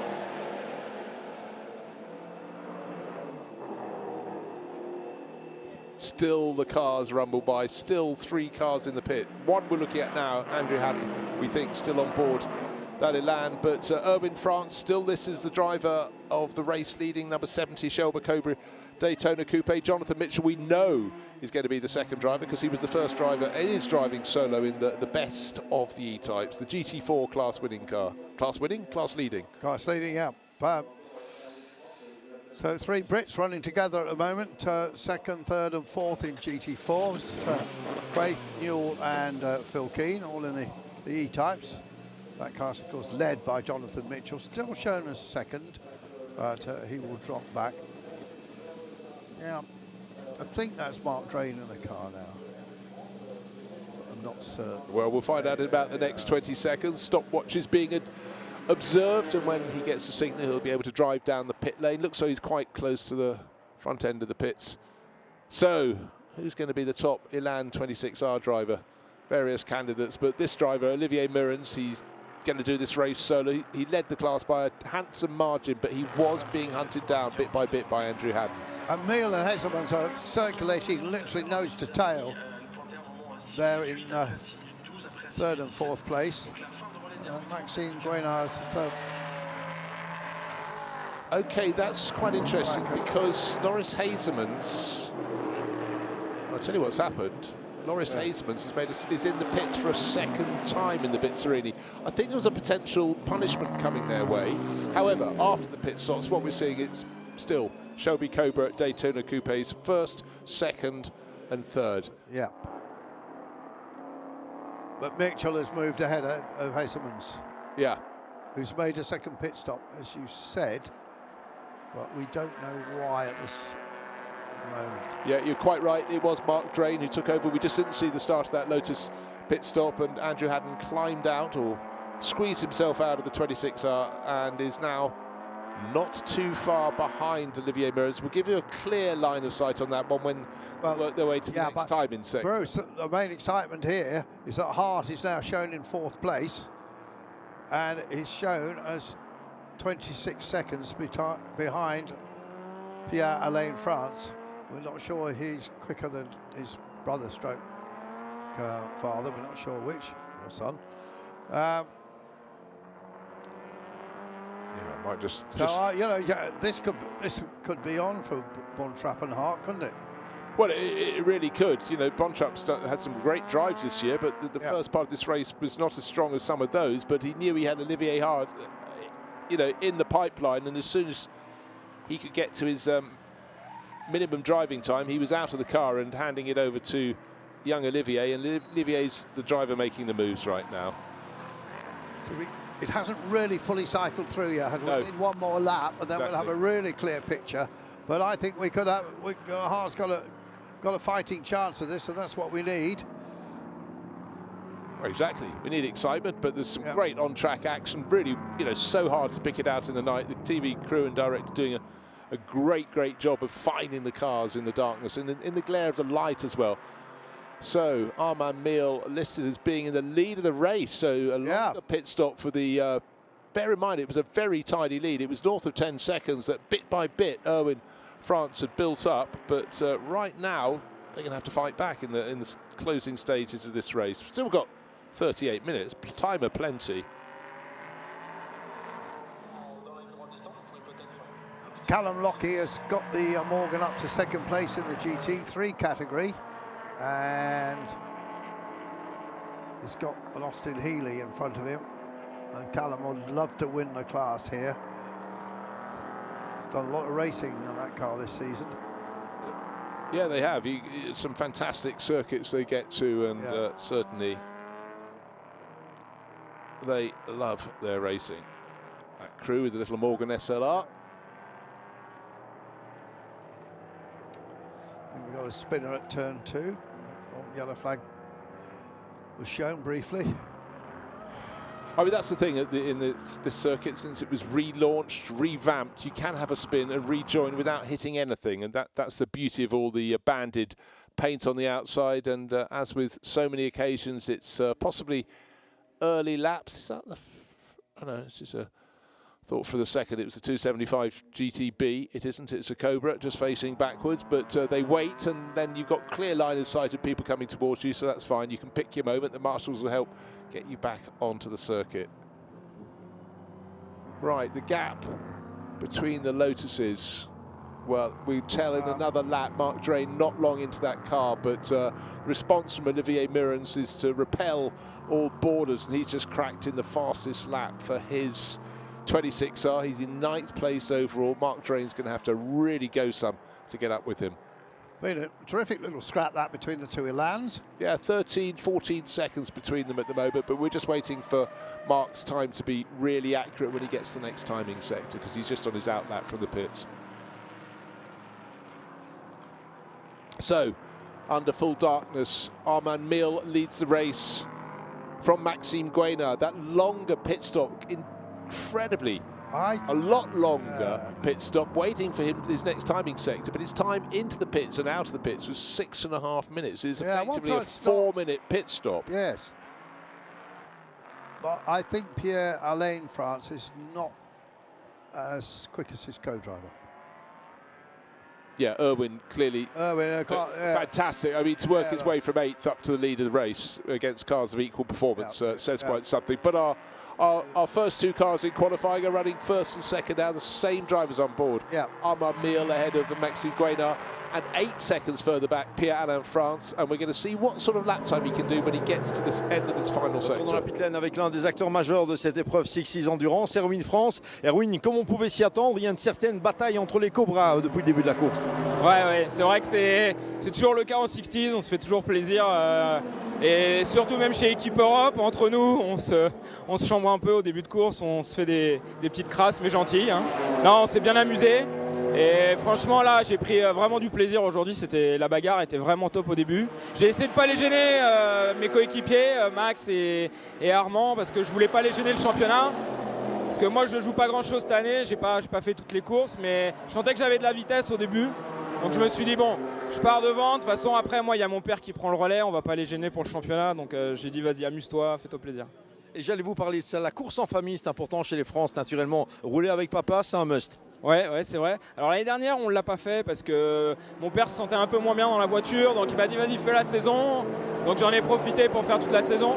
Mais là, c'est vrai que cette année, on ne jouait pas grand-chose et c'est toujours un plaisir de pouvoir rouler avec lui. Donc là, on dit, vas-y, sur le Castellet, en plus, il n'y a pas grand-chose à risquer. Donc on roule tous les deux, c'est super. La lutte, elle est intestine, amicale et familiale au sein de l'équipe Europe, notamment avec Erwin France et tous les autres. Well, Erwin France there, and I think it must be his father. It is, he said. Racing, did he? Yes. Racing with Papa, and Papa at the moment is sort of about 9 seconds off his pace, just getting into his stride. But Erwin started racing, he was a French GT Tour class champion back 2013. So a while ago, he's now 40 years old, looking much younger than that, I must say. Was. So, who's fastest in the middle sector of anybody? Driver in 4th place, Olivier Hart. What's his target?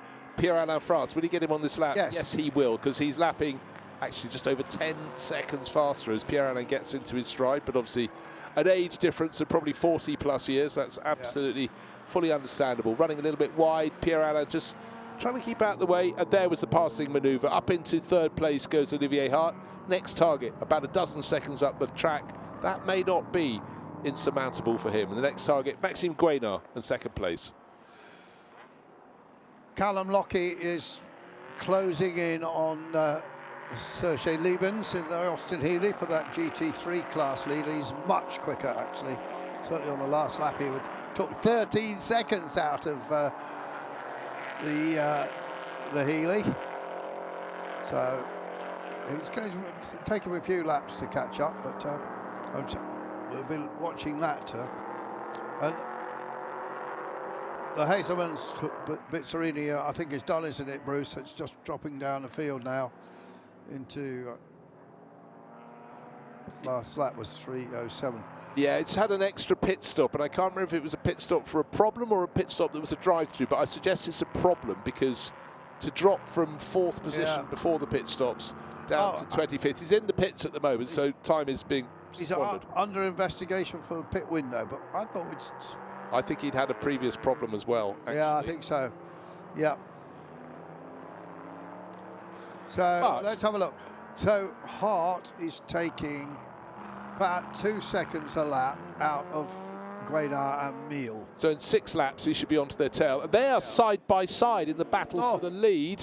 Just recut to the pits to number 40 Cobra. That's the car belonging to Thierry Lafont. It finally looks as though Maxime Guenard is fighting back against Armand. Armand had got back ahead of him just before the pit stops, but waiting to see where they get to the next timing section. Would be Armand Mille in number 3 in the lead, or 51, the chasing Maxime Guenard, but there certainly was a passing manoeuvre being shaped up. Yeah, so the 2 Swiss mates.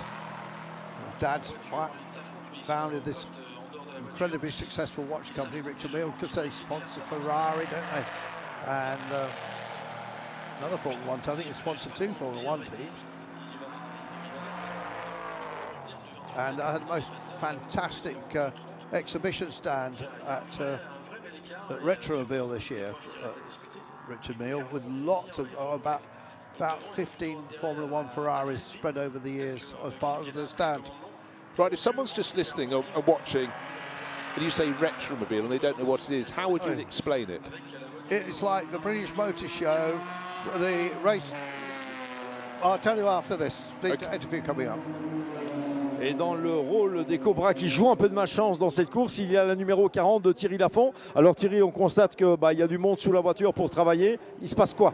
Au moment du ravitaillement d'essence, après avoir ravitaillé, apparemment le maître cylindre des freins a lâché. J'avais plus, les roues étaient carrément bloquées. Là, on essaie de débloquer la situation. Alors c'est une grosse partie de mécanique. Vous allez repartir? J'espère, mais il reste 30 minutes. Bon, normalement, ça va le faire, j'espère. C'était comment sur la piste, Thierry? Bien amusé? Très sympathique. Ouais, super, on s'est bien amusé, oui, avec tous les petits collègues. Ouais, ça va vite avec ceux qui jouent la gagne devant, bien évidemment. Ça reste gentleman. Tout à fait, nous on était loin de la gagne, mais on s'amuse très bien.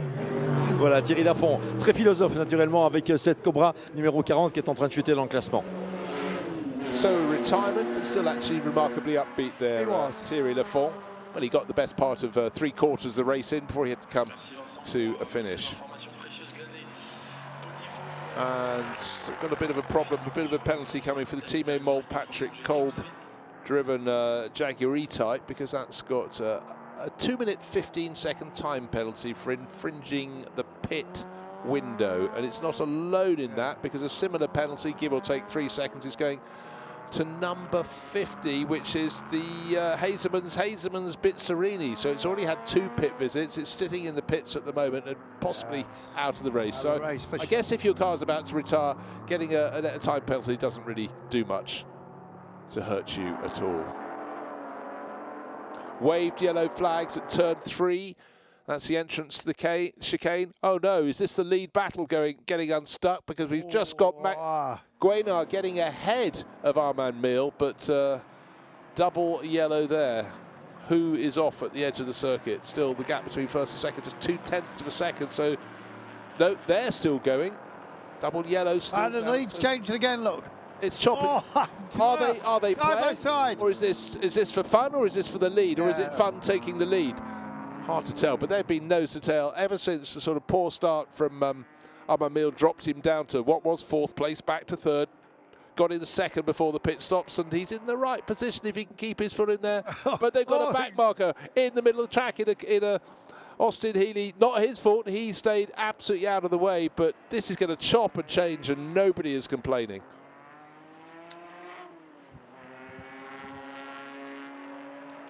Better exit, but nowhere to go for Armand Mille. When he wanted to put the power down, Maxime Guenard was sitting just on that little stretch of tarmac as they came out of the final corner onto the start-finish straight. It's just such a tricky corner, the final one at the circuit.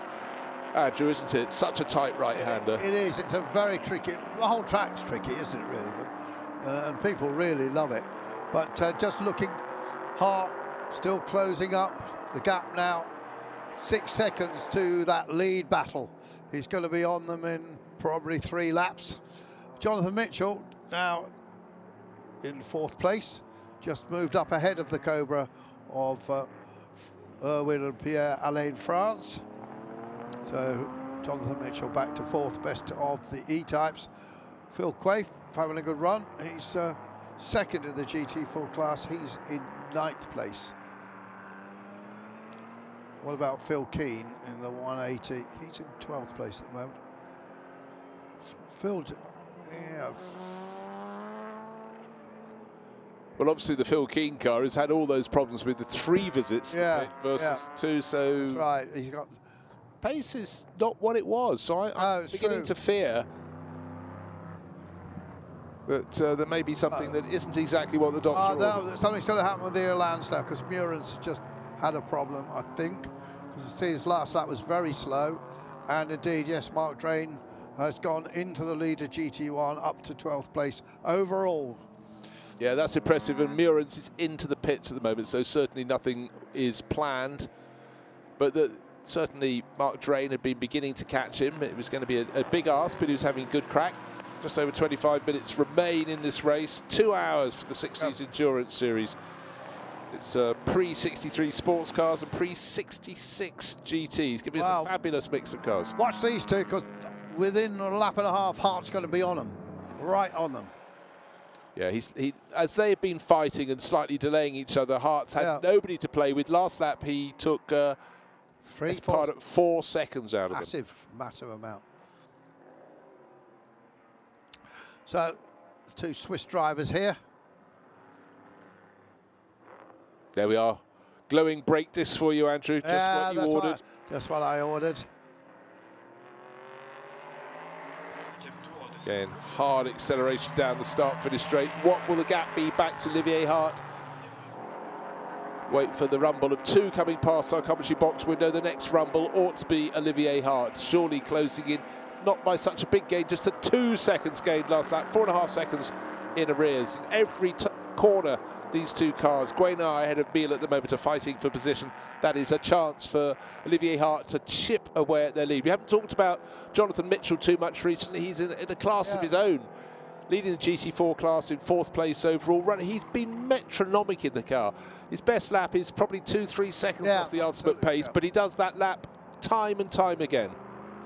He's had a very good race indeed. Be interested to see, as the GT3 series, Legend Series ramps up, Mitchell with his Aston Martin, whether he can keep winning. I think he had problems at the last race, but you know, he's going to be a front runner in that for sure. So Hart now just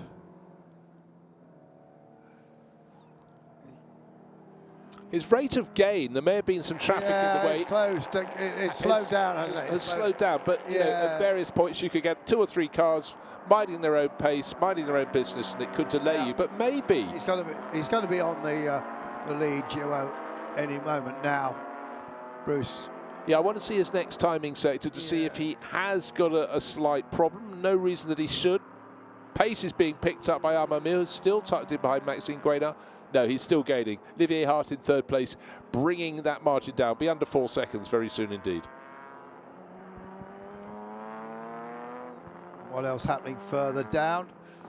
Well, nice little battle. Andy Newell right on the tail of Phil Keane now. Yes, that's a good battle, isn't it?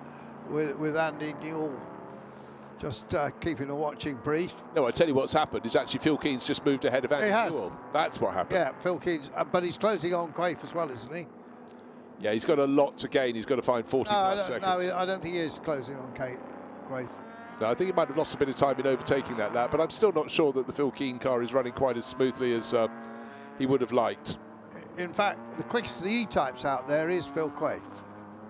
He's running a bit quicker than Jonathan Mitchell. Well, he's got under that magical mark of 2.5 minutes, so that is impressive indeed. 22 has just got his first finger wag for track limits. Right, what's going to happen in the next lap or so is the Austin Healey that's leading the GT3 class. It's the one with the blue background. Serge Liebens will be caught and possibly passed by Callum Lockie in the flying Morgan SLR. Second of the Austin Healeys with Francois Chanterac is some distance further back. Callum actually taking 6-7 seconds a lap out of Serge. So it could be a Morgan SLR into the lead, which will make Simon Orbigan very happy indeed. He'll be standing in the pits enjoying the fact that the Scottish racer is pressing on. Former British GT champion Callum Lockie. Indeed, yes. Very good in the Marcus, wasn't it? We talked about. Oh yeah. And I remember him racing a McLaren as well. It belonged to a bloke who did subsequently go to jail. Yes, they do occasionally. They do occasionally.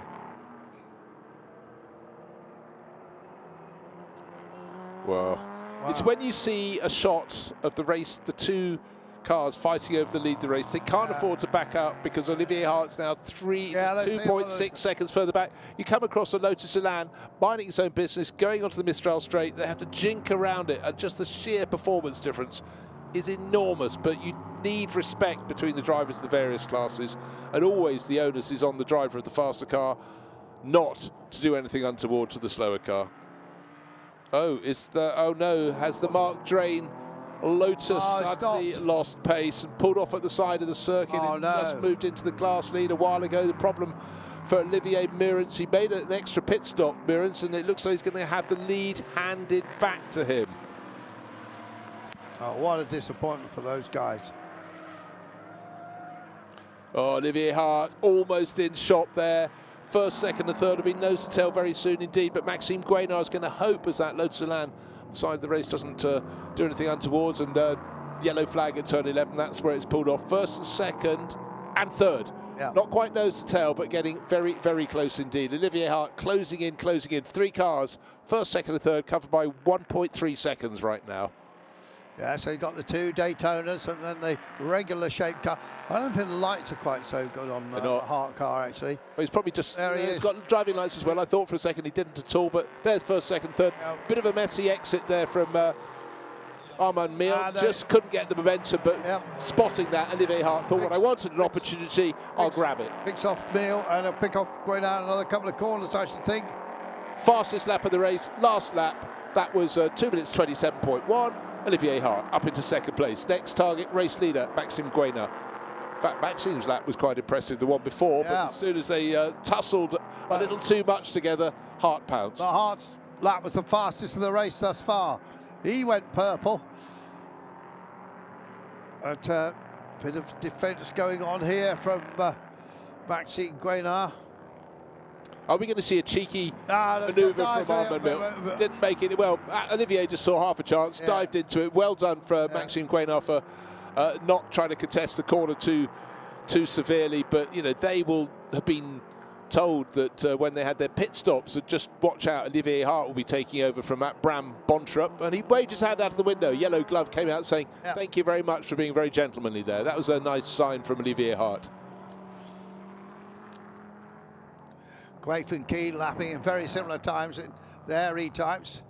Actually, Quaife just done the fastest lap that car's done all through the race. Yeah, he's not under pressure though. He's 44 seconds clear of Phil Keane. Going down through the classes. I think we're about to have the class change with the Morgan of Callum Lockie going past Serge Liebens. They're separated by 2 and a bit seconds, but Lockie coming in by about 6-7 seconds a lap. So the SLR should be into the lead of the GT3 class in the next lap, I would suggest.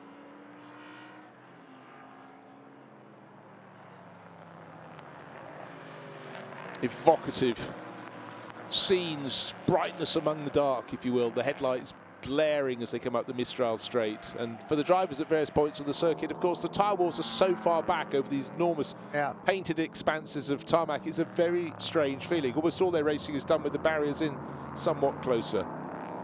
So Hart just done, again, fastest lap of the race. And there's the 190 car abandoned. They're falling like flies a bit. That's the Vogelé family car. Carlo, I think, started. Alain was the driver just hopping out. So disappointing for some of these Cobras because we've lost a few of them. But I noticed that Olivier Galland never got into his father's E-type. I thought they were going to share that, but they didn't. Maybe he's conserving his energy for some good races tomorrow. Well, he had a couple of cracking races, young Olivier. So. You know, let your father have the full 2 hours or a proper workout, something that you've got, you know, doesn't, you know, wherever you finish, you're still going to have stories to tell after racing in the dark here at Paul Ricard. So having taken the lead, Olivier Hart is 2 seconds clear, and at the next timing sector, I expect that to go out even more. And so the Cobra Daytona Coupes, second and third now, Guénard and Miel.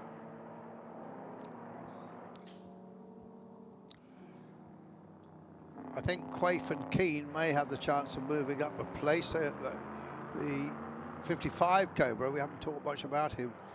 Eric Mestar is lapping quite a bit slower than they are. So there's 16 minutes remaining.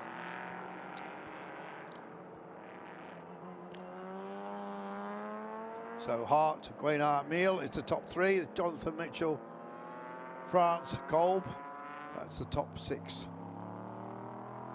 Leading the GT2 class, as you said, is the Murren's car now after the sad retirement of the Drain Milan. And this, I think, is the lap that Serge Liebens will lose the GT3 class lead, because just quarter of a second down, if that, at the start of the lap was Callum Lockie in the chasing Morgan SLR. However, where are they on the track relative to the train of Cobras at the front of the field? Olivier Hart will pick them off quite easily in terms of pace, but also he's got no one fighting with him. He's pulled 2 seconds clear in short order. But the battle between Maxime Guénard in second and Armand Mille, it's been going on all race. So here they are in our shot. The blue car with the white flash on its tail, that's Guénard. The green car chasing behind number 3 is our pole starter, Armand Mille. I don't think in this race they've been more than 3 seconds apart. And we started the race best part of an hour and 45 minutes ago. Talk about being friends, but they've enjoyed their racing, but they knew today there was nothing they could do. It was quite clear Olivier Hart was going to fly in the number 76 AC Cobra, and he's done that, and he's got into the front. We talked at first about it getting him in the top 10, then the top 6, but clearly it was going to be much, much more than that, and he's pulling away at ease. Double waved yellow at turn 5, yellow flag at turn 4, so the lowest part of the circuit is where someone else has had a little bit of a loop, and it's probably there because, in fact, yes, there's proof. The 190 car, the Cobra from the Vogelet family, that stopped at the exit of turn 5. So I suppose we've got 31 cars, 30 cars probably still circulating. I'm quite sure what's going on with that Brits. No, the Britzerine is out, isn't it? That's in the pits and has been pushed back into the garage. Okay, confirmation the GT3 class lead has changed places. It was bound to on their lap. Callum Lockie got clear in his Morgan SLR from the Austin Healey of Serge Liebens. Oh, look at this. Beautiful, evocative shot there. The flame out, the glowing brake discs at the front, brilliant body shape. That's the car in 3rd position, Armand Mille. He's been having quite a race, but nothing he or his great rival Maxime Guénard could do about Olivier Hart, who's got into the front and is pulling away. Yeah, Maxime's going to be in his Otford Group Lola tomorrow. Yeah, one of 2 Otford Group Lolas, which is almost confusing for us in the lovely little open-top sports car race. So, yeah, plenty to play with. Yeah. So, and he's usually the winner in that, so he's got lots of racing to do tomorrow. And Jonathan Mitchell just upped his pace a bit, I think. Yeah, his comparative pace to the front runners has definitely reduced. I mean, it's increased, so the gap has reduced. He's, 35 seconds off the tail of this battle for second place. But he was 3rd last year. Yeah. 4th this year. But a class win is important. And doesn't seem to matter, Armand Mille, Maxime Guénard, they're just having such a good time, but they're enjoying the battle, enjoying the night. There's nothing they can do about Olivier Hart. He's nearly 4 seconds clear of them in the lead of the race. He caught them, he passed them, he's pulling clear, but they are nip and tuck around this circuit. No doubt they will be just grinning after this race. Olivier Hart's not racing full time, but he's racing a lot. And he works in his father's business, done a bit of car trading as well. And again, I haven't memorised the entry list for next weekend's Goodwood Revival. You can be fairly sure they'll be there in sundry races. And up near the front, if not at the front.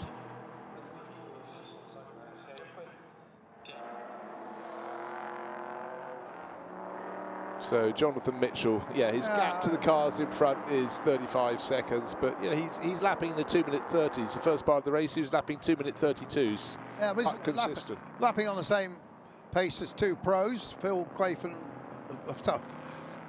the 2 Phils, Phil Quaife and Phil Keane. So I think he'll be pleased with that as a gentleman driver. No, absolutely so. You know, he's got a daytime job, they've got a daytime job. They work with cars, he works in the City of London in the financial markets.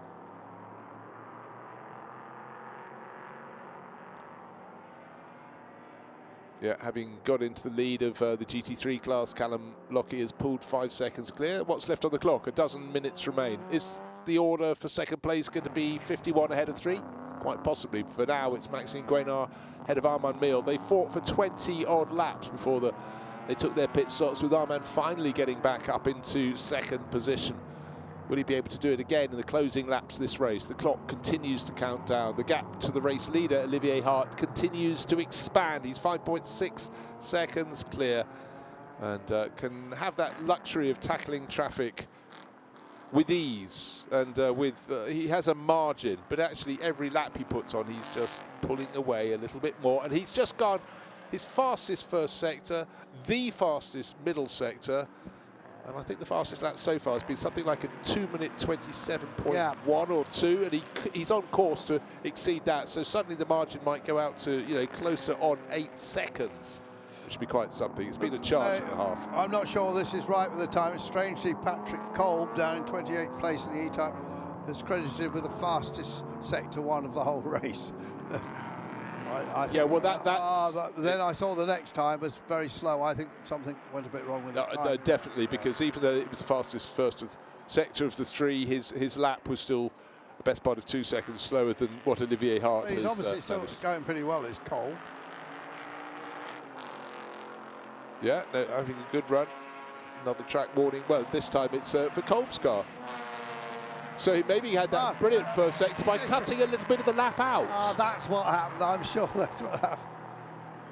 Okay, it's quite nice when you can get an answer. And another very quick lap from our race leader, 2 minutes 27.8. So not his fastest lap, but a chance to stretch his lead yet more. Just under 8 seconds clear. The clock, we're up to just 10 minutes remaining of this 2-hour race for the 60s endurance field. They would have enjoyed this enormously, and those who've retired will be frustrated, but a lot of them retired having already got an hour of racing in, so it's magical. Well, we had some stunning battling between the two friends early on for the lead, didn't we? We had the Bizzarini up there, we liked that, and then we had Hart taking over from his Dutch compatriot and really racing up through the field.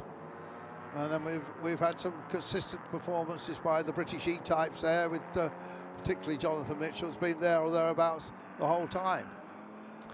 Yeah, he has. And as we heard from another E-type racer, James Thorpe, he was saying, you know, this is a Cobra circuit. They've got the grunt, but it was also interesting to say how much better the braking is for the Cobras for the slower corners here, whereas the E-type is all about flow. Yes.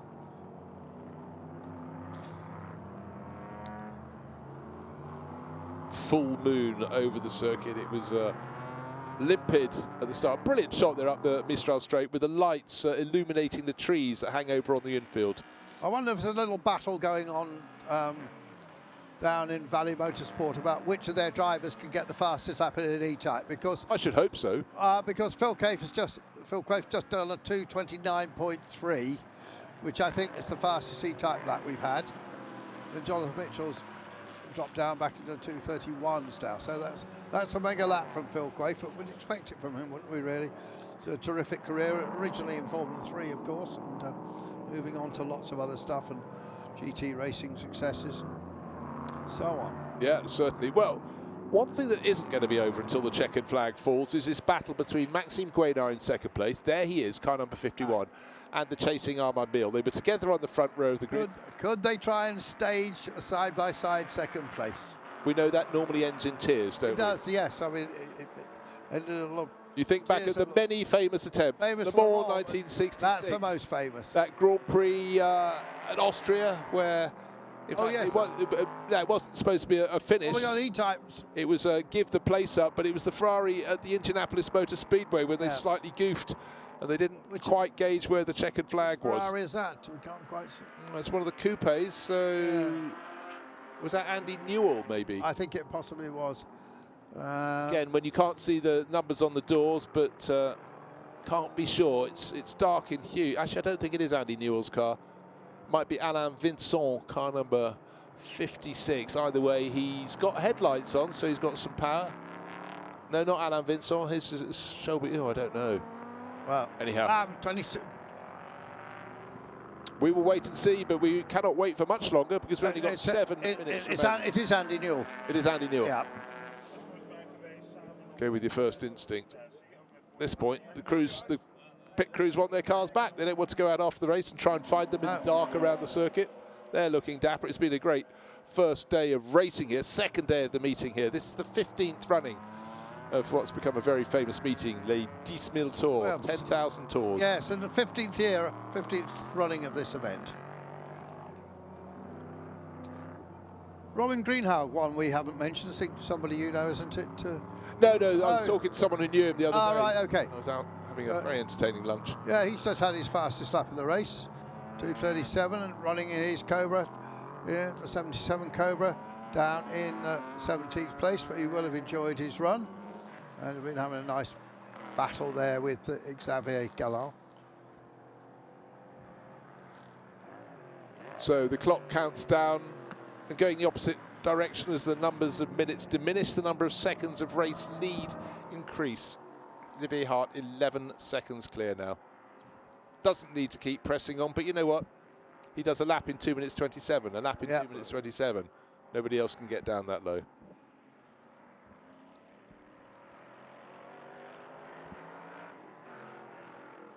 It's nice occasionally just to sort of fall quiet and listen to that engine note being picked up by the cameras around the circuit.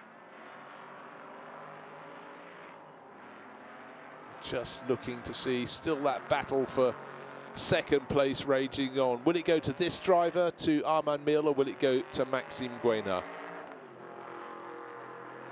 See how the Elan was so much quicker through the corner there. Yeah. Caught him up with well, suddenly it's not likely to go to Armand Mille because he's fallen 3 and a bit seconds, nearly 4 seconds down. He's finally been separated by Maxime Guénard, probably down to a mistake, possibly down to traffic just being caught in the wrong moment. But that's the furthest they've been apart in just under 2 hours of racing. Yeah, it's not one. So he lost a couple of seconds in one sector and another second in the next sector. And then the third sector was back on pace. So quite sure what's going on there, but I'm wondering if he was slightly compromised out of the final corner, because that would be making him slow onto the first of the timing sectors. In that one, he lost nearly 2 seconds. Right, this is number 3. Is he fighting back? Well, he's going to be pushing. I'd be really gutted not to have had the chance to take second place, but now it will seem like too much of a mountain to climb, because they've been equal throughout the race, more equal you cannot imagine. It's rare you have a 2-hour race where you have 2 guys that's so close together. And actually, just there, coming onto the Mistral straight, you saw Armand Mille having a twitch, running off the circuit slightly. I think his tyres have just gone. I think that's it. The rear tyres have gone, aren't they? That's what's happened. Mind you, they pushed super hard, and they were encouraged to pick up the pace by Olivier Hart, catching them, passing them. There was nothing they could do. He just went past very, very tidily indeed, but then was escaped. But maybe they just pushed slightly too hard. It's always hard to gauge. You want to get the most out of your tyres, but sometimes you get to a point where you go, yeah, I did try a little too hard. Well, Jonathan Mitchell's some 35 seconds behind Neil, so he's going to just bring it home into a very strong 4th place, and of course a nice class win as well. Yeah, that was the plan from the outset. Car that has a race that didn't go to pan is the 180 E-Type. Phil Keane going very nicely, but 2 drive-through penalties. You're not going to bounce back from that. Still some other warnings coming in on screen, but they're first warnings. We don't have to pay attention to those. With that Phil Keane car, would it have made any difference? He's 53 seconds behind Phil Quaife. Yeah, 2 drive-through penalties. I think he'd have been second in class. I mean, the E-Type class has been dominated by Jonathan Mitchell. Yeah. And so it was always... Well, there's an E-Type being towed. Oh, that was the 22. That was Andy Newell's car. Yeah, so that's... a little quad bike. We'll get it out of the way. No problem with that. 101 uses for quad bike. You don't have to round up your sheep on them. You can do many things. Right, we're very soon going to be on the final lap of the race. There is a yellow flag at turn 4, and that was just while that Andy Newell E-Type was being towed away from the edge of the circuit. Racing. Yeah, well, what a performance these 60-year-old cars have put in here, haven't they? Great racing cars. Obviously no aero. They slide around a lot. They look spectacular. And in the night, it even doubles that experience. Well, it does. If you're spectating out around the circuit, just, you know, your senses are honed all the more as you lose the ability to see very far. Your hearing just seems to pick up. And what an engine note. A fight back from Armand Miel is coming on, though. And Phil Quaife might be able to just snatch 8th place as well, because he's only 2 seconds behind Eric Mustar in the Cobra. Let's watch the splits, see what he can do. Well, took half a second out of it in what? Sector 1. Well, for Bram Bontrop in the pits, he'll be delighted that his teammate Olivier Hart has taken over, propelled the number 76 Cobra to the lead of the race. 17 seconds clear, a minute and a bit to go. So this one surely in the bag. Olivier will be listening out to everything, but he got past Guenard and Mill at ease.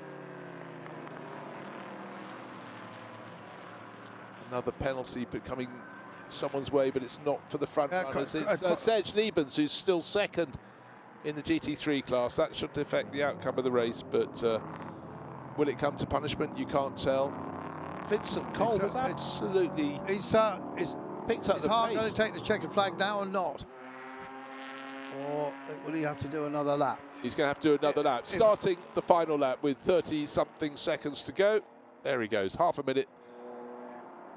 And he's 18 seconds clear. The battle for second place is back on because Miel is on just 0.4 of a second off the tail of Maxime Guenard. Actually slightly under that. Race leader Olivier Hart, a little bit of a twitch. No problem at all. Continues on down the slope towards the turnaround point once you start to bring it back to the right and go up the Mistral straight. Yeah, it's a long, thin circuit, this, isn't it? If you look at the actual circuit map, it's very squashed down at the bottom of the mountains here. Well, almost going off the track there is our race leader. I mean, I don't think that... He's getting past the E-type, but suddenly had to lift off a bit more than planned. I don't think Guenard and Mill have...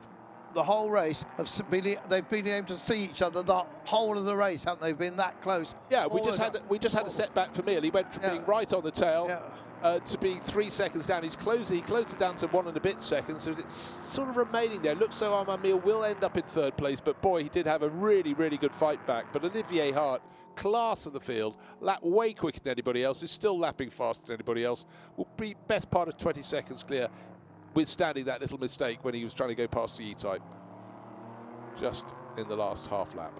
But this is the final lap of racing for the Saturday here at this fantastic Dix Mille Tours event at Paul Ricard. Yeah, we had a great afternoon's racing. We've got a full day of racing tomorrow, haven't we, as well? With some cars racing for a second time, some we haven't seen racing yet.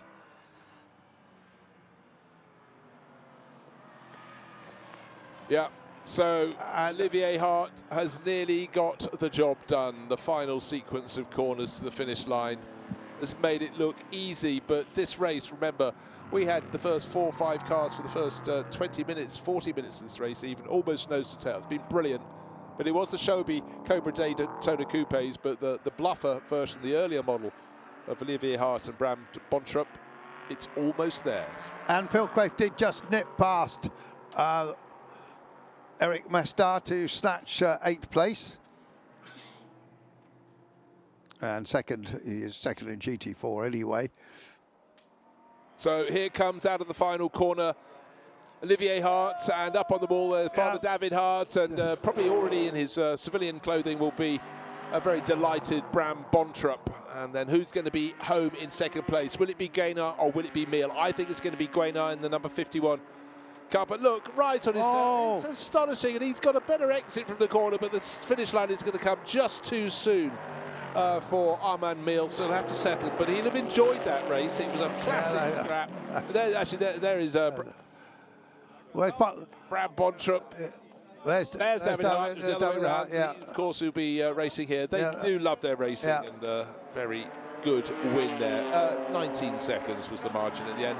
If that had been a straight race, it was fine, but he had to do it coming up through the order after Bontrup lost a bit of ground early on. But you always suspected Olivier would be the fastest driver in the race, but he also had to do some really, really good overtaking there. Yeah, waiting for Jonathan Mitchell to come through while the Happiness THG cab is clear to see. Waiting for the E-Type to go through to win class in 4th overall. Not there yet. Might still be another 10. No, he's just crossed the line now. GT4 class victory for the E-Type. Well done to him, and then he'll be followed home by Vincent Kolb, then Eugene Delaplane, and then Pierre-Alain France. That car, which had led, of course, dropping back. So we're looking forward to going down to hear the thoughts of a couple of very happy drivers indeed. And they will be our race-winning drivers, Olivier Hart and Bram Bontrup.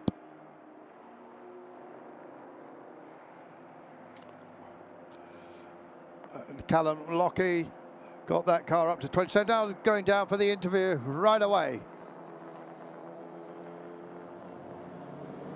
Et on se retrouve à l'arrivée de cette épreuve avec l'un des vainqueurs, Abraham Bontrup, sur cette Cobra numéro 76. Abraham, ten eerste proficiat. Congratulations. And second question, was it an easy win or not? No, absolutely not. It's difficult. It's dark. The weather conditions were good, but it's always difficult. But the car was excellent. The team was super. So, and we were motivated. We had a good strategy, and it worked out well. So at the end, Oliver, one of the best historic racers in the world, he did his job, and I could help him. Yeah. Great. How was your stint, your first stint? Was quite good. I'm learning, but I've got very good teachers, David Hart and Oliver Hart, so it's going well.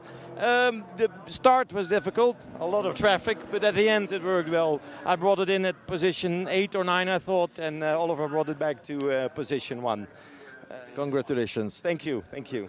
Voilà, effectivement, Abraham Bontrup qui nous disait, moi j'ai fait un bon premier relais, j'ai gardé ma place, il y avait pas mal de monde, ça gigotait à gauche à droite, je me suis retrouvé 8e, 9e. Et l'élément clé naturellement de cette équipe, c'est la présence d'Olivier Hart, le fils de David Hart, comme deuxième pilote sur cette voiture. Il est remonté de la 8e à la première place et il remporte cette victoire, content bien évidemment de remporter une victoire de la sorte dans un tel contexte historique exceptionnel. Very interesting. He called them David and Oliver. Yes, I know. Now, I've talked to the Harts about this, and they like to be called David and Olivier, and it is spelled Olivier after all. But I think he was just anglicising it. But a stunning victory for the Dutch crew there, and a really brilliant race. I mean, the battle for second place, it raged all race between Maxime Guénard and Armand Mille. And Jonathan Mitchell, the pride of the E-Type racers. They didn't have the pace today, but what a way to end Saturday. We're going to be back live at 8:45 tomorrow, French time. So it's been a race that was exciting from start all the way through to the finish. Yeah, thoroughly enjoyable afternoon of racing here in the south of France. And let's see some highlights now of that outstanding 2-hour race which brought our programme to a close. It started there in the dusk. It was a full moon dusk and it was soon full darkness. The only light out on the circuit, apart from some lighting around the edge, was from the headlights of the cars. A spin very early on the opening lap, but those at the front managed to keep their noses clean. Mustangs, Lotus Elans, wherever you worked there was variety, but up front it was a Shelby Daytona Cobra Coupe, a few spinners as well going wide, but not hitting anything. That's the good news here. And then fantastic scrapping, plenty of spinning, and very, very good evasive action from the Elan driver tucked behind. But 3 Daytona Cobras at the front of the field, but sadly the France car dropped down the field after the father took over the race. Didn't have the pace of Irwin. E-Type spun off. But this was the battle of the race. It certainly was. Maxime Guénard, Armand Mille in number 3. Their order changed, it changed back again, and right at the end of the race, they were still separated by just half a second. As others were finding the edge of the track a little hard to spot as they took over the cars the second part of the race, that Cobra battle still kept on raging. But all along, something else was blooming, and that was Olivier Hart. He took over the number 76 regular shape Cobra, hunted down these Cobra Daytona coupes, put himself in front and left the others to battle. But here came the number 76 of Olivier Hart, getting things completely under control and eventually winning by just under 19 seconds in a stunning drive for the DHG squad, who thoroughly enjoyed their victory up on the pit wall. And there, David Hart, and in the black race suits, the driver who started, Bram Bontrup, and joy unabounded down there. And he said, I'm learning, it was dark out there. Chalk another one up. Yeah. So a win for the Flying Dutchman here at Ricard.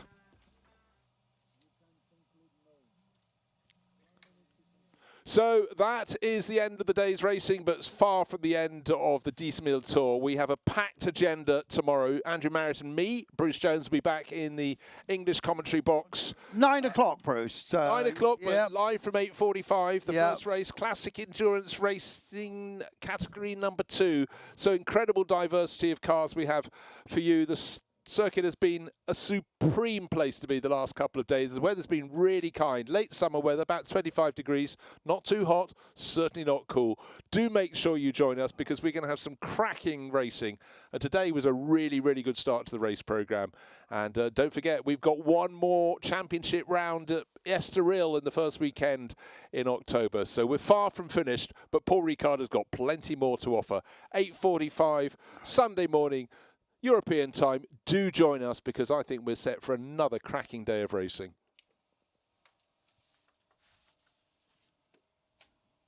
Paul Ricard, what a place to go racing.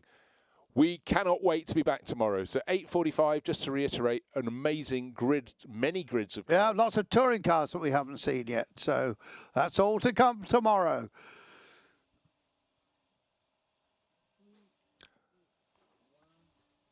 In the beginning, there were only roads, people, machines, and the desire to go faster.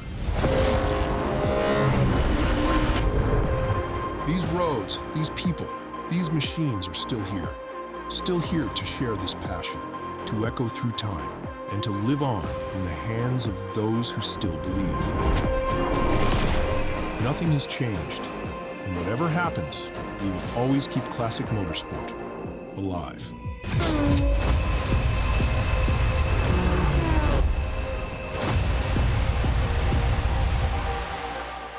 In 2026, all the legends unite under one name.